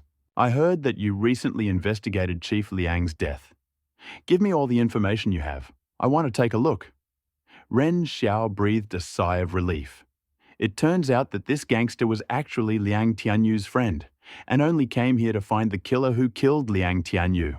Look, we are investigating Liang Tianyu's death with the police. But the evidence is so scattered that it is impossible to identify the real culprit in such a short time. Ren Xiao's face showed a helpless expression. I am not a professional detective. I am just a businessman. Li Tianran narrowed his eyes and then shouted, You must be lying to me. Otherwise, after all this time, how could you not have even a rough idea? You should have at least a few suspects, right? Give me their details and I will investigate myself. Ren Xiao felt like she was about to faint. I really don't know who to suspect. Liang Tianyu has too many enemies in South City. And before he disappeared, Liang Tianyu seemed to be plotting something with some of his close associates. But now all of those close associates have disappeared, and there is no record of them in the CCTV footage or other data, Ren Xiao explained. I don't even know who he was in contact with before he died. How can I pinpoint the suspect? Hearing this, Li Tianran finally breathed a sigh of relief.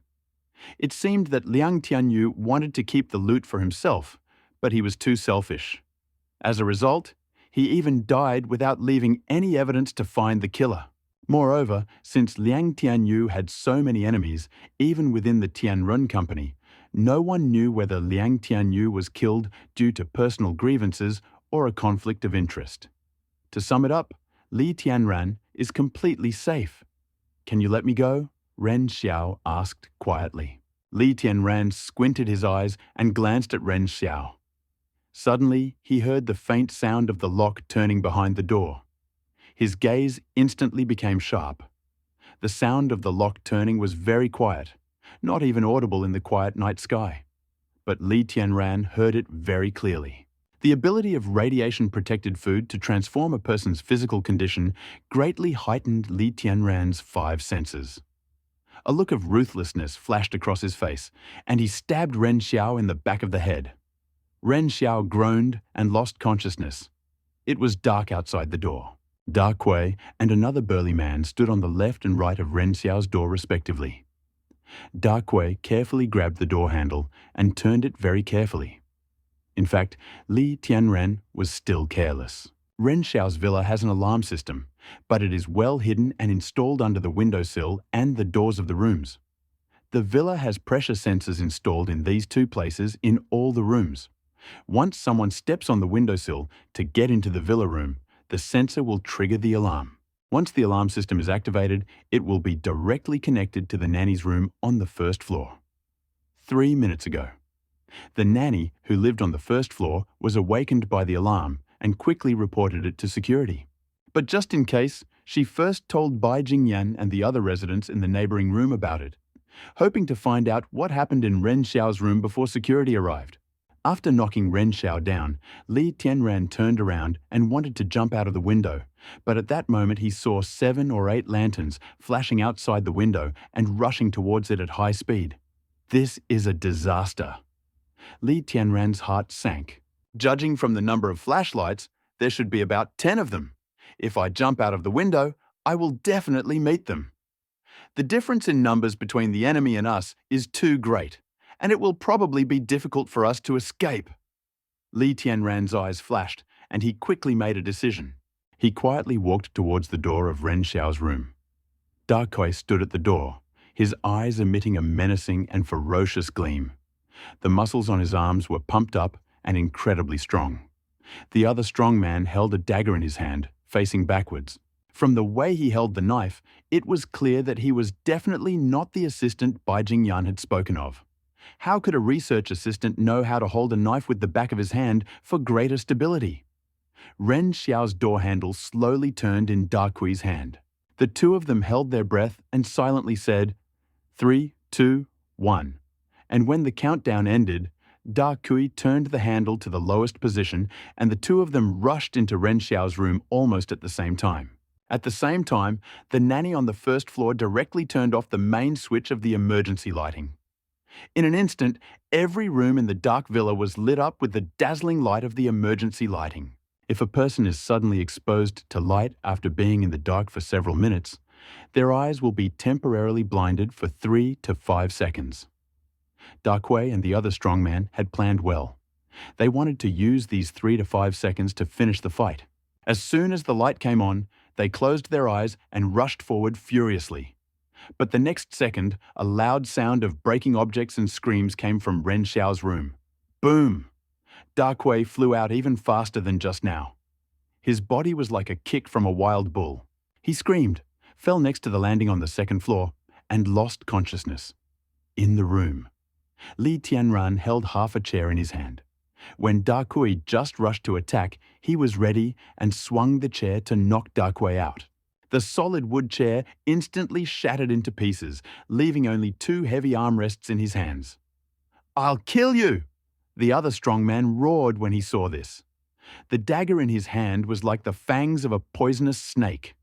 He stabbed Li Tianran furiously, and every blow hit vital points. Although the opponent was holding a sharp weapon, the dagger was too short. Li Tianran dodged the knife, moving away from the strong man, and quickly brought the armrest down on him. Slam! The strong wooden armrest hit the strong man's wrist directly, making a sharp crunching sound. The man screamed, and the dagger in his hand fell straight to the ground. Bang, bang!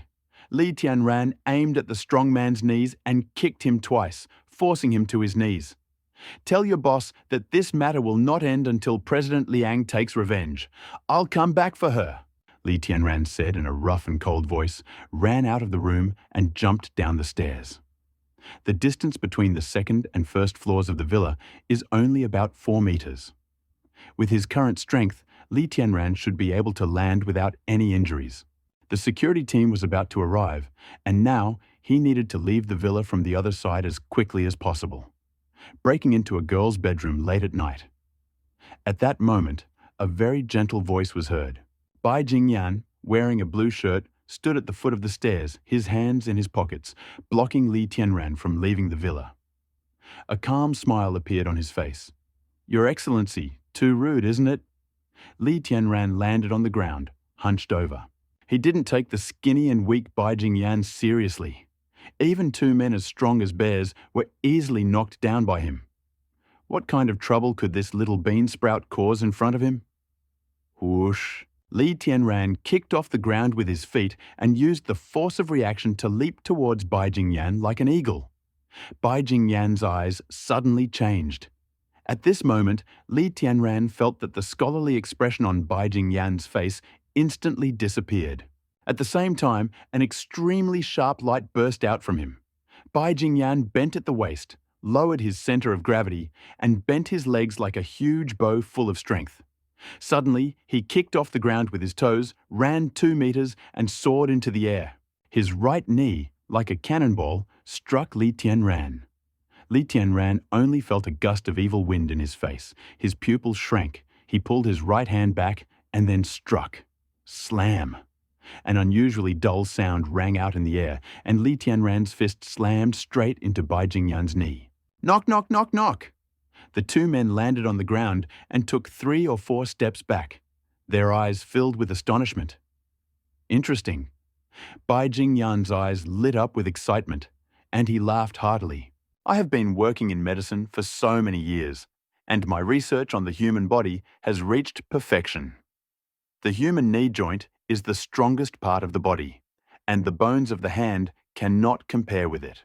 By my calculations, the ulnar and radius bones of your forearm would be broken by a frontal impact weighing 700 kilograms, and your wrist joints would also be crushed and dislocated due to the inability to soften the blow. However, you show no signs of injury. Have you ever practiced martial arts? But I don't see you using any special stress-relieving techniques. I'm completely confused. Bai Jingyan adjusted his gold-rimmed glasses and smiled brightly, full of curiosity. Can you explain it to me? Otherwise, you won't be able to leave tonight. Li Tianran glanced at Bai Jingyan in front of him, touched his slightly numb fist, and his gaze gradually turned cold. If his physique hadn't changed, his arm would probably have been broken after this collision. His guess was right. This Bai Jingyan is truly an extraordinary person. Judging from his fighting skills and strength, he has far surpassed those 2 big guys. This old brat pretends to be a pig, but is actually a tiger. Li Tianran originally thought that with his physical fitness surpassing that of ordinary people, he would be able to easily knock down Bai Jingyan. However, he didn't expect that although Bai Jingyan was not as strong and physically developed as himself, he had very high combat skills and was able to attack with the strongest part of the human body, the knee joint, which was obviously intended to deal a fatal blow.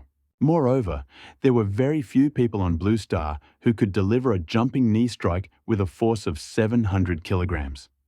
Li Tianran guessed that he might have practiced some kind of martial technique or ancient martial arts. This is a bit of a hassle. Hearing the approaching footsteps outside the villa, Li Tianran was a little worried. Sorry, I don't have time to play with you. Li Tianran suddenly laughed. Next time, if we meet again, I will definitely smash your head to smithereens. Bai Jingyan's gaze turned cold. He took 2 steps with his long legs and launched a flying kick towards Li Tianran. Slam!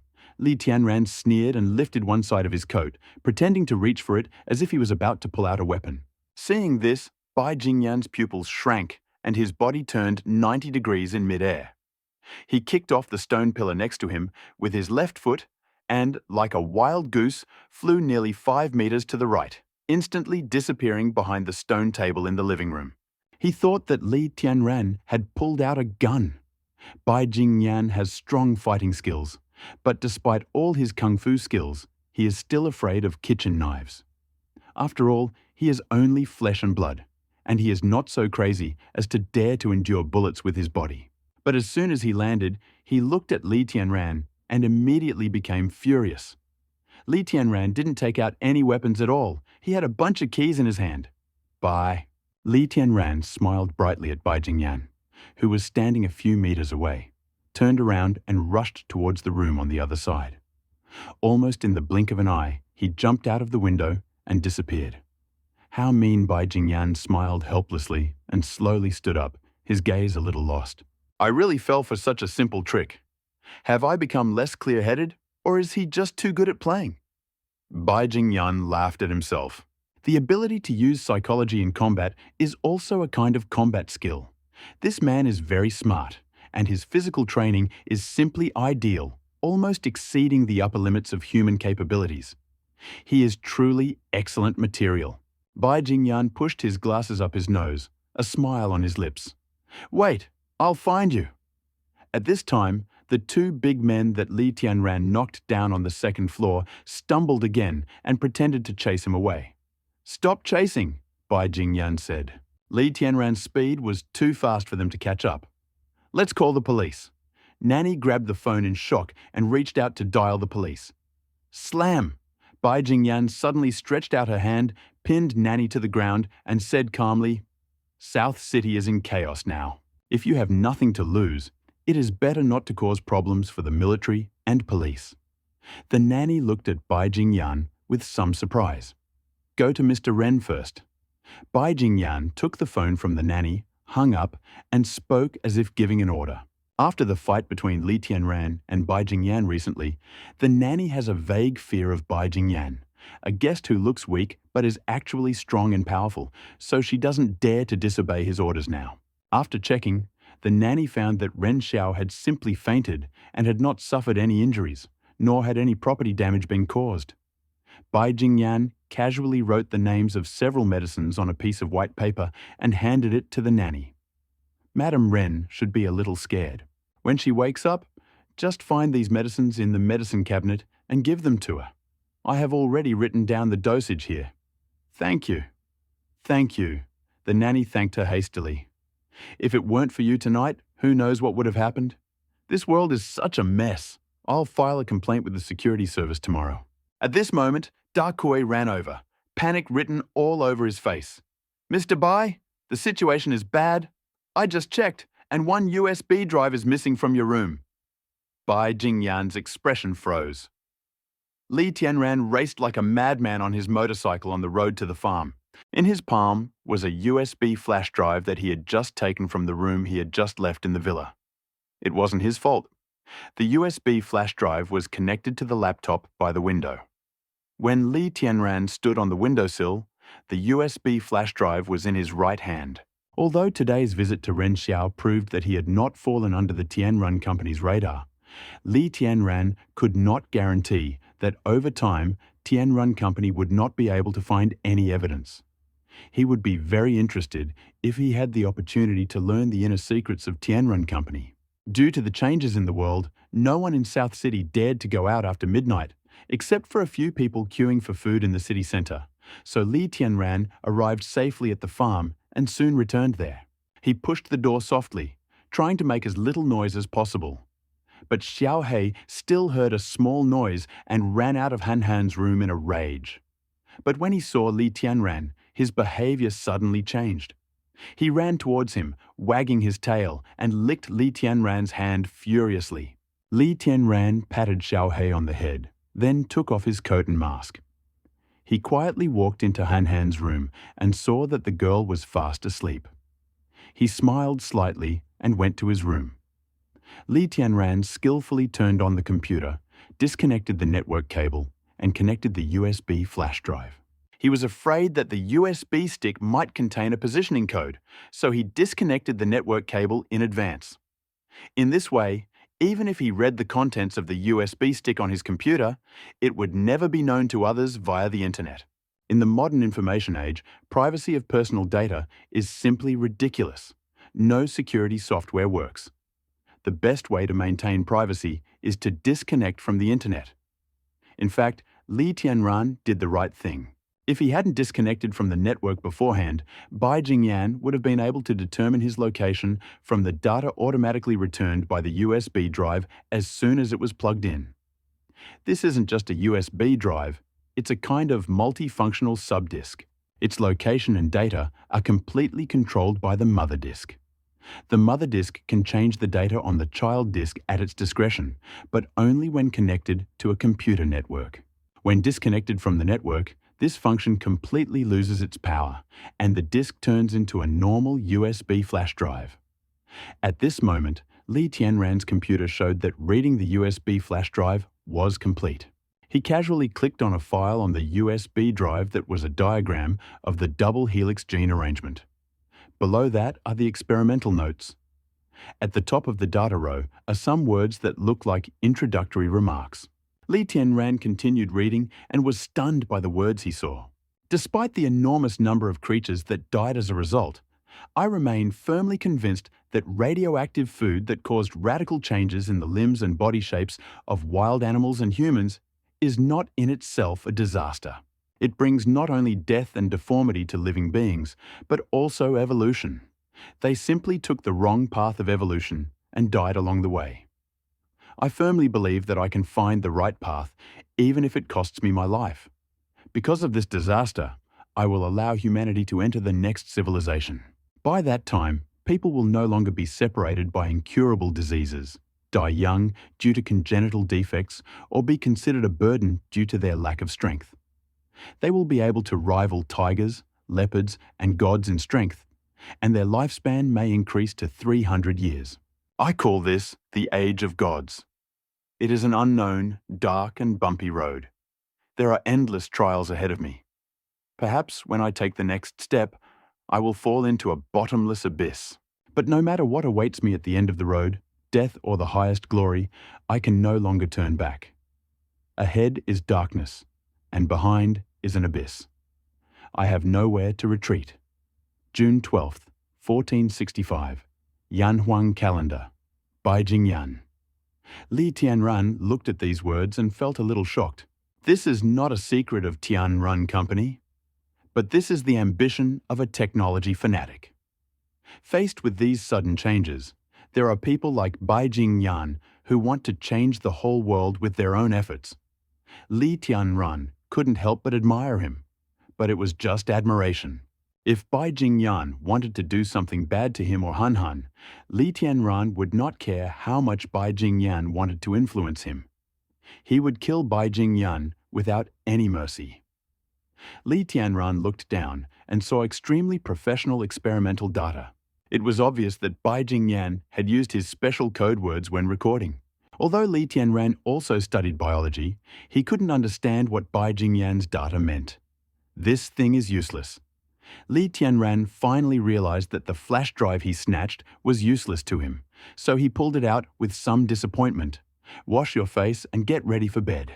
At the same time, in Ren Xiao's villa, Bai Jingyan stared at his laptop with a serious expression. The screen displayed a scanning interface similar to a security radar. "Mr. Bai, you still can't find him?" Da Koi asked in a deep voice. Bai Jingyan loosened his collar in irritation. A helpless expression appeared on his face. Maybe the other party has resorted to some tricks, or maybe the other party has not checked the contents of the USB drive yet. I can't find the signal. How about calling the police? Da Koi asked cautiously. Bai Jingyan thought for a long time, then shook his head as if something was bothering him. Forget it. There are still old data on the USB stick, and outsiders might not understand it if I extract it. In fact, the information on the USB stick was not of much interest to him. It was only records. If anyone saw her, they might be able to guess the true purpose of his visit to South City. Mr. Bai, what a coincidence. We were attacked as soon as we arrived in South City. Could it be that the people from number 7 did this? Darkoi frowned. He began to suspect that the attack on the villa today was not aimed at Ren Xiao, but at them. Hearing this, Bai Jingyan refuted Darkoi's speculation. If number 7 really wanted to attack us, he wouldn't have sent such a newbie. This man has a strong physique, but his skills are very clumsy. He is definitely not a professional gangster. Is this a coincidence? Darkoi muttered under his breath. Your radiation-resistant corn has ripened. Li Tianran woke up from the sound of a reminder. He opened his eyes and glanced at the clock on the wall. It was 7 o'clock in the morning. He stretched and felt refreshed and rested. Time to get up and make breakfast. With his physical condition improving, Li Tianran noticed that the quality of his sleep had also improved significantly. Sleeping 7 hours a day gives him a feeling of vigor and a sense that all the energy expended in sleep is being replenished. 5 minutes later, millet porridge was already cooking in a pot in the kitchen. Meanwhile, Li Tianran was directing the robot to collect the ripened crop. You exchanged 700 kilograms of corn and earned points. You exchanged 600 kilograms of soybeans and earned points. Soon, the points were redeemed. Li Tianran looked into the freezer and found that there was almost no food left. If he doesn't restock tonight, he might have to eat vegetarian food for dinner. Since then, he and Han Han have been eating meat at every meal. Meat is superior in taste and nutrition to fruits and vegetables. Han Han, who is still growing, simply cannot give up meat. It seems like it's time to use the livestock area. Li Tianran opened the shopping mall and looked at the interface resources. Livestock area. Cubs. The young animals in the shopping mall are also divided into 5 levels, from the lowest to the highest, just like the level classification of crops. Under the effect of the acceleration potion, Li Tianran can now harvest 3 times a day. In addition to eating it himself and exchanging it for points, he can also set aside some of the harvest to feed the young. What should I raise? I haven't eaten chicken for a long time. I'll get some chickens first. I'll pick goji berries and dates to make chicken soup tonight, Li Tianran muttered to himself as he considered what kind of babies he wanted to raise. I've been eating too much pork lately, and the fat in it is too greasy, so I'll put it aside for now. Mutton is nutritious and very tasty. 2 more lambs? Oh yeah, and take some quails. Pickled quail eggs are very tasty. Fried donkey meat is also very tasty. The shoes with beans in a pot are so fragrant. When it's freezing outside, it's time to eat goose stewed in a cast iron pot. Li Tianran was stunned by the variety and wanted to try all the meats. However, after careful consideration, he first chose 4 types of young: sheep, chickens, rabbits, quails. These 4 types were chosen because they are small in size, take up little space, and have a small appetite, making them easy to feed. And the best part is that there are no storage costs. Li Tianran and Han Han can eat all the meat of an adult goat within 3 days, and its taste will not change after long-term storage. Li Tianran bought 2 lambs, 4 chickens, 4 rabbits, and 10 quails at once. In an instant, the entire room became lively, like a vegetable market. These babies seemed to be hungry and kept chirping. The noise woke Han Han up. She came out rubbing her eyes, and seeing this scene, her mouth suddenly opened wide. Da Guo, where did you buy so many little rabbits? There are only cute things in the eyes of little girls.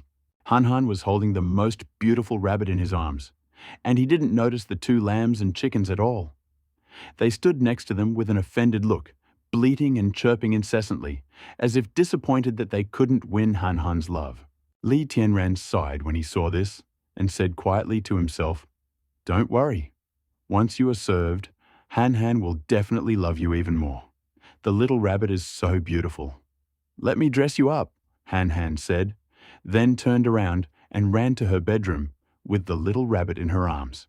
Li Tianran did not chase after them. Instead, he and Xiaohei carried the remaining cubs downstairs and placed them in the renovated barn. Since the cold weather had set in after the Age of Destruction, Li Tianran covered the barnyard with 2 layers of windproof cotton cloth and installed a special powerful air conditioner with a heating function to eliminate the risk of the cubs freezing to death. After the relocation was completed, Li Tianran returned to the small building. I saw Han Han holding a colorful little rabbit painted with watercolor pens and looking happy. Han Han, you need to study after breakfast. Send the little rabbit to the shed downstairs, Li Tianran said. No, I want the little rabbit to play with me. Han Han stared at the little rabbit. Li Tianran smiled and said, but the little rabbit needs to grow up quickly so that it can gain weight. Hearing this, Han Han suddenly seemed to understand something and asked in surprise, Big Pot, do you want to eat the little rabbit? Otherwise, why would I bring it? Li Tianran shrugged and went to the kitchen.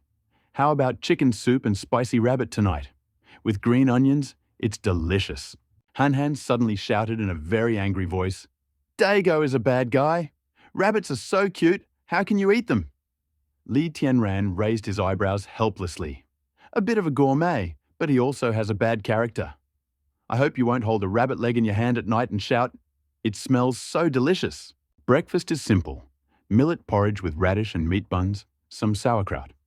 The buns were baked by Li Tianran himself. Although they don't look like much, they taste very good. Because they are so generously stuffed with meat, when you take a bite, your mouth fills with oil and the aroma is almost tooth-wrenching. The siblings, along with Xiaohei, finished an entire basket of meat buns in just 10 minutes.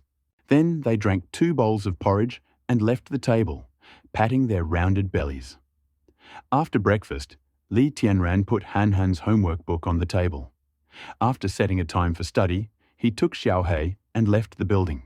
Although the world has changed a lot today, Li Tianran still hopes to give Han Han the opportunity to learn. Knowledge is extremely useful in any era. Li Tianran does not want Han Han to become a fool in the future.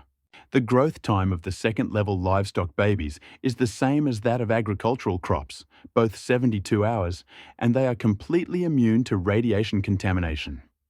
Li Tianran squatted in the livestock yard, smiling as he looked at the babies. Level 2. Rooster baby. Growth. 1% growth. Status, good maturity. 72 hours. Note, he is still very weak and needs careful care from the owner. To replenish nutrients, he needs to be given 300 grams of peeled soybeans, wheat grains, and vegetables daily. But don't skimp on the initial investment and don't be too impatient. Wait until the meat is fully matured and then you can enjoy the most delicious food. After reading this opening line, Li Tianran raised his eyebrows in surprise. These openings are so thoughtful. Who are you looking down on? These performances make me feel like a sophisticated gourmet. Are they afraid that I will eat everything in advance? This system will accurately issue warnings or instructions based on the personality of the host. Please do not be suspicious. At this moment, the system's cold warning sounded. Li Tianran was startled and then wondered for a while. This system seemed to be able to read minds. But after carefully studying the system's prompts, Han Han and I seemed to be real gourmets. For them, there was nothing more important than food now. Moreover, they had stopped eating meat today. If the young animals had not reached full maturity by evening, perhaps Li Tianran would have really killed them and eaten them prematurely. After all, livestock are different from crops. Even if it's not fully matured, it just has less meat. Okay, system, I'll forgive you for now. Li Tianran muttered with a slightly guilty expression. In the future, don't read my mind so frivolously. As a support system, understanding the master's thoughts is one of the principles that this system must follow. The system's voice rang out again. Doesn't that mean you can spy on me no matter what personal matters I do in the future? Li Tianran suddenly became angry. Doesn't this thing mean that even if I have intercourse with a woman in the future, I will be secretly monitored? The system was silent for a while, and then replied, This system is not interested in the process of human reproduction. If the host needs to learn, this system can provide various teaching videos for free, including Japanese, Korean, European, and American. Stop, stop, stop, stop it! Li Tianran interrupted the system's voice and muttered, "If we continue to talk, I'm afraid we will fail the test. This system is absolutely safe, reliable, and environmentally friendly, and also complies with the principles of the three represents." The system responded again in a cold voice. Li Tianran ignored it and turned to consider his arguments. "ஐநூற்று எண்பதாயிரம்." He quickly reached the column with the things in the backpack. Plant growth accelerator, 21 litres left livestock. Accelerator, 80 litres left. Li Tianran took out about a litre of hematopoiesis accelerator for livestock, mixed it with some feed, and fed it to the babies for the first time. The effect is very obvious. After both lambs had finished eating the feed in the trough, 2 bumps appeared on their foreheads with a speed that was visible to the naked eye, and soon 2 small horns grew. The chickens also showed obvious changes. After eating, their bodies grew in size, and the combs on their heads turned bright red. If this continues, we will be able to eat chicken soup tonight. Li Tianran touched the 2 chickens with great pleasure, his eyes expressing extreme satisfaction. "We can make soup out of one, stew the other, and cook chicken wings in cola. Almost forgot, Han Han likes spicy chicken nuggets the most."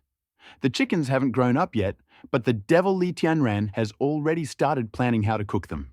The 2 lambs next to him seemed to sense the killing intent in Li Tianran's eyes and retreated 2 steps back in fear. "I'm done playing with you guys." Li Tianran smiled, stood up, and stretched. "I still have to dig the pond today. It must be finished in 5 days." Li Tianran stood up and walked out. But at this moment, he suddenly heard a pleasant, prompting tone. "Congratulations! The crop area has produced a rare product, albino corn. Please harvest it as soon as possible." Li Tianran was stunned when he heard this. He turned to look at the landing pad. Rare item? Albino corn? What is it? Albino corn. Rare items. Description: an extremely rare mutant product derived from radiation-resistant corn, with a 1 in 100,000 chance of occurring. Positioning: disposable level 2.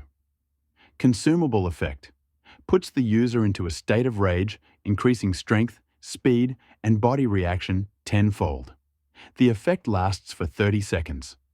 Additional note: this item can only give the effect to one user.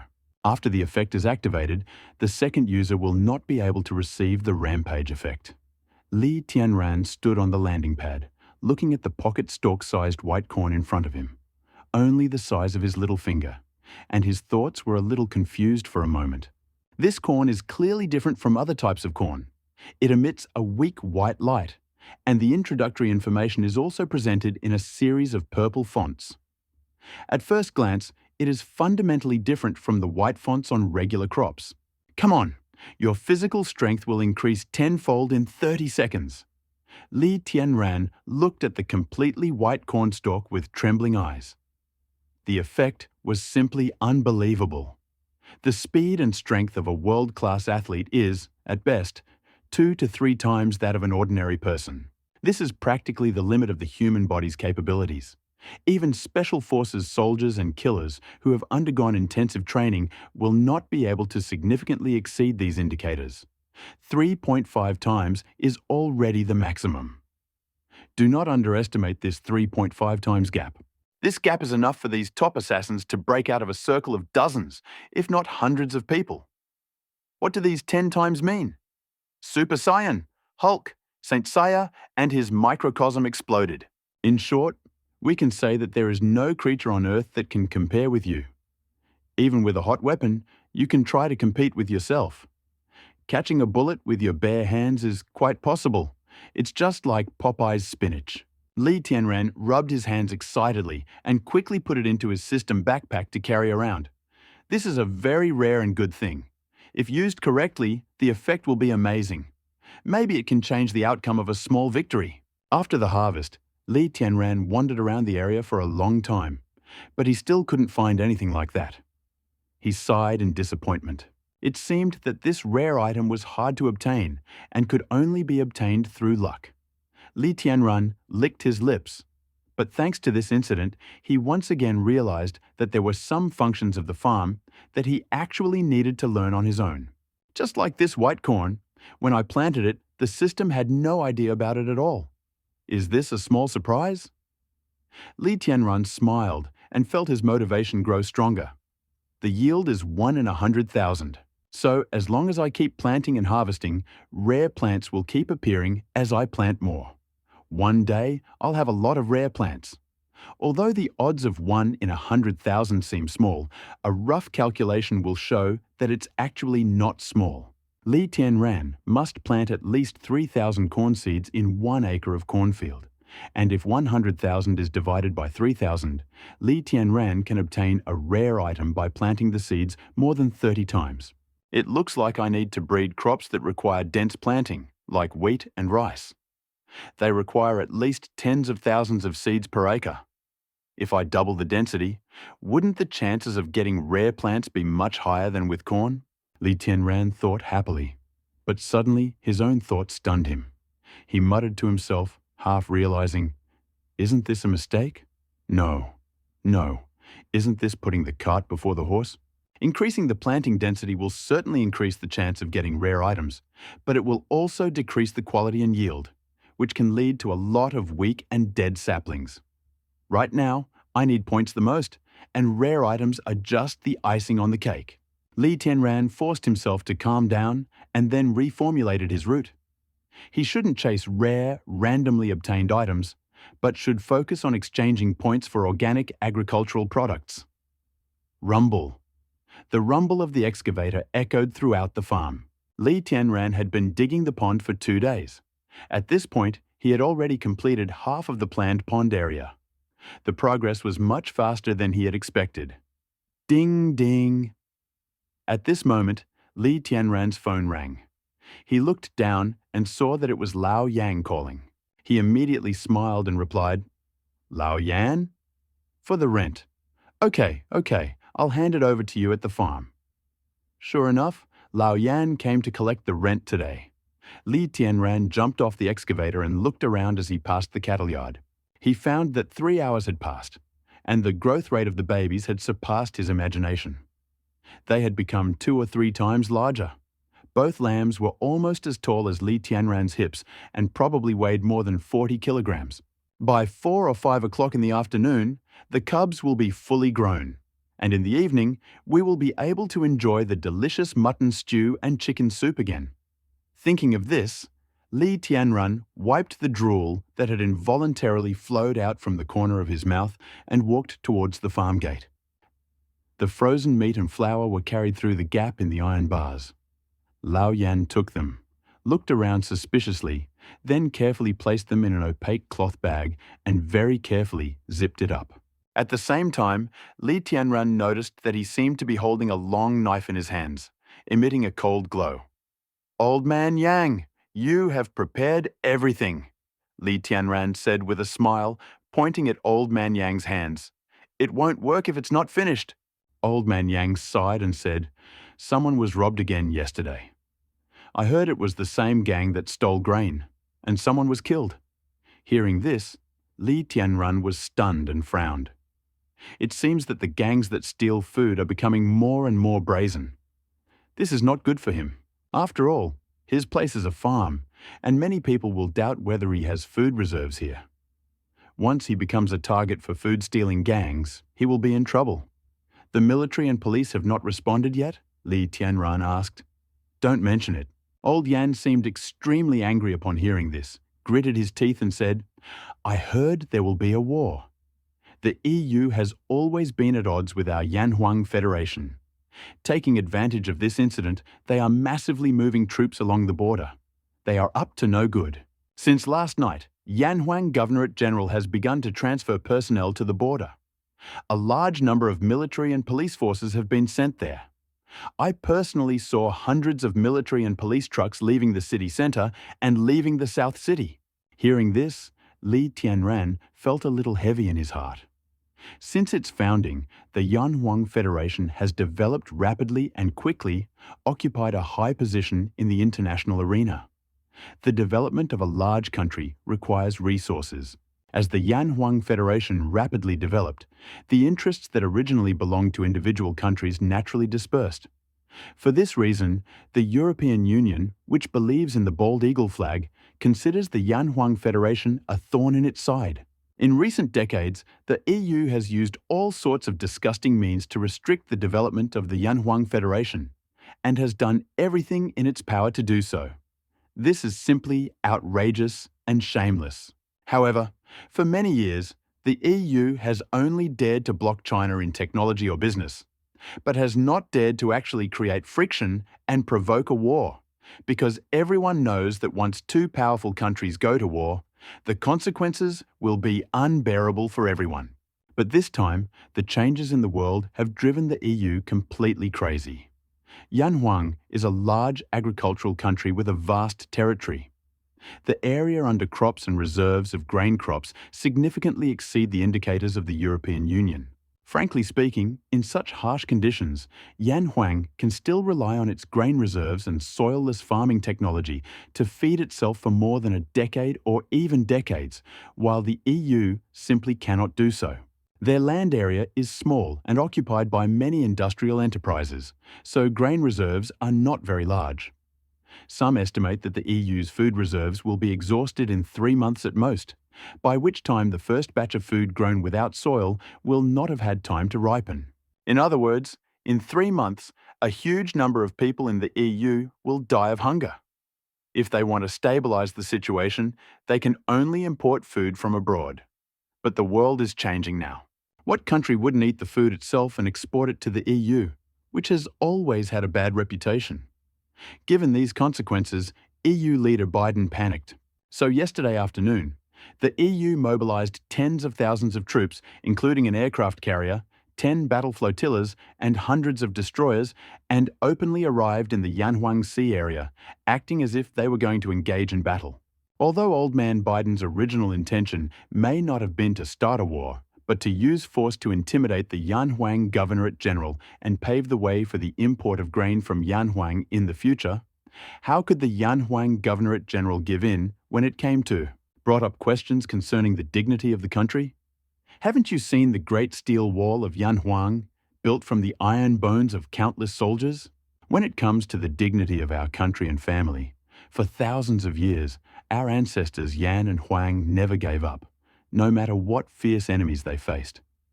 They lost and were defeated, but they were never afraid. The Yanhuang Governorate responded decisively to the EU provocation. Without any diplomatic negotiations or condemnation, it directly sent 100,000 troops from the 3 main military regions to the coast. Damn it, these thieves should all be shot. There's a war brewing at the border, and they're still wreaking havoc inside. Those bastards deserve to be chopped into pieces. Old Man Yang cursed, gritting his teeth. It's only because I don't have a weapon. If I had one, I'd gladly fight them. Li Tianran licked his lips when he heard this. This issue has always been a problem, and now many military and police officers from Nancheng have been transferred elsewhere. If the grain-stealing gangs were really targeting his farm, then even if there were a large number of defenders on the farm, they would have no trouble breaking through the farm gates if there were many of them, and they immediately rushed to attack. Thinking about this, Li Tianran asked, "Old Man Yang, did you see those people who stole food?" Old Man Yang's eyes turned red with anger when he heard this, and he cursed, "I didn't see them, but they robbed my brother's house. He runs a restaurant, and all the food in the refrigerator was stolen. There were probably 30 or 40 of them, all of them big and strong men in their 20s and 30s, not a single one over 40. My brother was even shot, and now he's in the hospital's intensive care unit." "What kind of weapons are they holding?" Li Tianran asked again. There were at least a dozen homemade hunting rifles. They weren't very powerful, but one shot at point-blank range could still kill. Old Yan gritted his teeth and said bitterly, "My brother was lucky he was only wounded in the leg, but now he doesn't need that leg."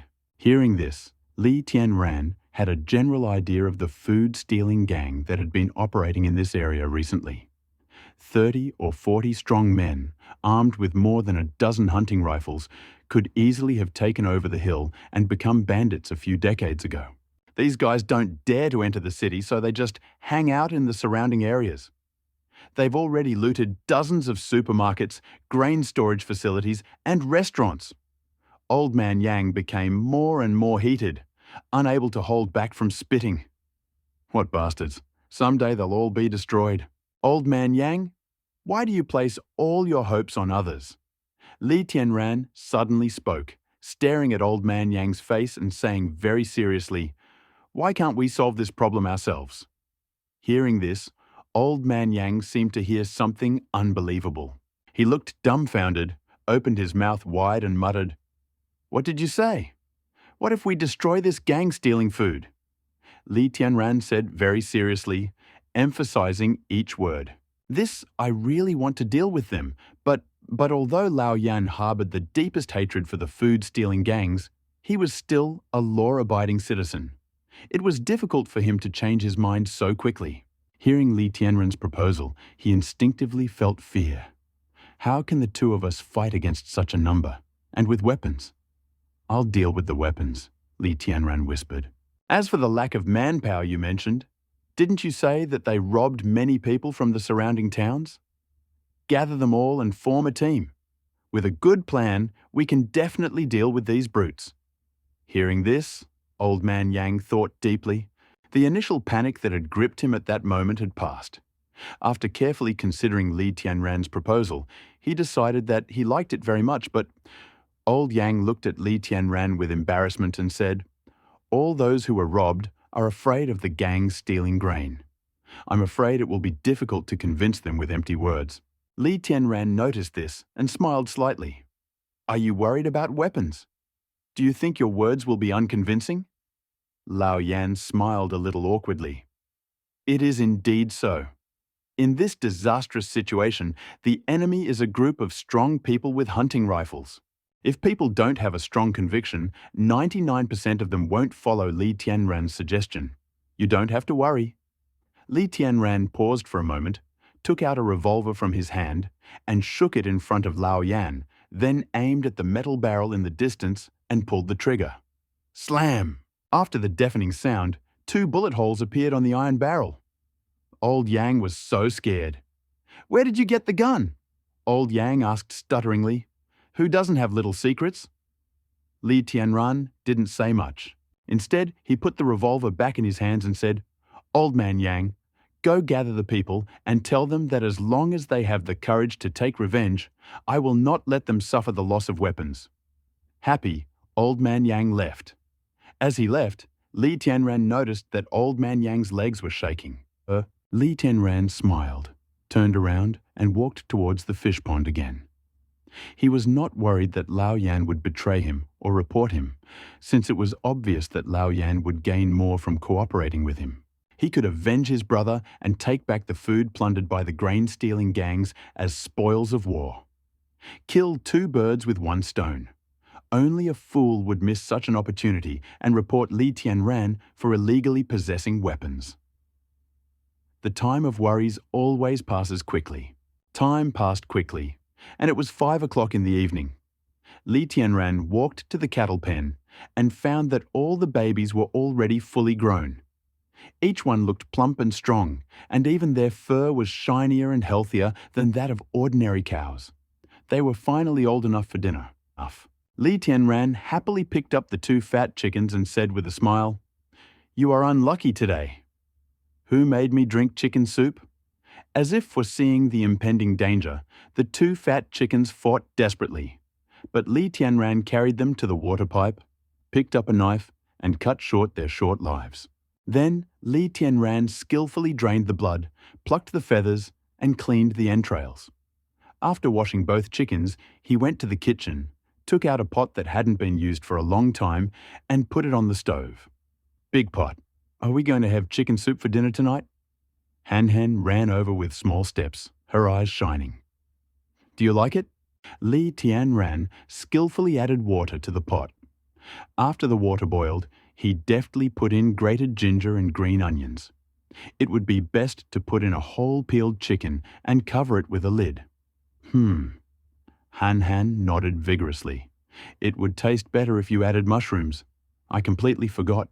Li Tianran slapped his forehead. "Shiitake mushrooms and chicken soup are a perfect match." After saying this, Li Tianran took out a few more mushrooms, washed them, and then added them to the stew after the chicken was done.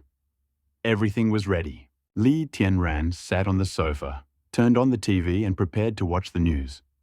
Han Han also came over and pressed himself against Li Tianran. Han Han, what did you learn today? Li Tianran touched Han Han's hair and asked with a smile. There are so many. There is mathematics, ancient poetry, ideology, and morality. Han Han bent her fingers, saying one by one, but most of all, I read ancient poetry. Han Han loves Chinese very much. Does Han Han like to read poetry? Li Tianran pretended to be surprised, and then said with a smile, Then, Han Han, can you read them to me? Okay.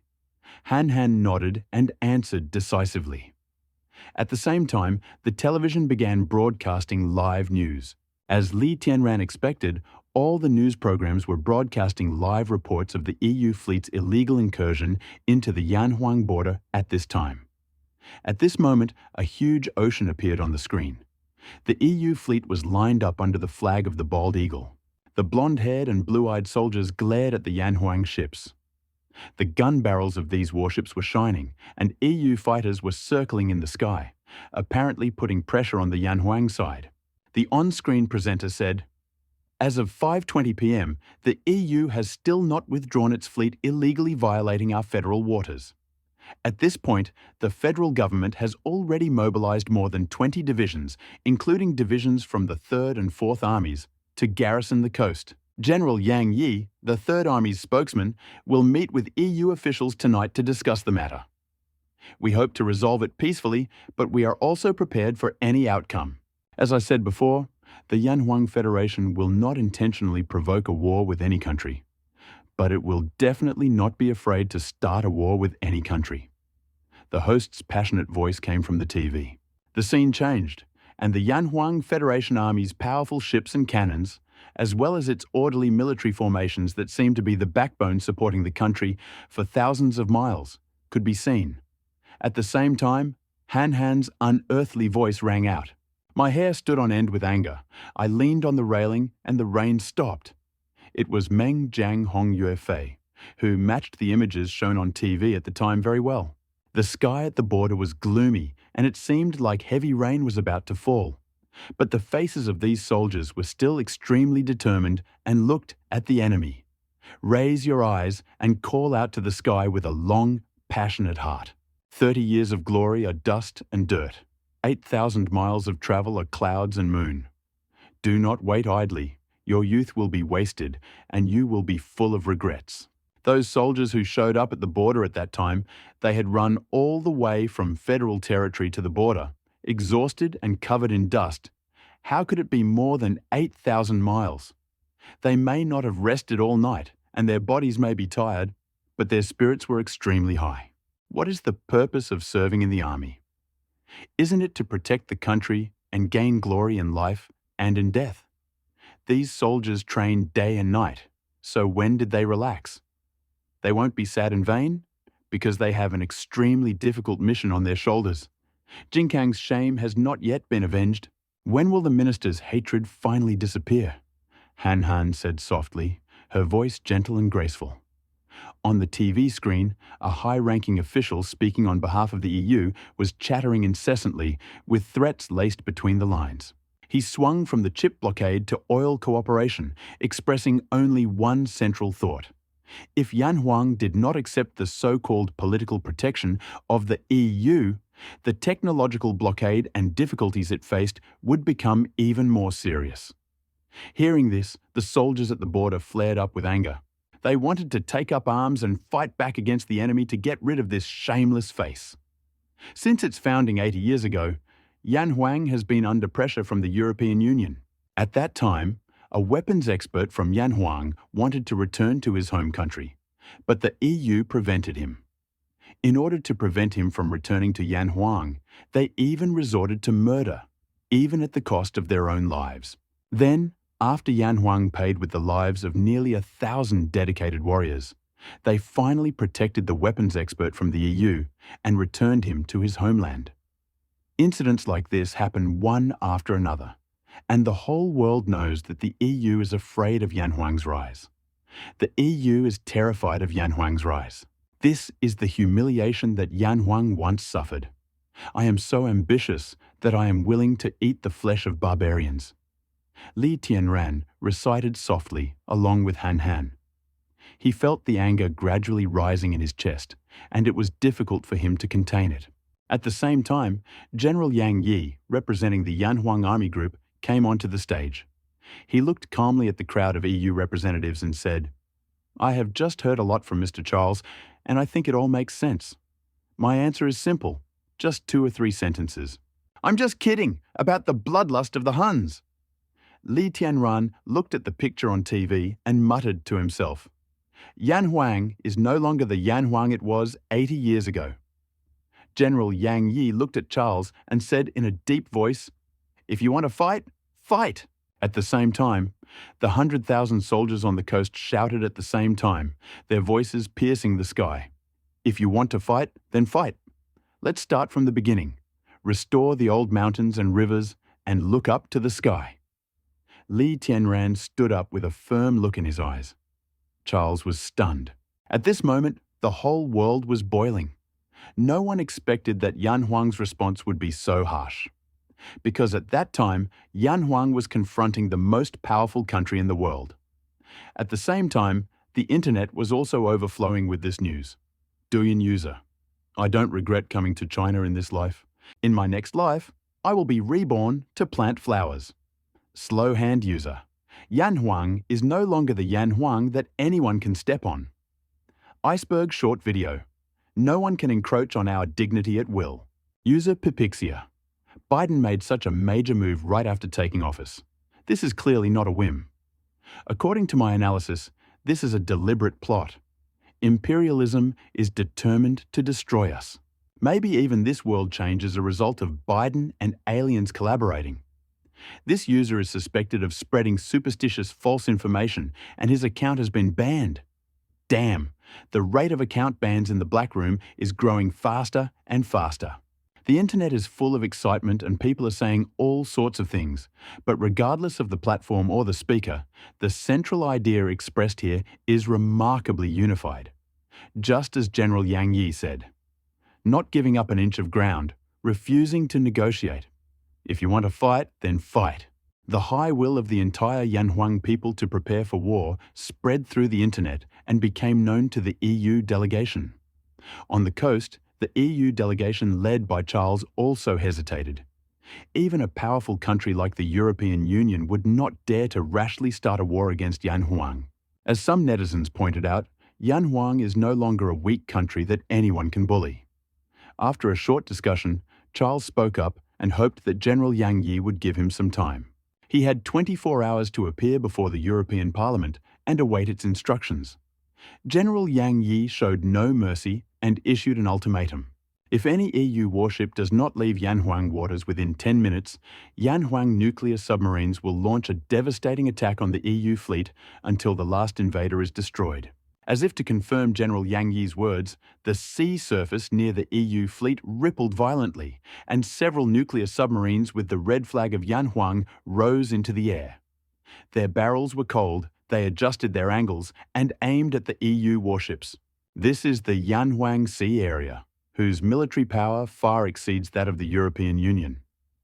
If a fight does break out, the outcome will not be unexpected. In 10 minutes at most, the EU fleet will be completely destroyed. Charles's original intention of bringing the fleet into the Yan Huang Sea was to make a demonstration. But at this point, it became obvious that his purpose could no longer be achieved. After an emergency meeting that lasted about 3 minutes, the EU delegation finally decided to compromise under the watchful eyes of people around the world. 10 minutes later, the bold eagle-flagged flotillas left the Yan Huang Sea in disgrace, leaving behind only a few embarrassed backs. At this moment, the whole country rejoices. Li Tianran, who was sitting in front of the TV, also sighed with relief. No one likes war. Although the Yan Huang warriors are not afraid of war, they are not cruel maniacs. Peace is what everyone wants. It seems like the world will really change dramatically. Li Tianran took a deep breath.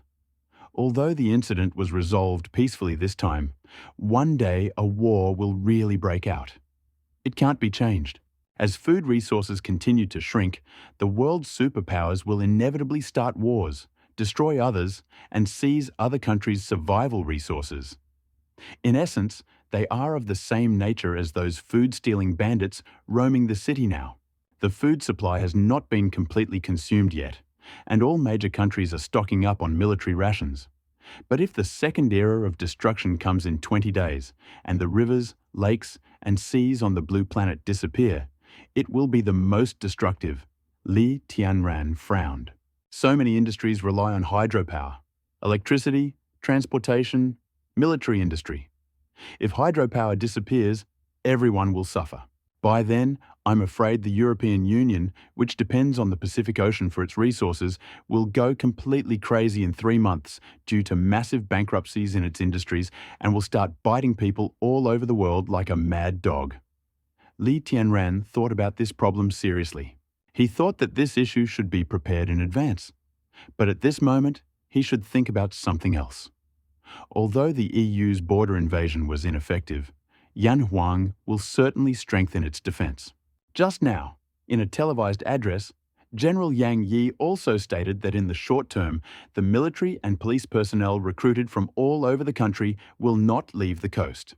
While the decision serves as a deterrent to the EU, it also means that the number of military and police personnel in the country's cities will be reduced and controls will be less strict than before, just like the southern city today. The city of 400,000 people once had 3,000 soldiers and police. But after they were recruited last night, there are less than 500 soldiers and police left in the entire South City.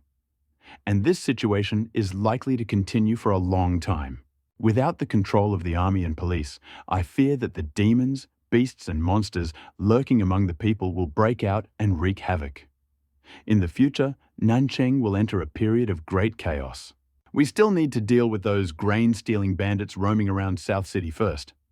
I don't know how things are going with Lao Yan's recruitment. If the skills of the second-level warriors above were not so astonishing, and Li Tianran did not want to reveal his cards so early, then with just 5 adult-level warriors, if they set up an ambush correctly, there would be a 50% chance that they would be able to wipe out these bandits. But Li Tianran didn't want to risk this 50% chance. The harm the bandits had done to the city's residents wasn't just directed at him, so he didn't want to take on all the danger for everyone and become an unknown hero. Moreover, Li Tianran wanted to use this incident to enhance his prestige in the city. At this moment, the aroma of meat wafted from the kitchen. The chicken had been stewing for half an hour and was beginning to exude its unique flavor. Wow, it smells so delicious. After 2 hours, the chicken was completely stewed. Li Tianran placed the pot on the dining table and opened the lid. An incredibly rich aroma instantly filled the entire room. The chicken soup was golden in color, with mushrooms, wolfberries, and chopped corn floating in it. Li Tianran scooped up some soup with a spoon and put it in his mouth. He immediately felt like his taste buds were exploding. The aroma of the mixture of several ingredients was simply the best in the world. Li Tianran dared to bet that this was the most delicious chicken soup he had ever tasted in his life. A pot of delicious chicken soup. Ingredients: chicken LV2, corn LV2, mushrooms, goji berries. Taste: 4 max 10. After eating, your physical strength will increase by 5. The feeling of satiety plus 5. Your physical condition will improve, and the negative states of hunger and cold will be eliminated. Description: its aroma will surpass anything you have ever tasted. High-quality ingredients combined with the chef's exquisite techniques are definitely a perfect match. Han Han was already holding a small bowl in her left hand and a small spoon in her right hand, looking at the table and drooling.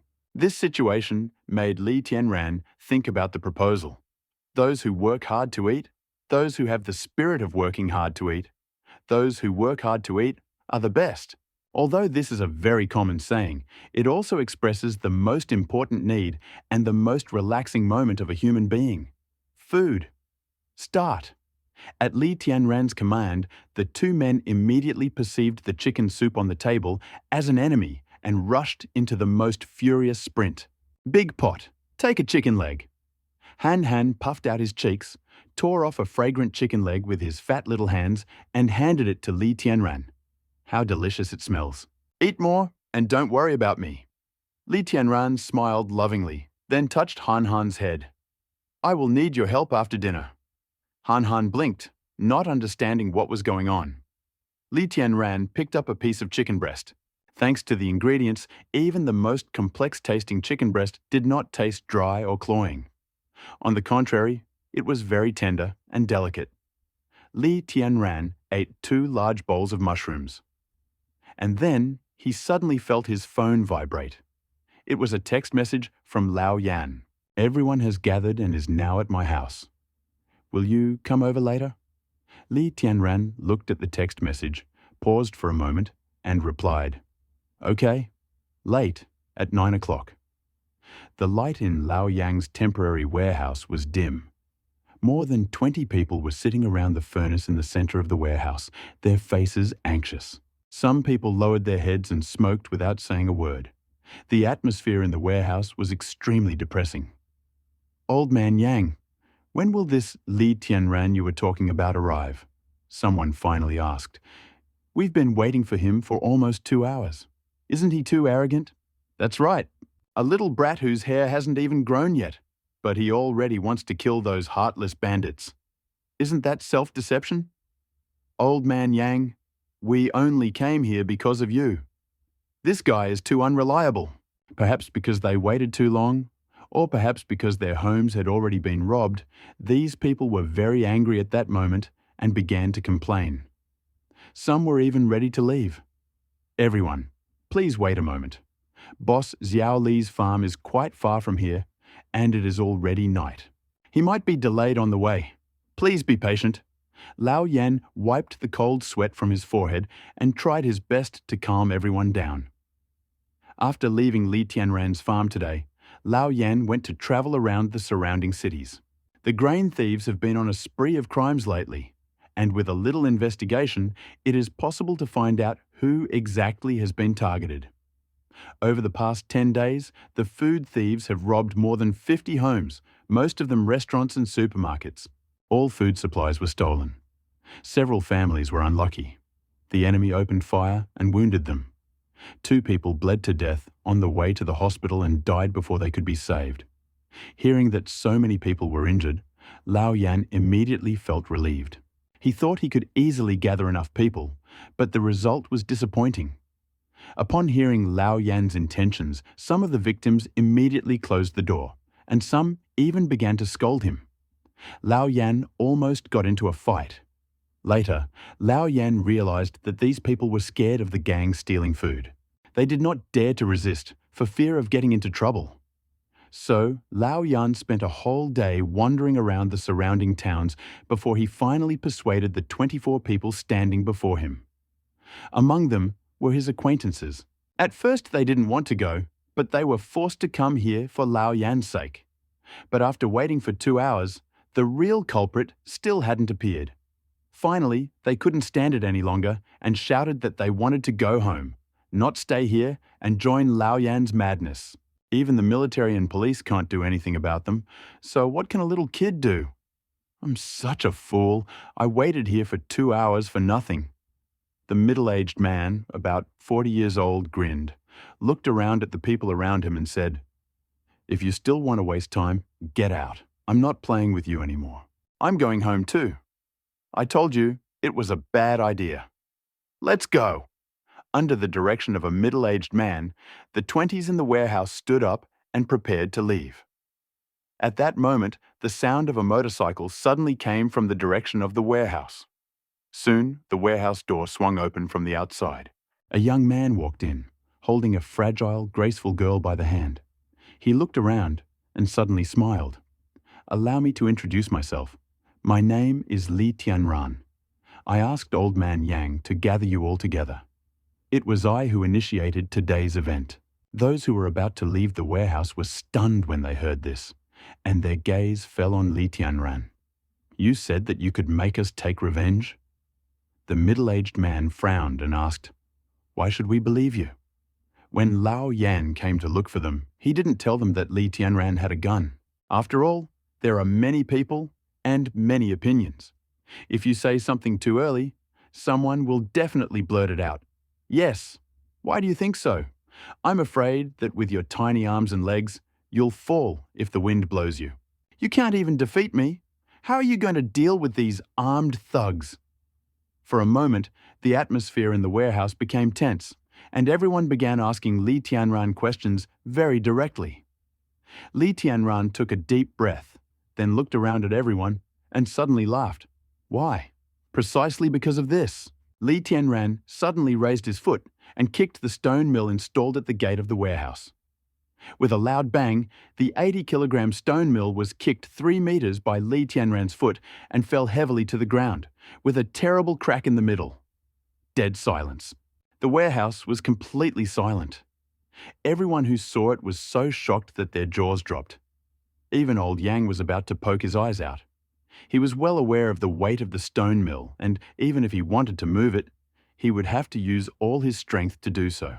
But Li Tianran hit him back with one blow, and he even broke. The main thing is that his expression was not as strong as he could have been.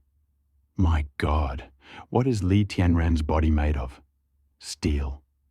The warehouse was silent for a long time. The only sound was the sound of people swallowing saliva. After a long pause, someone asked in a trembling voice, "Boss Li, I admit that you are very strong, but the opponent has a gun. No matter how strong you are, I'm afraid you can't resist a gun, right?" When everyone heard this, their fighting spirit, which had been buoyed by Li Tianran's terrifying display of strength, sank again. This is the age of technology. Even the world's best martial artists cannot withstand an attack from an ordinary person with a gun. Are you talking about such a weapon? Li Tianran asked. And suddenly, a sound like thunder rang out from the warehouse. A bucket smashed somewhere in the distance. In Li Tianran's hand was a revolver, and white smoke was still pouring out of the barrel. Glob! At this moment, no one doubted Li Tianran's strength anymore. With his superb skills and the most advanced weapons, Li Tianran is absolutely capable of destroying these brutal bandits. The chaos in the warehouse completely stopped less than a minute after Li Tianran arrived at the scene. "Boss Li, this is a gang of brutal bandits. What should we do if we are wounded or killed in battle?" someone asked worriedly. Hearing this, Li Tianran frowned, then looked around and said in a deep voice, "How many days can you last if you are deprived of food? Starvation or a fight to the death? Which will you choose? If you fight to the death, you still have a chance to survive. If you are timid, you will die."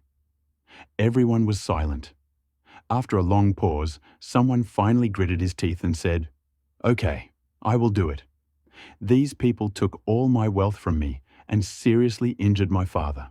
If I don't take revenge on them, I'm unworthy of my father. I did the same.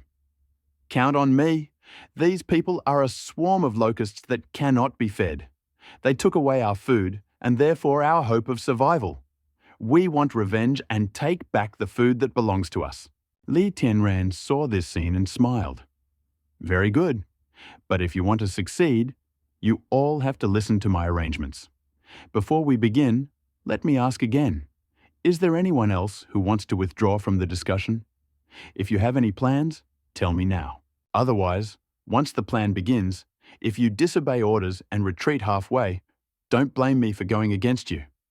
Li Tianran has just demonstrated his enormous strength, and these people have long been intimidated.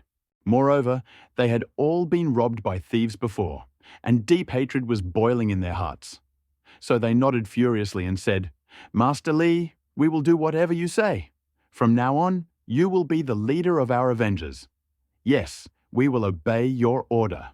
If only we could get the stolen food back, we'll do anything." For a moment, the atmosphere in the entire warehouse became very lively. Seeing this, Li Tianran nodded with satisfaction. Old Man Yang also breathed a sigh of relief and couldn't help but secretly admire him. When you don't see someone for 3 days, you have to look at them with different eyes. Li Tianran seemed like just an honest and obedient child to him, but he couldn't even imagine that after a few months of separation, he would become an excellent commander who could lead everyone. I will send you a detailed plan tomorrow morning. Li Tianran glanced at everyone. When you return home, keep all of this to yourself. Don't tell even your closest friends. If our plan is revealed, everything will be ruined. Everyone understands the importance of this matter. It is fatal. About 20 people present nodded very solemnly, declaring that even if they were beaten to death, they would never divulge this information. Okay, that's all for today. Everyone, go home. Li Tianran squinted, looked at everyone and said, "Keep your phones open. We'll start tomorrow." The people in the warehouse put on their coats and went out. Old Man Yang watched from the side and couldn't help but walk up to Li Tianran and say excitedly, "Goddess Li, you are amazing. These people just wanted to go home, but you just showed up and forced them all to submit to you. Don't talk." Li Tianran suddenly interrupted Lao Yan and then said quietly, "Don't disturb Han Han." Old Man Yang froze for a moment, then looked down at Han Han, who was obediently standing next to Li Tianran's right hand like a porcelain doll. At this moment, Han Han blinked her big eyes, looking at the backs of those leaving. The third one was a bald old man in a green down jacket and windbreaker. His body is blood red. Han Han blinked twice, looked away, and said softly, "Apart from him, everyone else is green. Yes, Uncle Yan also has green hair." When old Yan heard this, he almost exploded with anger on the spot. He remembered his wife who cheated on him and ran away with someone else 2 years ago. When he recalled Han Han's words at that moment, his head turned green. He suddenly felt as if he had been stabbed in the heart and was about to cry. "Master Li, what does your sister mean? Is she trying to stir up my old wounds?" Old Man Yang shouted at the top of his voice, his face red and distorted with grief and anger. "You misunderstood." Li Tianran patted Lao Yang on the shoulder and said, squinting, "Green symbolizes safety and peace. If your body color is not green, then I'm afraid you won't be able to talk to me here." Old Yang looked at Li Tianran's murderous gaze and couldn't help but shudder. He suddenly remembered Han Han's words that there was a person whose body color was as red as blood. What does this mean? Chen Jinshui was driving home in his small truck. He was driving very fast, just like his current state. He was very anxious. Ha ha ha, a bunch of idiots. Do you really think you can fight these bandits with just a couple of broken guns? They have killed people before. Chen Jinshui curled his lips into a disdainful sneer, muttering under his breath, "I won't die with you." Yes, although Chen Jinshui, like the people next to him in the warehouse, excitedly raised his hands and shouted that he wanted to kill the bandits and take back his food, in his heart, he didn't think so. He didn't dare fight the bandits. But if I don't fight with all my might and I have no money or food, what should I do? It seemed like the situation had reached a dead end. But for Chen Jinshui, this was no problem. He came up with a brilliant idea. When the bandits who robbed his food left his house, he became more attentive and noticed the direction they went. He followed them to the very end and found their temporary lair. He did not dare to contact the military police because he was afraid of retribution and bloody reprisals. But at this time, he already had an idea. He wanted to go to the lair of these gangsters. He did not want to go to the meeting alone, like Guan Yu, and destroy the nest of thieves alone. What he wanted to do was extremely bad, even shameless. He was going to report this to the gang of criminals and tell them all about how Li Tianran was gathering people to deal with the criminals tonight. This way, the bandits would definitely remember his great merit and return the food he had stolen, and maybe even give him a little more. "I don't need to risk my life, and I have food with me. Only a fool would go and fight those bandits." Chen Jinshui whistled triumphantly. He had already memorized the names of those in the warehouse and made a note on his phone to provide the bandits with accurate information. "I'm so sorry. Fellow villagers, you will have to sacrifice your lives so that I, Chen Jinshui, can become rich. Don't blame me. In this world, if you don't take care of yourself, You will be punished by heaven and earth." A fierce smile appeared on Chen Jinshui's face. At this moment, a large construction vehicle with brightly shining headlights suddenly drove out from the intersection and crashed straight into Chen Jinshui's car. Fuck! Chen Jinshui was stunned for a moment and then slammed on the brakes.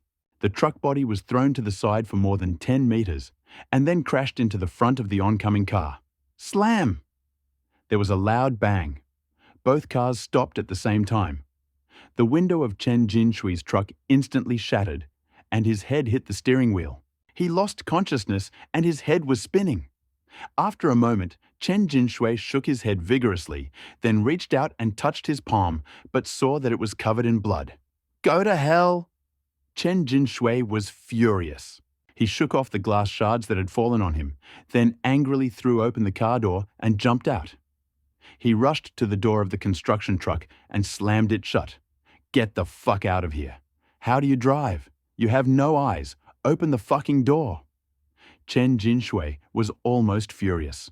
At this moment, the door of the construction vehicle swung open and Li Tianran jumped out of the driver's seat with an expressionless face. Chen Jinshui was stunned. Then he forced out an awkward and guilty smile. "It's Boss Xiao Li. Your driving skills are terrible. Look what you did to my car, Chen Jinshui. I have some questions for you." Li Tianran smiled evilly. In his hand, he held a hollow steel pipe. As he walked forward, the pipe dragged along the ground, making a ding-ding sound. "I have a bad temper, so you must answer honestly. Otherwise, the consequences will be severe." Looking at Li Tianran, Chen Jinshui swallowed, and his legs began to tremble due to remorse. "Boss Li, you want to ask about those bandits, right? I told you, I will follow you and destroy those scoundrels. I will carry out your order." Chen Jinshui fiercely expressed his loyalty. People with a guilty conscience resorted to this method to hide their fear. "If you have other instructions, I am at your service." Hearing this, Li Tianran laughed. Chen Jinshui is indeed a talented actor. His acting skills are very good. If Han Han hadn't seen the blood on his body, even Li Tianran would have been deceived. "Very good." Li Tianran nodded, picked up the steel pipe, and lightly tapped it on his shoulder.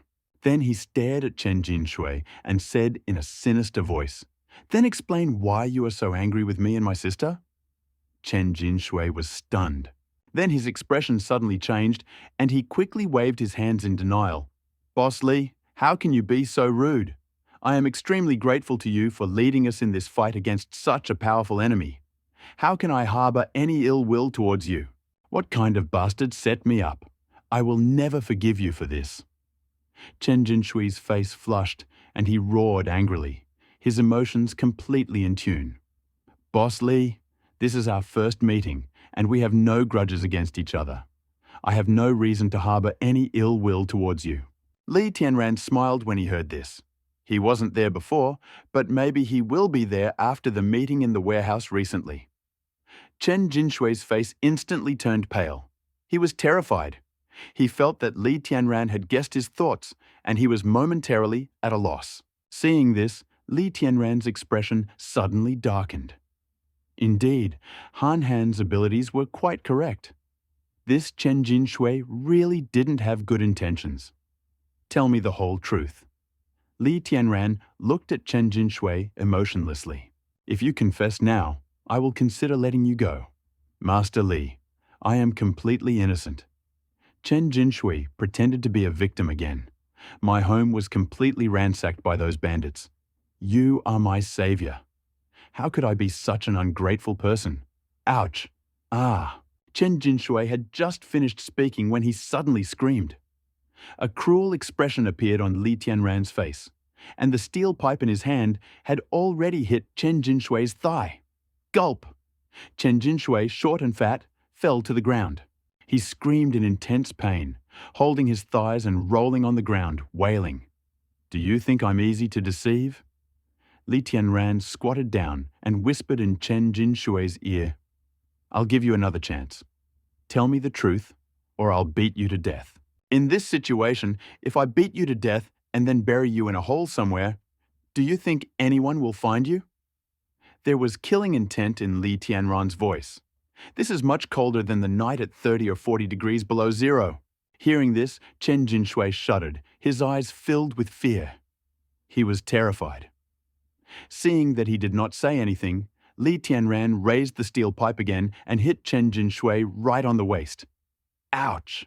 Chen Jinshui screamed and suddenly felt that all his bones were broken.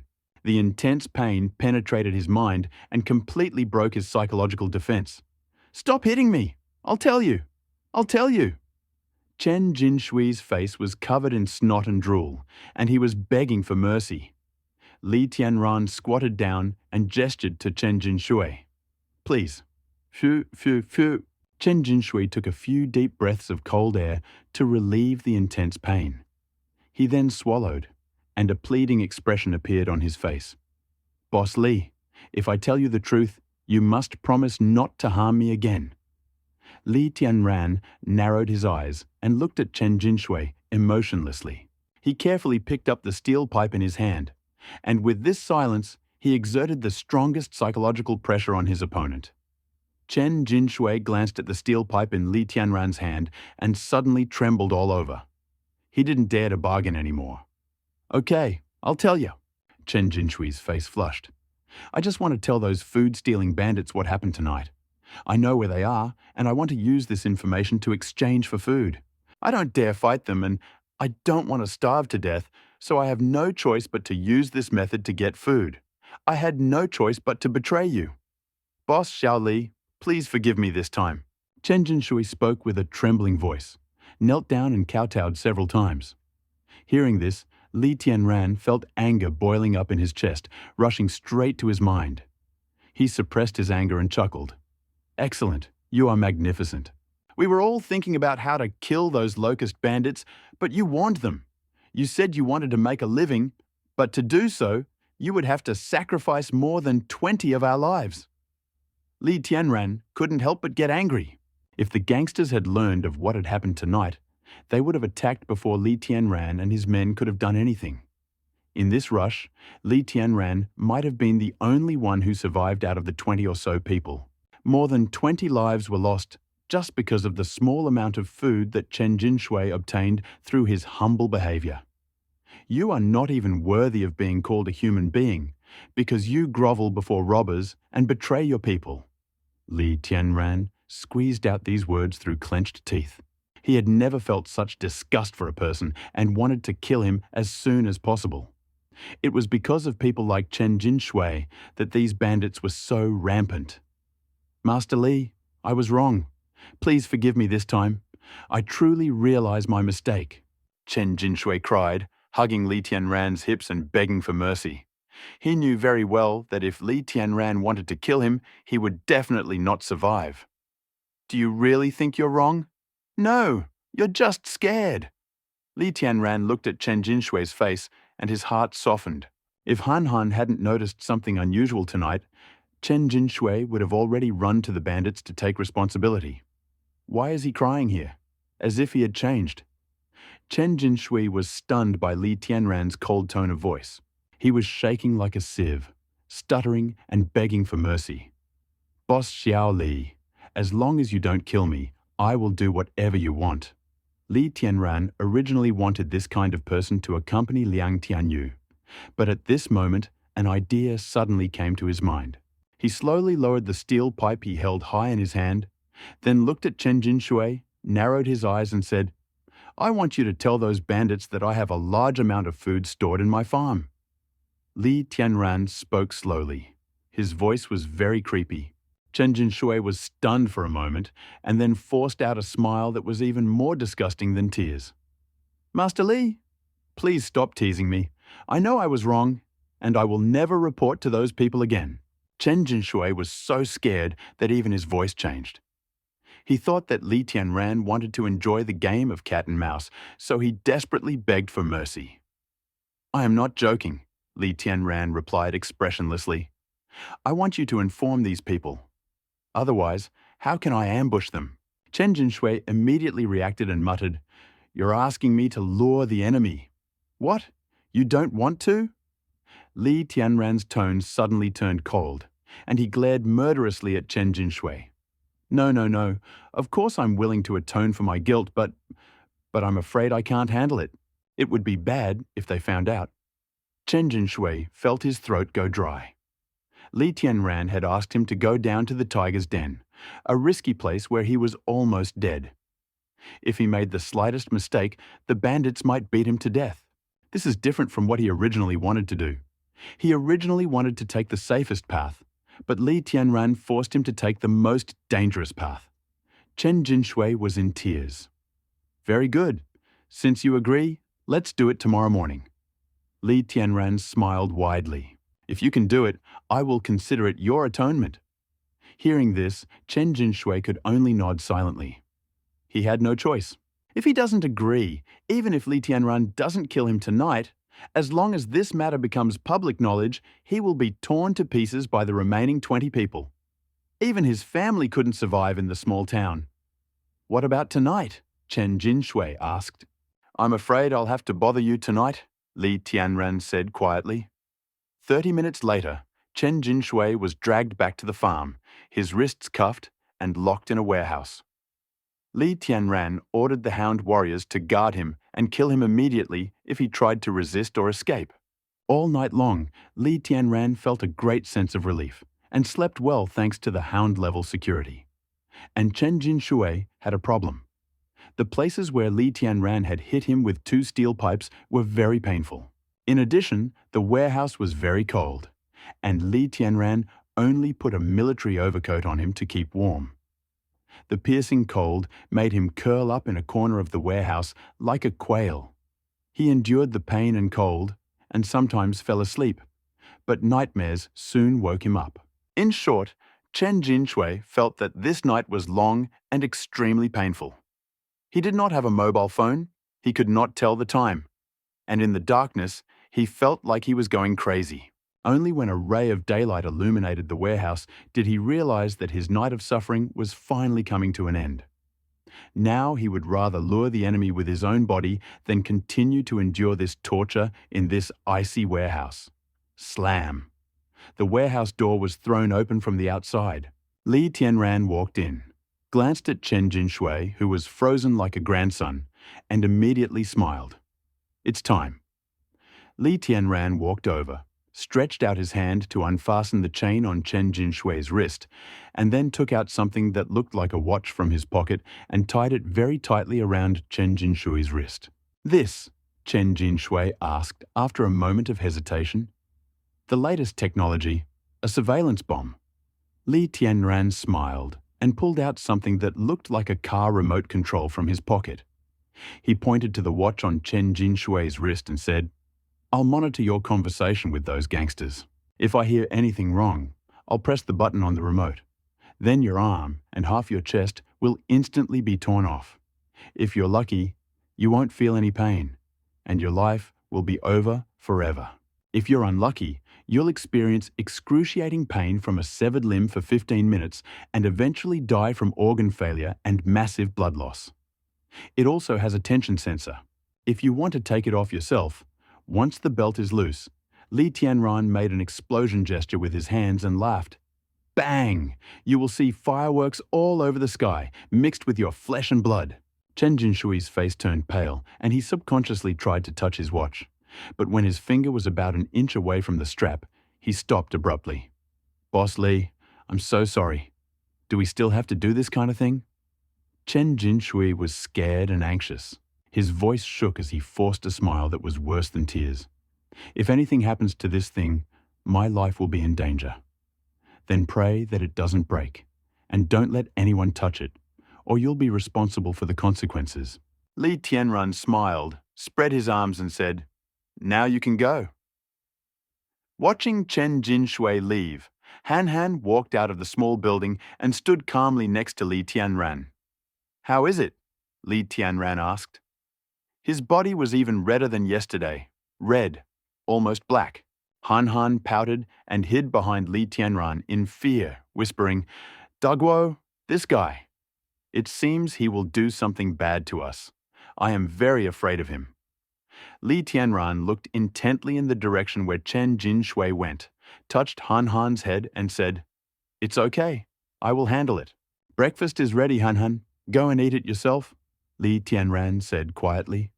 Aha! Han Han was a child after all. She quickly forgot unpleasant things and people. She turned around, ran into a small building, sat down at the dining table, and began to eat the breakfast Li Tianran had prepared for her. The quails raised yesterday laid a few eggs. Li Tianran marinated them in tea leaves and soy sauce and prepared a small bowl of these eggs. This breakfast is also very filling and is served with millet porridge and meat buns. While Han Han was busy eating and drinking, Li Tianran took out his mobile phone and called Lao Yan. "Hey Lao Yan, tell our people to gather and prepare for action." After Li Tianran made this call, the situation in the entire South City underwent a huge change. And all of this was initiated by Chen Jinshui. See, Li Tianran entered the system management interface, and the status of all the guards and intelligent robots on the farm appeared in his mind. At this time, among the many green light dots indicating observers, a light dot with the inscription "Patrol Radar 01" left the farm. It moves quickly. The image transmitted from the other side's field of view showed that the location was the car driven by Chen Jinshui. At this moment, Chen Jinshui, who was driving in a panic, completely failed to notice that a small radar about the size of a thumb was hanging quietly at the back of the car. Unlike conventional radars, it has a small propeller on top and 6 ant-like metal limbs on the bottom that tightly grip the antenna at the back of the craft and transmit a large amount of imagery back to Li Tianran's mind. The cruise radar tracks the target. Everything is normal. The target trajectory is not deviated. Chen Jinshui's car left the city along a remote road. After driving for about 10 minutes, he stopped in front of an old-fashioned hotel. Long-distance buses used to stop here. Later, due to the reconstruction of the road, business here did not go as well as before, and gradually the area fell into disrepair. Other businesses, such as gas stations and restaurants, were closed, leaving only a temporary hotel for accommodation.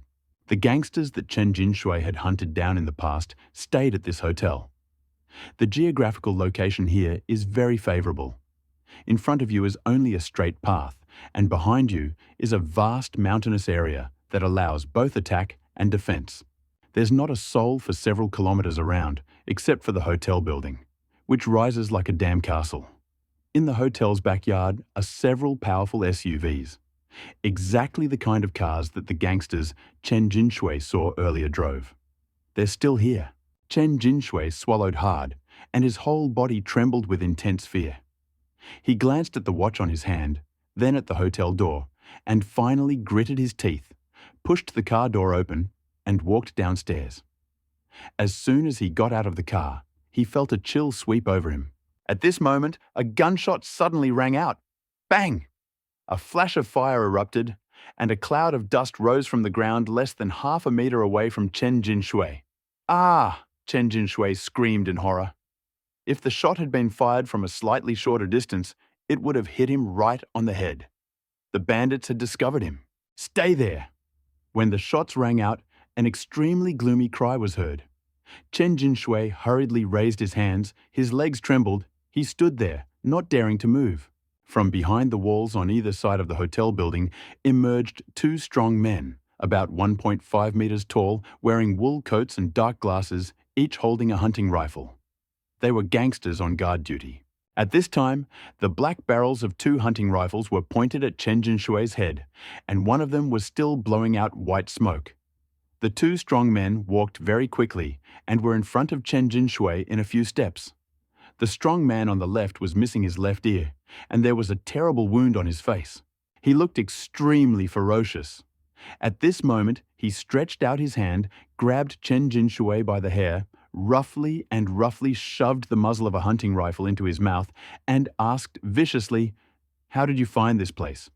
Are you a military policeman? Or a detective?" Chen Jinshui waved his hands and mumbled, "I am not a military police officer. I have something I need to see your leader." Hearing this, Yi frowned and then sneered, "We chose such a secluded place, and you still managed to find it. You must have been watching him for a long time, huh?" Who would believe you if you said you weren't a military police officer? Don't waste time talking to him, just beat him to death. Another strong man said in a low voice with a grim face. One ear sneered and was about to pull the trigger. Hearing this, Chen Jinshui's pupils shrank and he practically shouted, "I know where there is food. I can take you there to get it." Slam! Another strong man reached out and pinched Chen Jinshui's ear, then pulled out the gun from Chen Jinshui's mouth.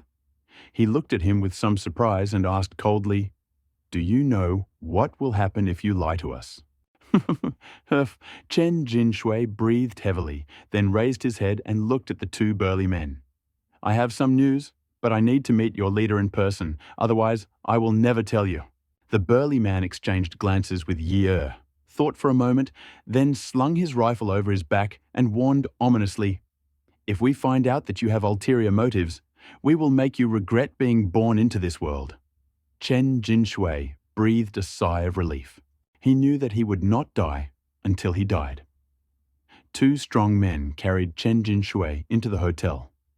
When Chen Jinshui opened the door, he saw 7 or 8 ferocious gangsters sitting in the hotel lounge, oiling their hunting rifles. When they saw Chen Jinshui being brought in, their gazes suddenly changed. "Who the hell is this guy? Wang Meng, why did you bring outsiders? Has our location been exposed? Kill him, and we will move out immediately." The extremely noisy and angry voices coming from all directions caused Chen Jinshui, who was not very brave to begin with, to be on the verge of breaking down again. "Shut up!" Ye shouted angrily, as if he was extremely annoyed. Then he frowned, looked at everyone and said, "He said that he knows a way to get food and wants to see the chief." Everyone burst out laughing. Him?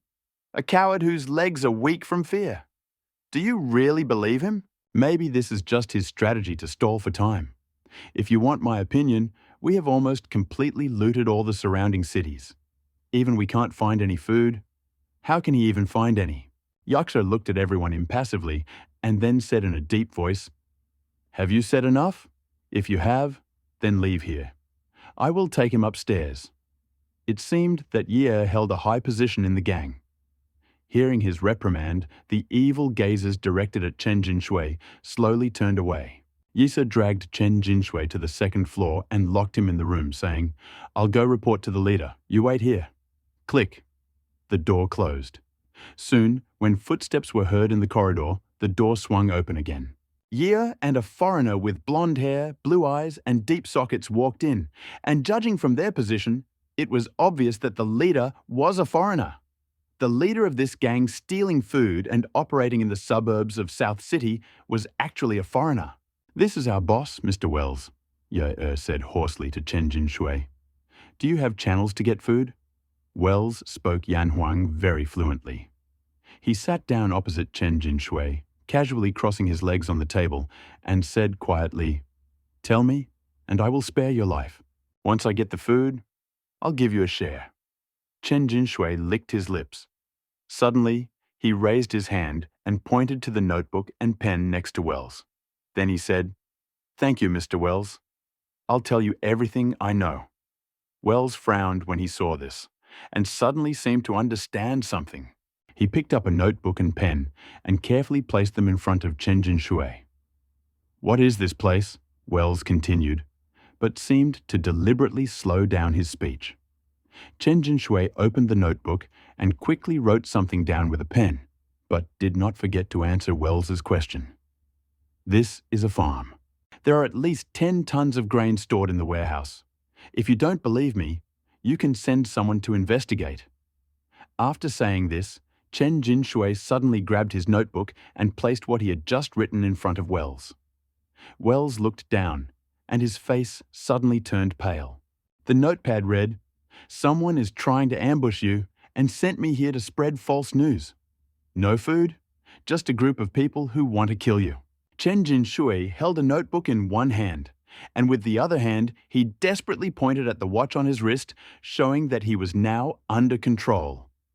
Wells' face distorted, but he suddenly laughed loudly. "Good, good. Your information is very useful. I will reward you generously." 30 minutes later, the hotel door swung open again. A group of armed gangsters aggressively drove an SUV out of the yard, after which Wells carried Chen Jinshui out and sat in the back of the second car. They were still talking, but one of them was writing and drawing in a notebook. The content of their conversation was only meant for Li Tianran to hear. But the words written down in the notebook were the conversation they truly wanted to convey. So these people were currently lying in wait around the farm, waiting for us to arrive so they could surround us?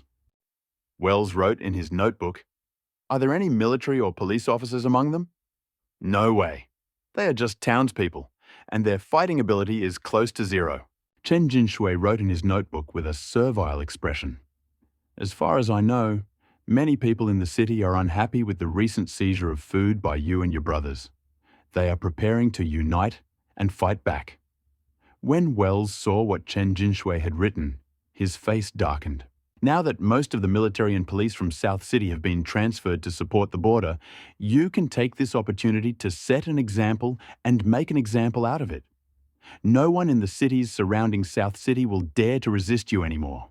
You are the emperor here. Chen Jinshui added in his notebook, "I am willing to serve you and become your most loyal lackey.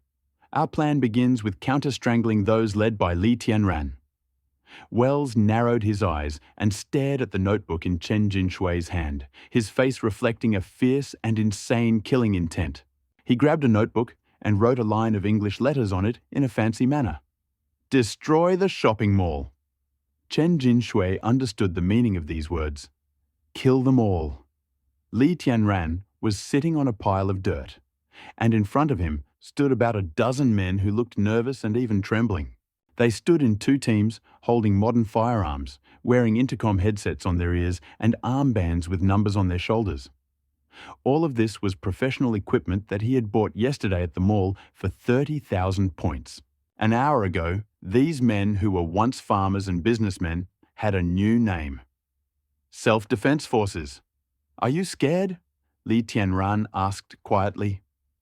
The Self-Defense Forces members did not answer, but from their body movements, it was easy to imagine what they were feeling at that moment. They were originally good, law-abiding citizens, but now they have to take up arms and fight a group of violent gangsters. No matter who you are, fear is inevitable when your life changes so suddenly. In total, there are 18 people standing in front of Li Tianran, including Lao Yan. There are 5 or 6 fewer people in the warehouse than there were last night. The 5 or 6 people who weren't there cooled their ardor last night and, after thinking it over, decided that a hasty confrontation with the bandits was too dangerous. So this morning, when old Yan was gathering the troops, they pretended to have caught a cold and were seriously ill, feeling weak and unable to participate in the battle. Li Tianran had foreseen such a situation. After all, these people are not specially trained fighters, and fear and retreat are normal reactions. The 5 or 6 people who were absent were excluded from Li Tianran's plan. Drink up. At this moment, Lao Yan walked over with 2 bottles of Red Star Erguo 2. He twisted the caps off quickly, put his mouth to the bottle's mouth, and took 2 sips. Then, with his ears red, he passed the bottle to the next person. "It will warm you up and give you courage." Li Tianran looked at Lao Yan in surprise. He didn't expect that this big and strong-looking man could be so considerate. Alcohol can really give you courage. There was a saying in ancient times that drinking 3 cups of wine would lead to killing people and getting to Liangshan. 2 teams would pass 2 bottles of wine back and forth. In such a cold weather and harsh situation, everyone wanted to use wine to dispel the fear in their hearts. Splash, splash. When the alcohol hits your throat, it first feels like a burning sensation, as if a line of fire were spreading straight from your throat to your stomach, and then it feels warm all over your body. In such cold weather, having a few sips of wine is a rare treat indeed. At this moment, the faces of the 2 Self-Defense Forces fighters turned slightly red. Although there was still tension in their eyes, the fear had largely disappeared, and even their bodies had begun to stabilize and were no longer trembling. "Master Li, you should drink too," Yang said with a bottle of wine and smiled stupidly. "I don't need it." Li Tianran shook his head. Although alcohol can give soldiers courage, on the battlefield, a commander must keep a clear head. So Li Tianran does not allow anything to paralyze his nerves or affect his judgment. Then I will finish the remaining fugan. Old Yang picked up the bottle and drank the remaining liquid. He then burped with great pleasure. This wine is really strong. The old saying is true. Even if I had to fight these bandits with bayonets, I would dare to go. Li Tianran smiled. He suddenly remembered an old joke about drinking. Before I drink, I belong to Nancheng. After I drink, Nancheng will be mine. Alcohol can indeed give you courage, but it can also make you swollen. It's better to drink less. Master Li, do you think Chen Jinshui can lure these scoundrels into his trap? Old man Yang squatted next to Li Tianran and asked worriedly, I'm afraid they'll figure something out. Hearing this, Li Tianran curled the corners of his mouth into a cruel smile. Don't worry, everything is under my control. At this moment, a voice came from the headsets of many team members. They are coming! The convoy is coming! It was the voice of the team member on duty. Li Tianran immediately waved his hand and said into the headset, Everyone take your positions and get ready. Crash! The 18 team members quickly spread out and set up an ambush on both sides of the road. Their grey-brown coats blended with the colour of the rotten bushes. Unless you looked closely, you couldn't tell them apart. Yes, Li Tianran hadn't set up an ambush on the farm at all. Instead, he set up an ambush point halfway along the only route the bandits took from the hotel to the city. He had no intention of trusting Chen Jinshui from the start. Chen Jinshui was just cannon fodder sent to his death by Li Tianran. Therefore, Li Tianran did not tell the truth to Chen Jinshui at all. And no matter what Chen Jinshui said to the bandits in the hotel, it would have no effect on the outcome. The bandits would always leave the hotel. If Chen Jinshui followed Li Tianran's instructions, the bandits would go to the farm to rob food.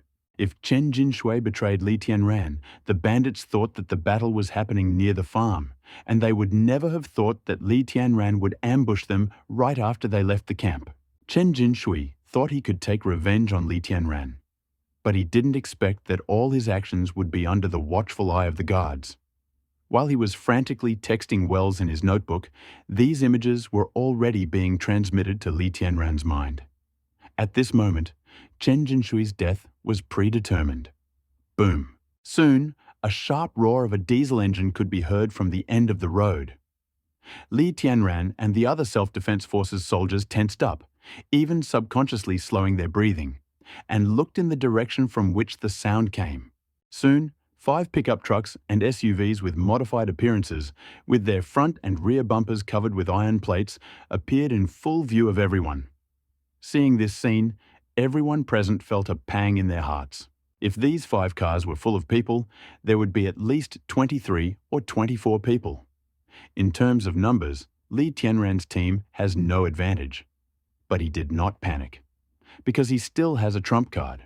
Although Li Tianran wanted to use this incident to enhance his prestige in the city, he was not so foolish as to place all his hopes for eliminating the bandits on the temporarily formed self-defense squad. These warriors, hiding in the darkness, were the real killers who decided the outcome of the battle. Soon, several SUVs drove up to Li Tianran's ambush site. Pow! Suddenly, a soft sound was heard, and the SUV driving in front stopped abruptly. One of the front tires was punctured and instantly deflated. The column stopped. Wells, who was sitting in the second car, frowned and asked over the intercom, "What's going on?" "Report a flat tire," came the quick reply from the car in front. Wells got a little angry and said, "Change that damn tire right now. Don't stay here too long." When leaving the base camp, Wells somehow always felt a vague sense of uneasiness in his heart. It seemed that something terrible was about to happen. The front door opened and 2 armed robbers jumped out of the car to change the tire. Li Tianran's body was pressed against the back of the hill. He saw 2 gangsters jumping out of the car in front of him. They were tall and had cold faces. Judging from their gait and behavior, they were definitely not ordinary people. Although they could not reach the level of soldiers, they were definitely 100% trained in special operations. Moreover, Both were holding homemade hunting rifles. While one was changing the wheel, the other, holding the rifle, was looking around, as if ready to repel a sudden attack at any moment. Such homemade hunting rifles were previously used by hunters in mountainous areas to hunt wild animals. Bullets are steel balls with a short range, but a large area and very high power. Some wild animals with thick skin and flesh cannot withstand an attack at close range, not to mention people. If you get hit within 5 meters, you will either die or become crippled. But at 5 meters, the shotgun's power will be significantly weakened, meaning that as long as you maintain that distance, it will be easy to win without any injuries. The firearm Li Tianran uses is a Colt M1911 pistol he bought at a mall. It holds 8 rounds and replaces a revolver that originally had a magazine capacity of only 5 rounds. The effective range of the M1911 is 50 meters, but a newcomer who can accurately hit a target within 15 meters is considered a marksman. Li Tianran did not expect that all the Self-Defense Forces soldiers would be able to hit the target every time. If at least one of the 8 bullets hit the enemy, it would be a truly glorious victory. Soon, the flat tire was removed. When the gangster saw the puncture in the tire, his face changed dramatically. Because the tire was punctured not by iron or glass, but by inverted triangular iron spikes. This thing has no other function.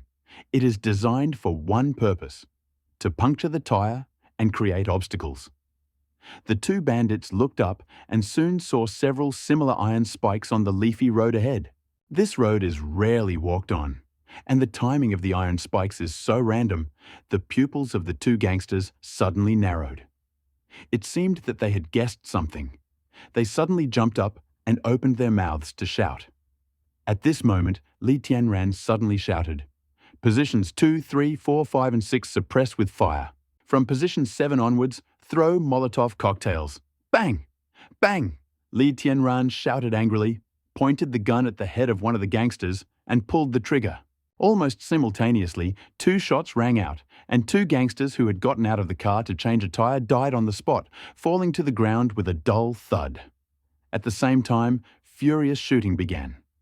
To the sound of gunfire, more than a dozen self-defense fighters jumped out of the bushes on both sides of the road.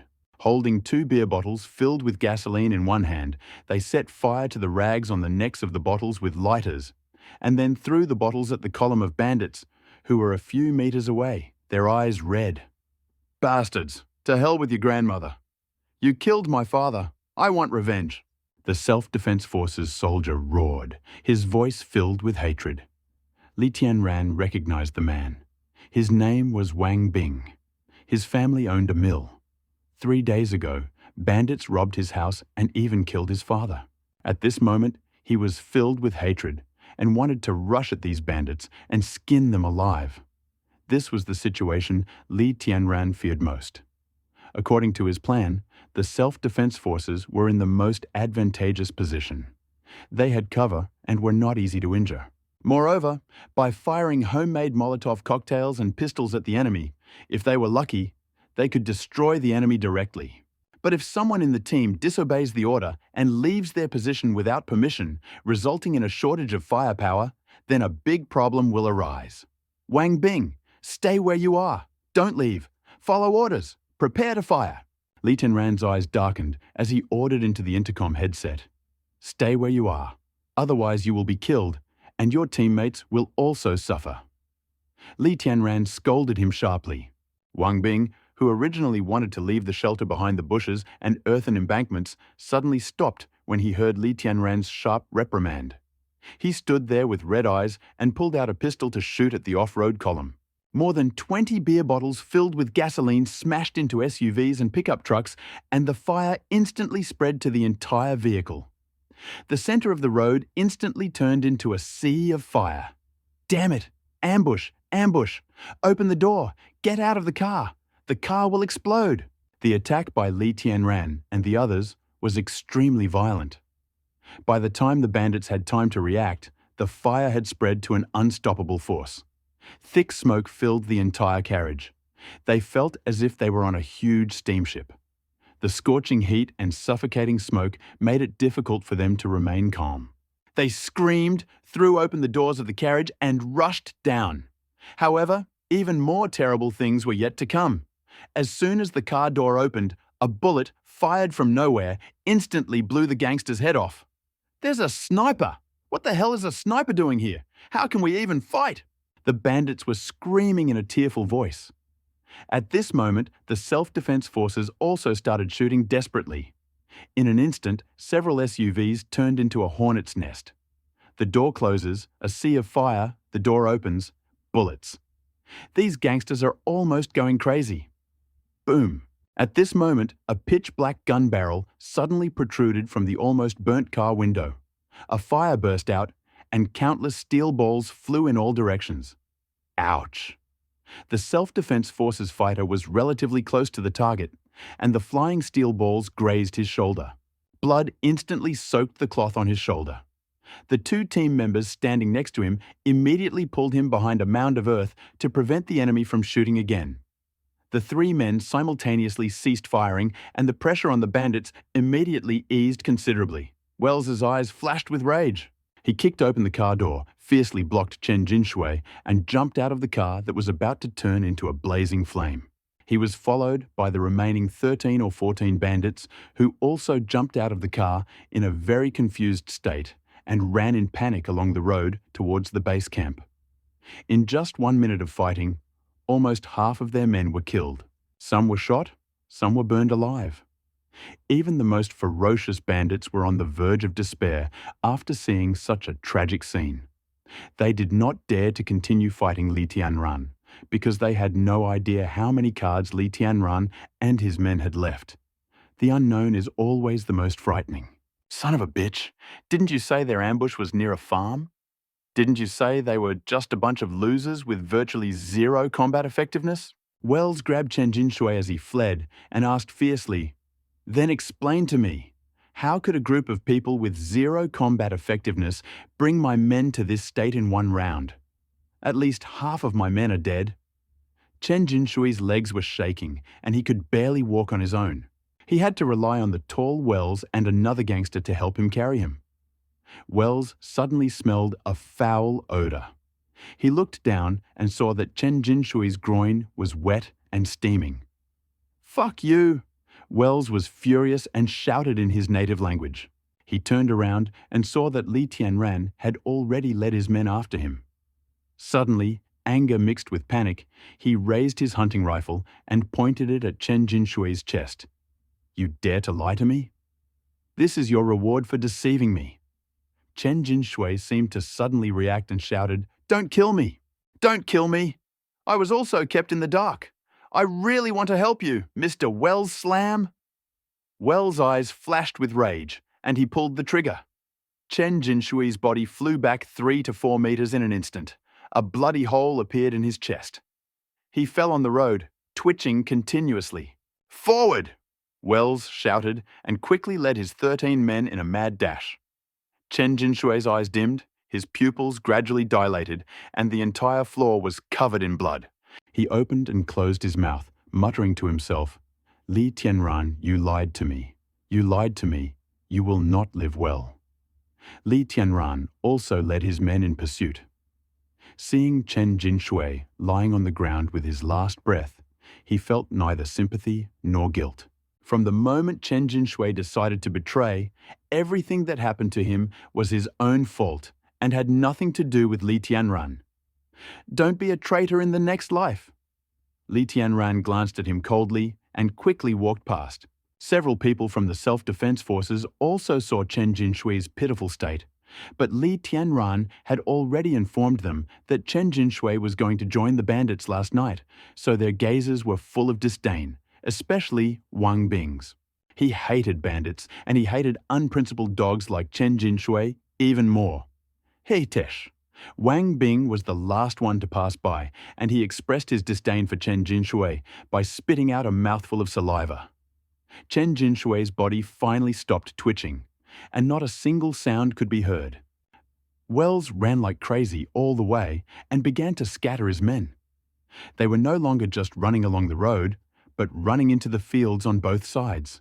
Because he had already seen that although the self-defense forces under Li Tianran's command were well equipped, except for Li Tianran himself, most of the team members were indeed ordinary people with low combat effectiveness, and their physical strength was far inferior to that of his subordinates. After 2 or 3 minutes of pursuit, the self-defense members gradually moved away from them, but Li Tianran continued to pursue them.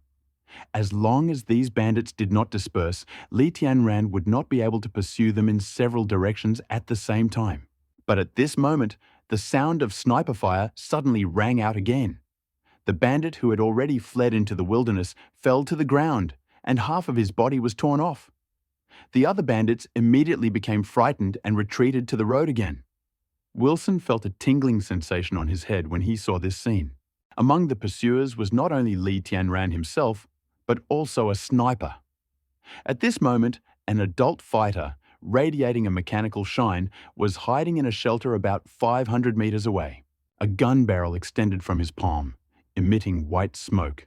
This damn yellow monkey, if we don't get rid of it, we will all be killed by a sniper hiding in the dark. Wells angrily turned his head to look at Li Tianran, and then suddenly raised the gun and fired back.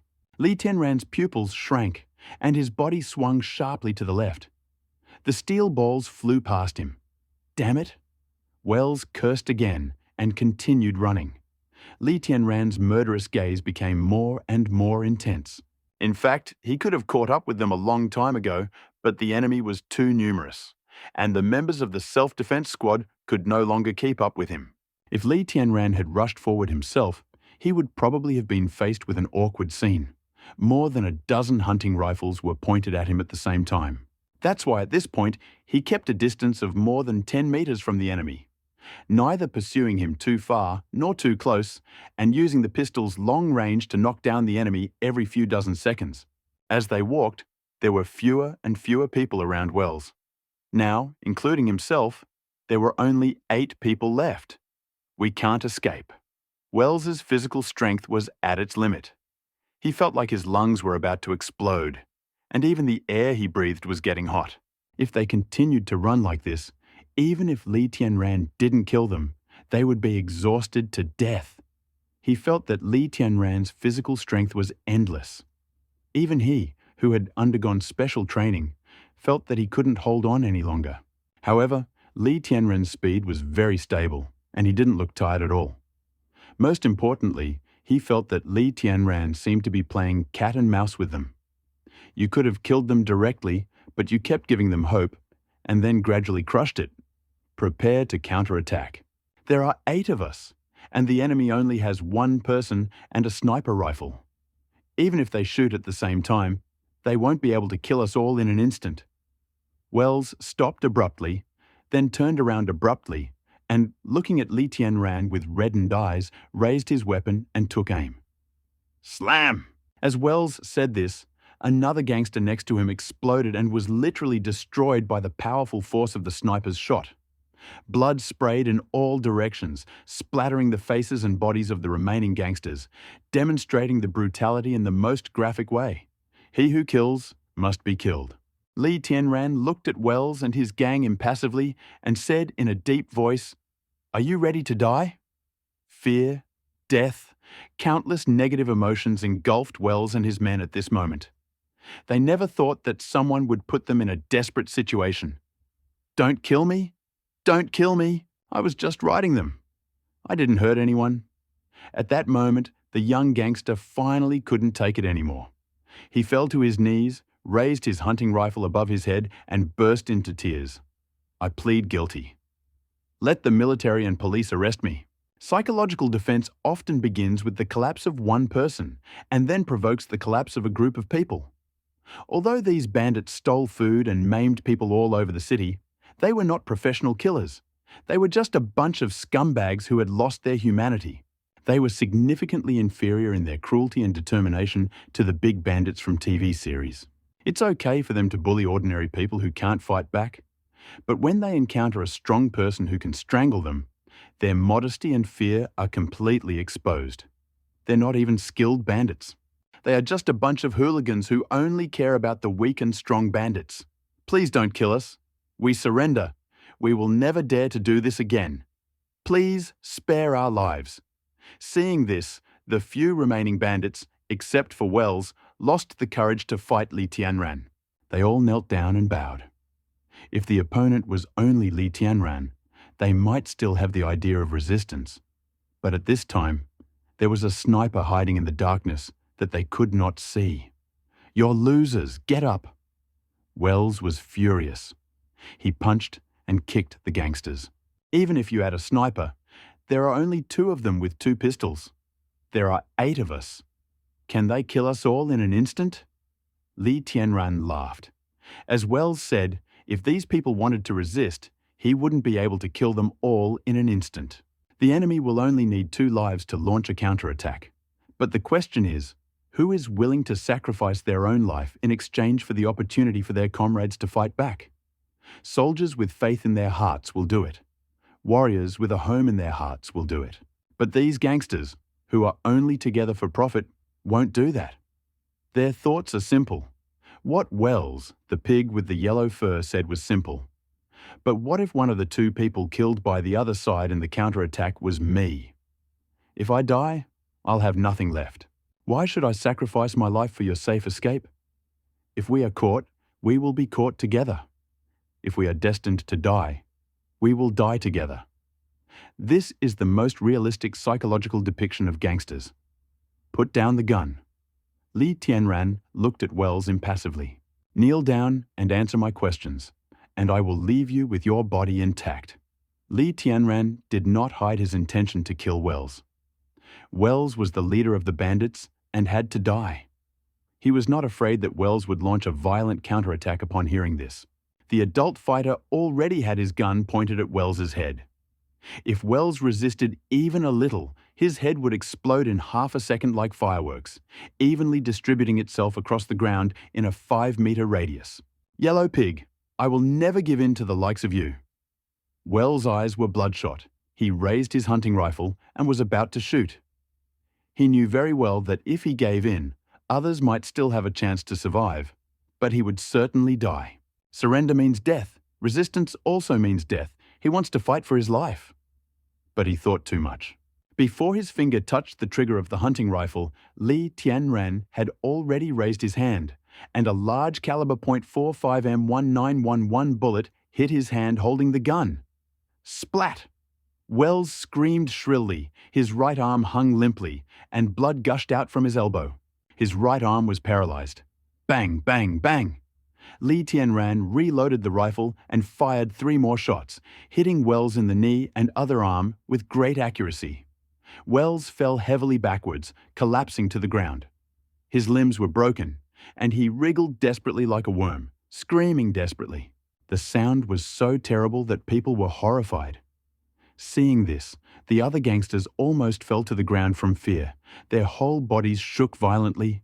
They covered their heads with their hands, buried their faces in their crotch like quails, and trembled. "Now are you ready to cooperate with me and answer my questions?" Li Tianran walked up to Wells and looked at his face, which was incredibly stern from pain. "If you don't want to, it's okay. I haven't had enough fun yet." The combination of Li Tianran's beautiful face and the murderous words at this moment caused a huge shock in Wells's heart. At this moment, he finally felt fear, and his psychological defenses weakened. "I will cooperate. I will cooperate. Wouldn't this have ended earlier? You have to suffer like this. How despicable." Li Tianran cursed sarcastically, then squatted down and asked in a deep voice, "Does your gang have a mastermind?" Li Tianran was not afraid of a small gang of grain thieves, but he was afraid that the other party was connected to a large organization. "I only have one line of communication with my boss. I don't know who the real boss is here." Wells endured the pain, turned pale, gritted his teeth and said, "He gives us weapons and tasks. There are at least a dozen gangs like ours in Handong province." Li Tianran's heart sank when he heard this. The worst-case scenario had already happened. This was a large, organized crime group with a strict hierarchy. Even the lowest of the low, like Wells, don't know their boss's real name, only their superiors. That's a level of confidentiality that a normal gang can't possibly achieve. Where are you going to take the grain after you steal it? Li Tianran spoke again, squinting. Ku City. Wells gritted his teeth and said, "After we complete the task, we will deliver the food to Ku City. There will be a cargo ship waiting for us at the pier." Ku City is a coastal city on the outskirts of Handong Province, where Nanchang City is located. Across the sea is Luozhou, on the border of the European Union. Li Tianran suddenly seemed to understand something. This grain can be sent overseas. Did your boss tell you the purpose of these products? Li Tianran asked in a deep voice. Wells hesitated, as if pondering the importance of the question. Li Tianran frowned and pressed the muzzle of the gun directly to the wound on Wells's right hand. Suddenly, Wells squealed like a pig being slaughtered. "This is the Garden of Eden!" Wells shouted, sweat pouring down his forehead. He accidentally said this word, but I really don't know its exact meaning. The Garden of Eden. These three words that came out of Wells's mouth made Li Tianran think deeply. The book of Genesis in the Old Testament of the Bible records that Jehovah God created the first human parent, the man Adam, in his own image and likeness, and then created the woman Eve from one of Adam's ribs and placed the man and woman in the Garden of Eden. The original word, Garden of Eden in the Bible, means paradise, referring to the paradise created by God for Adam and Eve. Later generations used it to metaphorically describe a happy and beautiful environment. The ground in the Garden of Eden is said to have been covered with gold, pearls, and red agate. From the ground grew a variety of trees and all sorts of exotic flowers, which was very beautiful. The fruits on the trees can also be eaten, and in the garden there is a tree of life and a tree of knowledge of good and evil. There is also a river in the garden that feeds the land. The river divided into 4 rivers that surrounded Eden. The first river was called Pishon and flowed around the whole land of Happala. The second river was called Gihon and flowed around the whole land of Cush. The third river was called Hiddekel and flowed through the territory of Assyria. And the fourth river was the Euphrates. By the grace of God, the harvest was good, although there was no rain. In short, this is the paradise that everyone dreams of. In the Garden of Eden, you can satisfy everything your heart desires.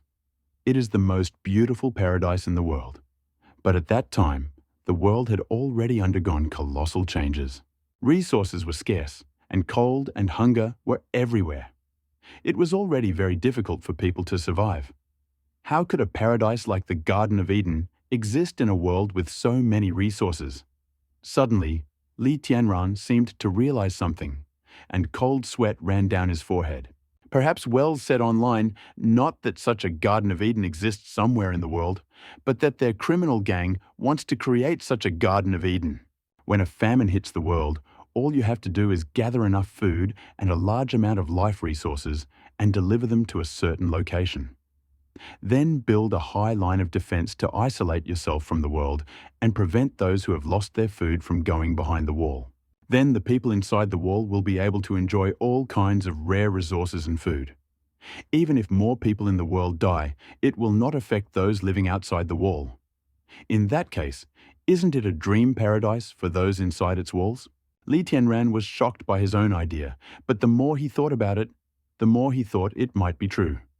Otherwise, why would he have sent the food looted in Nanchang thousands of miles to Heko City and shipped it out on a cargo ship? He must be sent abroad. It may even be the European Union, which is currently preparing for war with the Yanhuang Federation. "Who is your boss?" Li Tianran asked in a deep voice. "His name is David Knoll, but I can't contact him. All our conversations were initiated by him." Wells took a deep breath and said slowly, "You won't be able to find him. Although he was remotely monitoring my work, I suspect that he may not even be in Yanhuang. He may be in the European Union now. All these people from Yanhuang are my temporary mercenaries. If I'm at the bottom of the group, then they're just a bunch of cannon fodder who aren't even at the bottom." It's true. These people stole food to send to the EU. Moreover, the headquarters of this criminal group is most likely located somewhere in the European Union. This is a transnational criminal group. In addition to looting food, they may have also looted other important supplies. Li Tianran secretly gritted his teeth. Although there will be no serious food shortage in Yanhuang in the near future, the European Union has already started to create tension with Yanhuang. I believe that a confrontation will soon begin using various means. As the old saying goes, food and forage must be sent before the troops move out, which shows that food is the most essential material in case of confrontation between two countries. And now these Welshmen are actually going to transport the food they stole from Yanhuang to the European Union. I can't stand it. Did you know that Yanhuang is going to war with the EU? Li Tianran looked at the bandits kneeling beside him impassively. The black hair and dark skin clearly showed Yanhuang origins. You have Yanhuang blood in your veins, and now you help these Europeans steal their food. Are you still worthy of being called human? Hearing this, the gangsters were very embarrassed, lowered their heads, and said nothing. Yanhuang County is working hard to stabilize the situation and distribute food aid. We don't want anyone to die of hunger. You and your families may have received this food too, but unfortunately, the food aid from the country only fed a bunch of wolf cubs like you. Li Tianran cursed mercilessly, and then said word after word, "You all deserve to die." Hearing this, the Yanhuang bandits were extremely frightened, and two of them were even scared to tears. "I am possessed by the devil. Please give me a chance. I will never be a driver of foreigners again." Li Tianran took a deep breath. He wanted to say something, but he heard loud footsteps and heavy breathing behind him. The self-defense forces had arrived. Their fate. Li Tianran stood up and said to the self-defense forces members, "Decide for yourselves."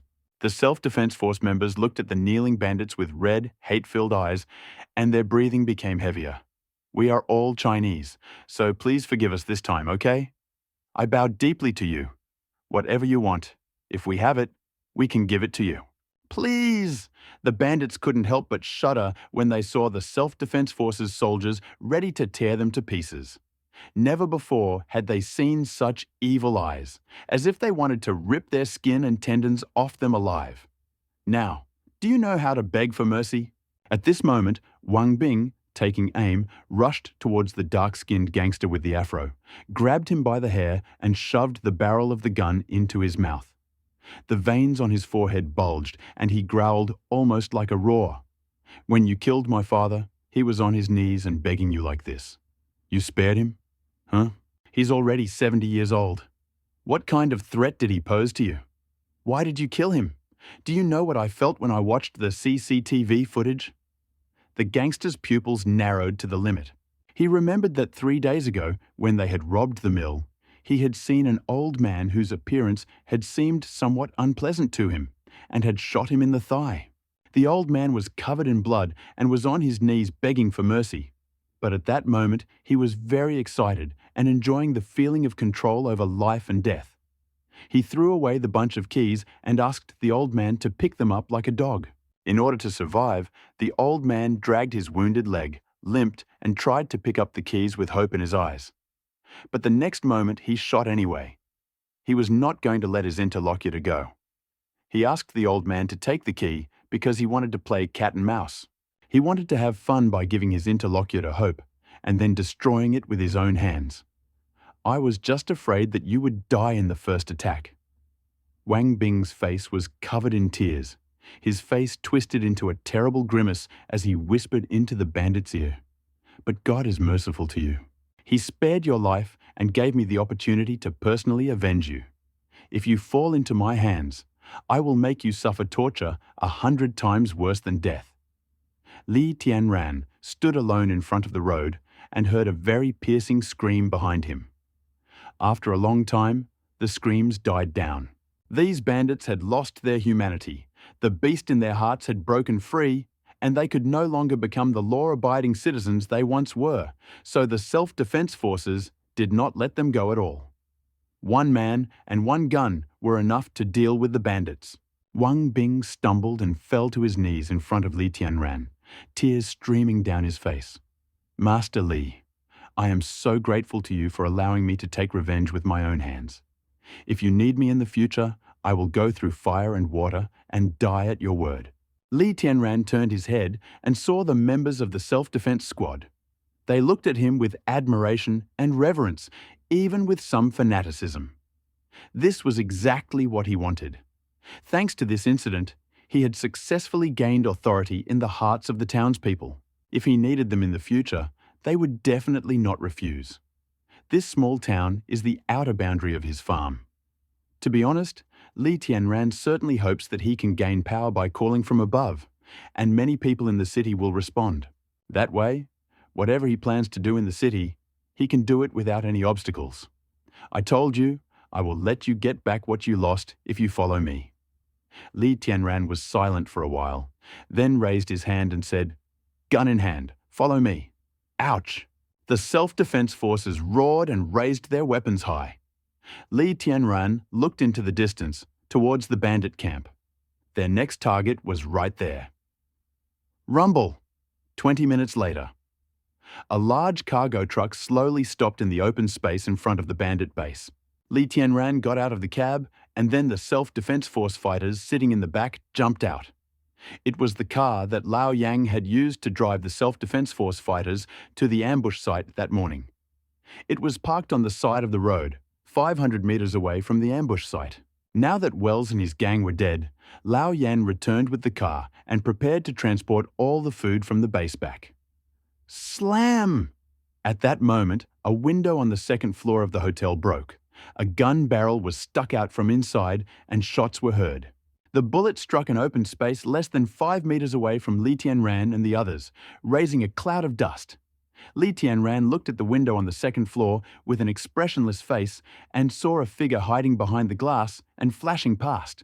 Wells had led his men to attack the farm before, but there were definitely people left in his base camp, and their number shouldn't be too small. Thinking of this, Li Tianran gently waved his hand. Wang Bing and another member of the self-defense squad dragged Wells' body away and threw it directly onto the open ground, deliberately turning Wells's face up so that all the bandits in the base could see the tragic scene of his death. "I know you can all hear me and see your boss." Li Tianran took a deep breath and shouted towards the second floor of the hotel. "If you don't want to end up like your boss, come out and surrender. Otherwise, once we enter, we will not accept any surrender. Every single one of you will die." Li Tianran's voice was extremely shrill, and even in such a desolate area, it was clearly heard by everyone, including the 5 gangsters who were hiding in the hotel at the time. They all stood in the room on the second floor where the gun barrel had just been extended, looking at each other with cold sweat running down their foreheads. Damn it! Even the leader is dead. Why are we still resisting? Just surrender! The dark-faced, strong man was in a panic. His hand holding the hunting rifle was shaking slightly. "They have more people and better equipment than us. If we fight fiercely, we have no chance of winning." When Wales was attacked earlier, some gangsters contacted them on the radio, but they simply said, "We are under attack and we need help urgently." And the radio was hung up. Having received the signal, they wanted to go to help, but they were afraid of falling into the enemy's trap. Moreover, before leaving, Wells had specifically warned them that no matter what happened, they were not allowed to leave the base camp. If something went wrong at the grain storage facility, their lives would be at risk. So, despite the intense conflict, they still did not dare to leave. They waited for 20 minutes in anxiety, but they did not expect Wells's triumphant return. Instead, they saw his body thrown before them like a dead dog. "No, we cannot surrender. We have committed a grave crime. Remember, our hands are stained with blood. If we surrender, even if these people don't beat us to death, we'll end up in a dark prison and never get out." The skinny gangster standing in front of the window gritted his teeth and said angrily, "Even if I die today, I'll take a few people with me. You can only dream of me laying down my arms." The dark-faced burly man looked at the skinny bandit with slight fear. The skinny bandit's name was Meng Sen. He was the most ruthless in their gang, not counting Wells. Since the world changed, he had personally killed 4 or 5 people who refused to participate in the food robbery, including a bandit who disobeyed orders. Meng Sen was ruthless, even attacking his own. Wells appreciated this style of his, and he was promoted to deputy gang leader. He was tasked with overseeing the granary and maintaining power while Wells was away from the camp. "Point your gun at me, or I will kill you first." Meng Sen's eyes, full of killing intent, scanned the crowd like the eyes of a jackal. The other four gangsters were too scared to meet his gaze, and then reluctantly raised their guns and pointed them at the window. Li Tianran looked at the building impassively. A minute had passed since he shouted, and the enemy still had not reacted. It seemed impossible to persuade them to surrender. "I tell you, I will not leave my weapons. Attack if you dare. Kill one, and I will keep my own. Kill two, and I will make a profit." Meng Sen walked along the window he had just broken, desperately shouting, "Ha ha ha! You lack courage, huh? Bastards! You still want to kill Grandpa Meng Sen? You are not worthy of it." Li Tianran suddenly laughed. The more madly the other shouts, the greater the fear in his heart. He just wants to show off his strength and hide his fear in this way. People who are truly strong in spirit are calm. Thinking about this, Li Tianran came up with a solution, a method to eliminate the enemy without putting himself in danger. "I'll give you one chance. From now on, if anyone surrenders within 3 minutes, I'll reduce their punishment." Li Tianran put his hands in his pockets, looking at the dark figures at the second-floor window, and said, "If someone can stop before it's too late, atone for their merits, and bring me the head of this guy named Meng Sen, I will forgive him for all his past mistakes. Remember, I only want the head of this guy called Meng Sen. His head is your ironclad guarantee of immunity." As soon as those words were spoken, the atmosphere in the room on the second floor of the hotel suddenly changed. Meng Sen suddenly turned his head and glared at his four men, but he saw 4 pairs of equally fierce eyes. Below, a dark smile appeared on Li Tianran's lips. This move of his was very clever. If Li Tianran meant kill a comrade and you will be forgiven, then to fulfill this condition, half of the bandits must die. So the bandits would certainly think that Li Tianran was trying to separate them. But Li Tianran specifically named and killed only one of them, which made the bandits think too much. Could it be because Li Tianran had a grudge against Meng Sen? Or did Li Tianran know that Meng Sen was a villain and just wanted to kill him? As for the lives of other gangsters, Li Tianran didn't care at all. Once the gangsters' thoughts began to run wild and their will began to waver, their fighting ability would be greatly weakened. When there is hope, people often lose the idea of desperately fighting. Li Tianran used only 2 or 3 sentences to break the already unreliable bandit alliance. In fact, Li Tianran already knew the situation of the bandits on the second floor from the video sent by the patrolling guards, and he also knew Meng Sen's position in this group very clearly. In Li Tianran's opinion, after the bandits saw Wells's body, their will to resist was about to break down. They were simply intimidated by Meng Sen's cruelty, so they did not dare to stop resisting. If Meng Sen could be eliminated, the remaining bandits would fall by themselves. Li Tianran stood there and silently calculated the probability of his plan succeeding. Should it be 80%? Li Tianran muttered and suddenly laughed. No, it must be 90%. Li Tianran felt that his strategy would definitely work.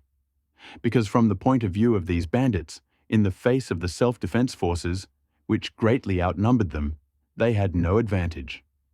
If a battle breaks out, they will certainly be wiped out and die without a single place to bury themselves.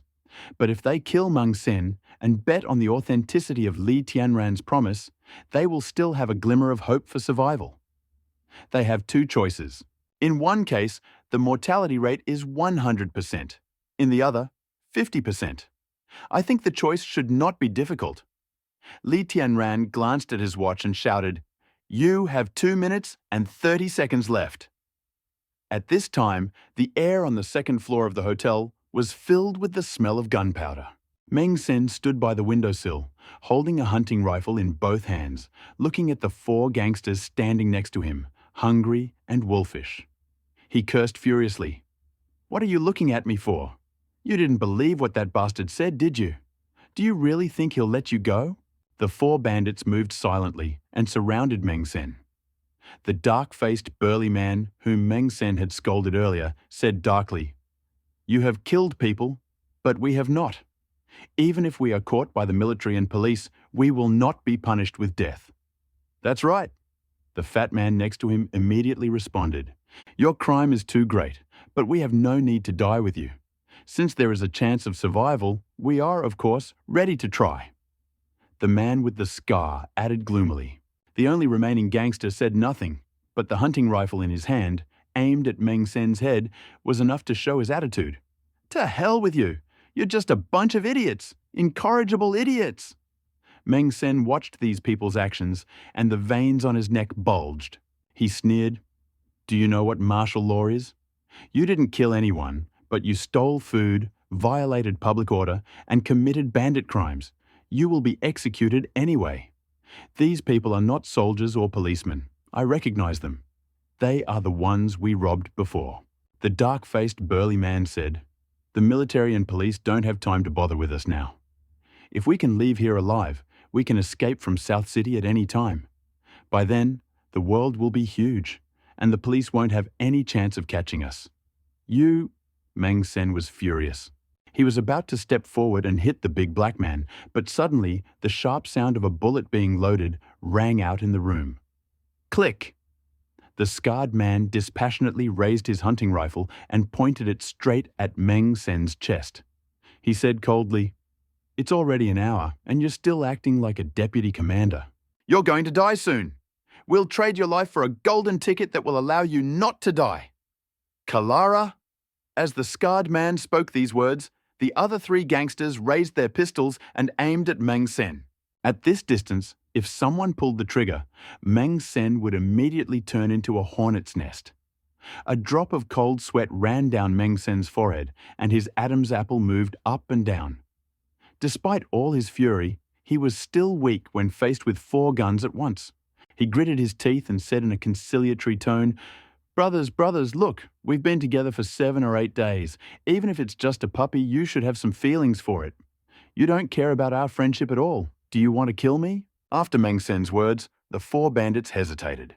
Just as Meng Sen said, although they were a group of villains without any human qualities, in the end, they spent an entire week together committing evil, enjoying the stolen resources, drinking and eating meat, which also created a feeling of closeness between them, similar to friendship. If you suddenly have to kill him when you encounter such a person, you really won't be able to do so for a while. Seeing his accomplices hesitating, Meng Sen looked at him again pleadingly. "How about it? If you want to leave, I won't stop you. But please let me go. As you said, you haven't committed any serious crimes. You won't be killed.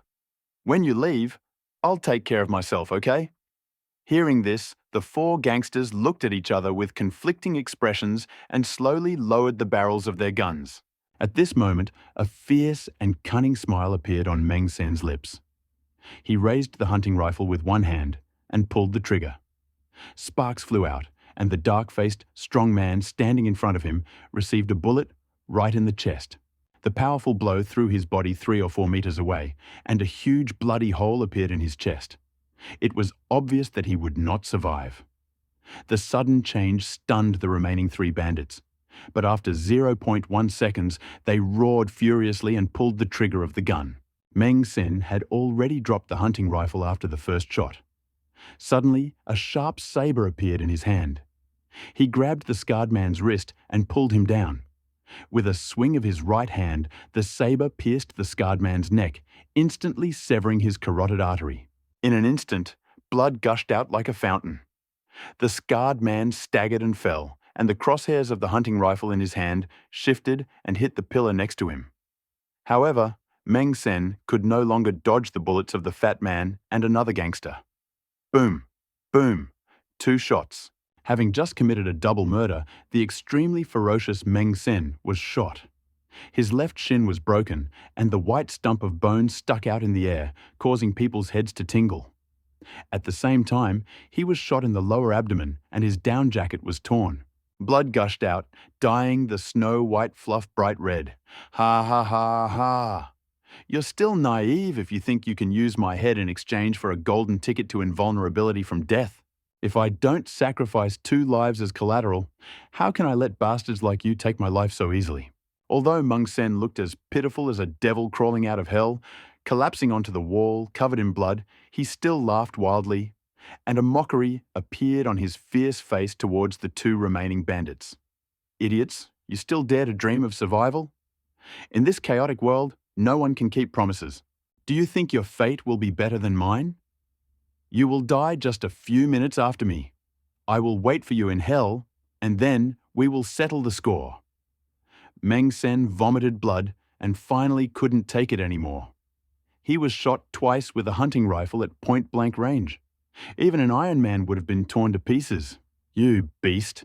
You're about to die, and you want to take two more with you. The fat man was just scared, but he immediately reacted and cursed angrily.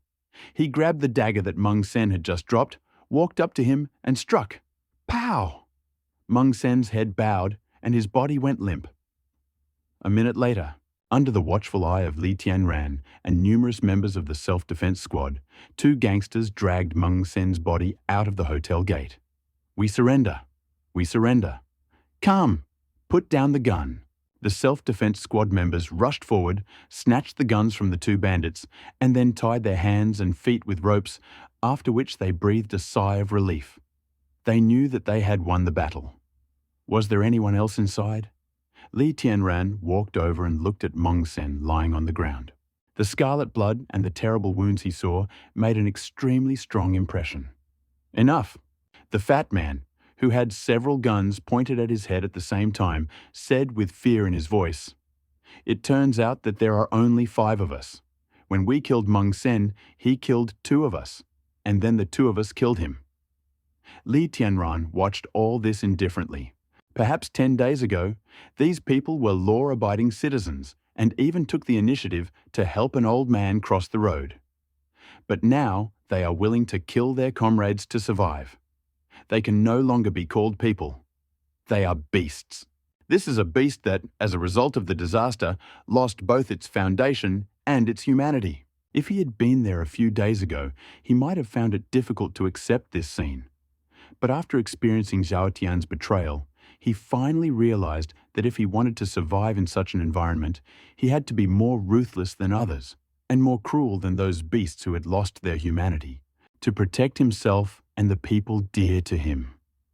At this moment, Li Tianran looked at the corpse lying on the ground without the slightest hesitation in his heart, as if the dead woman was just a dog. You are really capable of betraying your friends to save your own lives.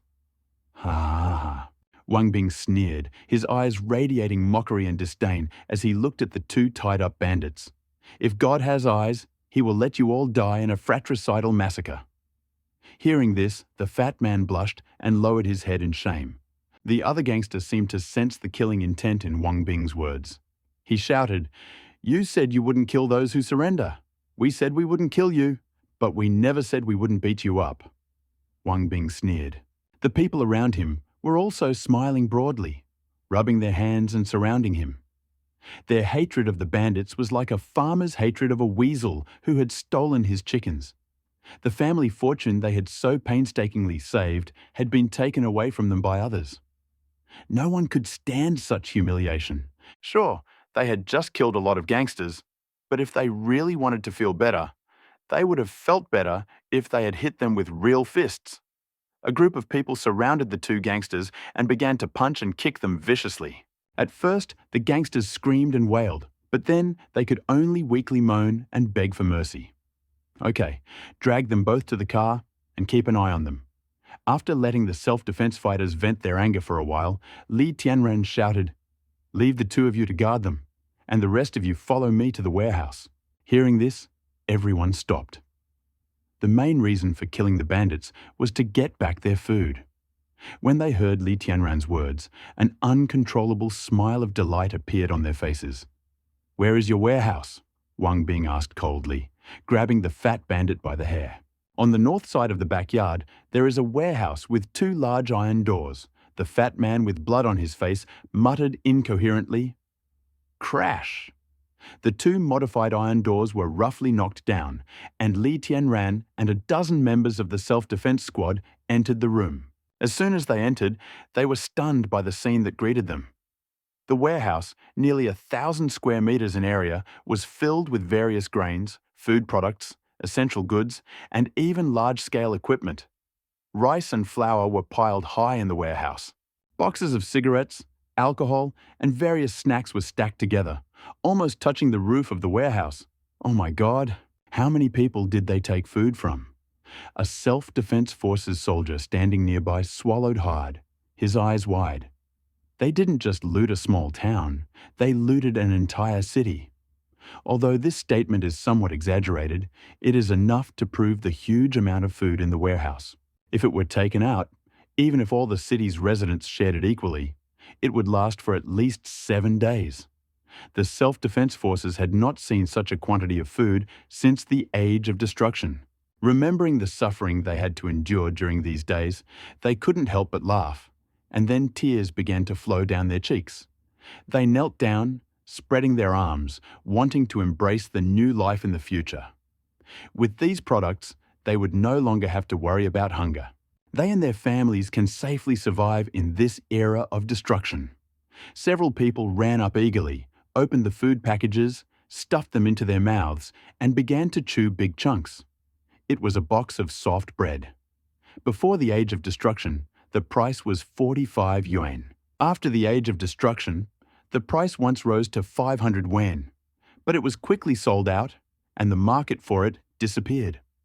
At this moment, the self-defense forces soldiers chewed large pieces of bread, feeling the aroma of the grains spreading in their mouths. They felt that all these battles and the dangers of life and death were worth it. "Stop!"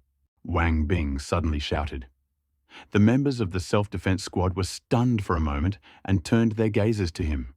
"We were able to take revenge, come back here, and eat soft bread again. It's all thanks to Master Li. So I suggest Master Li take everything in the warehouse first." Wang Bing said hoarsely, "After Boss Li takes everything, we will divide the rest equally." As soon as Wang Bing said this, the entire warehouse fell silent. That's right. Let Boss Li choose first. If it weren't for Boss Li, we would all be starving now. Hurry up, make way for Boss Li." The Self-Defense Forces members smiled and enthusiastically put down the things they were holding. The expected fight did not happen. Li Tianran was also a little surprised.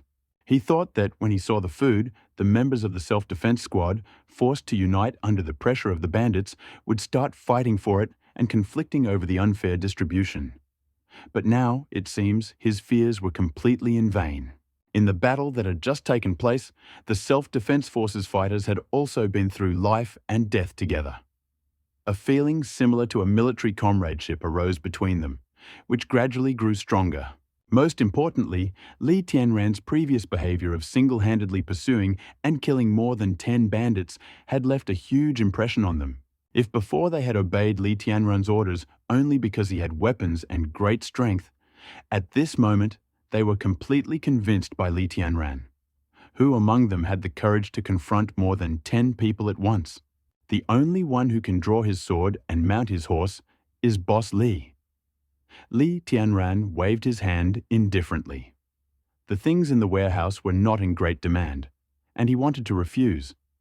But he suddenly noticed the outline of something in the corner, and was dumbfounded. Did those bandits really steal it? Li Tianran's voice trembled as he quickly ran over. What he saw did not allow Li Tianran to calm down. It was an ancient sword in a black sheath, simple in color. It was neatly placed on the rack, hidden from prying eyes.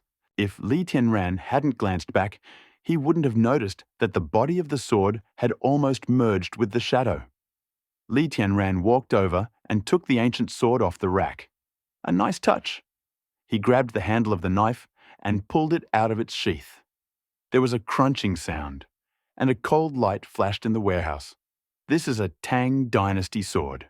The blade is straight like a long sword, with a curve only at the very end. It has a regal sword style and a domineering knife spirit. Li Tianran raised the blade to his eyes and felt a slight tingling even in his eyes. This is definitely a good knife, a powerful weapon. Tang Hengdao is the most famous sword of the Yanhuang dynasty. During the Tang dynasty, its forging technology was the most advanced in the world. The blade is strong, difficult to break, and the blade itself is extremely sharp. It can be used by both infantry and cavalry. The famous samurai sword of Sakura country was made during the Tang dynasty by the craftsmen of Sakura country in imitation of the horizontal sword of Tang dynasty. However, at that time, the craftsmanship of the Sakura kingdom was far from being as good as that of the Tang dynasty. So the samurai swords they made were very sharp, but their blades were extremely fragile and very easy to break. As a last resort, they had to resort to the best and turn the straight blade into a curved blade with an arc. It can be said that the Tang horizontal sword is the pinnacle of sword forging art in the history of Yanhuang. However, due to the high cost and difficulty in maintenance, very few original copies have survived over the years. And he could feel that the sword Li Tianran held in his hand was very ancient and old to the touch. It was a very strange feeling. Li Tianran felt as if he could sense the passage of time with the blade. Thousands of years ago, a mighty general held it in his palm, whistling on the battlefield. Wherever the sword flashed, the heads of the enemy rolled to the ground. Someone once said that every boy dreams of becoming a martial arts hero who roams the world with a knife, and Li Tianran is no exception. He paused for a moment, then gently slammed the knife onto the shelf next to him. All I heard was a click. The corner of the 3mm shelf angle was neatly cut, and the section was exceptionally smooth. When I pressed it lightly with my thumb, there was not a single burr left. Cut iron like dirt. They may have stolen it from the collector's home and intended to take it abroad. The European Union once took out many cultural relics from Yanhuang and sold them at auction abroad for a huge profit. At this moment, a self-defense force fighter came over, looked at the Tang dynasty sword in Li Tianran's hand, and said with a smile, "It can be said that we have saved an ancient artifact for Yanhuang. I want it." Li Tianran no longer hesitated, sheathed the blade, and then said without asking, "The food, clothes, seasonings, and other things in the warehouse did not attract Li Tianran at all. Only this knife really appealed to him. When he saw it for the first time, a thought popped into his head. This is mine. The members of the self-defense forces were also a little surprised when they heard this. Although ancient swords are also very attractive, in this apocalyptic world, the most important material capital should be food. Only when you fill your stomach, you can think about other needs. In their opinion, Li Tianran's action of drawing his sword was completely incompatible with the distinction between primary and secondary. But they had no idea that these ordinary grains in front of them were only used to feed the cattle on Li Tianran's farm. Li Tianran, Han Han, and Xiao Hei eat food that is higher than radiation-resistant quality. This high-quality food has already ruined their taste buds. If they were asked to eat normal food again, they would have difficulty swallowing. What was unexpected was that Li Tianran's choice was regarded as an extremely selfless act by the members of the self-defense force. They thought that Li Tianran was embarrassed to ask for food after choosing the ancient sword of the Tang dynasty. What a noble character! How great is this? He risked his life to lead them in a counterattack and seize the food. But just because he loved the ancient sword and was worried that they would be psychologically unstable, he willingly gave up the opportunity to choose the food. It's just so touching. So, the self-defense members who thought they had guessed Li Tianran's idea spontaneously divided the food stored in the warehouse into quantities equal to the number of people. And Li Tianran received the largest share. The snacks, rice, and flour were piled up almost into a small mountain. Half an hour later, when Li Tianran, who was standing in the courtyard and carefully examining the ancient sword, learned of the self-defense force's decision, he suddenly felt a fit of bitter laughter. But looking at their sincere eyes, Li Tianran felt that if he continued to refuse, it would make the other party feel something was wrong. So he remained silent for a moment and finally accepted it. Although Wells was killed, we cannot let down our guard. After dark, we will deliver the food supplies home in batches. We must proceed carefully. Oh, and the bodies of Wells and his men must be carefully disposed of. We must ensure that they are not discovered anytime soon. Li Tianran gave orders for this bus. Clearing the battlefield was also an important part of the battle plan. Even though the enemy is a gangster, we still need to keep our assassination a secret to avoid retribution from their accomplices. Although the place where Li Tianran led his men to suppress the bandits was essentially a deserted suburban wasteland, no one could guarantee that someone wouldn't accidentally pass by and find some evidence. The murder of Wells and his gang must remain a secret. Li Tianran did not forget that the other party belonged to a large criminal group. There are dozens of small gangs like Wells operating in Handong province. It was hard to guarantee that if the other side's superiors learned of Wells's death, they would not send other bandits to search for evidence and launch a reckless counterattack. After all, in the eyes of the bandits, Li Tianran's behavior had an extremely negative impact on the dignity of their team. Once the people began to resist, it would be very difficult for them to seize the food. Therefore, Li Tianran believed that after the other side learned the news, there was a high probability that they would retaliate. However, if Li Tianran can hold out for this time, develop his farm, and hold out for half a month, he will have enough points to exchange for warriors and weapons. By then, he will have enough resources to arm the entire city. If the enemy dared to come at this time, even if they were several times more numerous, Li Tianran could make sure that they never returned. As night fell, under the cover of darkness, several large grain trucks left the hotel and returned with a full load. The gate of the farm opened. Li Tianran drove his truck in and stopped at the door of the warehouse on the first floor. Since Li Tianran led the squad to eliminate Well's gang, Lao Yan had also received quite a bit of food. He was so grateful to Li Tianran, so how could he still dare to delay his truck? Squeak! Li Tianran opened the cargo compartment at the back of the truck and pulled out the things. Since there was no shortage of food on the farm, Li Tianran only took a few seasonings and snacks with him.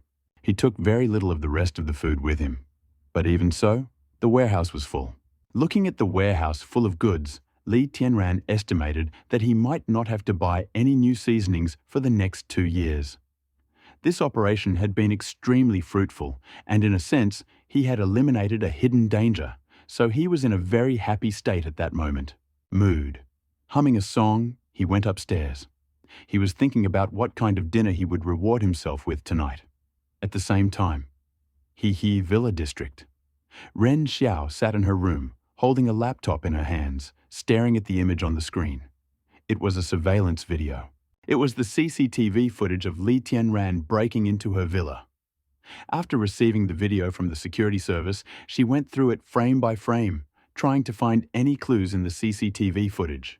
Unfortunately, because Li Tianran's face was covered that day and the CCTV footage was not that perfect, Ren Xiao could only see the outline of Li Tianran's back in the photo, but could not see his facial features.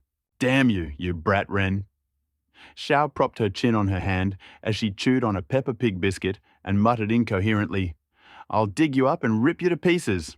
Ren Xiao's words were full of hatred and killing intent, but coupled with her innocent expression and soft tone, the killing intent in her words suddenly weakened by 9 points, and the rest was just flirting between lovers. Although the tone was not vicious enough, these days Ren Xiao was really scared. Never in her life had she experienced such close contact with a man as she did that night. I'm so angry." Ren Xiao looked again at the CCTV footage that she had watched countless times over the past few days. She never found any details on it that could confirm the identity of the interlocutor. But one thing is absolutely clear. The other participant is distinguished by his agility, and his physical training significantly exceeds that of ordinary people. That night, when she woke up from her coma, she found that the 2 strong men that Bai Jingyan had brought with him had been injured by each other. Moreover, despite the crowd of guards, the enemy had managed to escape very cleverly, like a knight walking through a field of flowers without touching a single leaf. There were more than 20 guards, but none of them could catch up with the other group. "They are all slackers." Ren Xiao frowned. "We pay huge property management fees every year, but it all goes to support these slackers." The owner's house was robbed, several days have passed, and there is still no final result of the investigation. It seems that we can no longer rely on the security service, the military, and the police. After he was attacked that night, Ren Xiao called the police immediately after waking up. However, due to the shortage of military and police in Nancheng, after hearing Ren Xiao say that no one was killed when he called the police, the military and police operator gave a very formal response.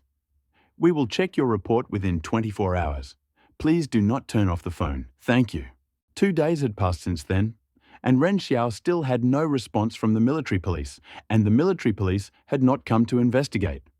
She then called the police, but the line was always busy. There have been so many incidents in South City in the last 2 days that the military police phone is constantly ringing off the hook with calls for help, and the military police system is completely paralyzed. It seems I need to find someone to check the identity of the other person. Ren Xiao was silent for a moment, turned off the computer, and took out a transparent bag from the drawer of his dressing table. The bag was empty, and at first glance it seemed like there was nothing in it.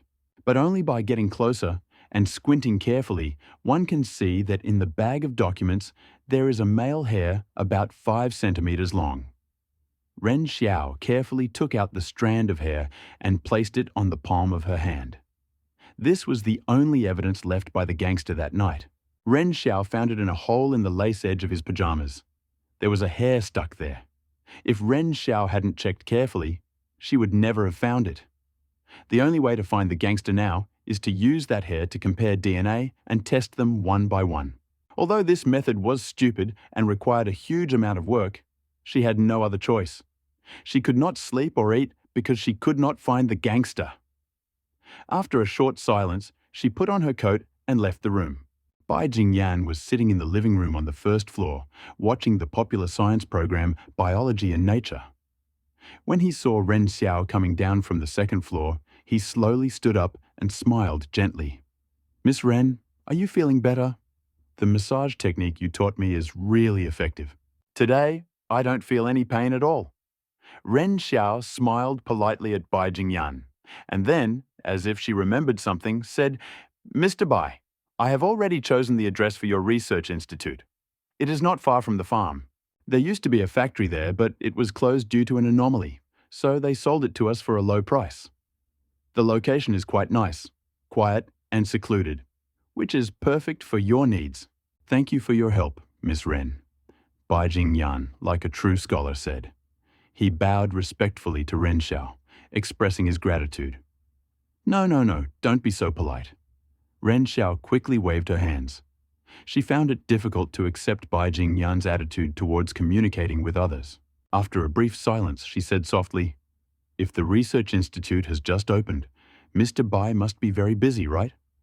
Bai Jingyan was extremely perceptive and sensed something deeper in Ren Xiao's words.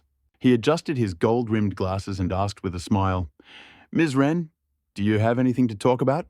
Ren Xiao smiled slightly, shook the document folder in her hand, and said, "Actually, this is quite embarrassing. I think that since Mr. Bai is an expert in human research, he should be able to compare DNA. I need your help to find someone in South City with the DNA of this hair." Bai Jingyan raised an eyebrow. "Sorry, but if we want to compare the entire South City, it's like looking for a needle in a haystack. Not to mention how long it would take to conduct these nearly 100,000 comparisons. Even just collecting DNA samples from all the residents of the southern city is already a colossal task. My advice? If this person is not important to you, then do not do it. Even with Tianrun's financial resources and status, it would be extremely difficult to do this in the southern city." Bai Jingyan adjusted his glasses and asked habitually, "Is this an important person?" Ren Xiao was silent for a moment and then said in disappointment, "It's not that important. It's just about that gangster that happened that night. If this matter is difficult to deal with, forget it." Bai Jingyan's eyes suddenly lit up. It was an extremely sharp and captivating light. No. It's not difficult." Bai Jingyan suddenly changed his tone and repeated several times, "Madam Ren, I am willing to help you. But first, you need to give me this hair sample. Big pot, I'm almost starving." When Li Tianran pushed the door of the living room and walked in, he saw 2 pairs of eyes that were almost glowing green with hunger. Han Han and Xiaohei rushed towards them, crying and expressing their dissatisfaction. On the table was a small bowl of fruit pits that had been completely eaten. Apparently, Han Han and Xiaohei had been eating fruit while Li Tianran was away from home. Li Tianran opened the refrigerator and saw that the shelf where the fruit was stored was empty. This is about 5 to 6 kilograms of fruit. If it were sold at the market now, it would be worth at least tens of thousands of yuan. Han Han and Xiaohei, two gourmets, ate tens of thousands of yuan in just 8 hours. Didn't I leave you any food when I left this morning? Li Tianran glanced around the kitchen. The small bowls of porridge and rice he used in the morning were already clean. What? Not enough? Woof, woof, woof, Xiaohei barked, as if he understood human nature upon hearing this sound, and seemed to want to say something to Li Tianran. Of course, this is not enough. Han Han interrupted Xiaohei abruptly, pouting and saying, "Big pot, you don't know?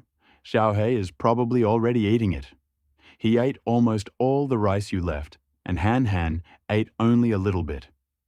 As she spoke, Han Han pinched her little finger and made a gesture. Li Tianran raised his eyebrows. He looked at Xiaohei. Xiaohei identification. Czechoslovakian wolf dog age, 3 years. Strength, 7. Intelligence, 3 speed, 14 adult standard, 10. Spirit, 6 hunger, 75. Evaluation. This is a Czechoslovakian wolf dog that surpasses normal dogs in size and physical fitness. His fangs are sharp and strong, his bones are thick, and his frame is strong enough to fight a North American grey wolf without losing. Without a doubt, he is the king of dogs. But his owner, a little girl, is constantly bullied and often suffers injustice. Perhaps the situation will change after her FOXP2 language gene is fully activated. After 10 days of continuously eating anti-radiation food, Xiaohei's body size has increased significantly, and his appetite has increased significantly. But what surprised Li Tianran even more was that Xiaohei's assessment actually included the important detail of activating the tongue gene. Could it be that radiation-protected agricultural products can not only improve physical fitness, but also activate some abilities that the consumer did not have to begin with? The dog starts talking. Even the thought of this scene is very funny. "Xiaohei, I know you're hungry, but Han Han is also growing. The food I left for the two of you should be divided equally, okay?" Li Tianran patted Xiaohei on the head, then turned around and walked into the kitchen, saying, "Don't do that again." Xiaohei was stunned. He seemed to understand what Li Tianran had said, and then turned and stared at Han Han. "Woof, woof, woof, woof, woof. You ate all the rice in the bowl. You didn't even leave any for me." "Woohoo! The owner left rice and porridge, but you ate all the dry parts. I only drank the porridge." "You're still here and blaming me?" Han Han looked a little guilty. She stole a glance at Li Tianran. After making sure that he didn't notice Xiaohei's strange behavior, she pretended to be extremely fierce.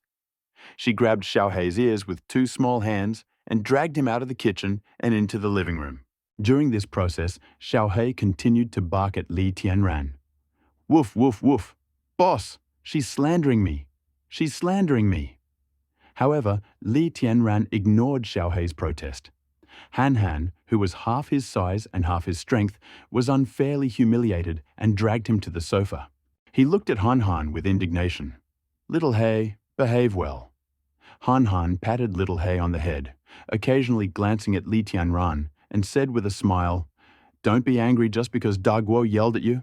Han Han deliberately emphasized the words "Daguo yelled at you," and you got angry, as if she wanted Li Tianran to hear them deliberately. Hearing this, Li Tianran tilted his head and cast a sharp, knife-like glance toward the living room. Xiaohei felt Li Tianran's gaze and immediately realized that Han Han was trying to deflect his anger. He was momentarily dumbfounded.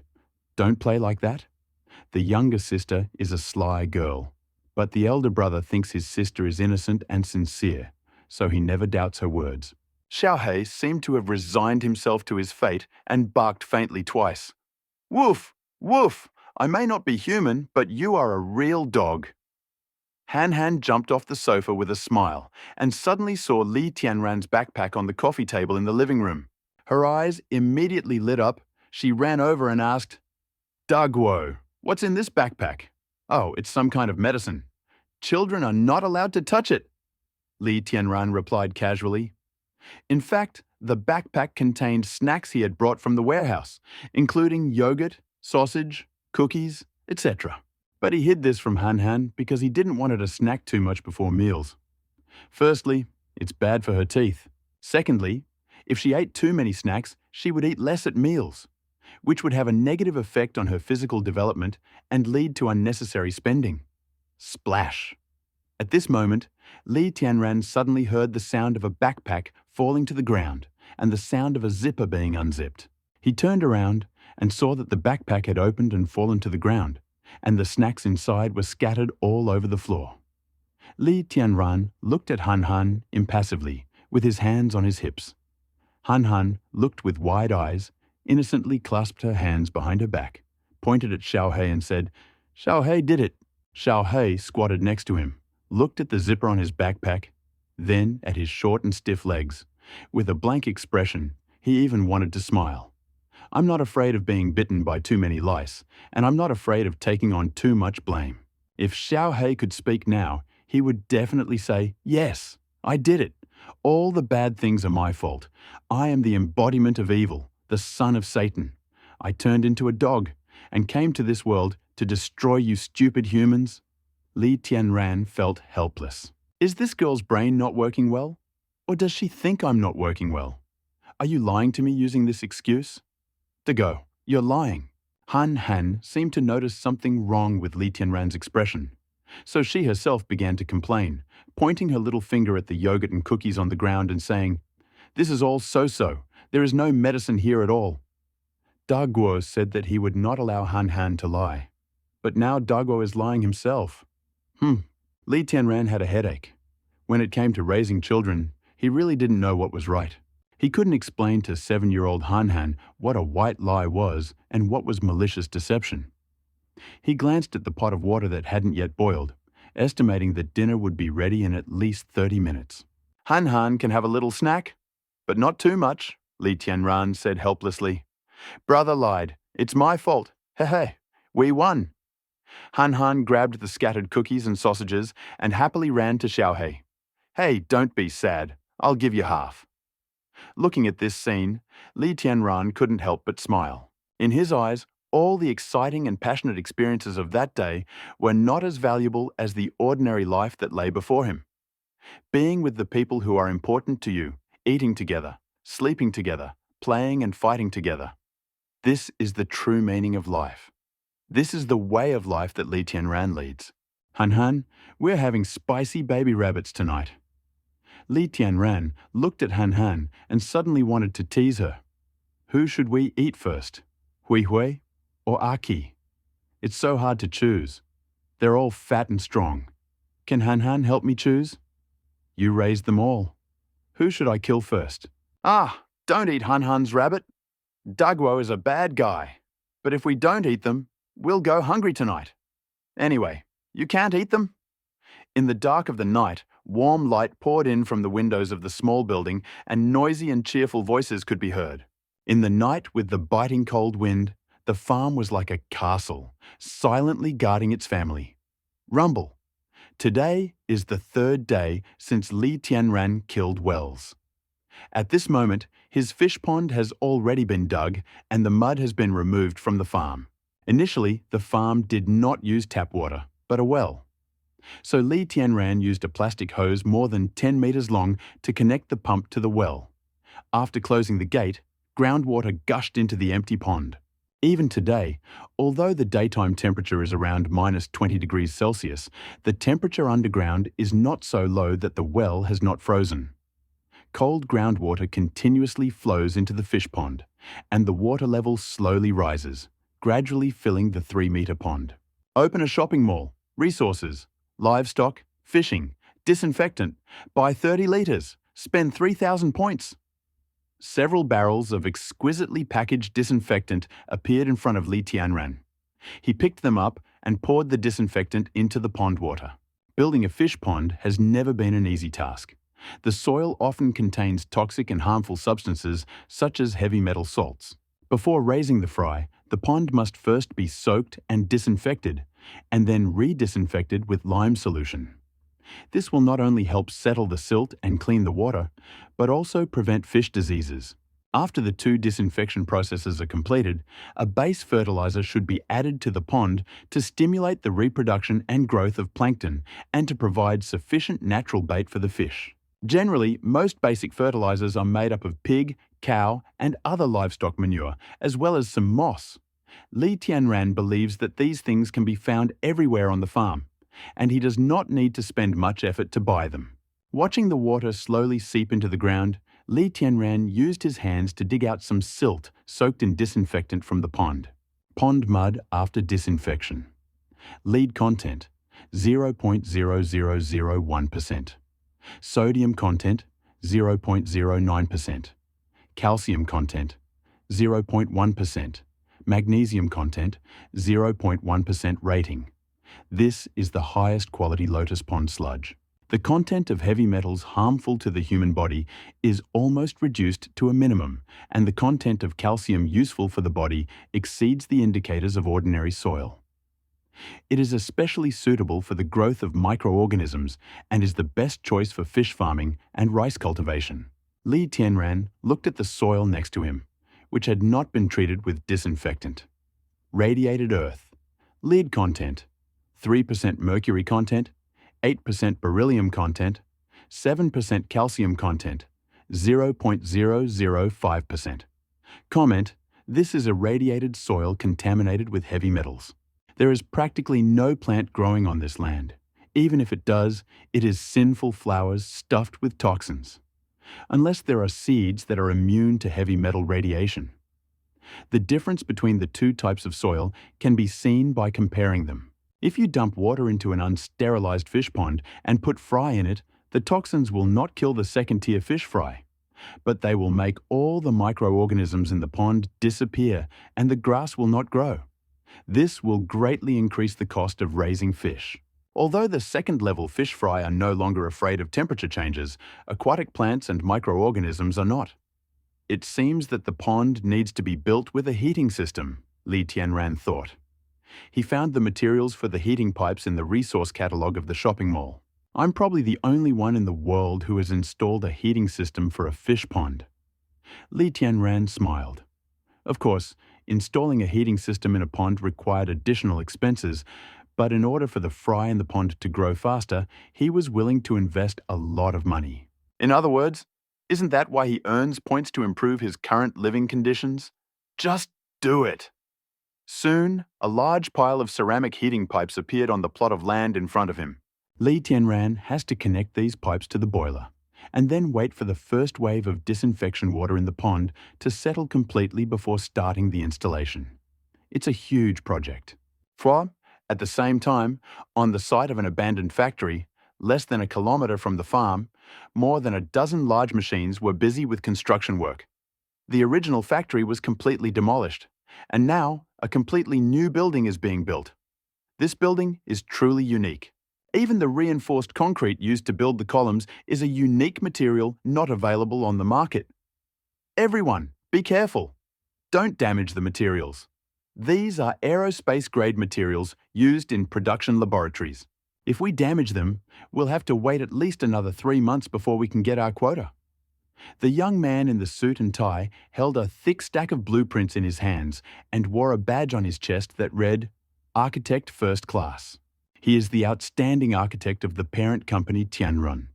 He came to Nancheng yesterday and helped Bai Jingyan build the laboratory. Engineer Wang. At this time, Bai Jingyan came from afar and shook the architect's hand. Then he adjusted the frame of his glasses on his nose and asked, How long will it take to complete the project at this rate?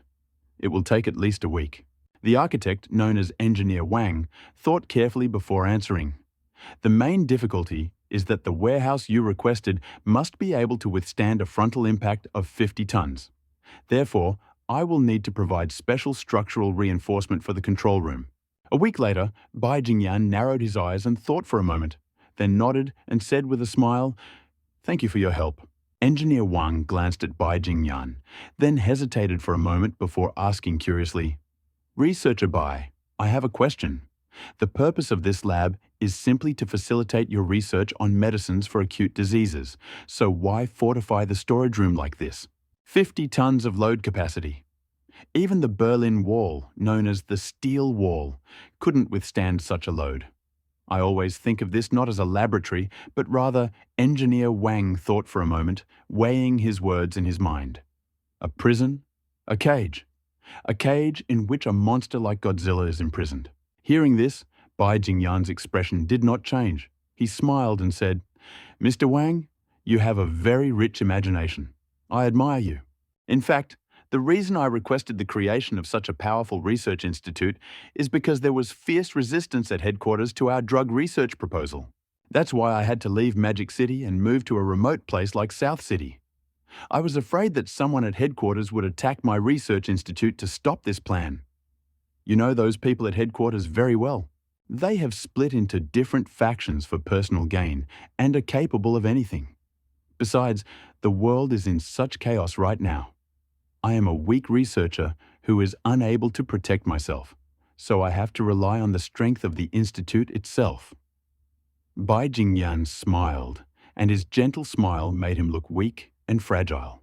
"If possible, I would even like to build a research institute that meets the standards of a military base." While Li Tianran and Bai Jingyan were hard at work building their own kingdom, another incident occurred in the small town.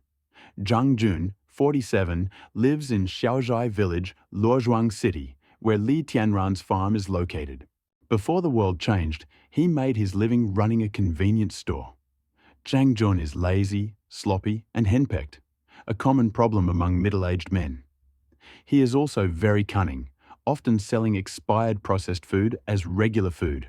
If the customer finds out about this, he will exchange the goods with the other party. If the customer does not notice, he can easily make a small profit. Over time, everyone in the city learned that he was a cruel man, and fewer people came to patronize him. But since this is the only store in town, some young people can go into town to buy essential goods. But for older people, it is different. They have difficulty walking and cannot get to the city more than 10 kilometers away, so they can only hold their noses, swallow their anger, and choose Zhang Jun's shop. Thanks to the patronage of these old people, Zhang Jun's shop was able to survive and even make a lot of money. Zhang Jun thought that his happy life would continue for a long time, but he did not expect that the world would plunge into chaos. Overnight, food prices skyrocketed. He originally wanted to stock up on large quantities of food and prepare to sell it at a high price in order to profit from the national disaster. But he did not expect that his great plan would be dealt a crushing blow before it was even carried out. 7 days ago, his convenience store was raided by a gang of gangsters and all the products in the warehouse were stolen. This is his life force. Not only that, when the robbers found that the products in the store were expired, they beat him up. His plan to get rich was ruined and he was beaten up again, which almost drove Zhang Jun crazy. He was always thinking about how to get his things back. Just 3 days ago, he received an invitation to go to Lao Yan's warehouse to participate in the counterattack against the bandits. His blood was boiling, and he wanted to work together with the comrades who came to the meeting to defeat the bandits roaming here and get back his wealth. He had already prepared everything, but when he returned home that evening, he could not resist secretly telling his wife about his plan, although he did not expect to meet strong resistance. In fact, Zhang Jun himself did not have such a strong revolutionary consciousness. After his wife scolded him in a few words, he began to be afraid. The other side is a group of notorious criminals. Will I be able to deal with them? If you fail to deal with the enemy and are killed by them instead, the losses will outweigh the gains. After thinking about it all night, Zhang Jun finally made a decision when they met the next day. He wouldn't go. He lied, saying he wasn't feeling well and couldn't go to the meeting. But that day, Zhang Jun was worried, fearing that the self-defense forces would be defeated by the bandits and betray him, which would lead to the bandits' merciless revenge. But 2 days passed since that day, and everything remained calm. Zhang Jun finally felt relieved, but at the same time, a new doubt arose in his mind. Were these gangsters really killed by the self-defense forces? Otherwise, why haven't we heard any news about the gangsters coming out for 2 days in a row? Listen, do you think Wang Bing and his men really killed the bandits? Zhang Jun squatted by the windowsill, looking at the howling cold wind outside, and rubbed his hands involuntarily as he asked, among the robbed, Zhang Jun and Wang Bing lived very close to each other and were considered acquaintances.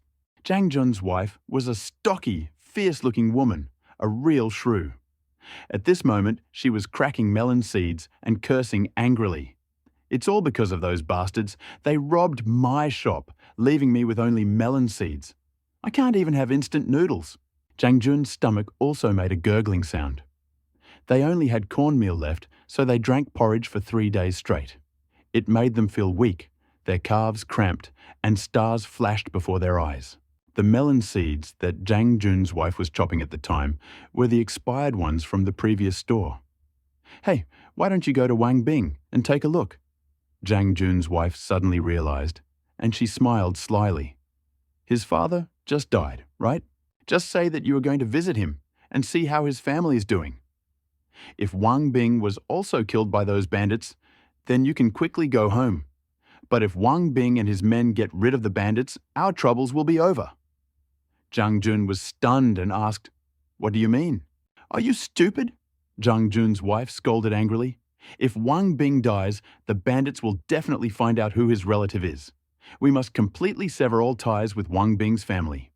But if Wang Bing and his men kill those bandits, then our stolen items will definitely be returned by Wang Bing and his men. Shouldn't we go to Wang Bing and ask for our items back?" An extremely sinister smile appeared on Zhang Jun's wife's fat face. If Li Tianran heard these words, he would definitely sigh and wonder how such shameless people could exist in this world. He is afraid of danger during work and wants to share the merits after others finish their work. Calling such a person a scoundrel is flattering him. That's right. But no one expected that Zhang Jun's eyes lit up with delight. He seemed to agree with his wife and gave her a thumbs up, saying, "Wife, you are so smart. I'll go see Wang Bing right away." "Wait a minute," the plump wife screamed at the top of her voice, throwing the melon seeds from her hand onto the table with a bang.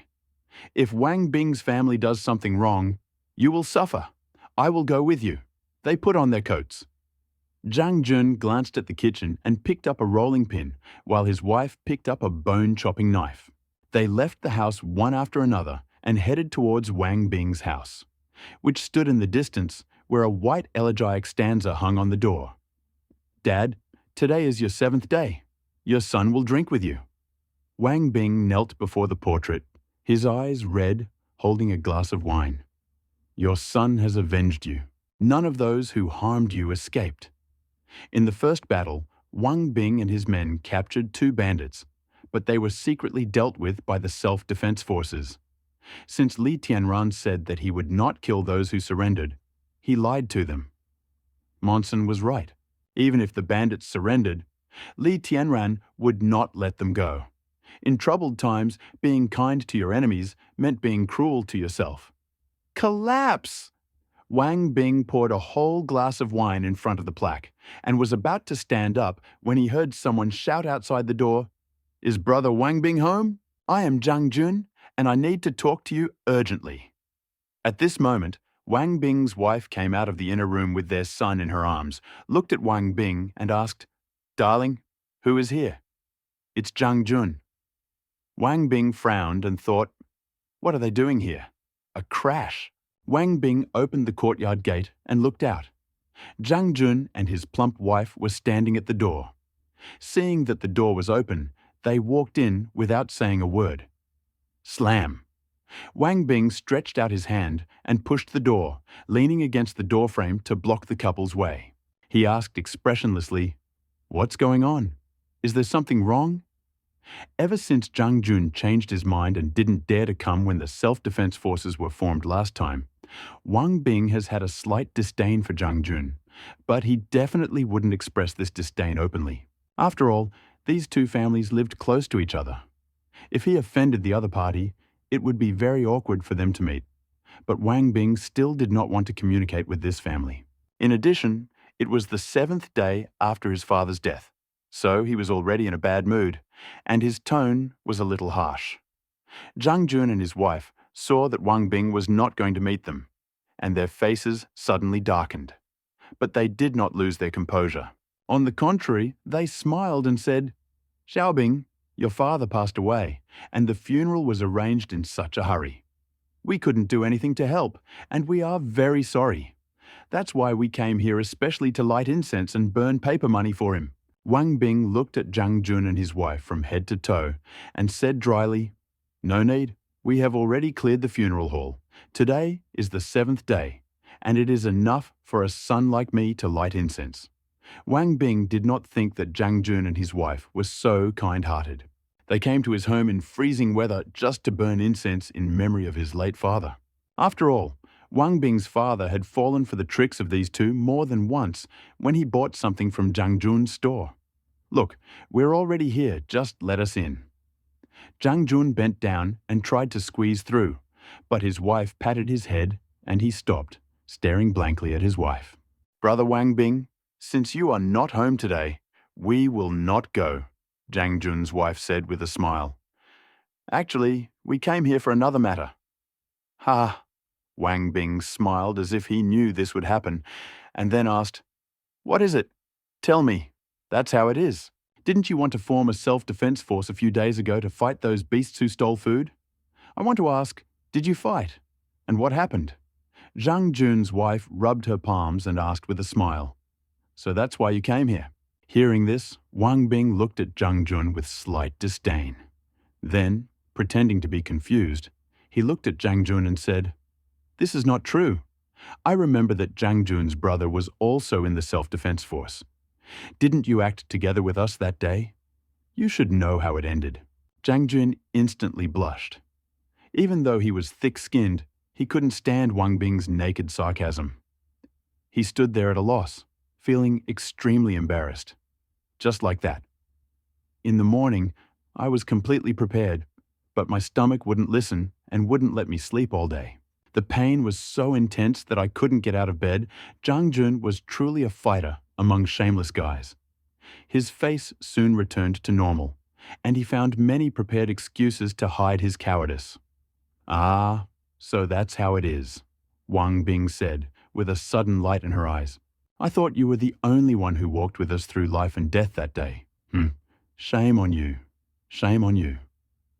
Zhang Jun's old face turned purple. Slap! His wife secretly slapped Zhang Jun's hand. He reacted immediately, looked at Wang Bing, and said, "Brother, tell me the truth. What happened to those bandits?" Wang Bing no longer had the heart to continue to mock Zhang Jun. He paused for a moment and then said, "That gang of bandits will not appear again. Are they dead?" Zhang Jun's eyes suddenly lit up. Wang Bing did not answer Zhang Jun's question directly. Instead, he said, "You don't need to know everything. In short, you only need to know that they won't chase you anymore." After saying this, Wang Bing was about to close the door. But at this moment, Zhang Jun suddenly reached out and grabbed Wang Bing's wrist, pushing his shoulder against the door. He asked anxiously, "Look, how can I not ask directly?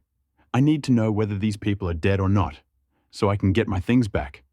Wang Bing was confused by Zhang Jun's words.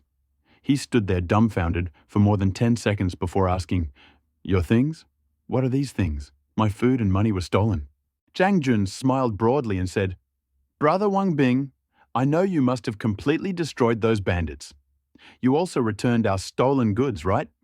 You can't be so selfish and take everything for yourself. Give us our share and return it to me." Wang Bing was so angry that he laughed. He knew that Zhang Jun and his wife were shameless, but he didn't expect that they were even more shameless than he imagined. "You didn't dare to go to battle, but now we're sharing the spoils, and you're so enthusiastic. Damn it, I've never seen such a brat like you." Wang Bing suddenly roared, pointing at the two men and saying, "Get out! Get as far away as possible!" Zhang Jun and his wife's expressions completely changed upon hearing this. Since Wang Bing had started arguing, there was no need for them to pretend anymore. Let them at least quarrel. "Wang Bing, let me tell you, Those bandits stole our things. If you give them back, we'll definitely get some. It's ours. You can't take it all for yourself." Jang Jun's wife was furious. She glared at him and was about to kick down the door. "Give me my food. The bandits stole your things, so go and demand them. Why ask me for them?" Wang Bing sneered. "I didn't steal your things." "Nonsense! You guys killed those bandits. If we don't ask you, who else should we ask?" Zhang Jun also looked gloomy and reached for a rolling pin. Wang Bing frowned when he saw this. He didn't want to quarrel with someone like Zhang Jun at home, especially when his wife and children were at home. "I tell you, we killed the bandits, but they didn't return the things to me. Believe it or not, I'll tell you one thing. The things are not there. Go and find whoever stole them," Wang Bing said coldly. He pushed Zhang Jun away and was about to close the door. At this moment, Wang Bing's wife came out with their son in her arms. Coincidentally, the son was chewing a piece of chocolate in his hand. "Husband, please speak more quietly. The child is scared and crying." Wang Bing was stunned and then turned to his wife. When he saw the chocolate in his son's hand, his scalp suddenly went numb. Because this piece of chocolate was a special product in Zhang Jun's shop. It was very cheap, so it didn't have any packaging. But in order to pass off the low-quality chocolate as high quality, Zhang Jun's wife secretly purchased a batch of colored paper and repackaged the chocolates in it. The packaging was very special, and I'm afraid it was the only one of its kind in the entire southern city. This piece of chocolate from the loot also went to Wang Bing. "Look, this is our snack." Zhang Jun's wife screamed when she saw the package, snatched the knife from her hands, and waved it in the air. "You really shared the loot. Give us back our things." Zhang Jun became excited when he saw this. He pushed Wang Bing away, grabbed the rolling pin, and rushed forward. "What are you doing? To hell with your grandfather?" Before Wang Bing could respond, Zhang Jun pushed him and staggered. When he got back on his feet, he saw Zhang Jun and his wife running into the room, their eyes red with anger, like robbers. Wang Bing's wife was shocked to see this. "Don't block the way!" Seeing another person blocking her way, Zhang Jun's wife swung the sharp knife she was holding with all her might. Wang Bing's wife didn't have time to dodge and was hit right in the forehead. A finger-long wound formed, from which blood immediately gushed out. "Ah!"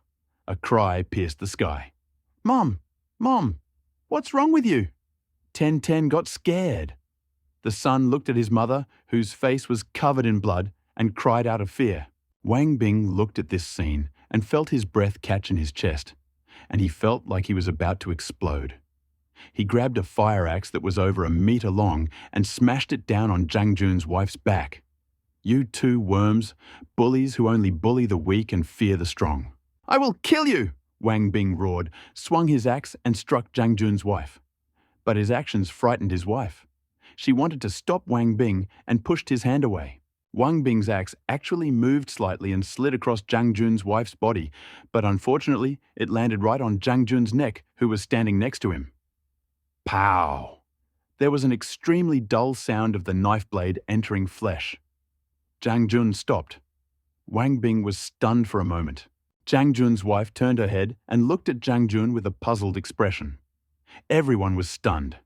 A stream of blood gushed out from Zhang Jun's neck, flew 2 or 3 meters, and fell to the ground. "Ah!" A shrill, almost voice-shattering cry rang out in Wang Bing's courtyard. Li Tianran, enjoying yogurt and strawberry salad, watched from a bird's-eye view as agricultural intelligent robots skillfully harvested wheat and corn and packed them into piles. Ding!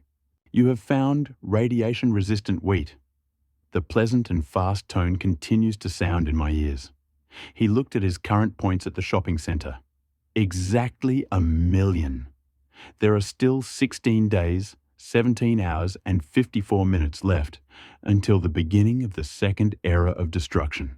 Li Tianran glanced at the scarlet prompt and touched his chin. If the second chronicle of destruction was going to cut off his water source, he needed to start preparing now. If you just wanted to solve the drinking water problem, then you don't have to worry about it at all. All we need is a giant water cellar that will last for a long time. However, Li Tianran is now facing more than just drinking water. Irrigating farmland and replacing water in fish ponds requires a lot of water. Perhaps the water used in a single change of water in a fish pond or in irrigating all the farmland would be enough for Li Tianran and his sister to drink for more than 10 years.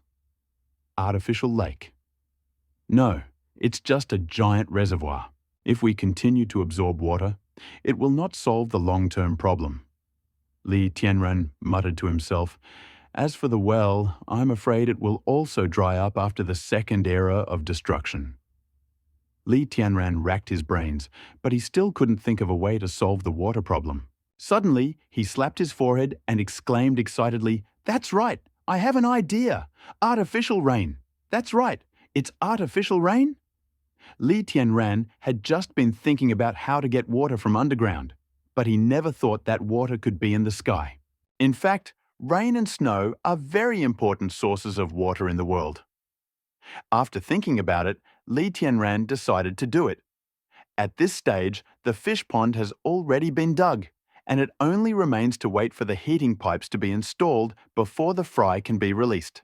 Now Li Tianran can think about other things. Precipitation engineering, also known as artificial rainmaking, is the process of artificially creating certain necessary conditions for precipitation formation, based on the principles of natural precipitation, promoting rapid condensation or impaction and growth. Cloud drops into raindrops, which then fall to the ground, Li Tianran muttered. He remembered the principles of artificial rain very well. Precipitation is mainly related to clouds. Rain clouds are divided into warm clouds and cold clouds. Different materials are used to create artificial rain in these two types of clouds. In order for warm clouds, clouds with temperatures above 0 degrees Celsius, to cause precipitation or increase the amount of precipitation, hygroscopic particles such as salt powder and urea should be sprayed into the clouds to promote the formation of large cloud droplets, which will lead to the formation or increase of precipitation. Amount of precipitation. If you want cold clouds, clouds with temperatures below 0 degrees Celsius, to cause precipitation, you need to use airplanes to spread catalysts such as dry ice and silver iodide, which will cause a lot of ice crystals to form, increase the density of the ice crystals in top of the cold clouds, and will promote or increase precipitation. Li Tianran looked at the sky. Since the sun had faded, the sky was covered with a thick layer of clouds, and despite the very low temperature, the weather was very humid. This shows that there are many water molecules in the air. This is a good sign. Although Li Tianran couldn't calculate the concentration of water vapor in the cloud hanging over the farm at that moment, he could guess that the cloud at that moment must be full of frozen ice crystals just by feeling the humidity in the air. If they were catalyzed, they would soon turn into raindrops and fall down. Based on the temperature at this time, it is easy to conclude that the clouds in the sky are below 0 degrees and are cold. If you want to make cold clouds produce precipitation, you will need dry ice. Dry ice is solid carbon dioxide, which is widely used in many areas, such as fire extinguishers, etc., so it is not a scarce material. Soon, Li Tianran received tens of kilograms of dry ice. These dry ice blocks are in a solid state. Li Tianran must first crush them into powder, then put them into an explosive device, and then send them into the clouds on an airplane. Because artificial rain is generally created by a special artillery shell that is fired into the clouds. But both shells and artillery are large-scale weapons that are under strict control. Even though there is a thriving black market for weapons, no one dares to sell them. Li Tianran had no choice but to settle for the second best method and choose to use an airplane to spread the seeds. Speaking of which, Li Tianran also needs a large drone that can fly at least several hundred meters high. There is nothing easy in this world. Building a paradise alone seems like a simple matter, but in reality, it requires a lot of work. Li Tianran looked at the dry ice piled up at his feet and muttered something under his breath. He squatted down and was about to grind the dry ice into powder. But at that moment, his mobile phone suddenly rang frantically. He took out his mobile phone and looked at it. The number was unfamiliar. After a moment's hesitation, he did not answer. Since the mutation occurred, Li Tianran often received calls from smugglers. Over time, he became irritated and decided not to answer calls from numbers that had no records. But Li Tianran didn't expect that the call he didn't answer was not from the suppliers he imagined, but another person. At this time, Wang Bing's house. Wang Bing's wife stood in the courtyard with a child in her arms, at a loss. She looked at the blood on the ground and the police car in the distance and suddenly felt like she was about to faint. How could this be a coincidence? Wang Bing cut Zhang Jun's carotid artery with an axe. How could this be a coincidence? A patrol car was passing by. Hearing the screams, the military police rushed over. Seeing what was happening in the courtyard, they handcuffed Wang Bing and put him in the car. How could this be a coincidence?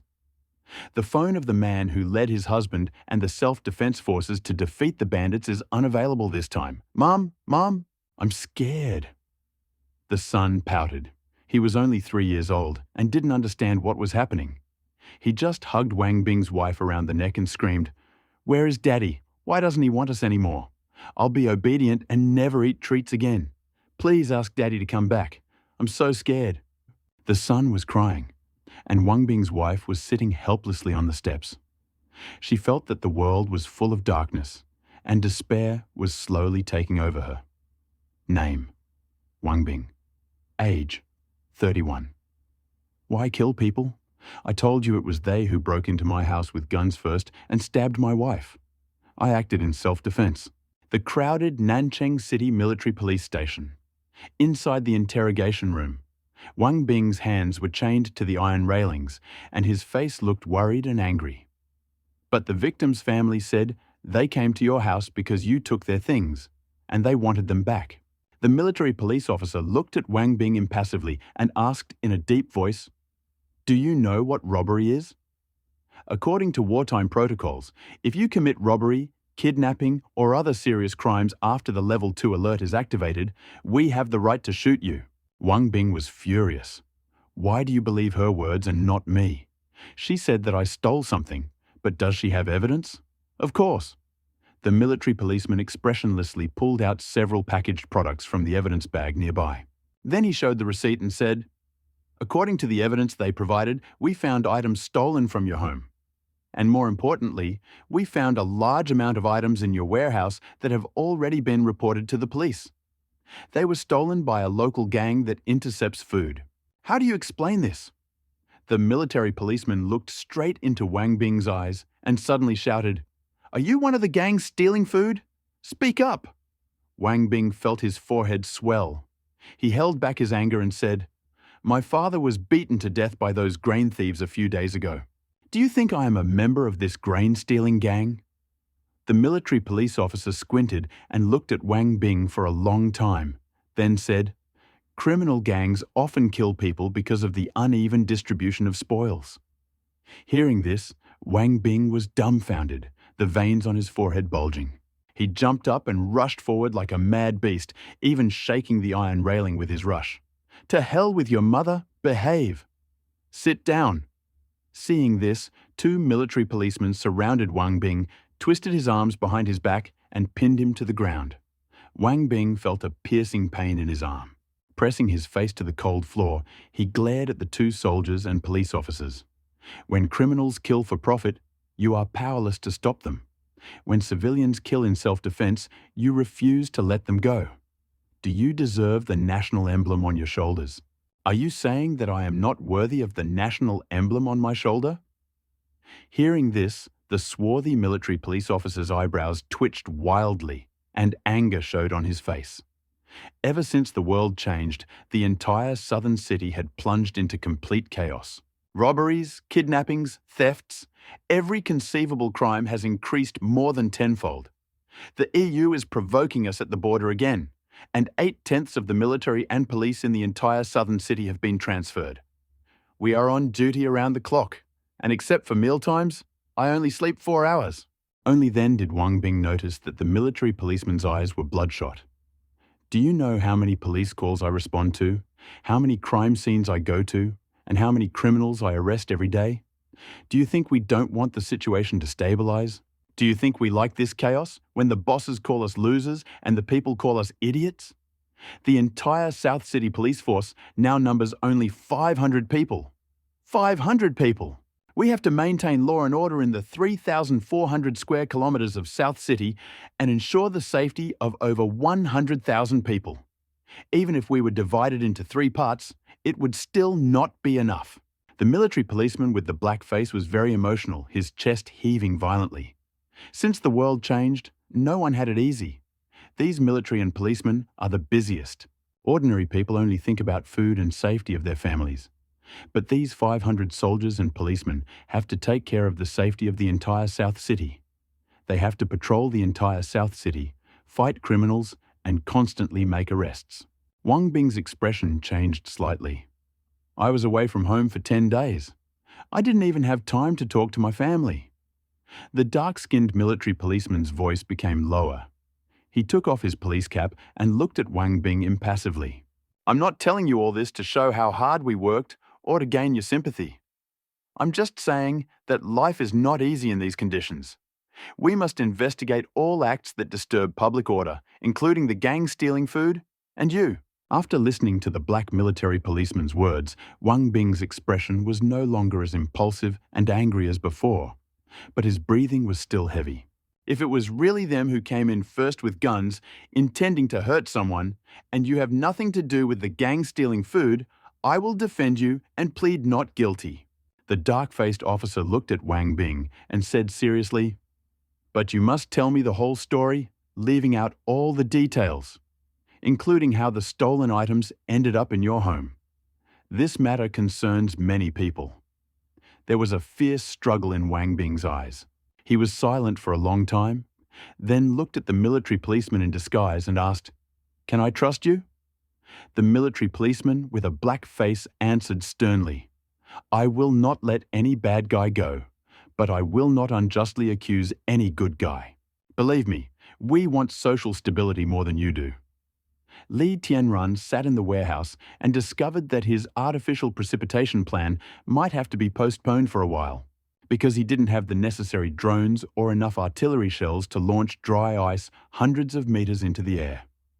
These things are sold in shopping malls, but the prices are outrageous. The drone, with a payload of about 50 kilograms, was sold at a sky-high price of 900,000 points. The points that Li Tianran had worked so hard to accumulate would be exhausted in an instant. Let's put this matter aside for now and deal with it later when we have accumulated enough points. Li Tianran smiled bitterly. He thought it was too easy. At this moment, the radar guard suddenly gave a signal. Attention, there is a visitor at the farm gate. Another group of 3 men and 1 woman. The scans showed that they were carrying 5.4 caliber pistols. Threat level, 50. Hearing this, Li Tianran was stunned. A Type 5.4 pistol? Isn't this model only available to the military and police? Could it be that the visitors are military police? At the same time, the image at the gate quickly entered Li Tianran's consciousness. There were 4 uninvited guests in military and police uniforms standing at the gate. Li Tianran's nerves instantly tensed. Bang, bang, bang! At this moment, there was a sharp knock on the farm gate. Is there anyone there? The policewoman asked, her voice as sweet as a nightingale. But this time, Li Tianran was not in the mood to enjoy the beautiful sound. In an instant, countless thoughts flashed through his mind. Did the incident with Liang Tianyu happen? Or was his identity exposed when he entered Ren Xiao's villa? Yuanwen, wrapped in a thick cashmere coat, stood in front of the iron gate of the farm and banged on it to protect himself from the piercing cold wind. However, there was no response from the farm for a long time. Could it be that he was not at home? Yuanwen hesitated for a moment, then turned to the 3 colleagues standing behind her and said, This guy is a dangerous man. The dark-faced military police officer standing to the left of Yuanwen said in a low voice. According to Wang Bing's confession, this Li Tianran has exceptionally high command and combat skills, and most likely has weapons of mass destruction. If he resists, it will be difficult for us to control him with just a few people. By the way, how does the higher-ups treat him? Yuanwen was silent for a moment, and then asked, Is this a punishment or a reward? How do we know about such things? The black military police officer said with a wry smile. It makes sense. He killed those bandits, and his superiors should have rewarded him for doing what we couldn't. But he wasn't a law enforcement officer, and he wasn't acting in self-defense. Although these bandits were guilty, he had no right to kill them secretly. The authorities might make an exception and recruit him into the police, or they might sentence him to death. Yuan Wen listened to the dark-faced man speak for a long time, but despite his endless repetitions, she still did not receive a clear answer. She immediately exclaimed angrily, "Isn't that the same as keeping silent? I'm just a private, a junior military police officer. I only have the right to arrest people, but not the right to judge. Of course, my words are useless." The black-faced military policeman smiled and shrugged. Then he lowered his voice and whispered into Yuan Wen's ear. "But you are different. If you admire this Li Tianran, you can talk to your grandfather and beg for mercy. Maybe this guy can turn disaster into blessing." Yan Wen looked at the sullen military policeman with a dispassionate expression and snorted coldly. Old man Yuan hates people who use connections to gain benefits. If I hadn't said anything, this guy might have been fine. But if I really went to plead for him, old man Yuan would definitely suggest that our director shoot him on the spot. The black-faced military policeman couldn't help but shudder as he recalled the legend of Yuan Tiemian. "It's not impossible," the black-faced military policeman said to himself angrily. At this moment, the door of the warehouse suddenly swung open. Li Tianran, wearing a black down jacket, came out and looked at the gate of the farm. "Is it him?" Yuan Wen immediately tensed up when she saw this and quietly asked the dark-faced burly man next to her. "That's right," the burly man with the black face nodded. Li Tianran walked to the gate, looked at everyone and asked, "Is there something wrong?" When he was in the warehouse last time, he heard a conversation between a policewoman and a black-faced military policeman standing next to her on the radar report. He understood everything and walked out of the warehouse. At least now he knew that the other party did not come for Liang Tianyu and Ren Xiao. Moreover, if he continued to hide in the warehouse and did not come out, it would cause even more trouble if the other party broke into the farm and discovered these robots. "You are Li Tianran, right?" The policewoman took out an ID card from her breast pocket and waved it in front of Li Tianran. Then she said, "We suspect that you are involved in the murder. Please cooperate with the investigation and return to the police station for investigation." Li Tianran narrowed his eyes. He keenly noticed that when the policewoman showed him her identification, the three military policemen standing next to her silently pressed their right hands to their lower backs, an action they took before drawing their weapons. If Li Tianran showed any signs of resisting or escaping, the three military policemen would draw their guns within about 0.3 seconds and point the barrels at Li Tianran's head. Li Tianran smiled and said calmly, "Sorry, I am a law-abiding citizen and have never done anything illegal, so I think you made a mistake." Li Tianran thought that it would be easy for him to kill the military and police now, but it would bring him more trouble later. At present, the order has not been completely destroyed, and the military and police still have great power in this civilization. If the enemy only wanted to destroy this gang of gangsters, Li Tianran felt that he was not in any danger. Moreover, with his current physical training and trump cards, even if the enemy really wanted to do something to him, he could easily break out of the heavily guarded police station. It is no exaggeration to say that given Li Tianran's current physical fitness, he can easily take on more than a dozen well-trained military and police forces on his own and crush them. As Ip Man once said, "I will beat 10. Is this a mistake? We will check." Yuan Wen's expression became stern.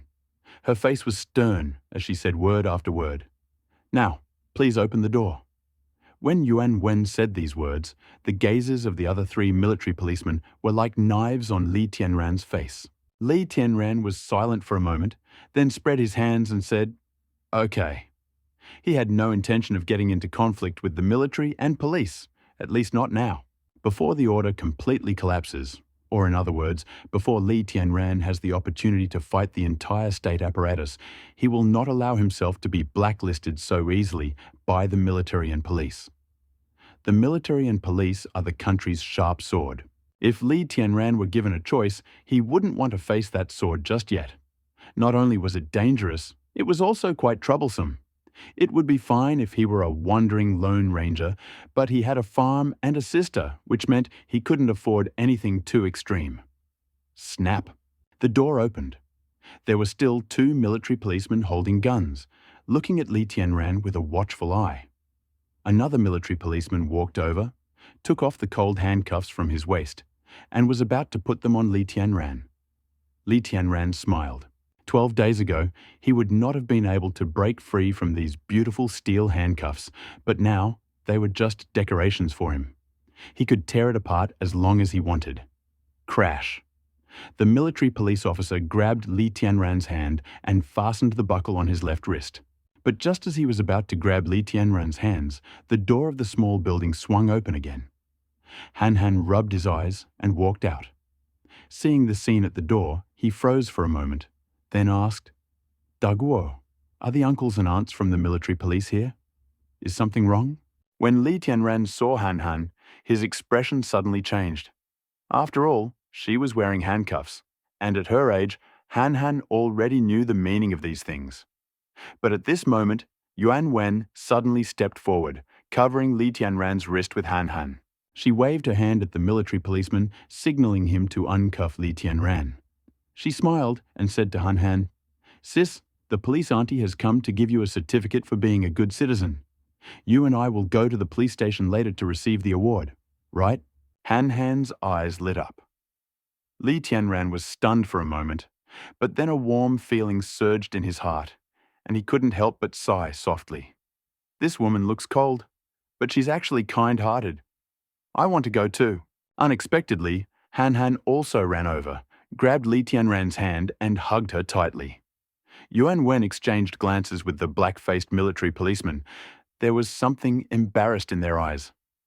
"I think we can take this girl with us," Yuan Wen said quietly to the dark-faced military policeman. "She is Li Tianran's relative. If something really happens, her presence will at least make Li Tianran a little wary." The black-faced military policeman's expression was also a little complicated. "Little sister, you can come with us." Yuan Wen stroked Han Han's little head and then said with a smile, "But you must behave well and not make noise." But Li Tianran's gaze suddenly turned cold and he shouted at Han Han, "Go back and do your homework. You can't go out." Han Han had never seen Li Tianran so stern before. Her lips immediately tightened and it seemed like she was about to cry. Of course, Li Tianran didn't want Han Han to go to the military police with him. In the event of an unforeseen circumstance, he would naturally have a much better chance of escaping alone than with Han Han. "Mr. Li, according to our investigation, you have no other relatives at home. The situation is very chaotic now. It's probably not safe to leave such a small child alone at home, right?" Yuan Wen smiled, took Han Han's hand, turned to Li Tianran and said, "We're just going to the military police station to collect the prize. It won't take long, okay? Little sister is still so young. You don't want her personality to be affected by such a small thing, right?" Li Tianran glanced at Yuan Wen's smile, then at Han Han's sad face. After a moment of silence, he finally agreed. Yuan Wen is a very influential woman. She had a keen sense of Li Tianran's most fatal weakness.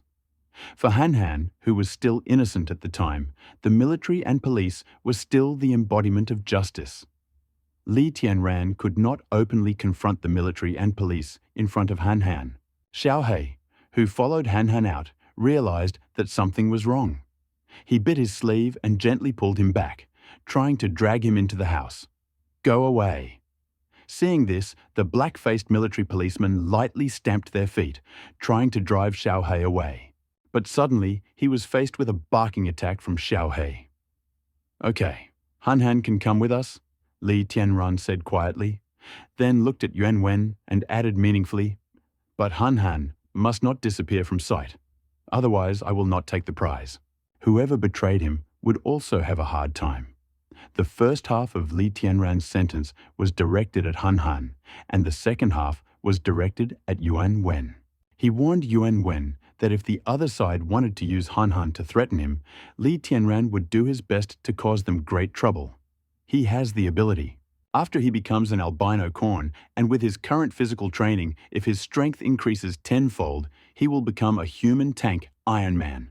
Without weapons of mass destruction, he is invincible. Even if the military and police have weapons of mass destruction, they cannot use them at their own discretion in military and police stations with a large number of personnel. Therefore, although it seems that he is being monitored throughout the trip, in fact, Li Tianran's situation is not dangerous. Okay, Yuan Wen nodded and agreed. It was only after arriving at the military police station and getting out of the police car that Li Tianran truly understood how serious the security situation was in the southern city at that time. The lobby of the military police department was noisy even before the person entered. Military and police officers were scurrying up and down the stairs, and police cars were roaring at the door. The police officers, who had just returned to the military and police stations after investigating the case, had barely had time to rest before they were given a new assignment and left in a patrol car. The temporary detention room at the Military Police Bureau is already overcrowded. More than a dozen people were handcuffed to the iron railings in the hall. The entire military police station looks like a vegetable market. Not only that, Li Tianran also saw several grey-haired old military and police officers who were obviously retirees who had been rehired due to special circumstances. A citizen called the police near Xinzhou Line to Stop 45 and found a highway robber. Team 2, please deal with this immediately. The culprit of the home invasion and murder in Nanshui community has been arrested. 2 black market arms dealers violently resisted arrest and were shot dead by us. The death report has been filed and submitted to the director for signature. The voices of the military and police reached Li Tianran's ears. Li Tianran glanced at the soldiers and policemen passing by and noticed that they all had the same tired expressions and their eyes were bloodshot. This was obviously the result of working hard without rest. Seeing this scene, Li Tianran felt a little calmer. At least he knew that in such troubled times, there were still people who did not give up on maintaining order, and there were people who fought for the lives, property, and interests of all the people of Yanhuang. Sister Wen, did you bring a prisoner? At this moment, a young military police officer walked over and casually asked after seeing Li Tianran and Yuan Wen. What criminal? He is a good citizen who helps the military and police catch criminals. Yuan Wen looked at the military police with an expressionless face. She calmly pointed her finger at Han Han, who was standing next to Li Tianran, and said softly, "Don't talk nonsense, okay?" The young military policeman's face suddenly lit up with realization, and he smiled awkwardly. So that's how it is. I wonder what kind of criminal this good citizen helped to apprehend. Wales, Yuan Wen smiled. Wells? The young military police officer repeated quietly, and his face immediately showed surprise. He pointed his finger at Li Tianran and said in a trembling voice, "You mean Wells gang?" Yuan Wen waved her hand, as if not wanting to talk too much to the young military police officer, and asked, "Where is Director Yang?" "Chief Yang is talking to Chief Chen about the incident in the northern suburbs," the young military police officer said. "Then I'll wait for him for a while." Yuan Wen nodded. "Daguo, I'm a little scared." Han Han blinked, looked at the noisy crowd around him, and said quietly, "When can we go home?" "Little sister, I need to talk to brother about the prize distribution. How about you and that dark uncle eat some cookies in the next room?" Yuan Wen squatted down, grabbed Han Han's small hand, and pointed to the 2 adjoining rooms with glass doors and windows. "He has Oreo cookies over there. Ask him to roll it up for you and dip it in milk." The black-faced military police officer froze for a moment, then muttered, "No, wasn't it agreed that I would be the judge and give out the prizes? Why are you asking me to take care of the children now?" "This black-faced uncle is so ugly." Han Han stole a glance at the black-faced military policeman, then looked at Yuan Wen and said with a smile, "I want a beautiful sister." After unsuccessfully persuading, Yuan Wen reluctantly carried Han Han to room number 02. Li Tianran and the disguised military policeman entered Office 03 together. It's called an office, but it's actually just countless small compartments separated by one-way glass. Section 02 is used exclusively for interrogations, while Section 03 is where witnesses, whose identities must be kept secret, observe the interrogation process. The military and police at that time took such measures to assure Li Tianran that Han Han was by their side, and they would never let her out of Li Tianran's sight. Seeing this scene, Li Tianran also felt relieved. It seems that today's trip to the police station is not as dangerous as I imagined. I helped the military and the police kill Wells and his gang, and the military and the police should praise me. A smile appeared on Li Tianran's lips. Mr. Li, do you know this person? As soon as he entered the compartment, a military policeman in a black robe took out a photo and handed it to him. Li Tianran looked down and saw Wang Bing locked in the interrogation chair. Wang Bing? Li Tianran was stunned. Seeing Li Tianran's reaction, the disguised military policeman immediately realized that Wang Bing's words were true. Wells had actually died at the hands of the young man standing in front of him. What did he do wrong? Li Tianran asked quietly, holding up the photograph. He was deeply impressed by Wang Bing, because in the battle with Wells, he had shown himself to be the most selfless of all. Although there was hatred in his words, it also showed his bravery. Manslaughter. The black-faced military policeman took off his hat and said, "It was he who said that you killed someone with a gun." Hearing this, Li Tianran chuckled. He threw the photo on the table and crossed his arms. Of course, the temporary alliance was unreliable. The people who were initially grateful to me immediately gave me away when something happened. Human nature. Li Tianran sighed quietly in his heart. I don't understand what you're talking about. The other person is a murderer. How much can his words be trusted? I am a respectable citizen. If I believe the words of a murderer and thoughtlessly arrest and interrogate a law-abiding citizen, I think it is extremely unreasonable. Li Tianran's face remained indifferent, a slight smile playing on his lips. Li Tianran knew very well that by killing Wells, he had covered up all traces. Without direct evidence, no one could convict him based on his confession. Even if there were more than a dozen identical confessions, it wouldn't work. Hearing this, the military police officer in blackface laughed. He stood up, filled a disposable paper cup with water from the water cooler, handed it to Li Tianran and said, "Boss Li, do you find this funny?" According to Wang Bing's confession, there were more than a dozen people there when you acted. If I find them and interrogate them one by one, you will not be able to justify yourself. You're saying that if you want to convict someone, you just need to find 10 more people who will make the same false confession, and then you can just shoot them, right? Li Tianran looked at the black-faced military policeman impassively. When did our laws become like this? The dark-faced military police officer pursed his lips and suddenly laughed. Boss Li, you don't need to be so nervous. We didn't call you here to pass a guilty verdict, but simply to thoroughly investigate the entire matter. The Wells gang was a cancerous tumor plaguing South City. We are extremely happy that they are no more. The praise that Officer Yuan told you was not a lie, girl. According to our guess, the higher-ups will most likely praise you for forming a self-defense squad to eliminate the bandits. Hearing this, Li Tianran raised his eyebrows. Sorry, I don't understand what you're talking about.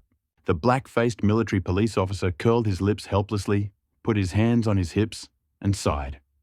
Boss Li, this is boring. Although you covered up all the tracks when you started acting, do you really think that if we really wanted to investigate, we wouldn't be able to find a single trace? Or should I bring Wang Bing here right now and force him to meet you face to face? Yuan Wen was sitting in Office 02. On the table was a small pile of snacks, cookies, and soft bread. These were all Yuan Wen's priceless collections, but now she had to take them all out to appease Han Han. Yuan Wen had a headache, because she found that Han Han was a completely naughty child. If she was not allowed to eat, her energy seemed to have nowhere to go. She touched the handcuffs on the interrogation chair and then looked through the documents on the table. Several times, she almost locked herself in the room. The most important thing is that a few minutes after parting with Li Tianran, Han Han became irritable and restless, demanding to find a big pot. Your name is Han Han, right? Yuan Wen squatted down, walked closer to Han Han, and asked Uncle Blackface and brother, "We'll be back soon. How about I tell you a story first?" Yes? Han Han nodded, holding snacks in one hand. Once upon a time, there lived 3 little pigs in the forest. One day, their mother told them. Yuan Wen began, but Han Han interrupted her just as she was about to begin. The big pig built a straw house, the second pig built a wooden house, and the little pig built a stone house. Han Han pouted and looked at Yuan Wen with pity. Sister, I've heard this story 800 times. Could you tell it a new way? Yuan Wen hesitated for a moment, but then pulled herself together and said, Okay, then I'll tell you the story of Snow White 1,000 times. Han Han shook her head. Little Red Riding Hood, 1,800 times. The Nutcracker, 2,000 times. Cinderella, 10,000 times. So Yuanwen told more than 20 famous fairy tales in a row and felt like her head was about to explode. She finally gave up. Sister is so weak, she has no creativity at all. The stories she tells are so trivial. Han Han curled her lips. The stories told by Dugwo are still better. What kind of stories does your brother usually tell you? Yuan Wen asked patiently. Han Han pressed her little finger to her chin, thought for a while and said, Da Lin Dayu uproots the weeping willow. Demon Black Bear Snow Mountain Temple. Shug Liang conquered Tiger Mountain with his cunning. Sun Wukong put on a show in the Grandview Garden. Yuan Wen was stunned. Her worldview was greatly damaged. At this moment, she almost vomited blood. Your brother is so strong, I admit defeat. Yuan Wen clenched her fists towards Han Han, sincerely convinced. I lost. You just need to eat a little. After saying this, Yuan Wen gathered her courage, washed her 2 most precious fruits, took them out, and divided them equally with Han Han. Han Han looked at Yuan Wen as if she was weak and ran to get some fruit. Yuan Wen, who was ridiculed by Han Han, felt deeply insulted. She slumped in her chair, feeling powerless. She felt very tired and wanted to rest for a while, so she closed her eyes. At this moment, she heard a soft pop. It turned out that Han Han's hand was not steady when she held the fruit, and the apple fell into the trash can next to her. Yuan Wen suddenly chuckled to herself. Let's see what you can do this time. Suddenly, she saw Han Han pick up an apple from the trash can and stealthily glance at her. And then Yuan Wen immediately pretended to close her eyes and rest. Han Han walked over and stood in front of Yuan Wen in an embarrassed manner. Yuan Wen chuckled to herself. Girl, I let you bully me because of my lack of creativity. Now you have to come and obediently beg me. Sister, Han Han said timidly. Yuan Wen opened her eyes. Can you help me? Han Han's eyes were full of pleading. Her small face looked pitiful, and she held out an apple. Seeing this, Yuan Wen's heart softened, and she was about to take it and wash it. Can you help me chew the peel? Han Han smiled broadly and harmlessly. Yuan Wen's eyebrows twitched wildly, and her face was covered in black wrinkles. This little girl is so sinister. At the same time, in the military police director's office on the 2nd floor, Yang Yong, the head of the Southern City Military Police Department, sat opposite a police captain in his 40s. They pondered the information before Yang Yong said, Captain Chen, I will assign someone to investigate this matter. Let's leave it at that for now. Sergeant Chen Yu stood up and nodded. Yes. By the way, Yuan Wen returned with the young man who wiped out Wells' gang. I have already reported this to the City Party Committee and am waiting for a response from the leadership. Director Yang stood up and said quietly, The tone of the leadership was very harsh. It is the duty of our military and police to catch criminals and eliminate threats. Now that we are not doing enough, we let the common citizen do our work for us. This is a disgrace to us. Hearing this, Chief Inspector Chen's face turned red and he felt a little embarrassed. Because Wells's main activity has always been in his territory. Since Wells began committing crimes, he has developed a number of plans to catch them. But in the end, he only caught a few of his henchmen, and even those turned out to be low-level cannon fodder. Upon interrogation, it was revealed that these cannon fodder did not even know the location of Wells' gang. They were simply local thugs hired by Wells, whose duties included reconnaissance of the area, gathering information, and monitoring the movements of the military and police. But the current situation is special, So don't take the leader's criticism too seriously. Yang Yong smiled, patted Chief Chen on the shoulder and said, "Go ahead. I'll wait for the leader's response. Whether we should reward this young man as a hero or detain him as a dangerous person is still unknown." Hearing this, Captain Chen narrowed his eyes. He immediately understood the meaning of Yang Yong's words. The current situation is that the entire country and even the entire world are in chaos, and the army and police are struggling to control it. If Li Tianran had killed a gang of criminals in peacetime, he would certainly have been called a hero and held up as an example. But now, things are different. Although Li Tianran's actions were aimed at eliminating harm to the people, he privately formed his own armed forces and used prohibited firearms to carry out large-scale shootings and kill people, which is also illegal. In other words, if Li Tianran is portrayed as a hero, then under the current circumstances, it will most likely stimulate the birth of new self-defense forces similar to those once formed by Li Tianran. By that time, people will start to unite into violent gangs and possess all kinds of illegal weapons. If a conflict breaks out, the consequences will be unimaginable. From a macroeconomic perspective, Li Tianran's removal of wells is a trivial matter. But if it causes the people of Nancheng and even the entire Handong province to form their own armed forces, the result will be more harm than good, and it will be absolutely unacceptable to the higher-ups. Echelons of power.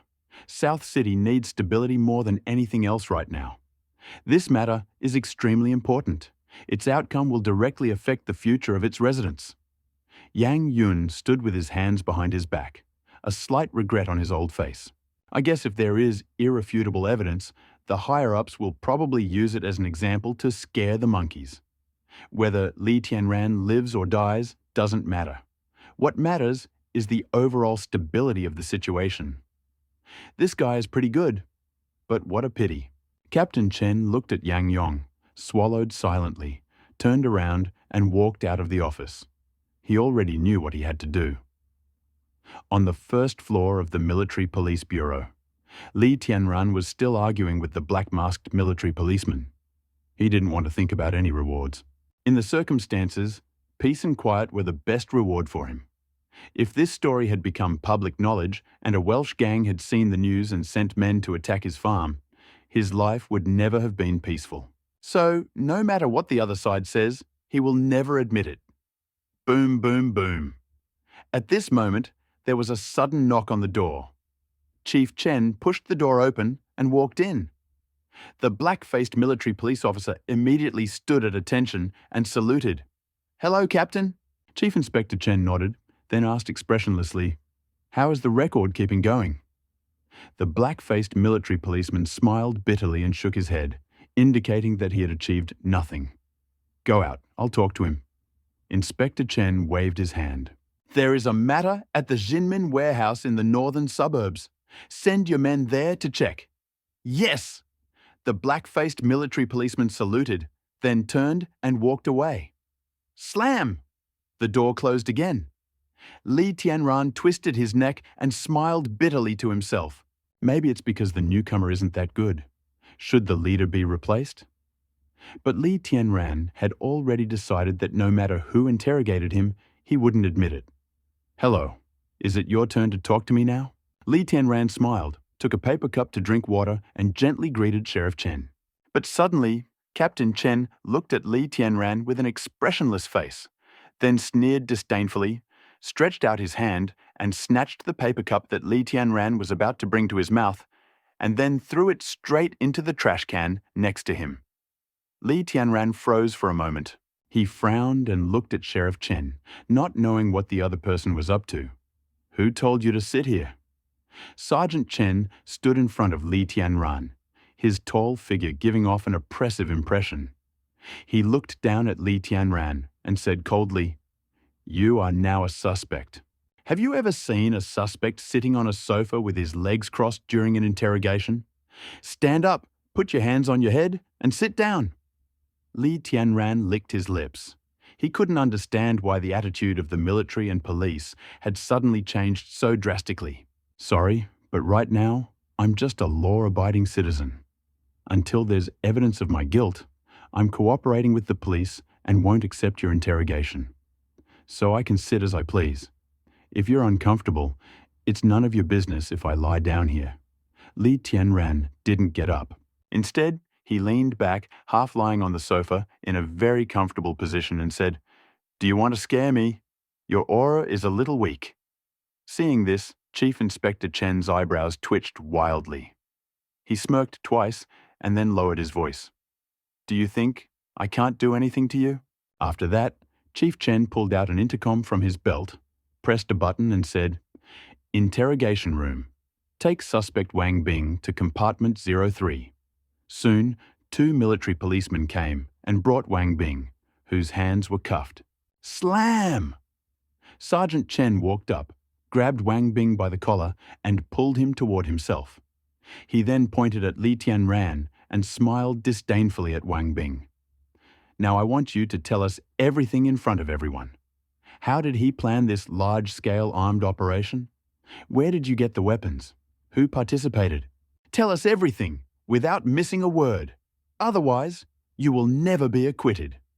Wang Bing glanced at Li Tianran, then at the excited Chief Chen, and suddenly realized that there was something wrong with the atmosphere in the room. If the military police had only called Li Tianran to investigate the situation and give him praise, then why was the captain of the military police so angry this time? Something was wrong. Something was wrong. He searched the room for the black-faced military policeman, but found nothing. Finally, he vaguely guessed something and felt as if he had fallen into an icy basement. "Hurry up and tell me," Sheriff Chen urged. Wang Bing looked at the people in the room, gritted his teeth, and finally took a deep breath, closed his eyes, put on a suffering face, and spoke with difficulty. "I don't understand what you are talking about. I don't know this person." Wang Bing's words stunned everyone in the compartment. After a full 5 seconds, Chief Inspector Yang stared at Wang Bing, grabbed him by the collar, and shouted, "What did you say? I told you. I don't know this person at all. I don't know who he is." Wang Bing pointed at Li Tianran with a sarcastic smile on his face and spoke word by word. "How dare you give false testimony?" Chief Inspector Yang was so angry that he laughed. He clearly remembered that just 2 hours ago, Wang Bing had sworn to tell them everything about how Li Tianran had organized the self-defense force. But now, Wang Bing actually claimed that he didn't know Li Tianran. Funny? "I don't understand what you're talking about." Wang Bing shook his head. He looked straight into Senior Inspector Yang's eyes and asked, "You inexplicably found a stranger and asked me to identify him?" Li Tianran also frowned. He licked his lips, wondering what Wang Bing was doing. He's the one who betrayed Li Tianran before, and now he says he doesn't know Li Tianran. This is Li Tianran, the one you said was the leader who organized the counterattack against the Welsh grain-stealing gang. Don't you know him? Chief Inspector Yang asked in a low voice, patiently holding back his anger. "What Li Tianran?" Wang Bing's eyes flashed with confusion. "What counterattack? Are you pretending to have amnesia in front of me?" Captain Yang was furious after seeing Wang Bing's behavior. "I'll say it again. I don't even know who this person is, and I don't understand what you mean by counterattack." Wang Bing replied word by word. "He has nothing to do with me. Go to hell." Senior Inspector Yang could no longer contain his anger and kicked Wang Bing in the stomach. With such force, Wang Bing retreated 3 steps. His body arched like a shrimp, and he fell to his knees with a bang. Slam! Sheriff Yang walked over, grabbed Wang Bing's hair, and pulled his face up. He originally had a bad temper, and due to the recent changes in the world, he had not rested for a long time.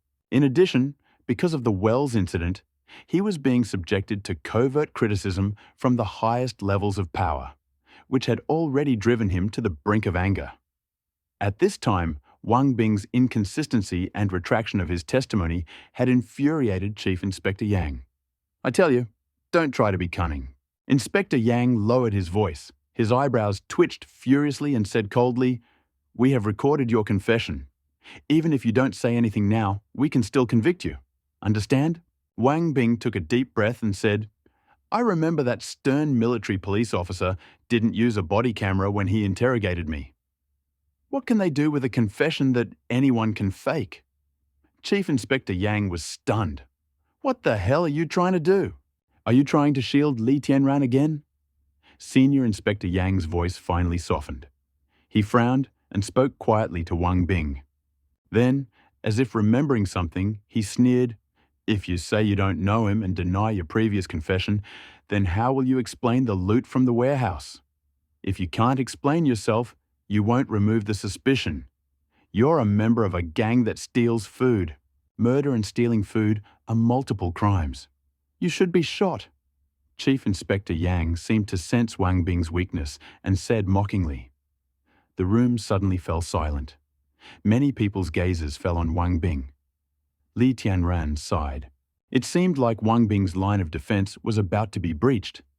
He slightly regretted his previous reckless act of forming the self-defense force. In the current situation, any behavior that could cause chaos could be considered a threat by the military and police, regardless of the person and the motive. He now realized that a sudden change in the police's attitude toward him could mean that the police would treat him as a criminal. After all, carrying weapons and organizing gangs that commit violent acts are serious crimes under martial law. The muscles in his arms were slowly vibrating, and his right hand had already touched something in his hands. It was albino corn. Before he came to the police station, he had already carried it with him in case of emergency. He had already decided that if the military and police really wanted to do something to him, he would use the white corn to increase his strength and lead Han Han out of the siege. But at this moment, Wang Bing suddenly looked at Li Tianran. This image was extremely complex. After being deceived, there was a feeling of guilt, sadness, and anger. Then Wang Bing laughed bitterly twice and slowly said, "That's right. I am a member of Wells's grain theft gang. The things in my warehouse are the stolen goods they gave to me." Li Tianran was stunned, and his hand that was touching the white corn suddenly stopped. Chief Inspector Yang was also confused. The other two military police officers looked at each other, not knowing what to say. My father and I joined a Welsh gang of food robbers because our family was short of food. During one of these robberies, my father was shot and died. To avoid police suspicion, I first called the police, making them think we were the victims. Wang Bing said each word with a gloomy tone. Later, our gang began to riot due to the uneven distribution of spoils, and many died in the Civil War. I was lucky to survive, but I was afraid that the military and police would see the bodies and identify me from the evidence, so I disposed of the bodies and returned home with the stolen goods. But unfortunately, I became a target for Zhang Jun and his family. To prevent them from discovering my secret, I killed Zhang Jun. I originally wanted to kill his wife too, but I was unlucky. I ran into a military police patrol and was arrested. Wang Bing's voice trembled as he spoke. This is what happened. There was no self-defense force, no leader. Quiet, deathly silence. Li Tianran exhaled slowly. Captain Yang's breathing was heavy, like broken bellows. He was frantically gasping for air. Wang Bing actually took all the blame on himself. He completely destroyed Li Tianran. You are not what you said in your previous confession. Chief Inspector Yang grabbed Wang Bing's collar with both hands and gritted his teeth. Why did you lie? The previous confession. Haha, this black-faced military policeman taught me to say that. Perhaps he has a grudge against this young man named Li Tianran, so he wanted to use my tongue to drag him into the water. But my conscience pierced me, and I did not want to commit the atrocity of exposing others to death.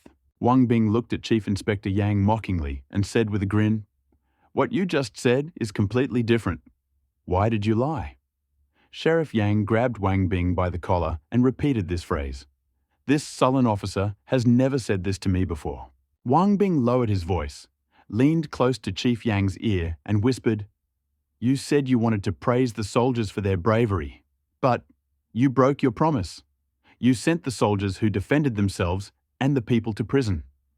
Boss Xiao Li is my benefactor. He asked me to personally avenge my father. How could I betray him?" Wang Bing's eyes turned red and he laughed madly. You're all a bunch of hopeless brats. You lied to me, but at least I can use my life to repay my gratitude." Captain Chen stood up, breathing heavily, and looked into Wang Bing's eyes. Suddenly, he said in a deep voice, "You still have a wife and children. If you insist on taking all the blame, have you ever thought about how they will live in the future?" Captain Chen's words were like a knife piercing Wang Bing's heart. Wang Bing's face showed pain and struggle, and he remained silent for a long time. Seeing this, Chief Inspector Chen said in a deep voice, "Think carefully about whether you want to take the blame for others or tell the truth. I will wait for you for 2 hours. After 2 hours, I will record your testimony again." After saying this, Chief Inspector Chen waved to the 2 military police officers standing next to him and said, "Take him back to the interrogation room." Clap! The 2 military police saluted, then helped Wang Bing up and led him out of the compartment. "The door is closed." Captain Chen stared at Li Tianran, said nothing, and turned to leave. "When can I leave?" Li Tianran leaned back and asked quietly, "I have business at home. According to public security regulations, we can detain you unconditionally for 24 hours. Without turning around, Sergeant Chen said in a deep voice, "Looks like you'll be staying with us for the night." Boom, boom, boom. Sergeant Chen knocked on the door of Bay 02. Yuanwen listened as Han Han told her the magical story of how Sun Wukong mistakenly entered the Garden of Majestic View and how Zhu Bajie beat up Zhen Guanxi. She listened with great interest when she suddenly heard a knock on the door and immediately stood up and opened it. Chief Inspector Chen looked inside and then lowered his voice and said, "Officer Yuan, please step outside for a moment." Yuan Wen smiled at Han Han and said, "Sister has something to do, Han Han. Please wait a moment." "Yes." Han Han nodded several times. This was the first time she saw her older sister so interested in Li Tianran's stories. When she was in kindergarten, the other children didn't seem to like listening to these stories. When he told this story to his teacher, the teacher said that Li Tianran was stupid, and that was why he told Han Han such a strange story. Anyone who can make up a story like that has a hole in their brain. And anyone who likes to listen to stories like that has their head stuck in a big iron door. If these two can be together, there might be a lot of fun. It seems that this older sister has similar interests to Daguo Han Han glanced at Yuan Wen with a smile. She is much more beautiful and cuter than Daguo's previous girlfriend, Zhong Ling, outside the door. Yuan Wen closed the door tightly and asked, "Captain Chen, what happened? I have a task for you." Chief Chen was silent for a moment and then said, "Ask this girl and get some clues from her. We need to find evidence that Li Tianran is organizing a gang and owns firearms."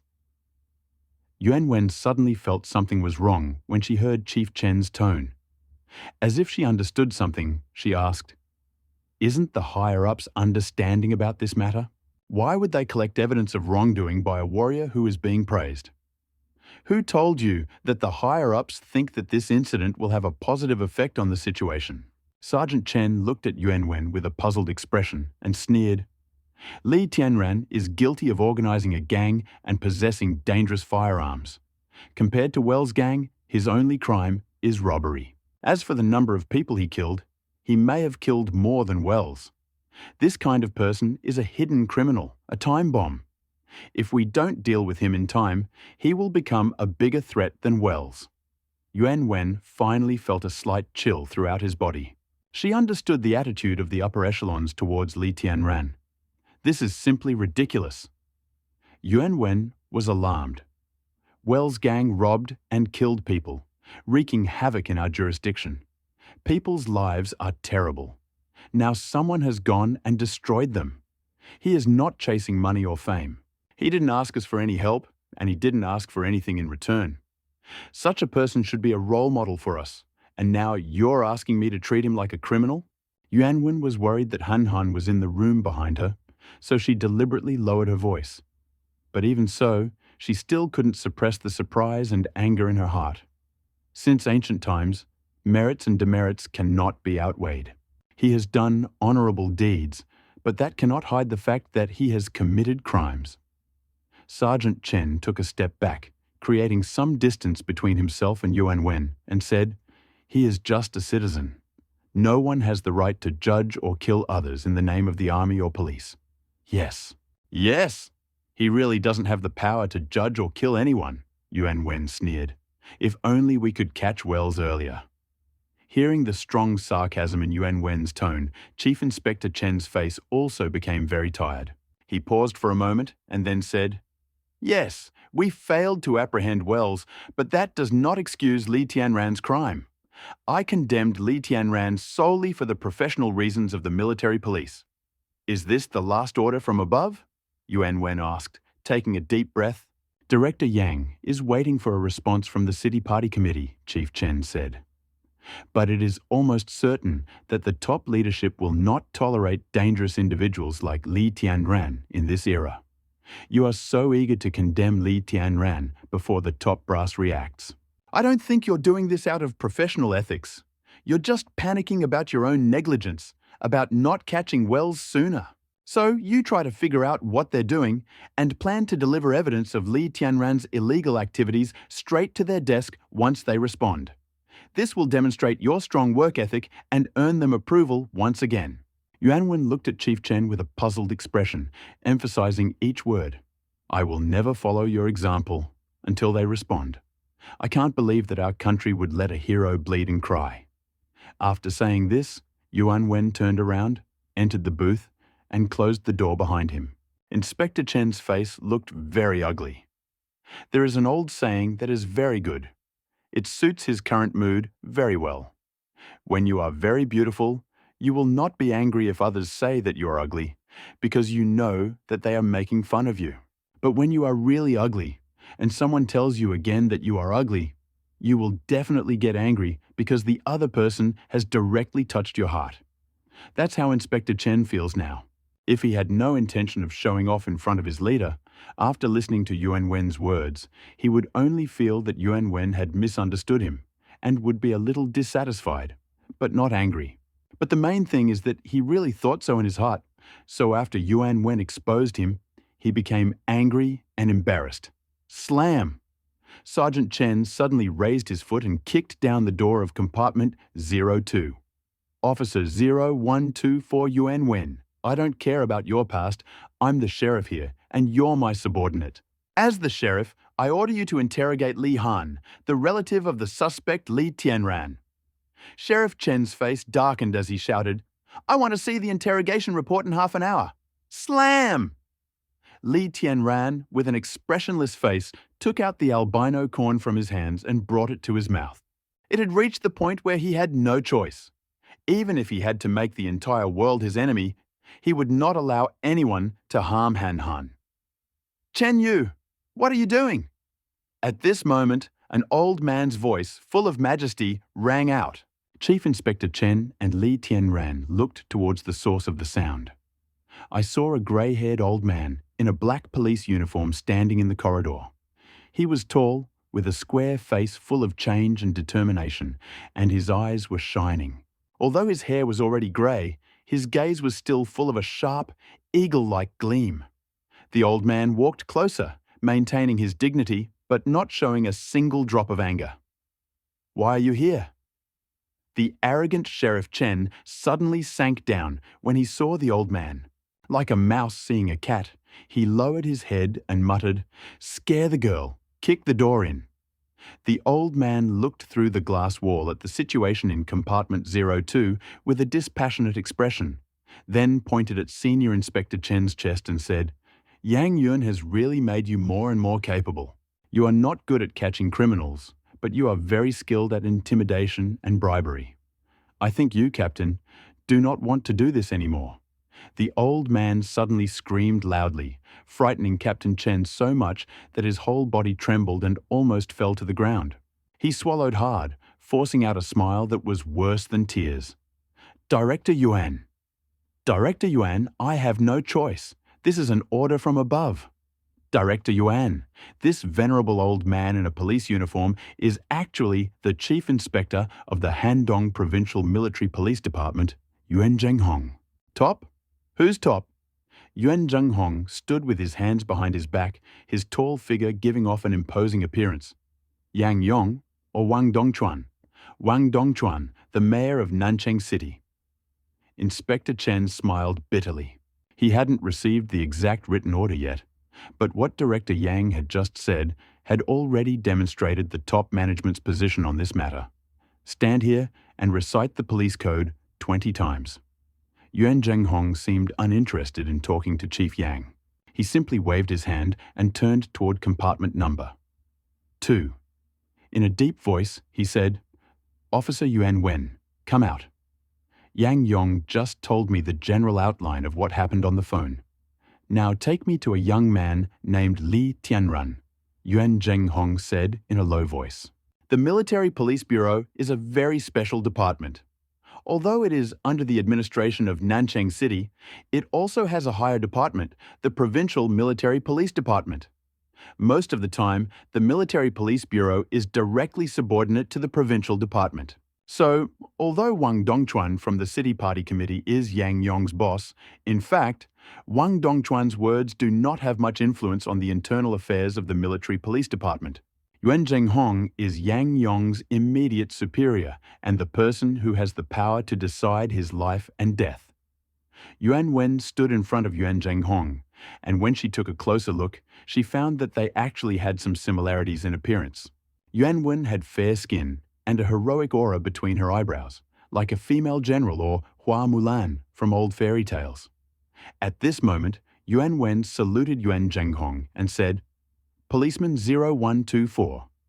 Yuan Wen reports to you that Li Tianran is in compartment 03. Please come in." Yuan Zhenghong nodded. Sheriff Chen stood to the side, sweating profusely. He was madly cursing himself in his heart. Just now, he pointed at Yuan Wen and shouted majestically, "No matter what your background is, I am the sheriff here, and you are my subordinate." And then Yuan Wen came, but he stood in front of the wall and didn't dare to say a word. God, can't you just let me act like a complete idiot? In compartment 03, Li Tianran quietly shoved the albino corn into his hands. It seemed like the situation was changing for the better. This grey-haired old man looks like an important person.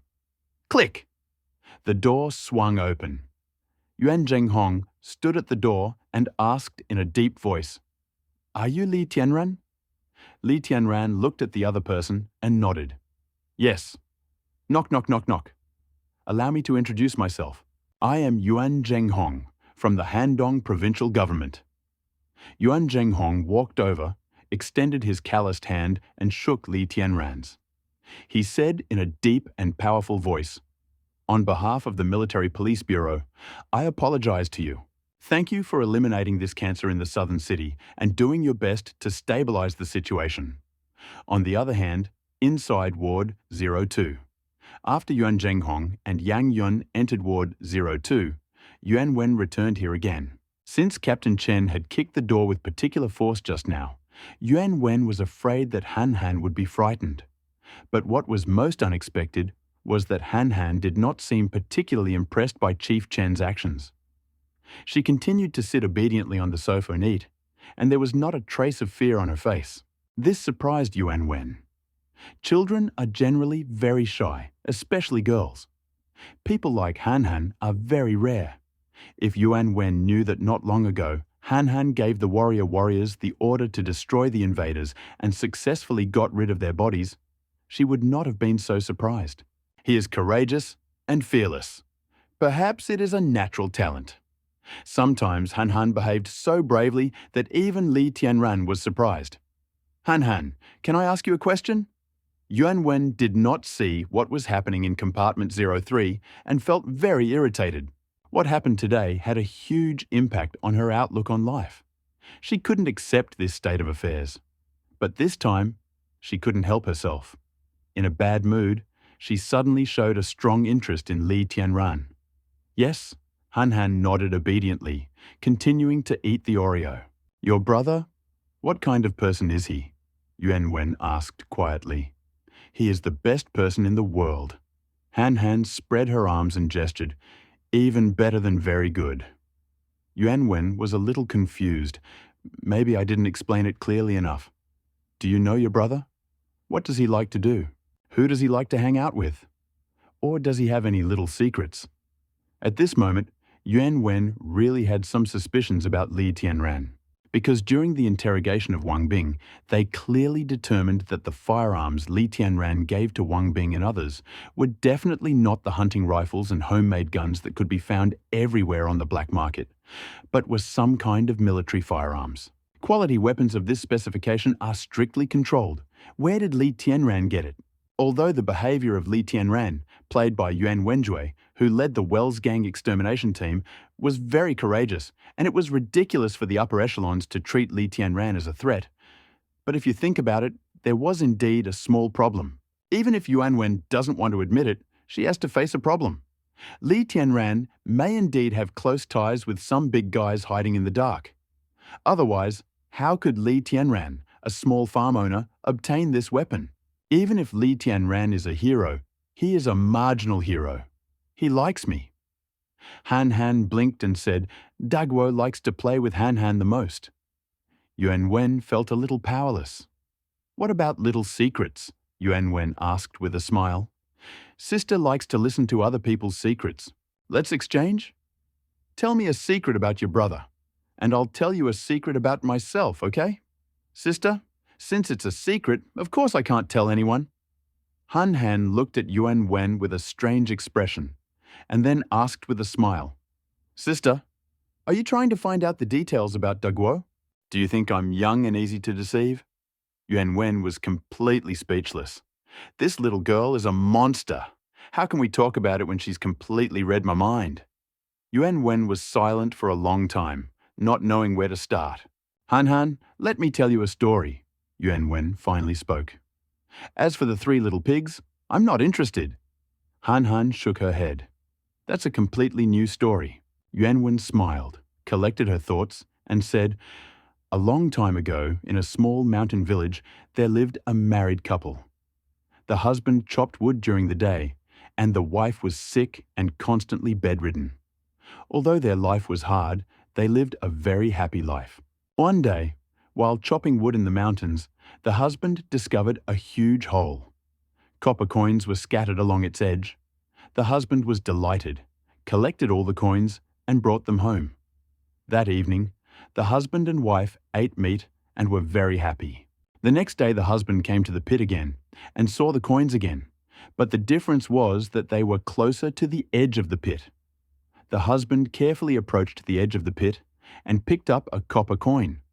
So the husband stopped chopping wood and went to the magic pit every day to get copper coins. The number of copper coins grew, and the distance to the pit became smaller and smaller. The couple became rich thanks to the copper coins, and the wife's health gradually began to improve thanks to the nutritional supplements she took. One day, the sage met her husband. He felt that he was in danger and wanted to question him about recent events. But the husband did not listen. Instead, he became wary, thinking that the sage was trying to steal his copper coins. So he pushed the sage away, hurried home, grabbed his bag, and went to the mountains, wanting to take all the money at once. He saw a huge amount of gold and silver in the depths of the pit. If they could get it all back, they would never have to worry about their lives again. The sage could not dissuade the husband, so he went to his house and asked the sage's wife, telling her that trouble was about to happen to her husband. Whatever he had been doing lately, he needed to stop immediately. The sage asked the husband what he had been doing lately, but the wife hesitated and remained silent. She was afraid that her life would change if she spoke out. She was also afraid that her husband would scold her, so she decided to remain silent. But that night, she was not expecting her husband, but a corpse. Her husband, trying to get a piece of gold stuck at the edge of a pit, slipped, fell to the bottom, and died. The wife went crazy when she saw this. She began to regret not stopping her husband earlier. Just like that, a happy family fell apart. Because of the husband's greed and the wife's inaction. Yuan Wen paused, then looked at Han Han and said, The husband in this story is your brother. He may have done something bad unintentionally, but he still had a chance to save himself. The wife is you. The sage is me. The key to this story is not the husband, but the choice of wife. Your brother is probably standing at the very edge of the devil's cave and will soon fall in. You must see that he is in danger. Yuanwen looked at Han Han calmly and said quietly, Han Han, you are a very smart child. I believe you will understand the meaning of this story. Only if you tell me everything you know can I help you. Now, tell me your choice. Will you stop your brother from falling into the devil's cave? Or will you stand aside and watch silently? Han Han truly understood the meaning of Yuan Wen's story. She raised her eyebrows and asked, Sister, are you cursing my cauldron? Han Han, you know I didn't mean that, Yuan Wen said seriously. Han Han thought deeply. After a long moment, she raised her head and smiled brightly. If it's Dagwo's choice, then I won't stop him, or watch him silently. I would choose to go with him. Yuan Wen was stunned. She frowned and asked, What kind of answer is this? This is my family's answer. Han Han smiled innocently. As for Dagwo's choice, no matter whether it is evil, righteous, greedy, right or wrong, I will follow it without hesitation. Yuan Wen stared at Han Han blankly. At this moment, she finally realized that it was impossible for her to find out any secrets about Li Tianran from Han Han. These brother and sister were not like ordinary relatives at all. They have such a relationship that if Li Tianran tells him to kill someone, Han Han will immediately give him the knife. If Li Tianran tells him to jump into the river, Han Han will jump right away. These two are the whole world. Live only for each other. In their world, there is only themselves. There is no right or wrong, good or evil. This relationship is good. This relationship is not good. Yuan Wen didn't know what to say. After a long silence, she turned and walked out of compartment 03. Yang Yong, the head of the Nancheng Military Police Department, ran out of his office on the second floor, pushed open the door to compartment 03, and upon seeing Yuan Zhenghong, stood at attention and saluted very seriously. "Hello, Chief Inspector Yuan. Come in," Yuan Zhenghong said in a deep voice. "Close the door." Cold sweat broke out on Yang Yun's forehead. He didn't know why the old man had come here, but looking at his expression, he was afraid that he would have a hard time. He was prepared for a storm. As expected, as soon as he closed the door, Yuan Zhenghong stood up, pointed at his nose and cursed, "Yang Yong, is there rice porridge in your head? You were the one who let that little brat Chen Yu interrogate you. Do you know how much damage your actions have caused to the military, the police, and the country's image? Can you still do your job as a director? If you can't, write me a resignation letter and I'll sign it. Then I'll transfer you to direct traffic, okay?" As soon as they met, Yuan Zhenghong scolded Yang Yong sharply. Yang Yun wiped the spit off his face, lowered his head, and smiled bitterly, not daring to object to his interlocutor. Joke. This old man was a stern general who fought on the battlefield. Later, due to injury, he was transferred to the second line. But despite this, in the entire military and police system of Handong Province, he was a tough guy who had the final say. In 7 cities of Handong Province, there are more than a dozen military and police chiefs, deputy chiefs, political commissars, etc., are his disciples and students. Even Yang Yong studied under him for 2 years. Tell me, how can this be resolved? Yuan Zhenghong cursed for a while, then sighed and asked, "You are interrogating the hero who destroyed the gang of criminals as a criminal. Isn't this a confusion of good and evil? Didn't I teach you this before?" Quiet. The compartment was deathly silent. Not only Yang Yong's face turned pale, even Li Tianran felt that the other person's behavior was not fake. "Teacher Yuan, he never admitted that he was the one who destroyed Wells' gang," Yang Yong said with a wry smile.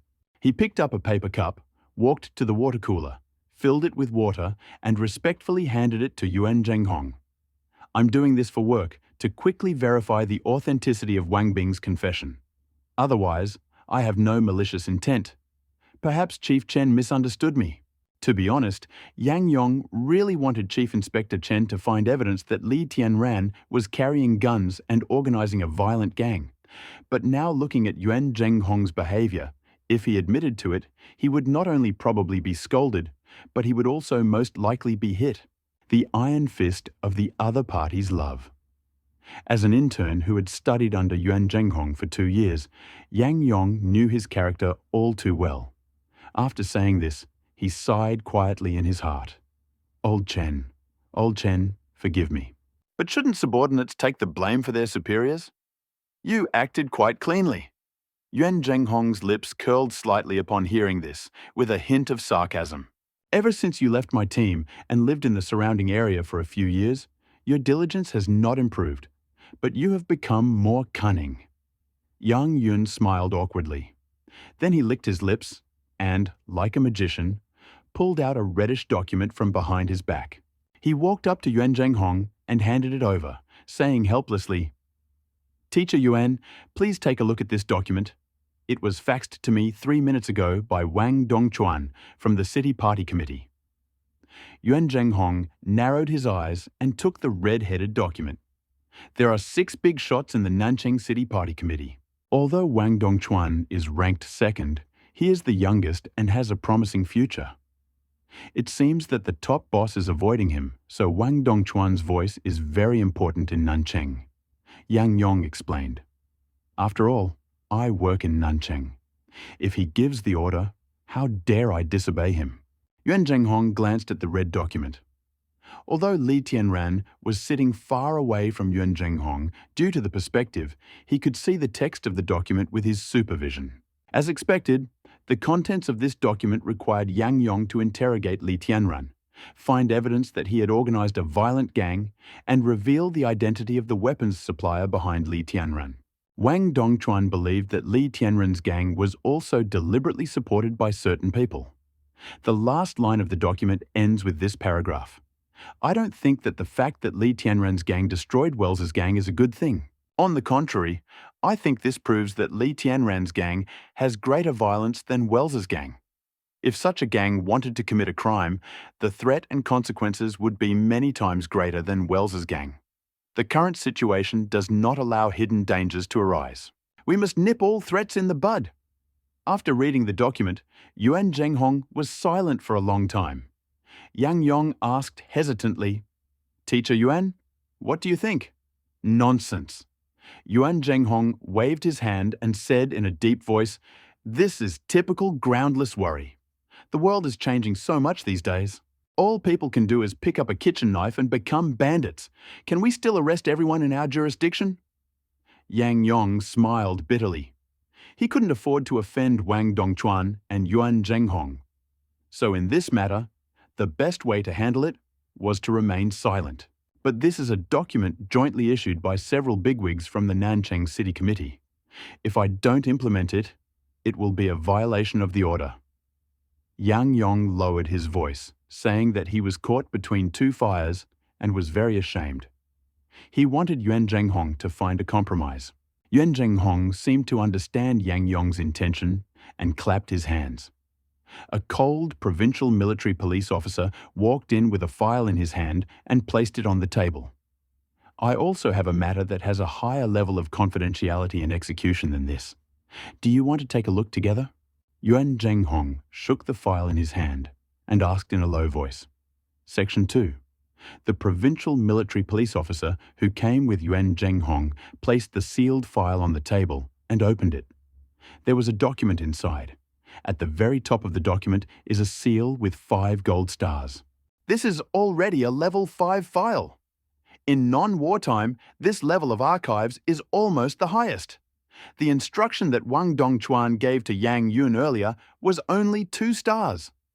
A rough calculation shows that I usually have no opportunity to come into contact with documents of this level. Teacher Yuan, what is this?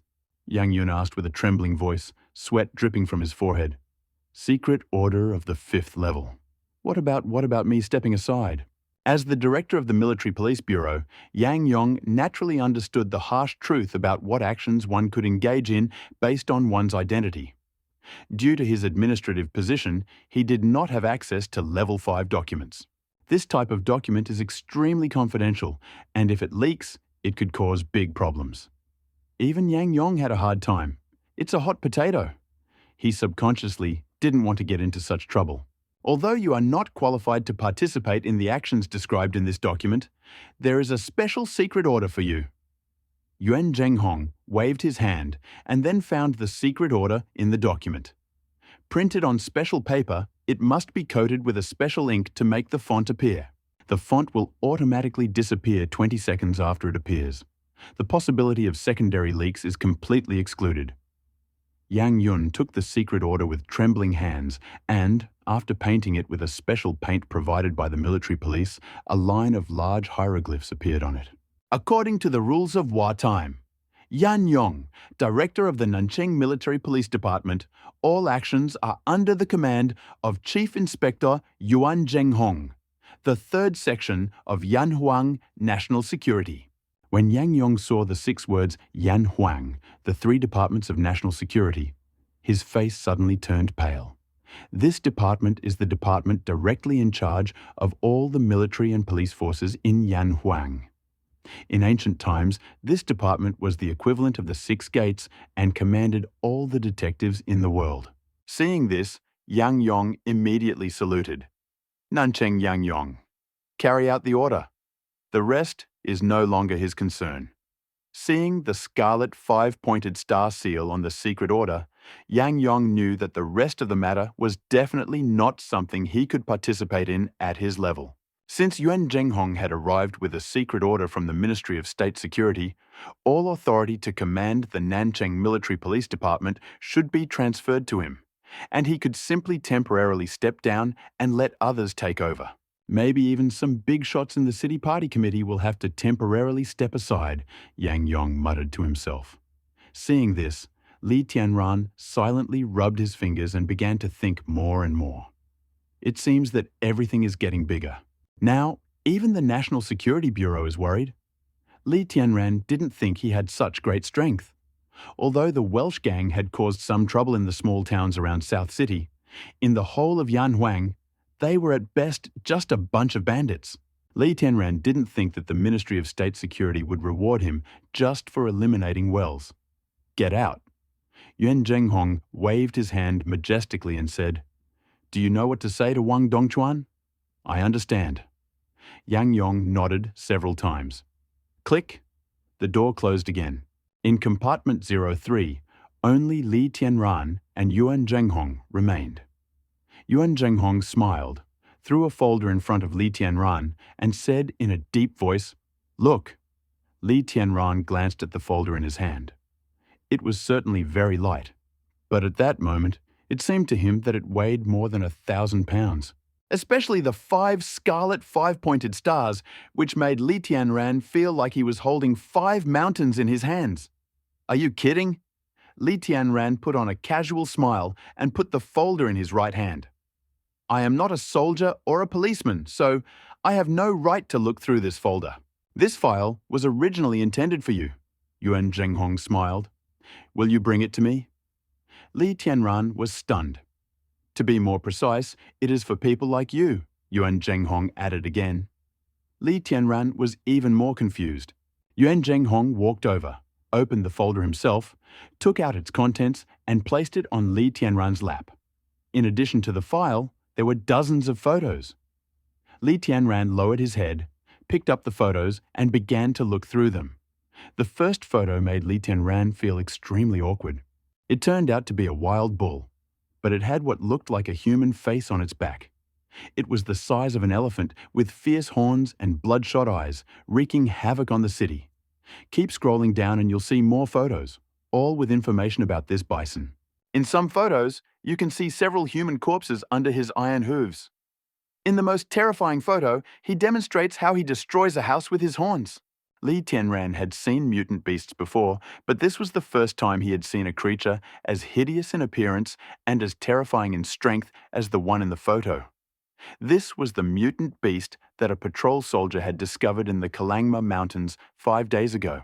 Like other mutant beasts, it changed in size after eating irradiated plants, Yuan Zhenghong said. But unlike other mutant beasts, its body did not weaken and die after a few hours. On the contrary, it became stronger and stronger. He began to attack people and other wild animals, and even his habits changed dramatically. He began to eat meat. Since the Kalangma Mountains are located in the border area, patrols made great efforts to find this mutant. But we found that not only did he change in size, he also became smarter. Yuan Zhenghong rubbed his brows and said in a deep voice, "The soldiers patrolling the border surrounded him several times, but they still couldn't kill him. Not only that, 2 days ago, the border military camp detected his location again using a drone, but it turned out that he was eating, and the food he ate was." Yuan Zhenghong was silent for a moment, saying nothing, but tapped his forehead with his old fingers. Li Tianran suddenly felt a chill. Eating human heads? Later, we found traces of a human face on his back. Yuan Zhenghong's voice was not loud, but it had an extremely cold and chilling tone. Li Tianran's breathing became heavy. "Do you know what this means?" Yuan Zhenghong asked in a deep voice. Of course, Li Tianran knew. This means that the bison's genetic recombination is not moving towards deterioration, but like Godzilla, he has opened the genetic lock. A new species is born. Yuan Zhenghong said word for word. And this species poses a huge threat to humanity. Li Tianran felt a slight depression in his chest. Just now, he was still engaged in a battle of wits and courage with the military and police, thinking of countermeasures to exploit loopholes in the law. But just a few minutes later, he switched to a sci-fi interface. For a while, he had a hard time accepting this sudden change of style. "The most important thing is that this is not an isolated case," Yuan Zhenghong said. "In the mountains of southern Xinjiang, we found a giant ape almost 3 meters tall. Deep in the North Sea, a fishing boat caught a 2-headed sea lizard and it destroyed the entire vessel." In the southeast, while Yuan Zhenghong was speaking, Li Tianran continued to flip through the photos. In these photos, mutated giant beasts appeared one after another. Their faces were hideous and their limbs had undergone radical changes. There were giant apes covered in bony spurs and rat kings the size of cows. As these mutated beasts rampaged, blood and gore were left everywhere they went. Before the mutation, people were the masters of this land, squeezing the living space of wild animals to the limit. But after the mutation, those wild animals that did not die because of the mutation began to take revenge on people and expand their territory. We have found at least 50 cases of these perfect mutants in Yanhuang, and the number will continue to grow. Yuan Zhenghong said in a deep voice. The main source of the beast's mutation is the plants and grass in the irradiated area. Although most of the radioactive plants within the city limits have now been eliminated, some nature reserves and wild agricultural lands still contain large areas of radioactive herbaceous plants. When animals have no food source, they begin to feed on radioactive berries. If there was a 1 in 100,000 chance that the beasts would not suddenly die after consuming the radioactive herb, but would instead undergo mutation, and among these mutated beasts, one perfect mutant would appear in 100,000, then such a possibility would be extremely terrifying to the entire Yanhuang region. Yanhuang has more than a dozen nature reserves and several natural pastures. All these wild animals, not counting those that died from freezing, number more than 10 billion. What is 100,000th of a billion? Almost 20,000. Li Tianran could hardly imagine what it would be like if 20,000 mutated elephant-sized beasts were wreaking havoc in the city. And the most important thing is that their body shape has not changed, but they have wisdom. Li Tianran didn't think that if it was just a simple shape-shifting and power increase, they could do much damage. No carbon-based flesh and blood creature could survive artillery shells. But the fear is that the plots of science fiction movies are happening in reality. Godzilla and Chimera return to the world. After all, no one knows if there is a limit to evolution. As these mutant beasts gradually become stronger, will they awaken some strange and unusual abilities? Are they human? Li Tianran continued to flip through the photos, but the next one was no longer a photo of a mutant, but a human.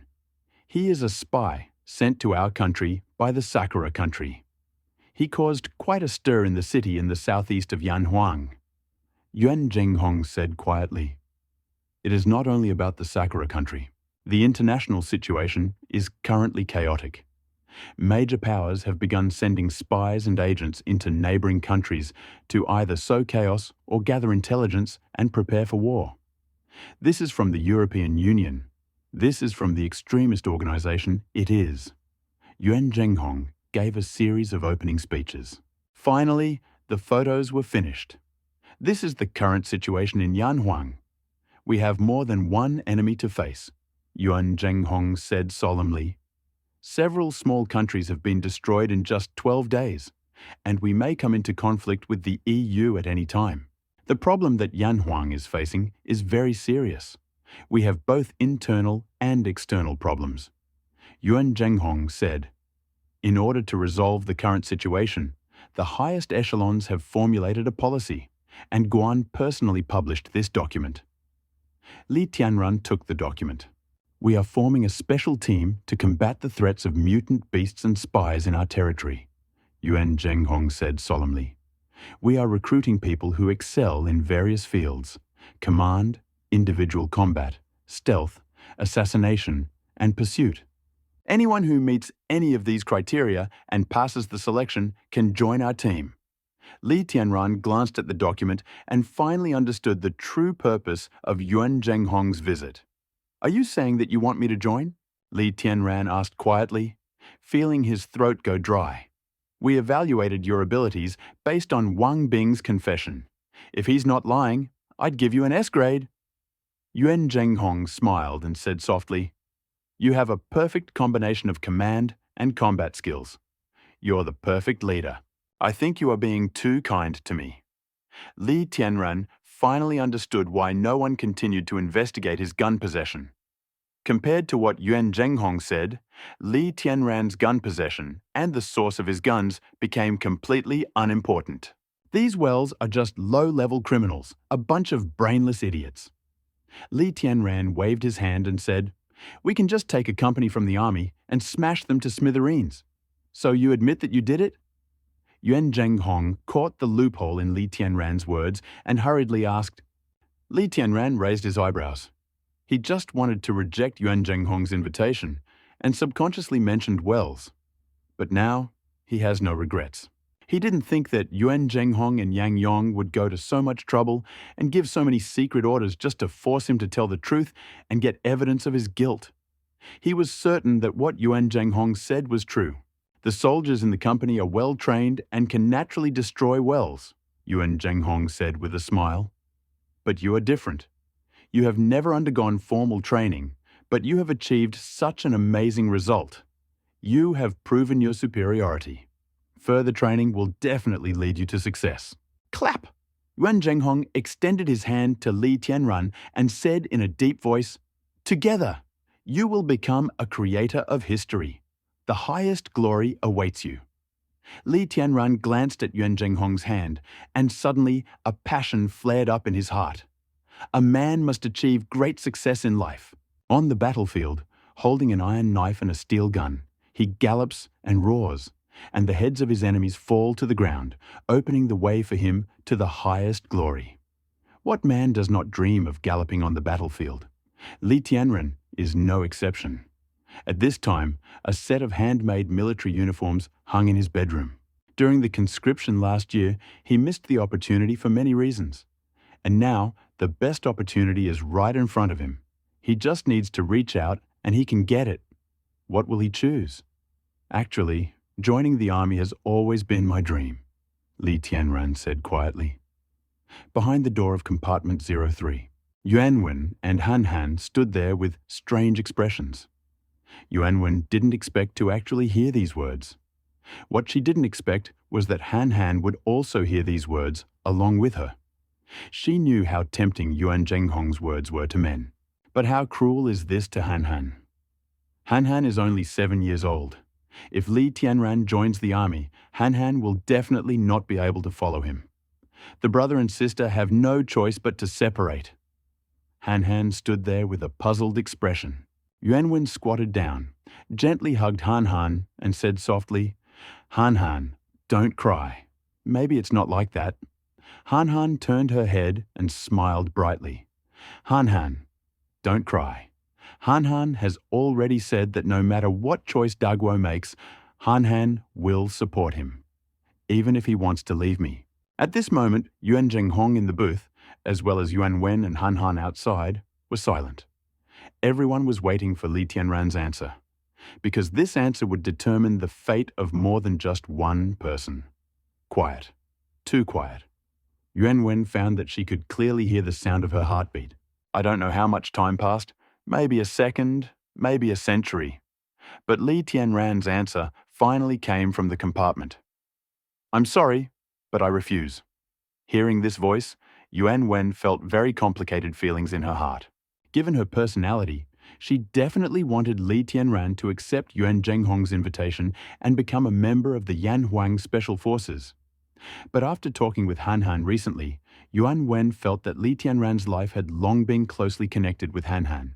If you want to separate them by force, it will be extremely cruel. She always believed that Li Tianran's purpose should not be to fight on the battlefield, but to be with his family. This feeling is very complicated, and Yuan Wen cannot explain it clearly. This is not sympathy for Han Han at all, but a reasonable intuition. Inside the compartment, Yuan Zhenghong seemed to have some doubts about his ears. He paused for a moment, frowned, and asked, "Maybe there is something wrong with my ears now." "What did you just say?" "I said that I refuse to join this Special Forces unit." Li Tianran took a deep breath and spoke word by word. "Why?" Yuan Zhenghong was extremely puzzled. He had worked in this field for so many years that his eyesight had become unusually sharp. He could accurately judge the other person's thoughts from the subtle changes in his face and body parts. He could clearly see that Li Tianran was extremely excited and inspired by his proposal. It was obvious that Li Tianran was very interested in becoming a member of this team. But why did he refuse now? For many reasons. Please forgive me for not being able to describe them all individually. Li Tianran shook his head and smiled guiltily. "I'm sorry to disappoint you." Yuan Zhenghong pursed his lips and began to think about the reason for Li Tianran's refusal. Then his pupils slightly narrowed and he said, "I see. You are worried that after I join, there will be no one to take care of your daughter, right?" Li Tianran's information had been passed on to Yuan Zhenghong back when Yang Yong reported, so now he understood very well what was bothering Li Tianran. "Don't worry about it. Once you join, we will place the girl in the safest place. She will be able to get the best education and the best social resources. Moreover, when you are not training or doing tasks, you can meet at any time. We will give you maximum freedom." Yuan Zhenghong was indeed a little worried, and the conditions he proposed were attractive enough to tempt most people. The fact that he was able to obtain such a solemn promise from the authorities in such a turbulent situation is enough to show how much Yuan Zhenghong values Li Tianran. The reason is simple. In this world, there are many people who excel in one aspect, but there are very few people who have both the personal strength and the team cohesion or enthusiasm. Yuan Zhenghong is the commander-in-chief of this operation in Handong province. He thinks Li Tianran is the ideal candidate to lead this team. Therefore, at this moment, he would force Li Tianran to agree to his proposal at any cost. Li Tianran laughed. His tone was a little helpless and said with a smile, "It seems that you are really sincere, but I still can't agree with you. I see that you are an idealistic and passionate young man. Your refusal to fulfill my request is definitely not due to fear of death," Yuan Zhenghong said. "If you think that the conditions we offer your daughter are not favorable enough, we can continue to improve her treatment." Li Tianran listened to Yuan Zhenghong's words in silence, and then said seriously, "A good education and a wonderful social life are things that I really can't give her." "Give. This is all very well. But the most important thing is that this is not what my little girl wants." Yuan Zhenghong narrowed his eyes. Children's hearts are actually very simple. They don't need too many luxurious things, the things that are so valuable in the eyes of us adults. Li Tianran said slowly, "Children are also greedy. They want their family to always be there, without leaving for a minute." Hearing this, Yuan Zhenghong was silent for a moment and then said, "This is a small love, not a great one. In the eyes of your family, she hopes that you can stay with her for the rest of your life. But eventually, she will still decide to push you out and let you fly towards your dreams and spread your wings. The first is a tender little love. The second is a big love. We are just small people, Li Tianren smiled brightly. Even if we never become big people, we have nothing to regret. Yuan Zhenghong took a deep breath and felt a slight tightness in his chest. He wanted to convince Li Tianran, but he didn't know where to start. But we need you now. Yuan Zhenghong looked Li Tianran in the eye and said very seriously, "Our country needs you." Hearing the word country, Li Tianran's face became serious. To the entire Yanhuang people, I am just a slightly special soldier. But to my little girl, I am her entire world.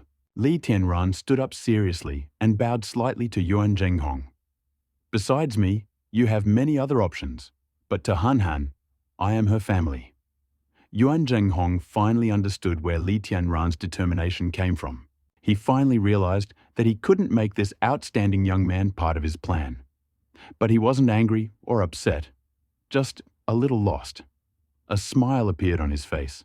He patted Li Tianran's shoulder with regret and said, "It's hard to give up your ideals and love for your family. I respect your choice. Being ruthless does not necessarily make a man a hero, and how can one not be a man if he loves his children?" This is what Yuan Zhenghong wanted to tell Li Tianran at this moment. A man who goes out onto the battlefield and spills his blood is truly a man. But who can say that a man who, for the sake of his family, abandons the bright and glorious path and quietly returns to mediocrity is not a man? Yuan Zhenghong knew that this choice was extremely difficult, so he stopped trying to persuade her. "I will order Yang Yong to classify and destroy your files, documents, and records of this incident." Yuan Zhenghong smiled. This was a sign of his favor towards Li Tianran. Although he had failed to recruit Li Tianran, he was still willing to befriend such a person. And who knows, maybe Li Tianran will change his mind in the future. After all, he can recruit Li Tianran under his command at any time. The situation is extremely chaotic now. Keep your head down, conserve your strength, and protect yourself and your family. Yuan Zhenghong handed Li Tianran a piece of paper with numbers written on it. "This is my personal phone number. If you need anything, call me." Li Tianran nodded. Yuan Zhenghong left. He suddenly turned around and pointed the gun at Li Tianran. Li Tianran couldn't help but lean forward like a cheetah. He grabbed Yuan Zhenghong's hand, holding the gun with his left hand, and pinned it to the ground. At the same time, he pressed his right palm onto the handle of Yuan Zhenghong's gun, instantly bending his arm into a V shape with his elbow in the center and pressing it against Yuan Zhenghong's neck. All this happens within 0.2 seconds.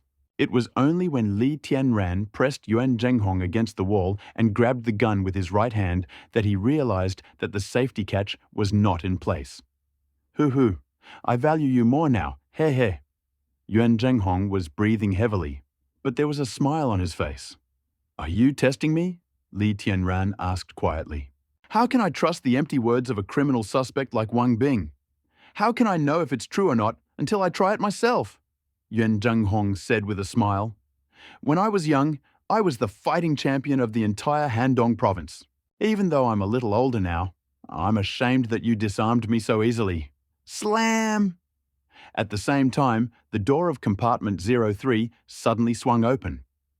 A young military policeman from the provincial office, who was on duty outside, ran in with an icy face. Seeing Li Tianran disarm and restrain Yuan Zhenghong, he frowned and punched him. The blow was accompanied by a whistling sound of wind. It was clear that this military policeman was also a master. Otherwise, he would not have been assigned to Yuan Zhenghong as his personal bodyguard. Seeing this, Li Tianran took a half step back, propped up his right palm, and grabbed the fist that was hitting him on the nose. Peng! A muffled sound. Li Tianran's big hand tightly clenched the MP's fist, preventing him from moving any further, stopping 5 inches away from Li Tianran's face. The military policeman's face changed slightly. He pulled hard twice and found that his hands were as if they were being squeezed by iron pincers. Not to mention that he was resisting, he couldn't even move. The military police responded extremely quickly. Finding Li Tianran's hands tied, they immediately raised their right knee and kicked him in the lower abdomen at an extremely strange angle. A knee strike. This move is extremely effective in combat. As a rule, if there is not a big difference in physical fitness, then if the lower abdomen or other soft parts of the body are hit, the victim will have to go to the hospital for several months to recover. This MP's attack was extremely ruthless and deadly. Li Tianran's reaction to this move was very simple. He shifted slightly to the right, and then lightning fast struck the enemy's knee joint with the handle of the pistol he had taken from Yuan Zhenghong. Slam! The force of the blow was very weak, but the soldier's expression instantly changed. His shin jumped forward uncontrollably, and his powerful knee strike was also interrupted. And as his shin jumped forward, his body's balance point shifted so that the powerful knee strike turned into a split. Slam!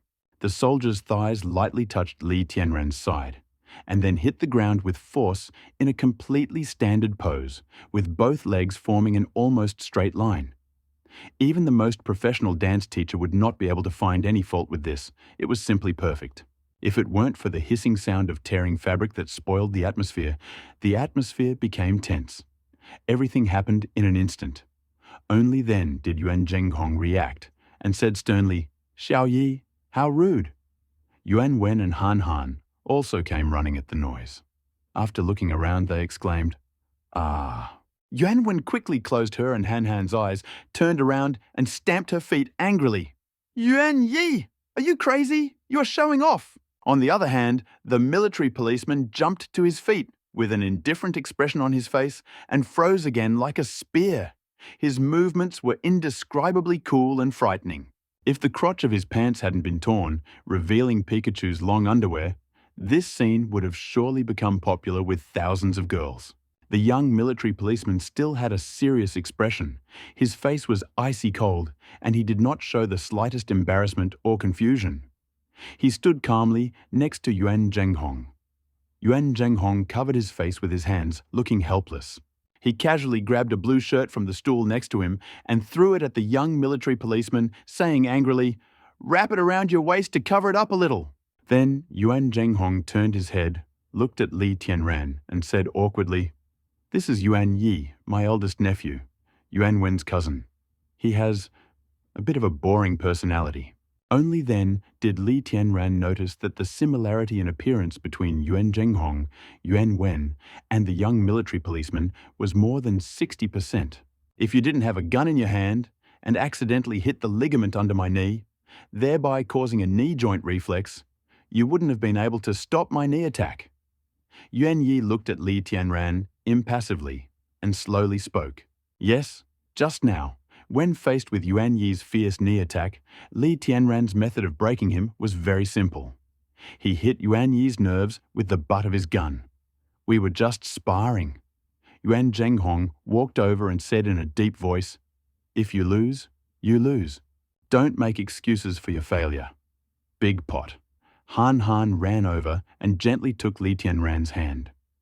Li Tianran also smiled and said, "This is all a misunderstanding." He stretched out his hand and returned the gun to Yuan Zhenghong. "I will entrust Yuan Wen to process the paperwork. You can go home." Yuan Zhenghong smiled and shook Li Tianran's hand, then said, "We don't need to find out the origin of your weapons, but we must confiscate them." This approach was more lenient than Li Tianran expected. In any case, these guns aren't worth that many points. By the way, how was Wang Bing's case resolved? Li Tianran suddenly thought of Wang Bing. His case had already been handled, but Wang Bing was still in custody. If he was really found guilty, Wang Bing's family would be completely destroyed. Although it was unclear what exactly Wang Bing had done, Li Tianran had always believed that Wang Bing was not the kind of evil person who killed people at will and did all sorts of evil. Moreover, the military police had previously told him that Wang Bing's crime was manslaughter. If Wang Bing's confession about the destruction of Wells's team is true, it would explain the source of the supplies in Wang Bing's house, and it would confirm Wang Bing's motive for the dead couple to enter the house illegally. Yuan Wen, who was standing next to him, said quietly, "In that case, Wang Bing acted in self-defense and is innocent." Previously, Wang Bing was convicted because the source of the supplies to his house could not be confirmed. Now, after Li Tianran's confirmation, he only needed to check the place where Wells's gang was destroyed, and it could be verified quickly. In this way, Wang Bing's testimony would be supported by convincing evidence. He would soon be acquitted. Only then did Li Tianran feel relieved. Yuan Zhenghong stood at the window of his office, watching Li Tianran and Han Han leave in a police car, and sighed slightly. What a pity. He is very talented. We are very sorry that we could not recruit him. Yuan Yi stood beside Yuan Zhenghong impassively and said, Actually, I can also reluctantly take on the role of leading this project. Yuan Zhenghong glanced at him and sneered, Your command and communication skills are no good. You haven't had a single friend since you were a child. Even your personal martial arts skills that you are so proud of have been suppressed by Li Tianran. Why did you take on such an important task? And you call yourself a martial arts fanatic? I think you are almost an idiot. Hearing his uncle's ridicule, Yuan Yi said indifferently, I repeat, he was able to stop my technique because he had iron in his hands. If he had only used his palms and fists, the strength and brutality of his blows would not have been enough to trigger a reflex reaction in me. To be precise, he cheated in this fight. In a real fight, the opponent will not give you a fair fight, Yuan Zhenghong said. You'd better think about how to prevent him from breaking your techniques. Yuan Yi was silent for a long time, lowering his head and muttering something under his breath. Change the angle? No. The knee strike is a one-way street. Once the direction changes, the force weakens. He will destroy himself. Speed up? It's useless anyway. The enemy is waiting for action. Acceleration will only make it easier for me to lose life hack as a cover. This trick will work, but it may affect the next few moves. Looking at his nephew, who looked like a madman, Yuan Zhenghong sighed and was about to leave. At this moment, Yuan Yi suddenly laughed. I guessed it. He was able to break my techniques because he had iron in his hands, which increased his destructive power. I could also equip myself with some equipment. As long as I protect my knees, how can he break my techniques? Yuan Zhenghong was stunned for a moment and asked, What do you mean?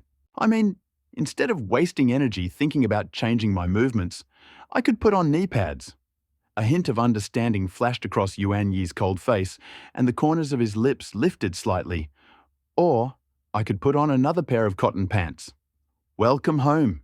Getting out of the police car and looking at the familiar farm gate, Li Tianran heard a pleasant voice in his head. Only then did Li Tianran completely relax. No matter how dangerous it was outside, when he returned here, he would feel completely at ease. This was what home meant. Okay, my mission is accomplished. Yuan Wen stood by the car and said with a smile, I'm a little sorry that we can't become colleagues. See you later. Li Tianran raised an eyebrow and looked at Yuan Wen. He already knew her character from Han Han, so he smiled bitterly and said, It's better for us to never meet again, because if we meet again, it will mean that I'm in trouble again. Yuan Wen suddenly felt angry. This person's words are a bit harsh. At this moment, Li Tianran suddenly felt Han Han gently pulling his fingers, as if preventing him from continuing to speak. Han Han let go of Li Tianran's fingers, ran to Yuan Wen, and said with a harmless expression, Sister Yuan, could you leave me your phone number? Why do you need my phone number? Yuan Wen felt very strange. Well, because I really like the stories that Sister Yuan tells. If I have time, can I come play with you? Han Han asked timidly, blinking her eyes. Yuan Wen raised her eyebrows, glanced at Li Tianran, then at Han Han, and smiled meaningfully. Of course. After finishing speaking, Yuan Wen turned around, took out a pen and paper from the car, quickly wrote down the number, folded it and put it in Han Han's hand. From now on, if Han Han needs to find me, you can call this number. Yes, thank you, sister. Han Han put the note in her pocket and nodded happily. Rumble! The police car started moving. Yuan Wen rolled down the window, waved to Han Han, and drove away. Goodbye, Sister Yuan, Han Han shouted, waving her small hands. Li Tianran walked over, took Han Han's hand, frowned, and asked, Why did you save her phone number? Although Han Han's explanation just now was that she liked the stories Yuan Wen told her, Li Tianran knew very well that Han Han had a strange personality, and it was not easy for her to fall in love with someone in such a short time. Even if Yuan Wen has a good character and strong personal charm, it will be difficult for her to do this. Of course, for the sake of a big meal. Han Han tilted her head and said this with great pride. For me? Li Tianran was stunned. That's right. Because of Han Han, Daguo has already lost several girls. This time, Han Han will find a girl for Daguo himself. Han Han smiled, took out a note with a phone number from her pocket, and put it in Li Tianran's hand. Sister Yuan is very beautiful and kind, and Han Han likes her very much. It would be great if Daguo married her. Li Tianran was shocked and looked at Han Han with some surprise. This little girl is really very thoughtful. To be honest, Yuan Wen is a real beauty, chosen from thousands of others, and her character is not as cruel as ordinary policewomen. Judging from the way she blocked Li Tianran's handcuffs earlier, she is very considerate of others, and very loving. A beautiful and elegant policewoman is definitely every man's dream. But Li Tianran always felt that he and the other person were not the same people. And most importantly, in such a harsh environment, we do not know what will happen in the future. The more emotions we give now, and the more people we care about, the greater the pain of separation will be if the world changes again. Li Tianran's passion quickly cooled. He smiled and said, "You must be joking. Daguo doesn't like Sister Yuan?" Han Han asked, blinking his eyes. "I don't like it." Li Tianran shrugged. "Besides, your brother isn't the type who can't live without a girlfriend. Are you so eager to find a sister-in-law?" "Hey, I'm about to get a call, so just try it." Han Han seemed very dissatisfied with Li Tianran's behavior, as if she felt that all her efforts were in vain. She shook his hand desperately, coquettishly feigning coquetry, and asked Li Tianran and Yuan Wen to try to contact her. "Is it okay? Just try it." Han Han kept shaking Li Tianran's hand, as if she wasn't going to give up until she achieved her goal. Li Tianran couldn't convince her, so he said helplessly, "Okay, then I'll try it. But I made it clear in advance that I didn't say I had to get her." Hearing Li Tianran's tone become calmer, Han Han laughed happily. "Ha ha ha, after my advice, are you still worried that you won't be able to win Sister Yuan's favor?" Li Tianran unfolded the note in his hand, and suddenly his expression froze. This phone number Li Tianran waved the note in front of Han Han with an expressionless face, and Han Han was dumbfounded. Only 3 numbers were clearly visible on the note. 110th. Of course, this call will definitely help you find Yuan Wen, but who would have the nerve to stalk a girl and then call the police? "It seems that your sister Yuan doesn't like to communicate with us." Li Tianran shrugged. "Your great plan collapsed before it even began. How could this happen?" Han Han found it difficult to accept this fact.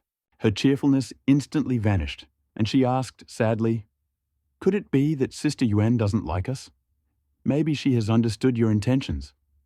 Li Tianran noticed this and chuckled softly.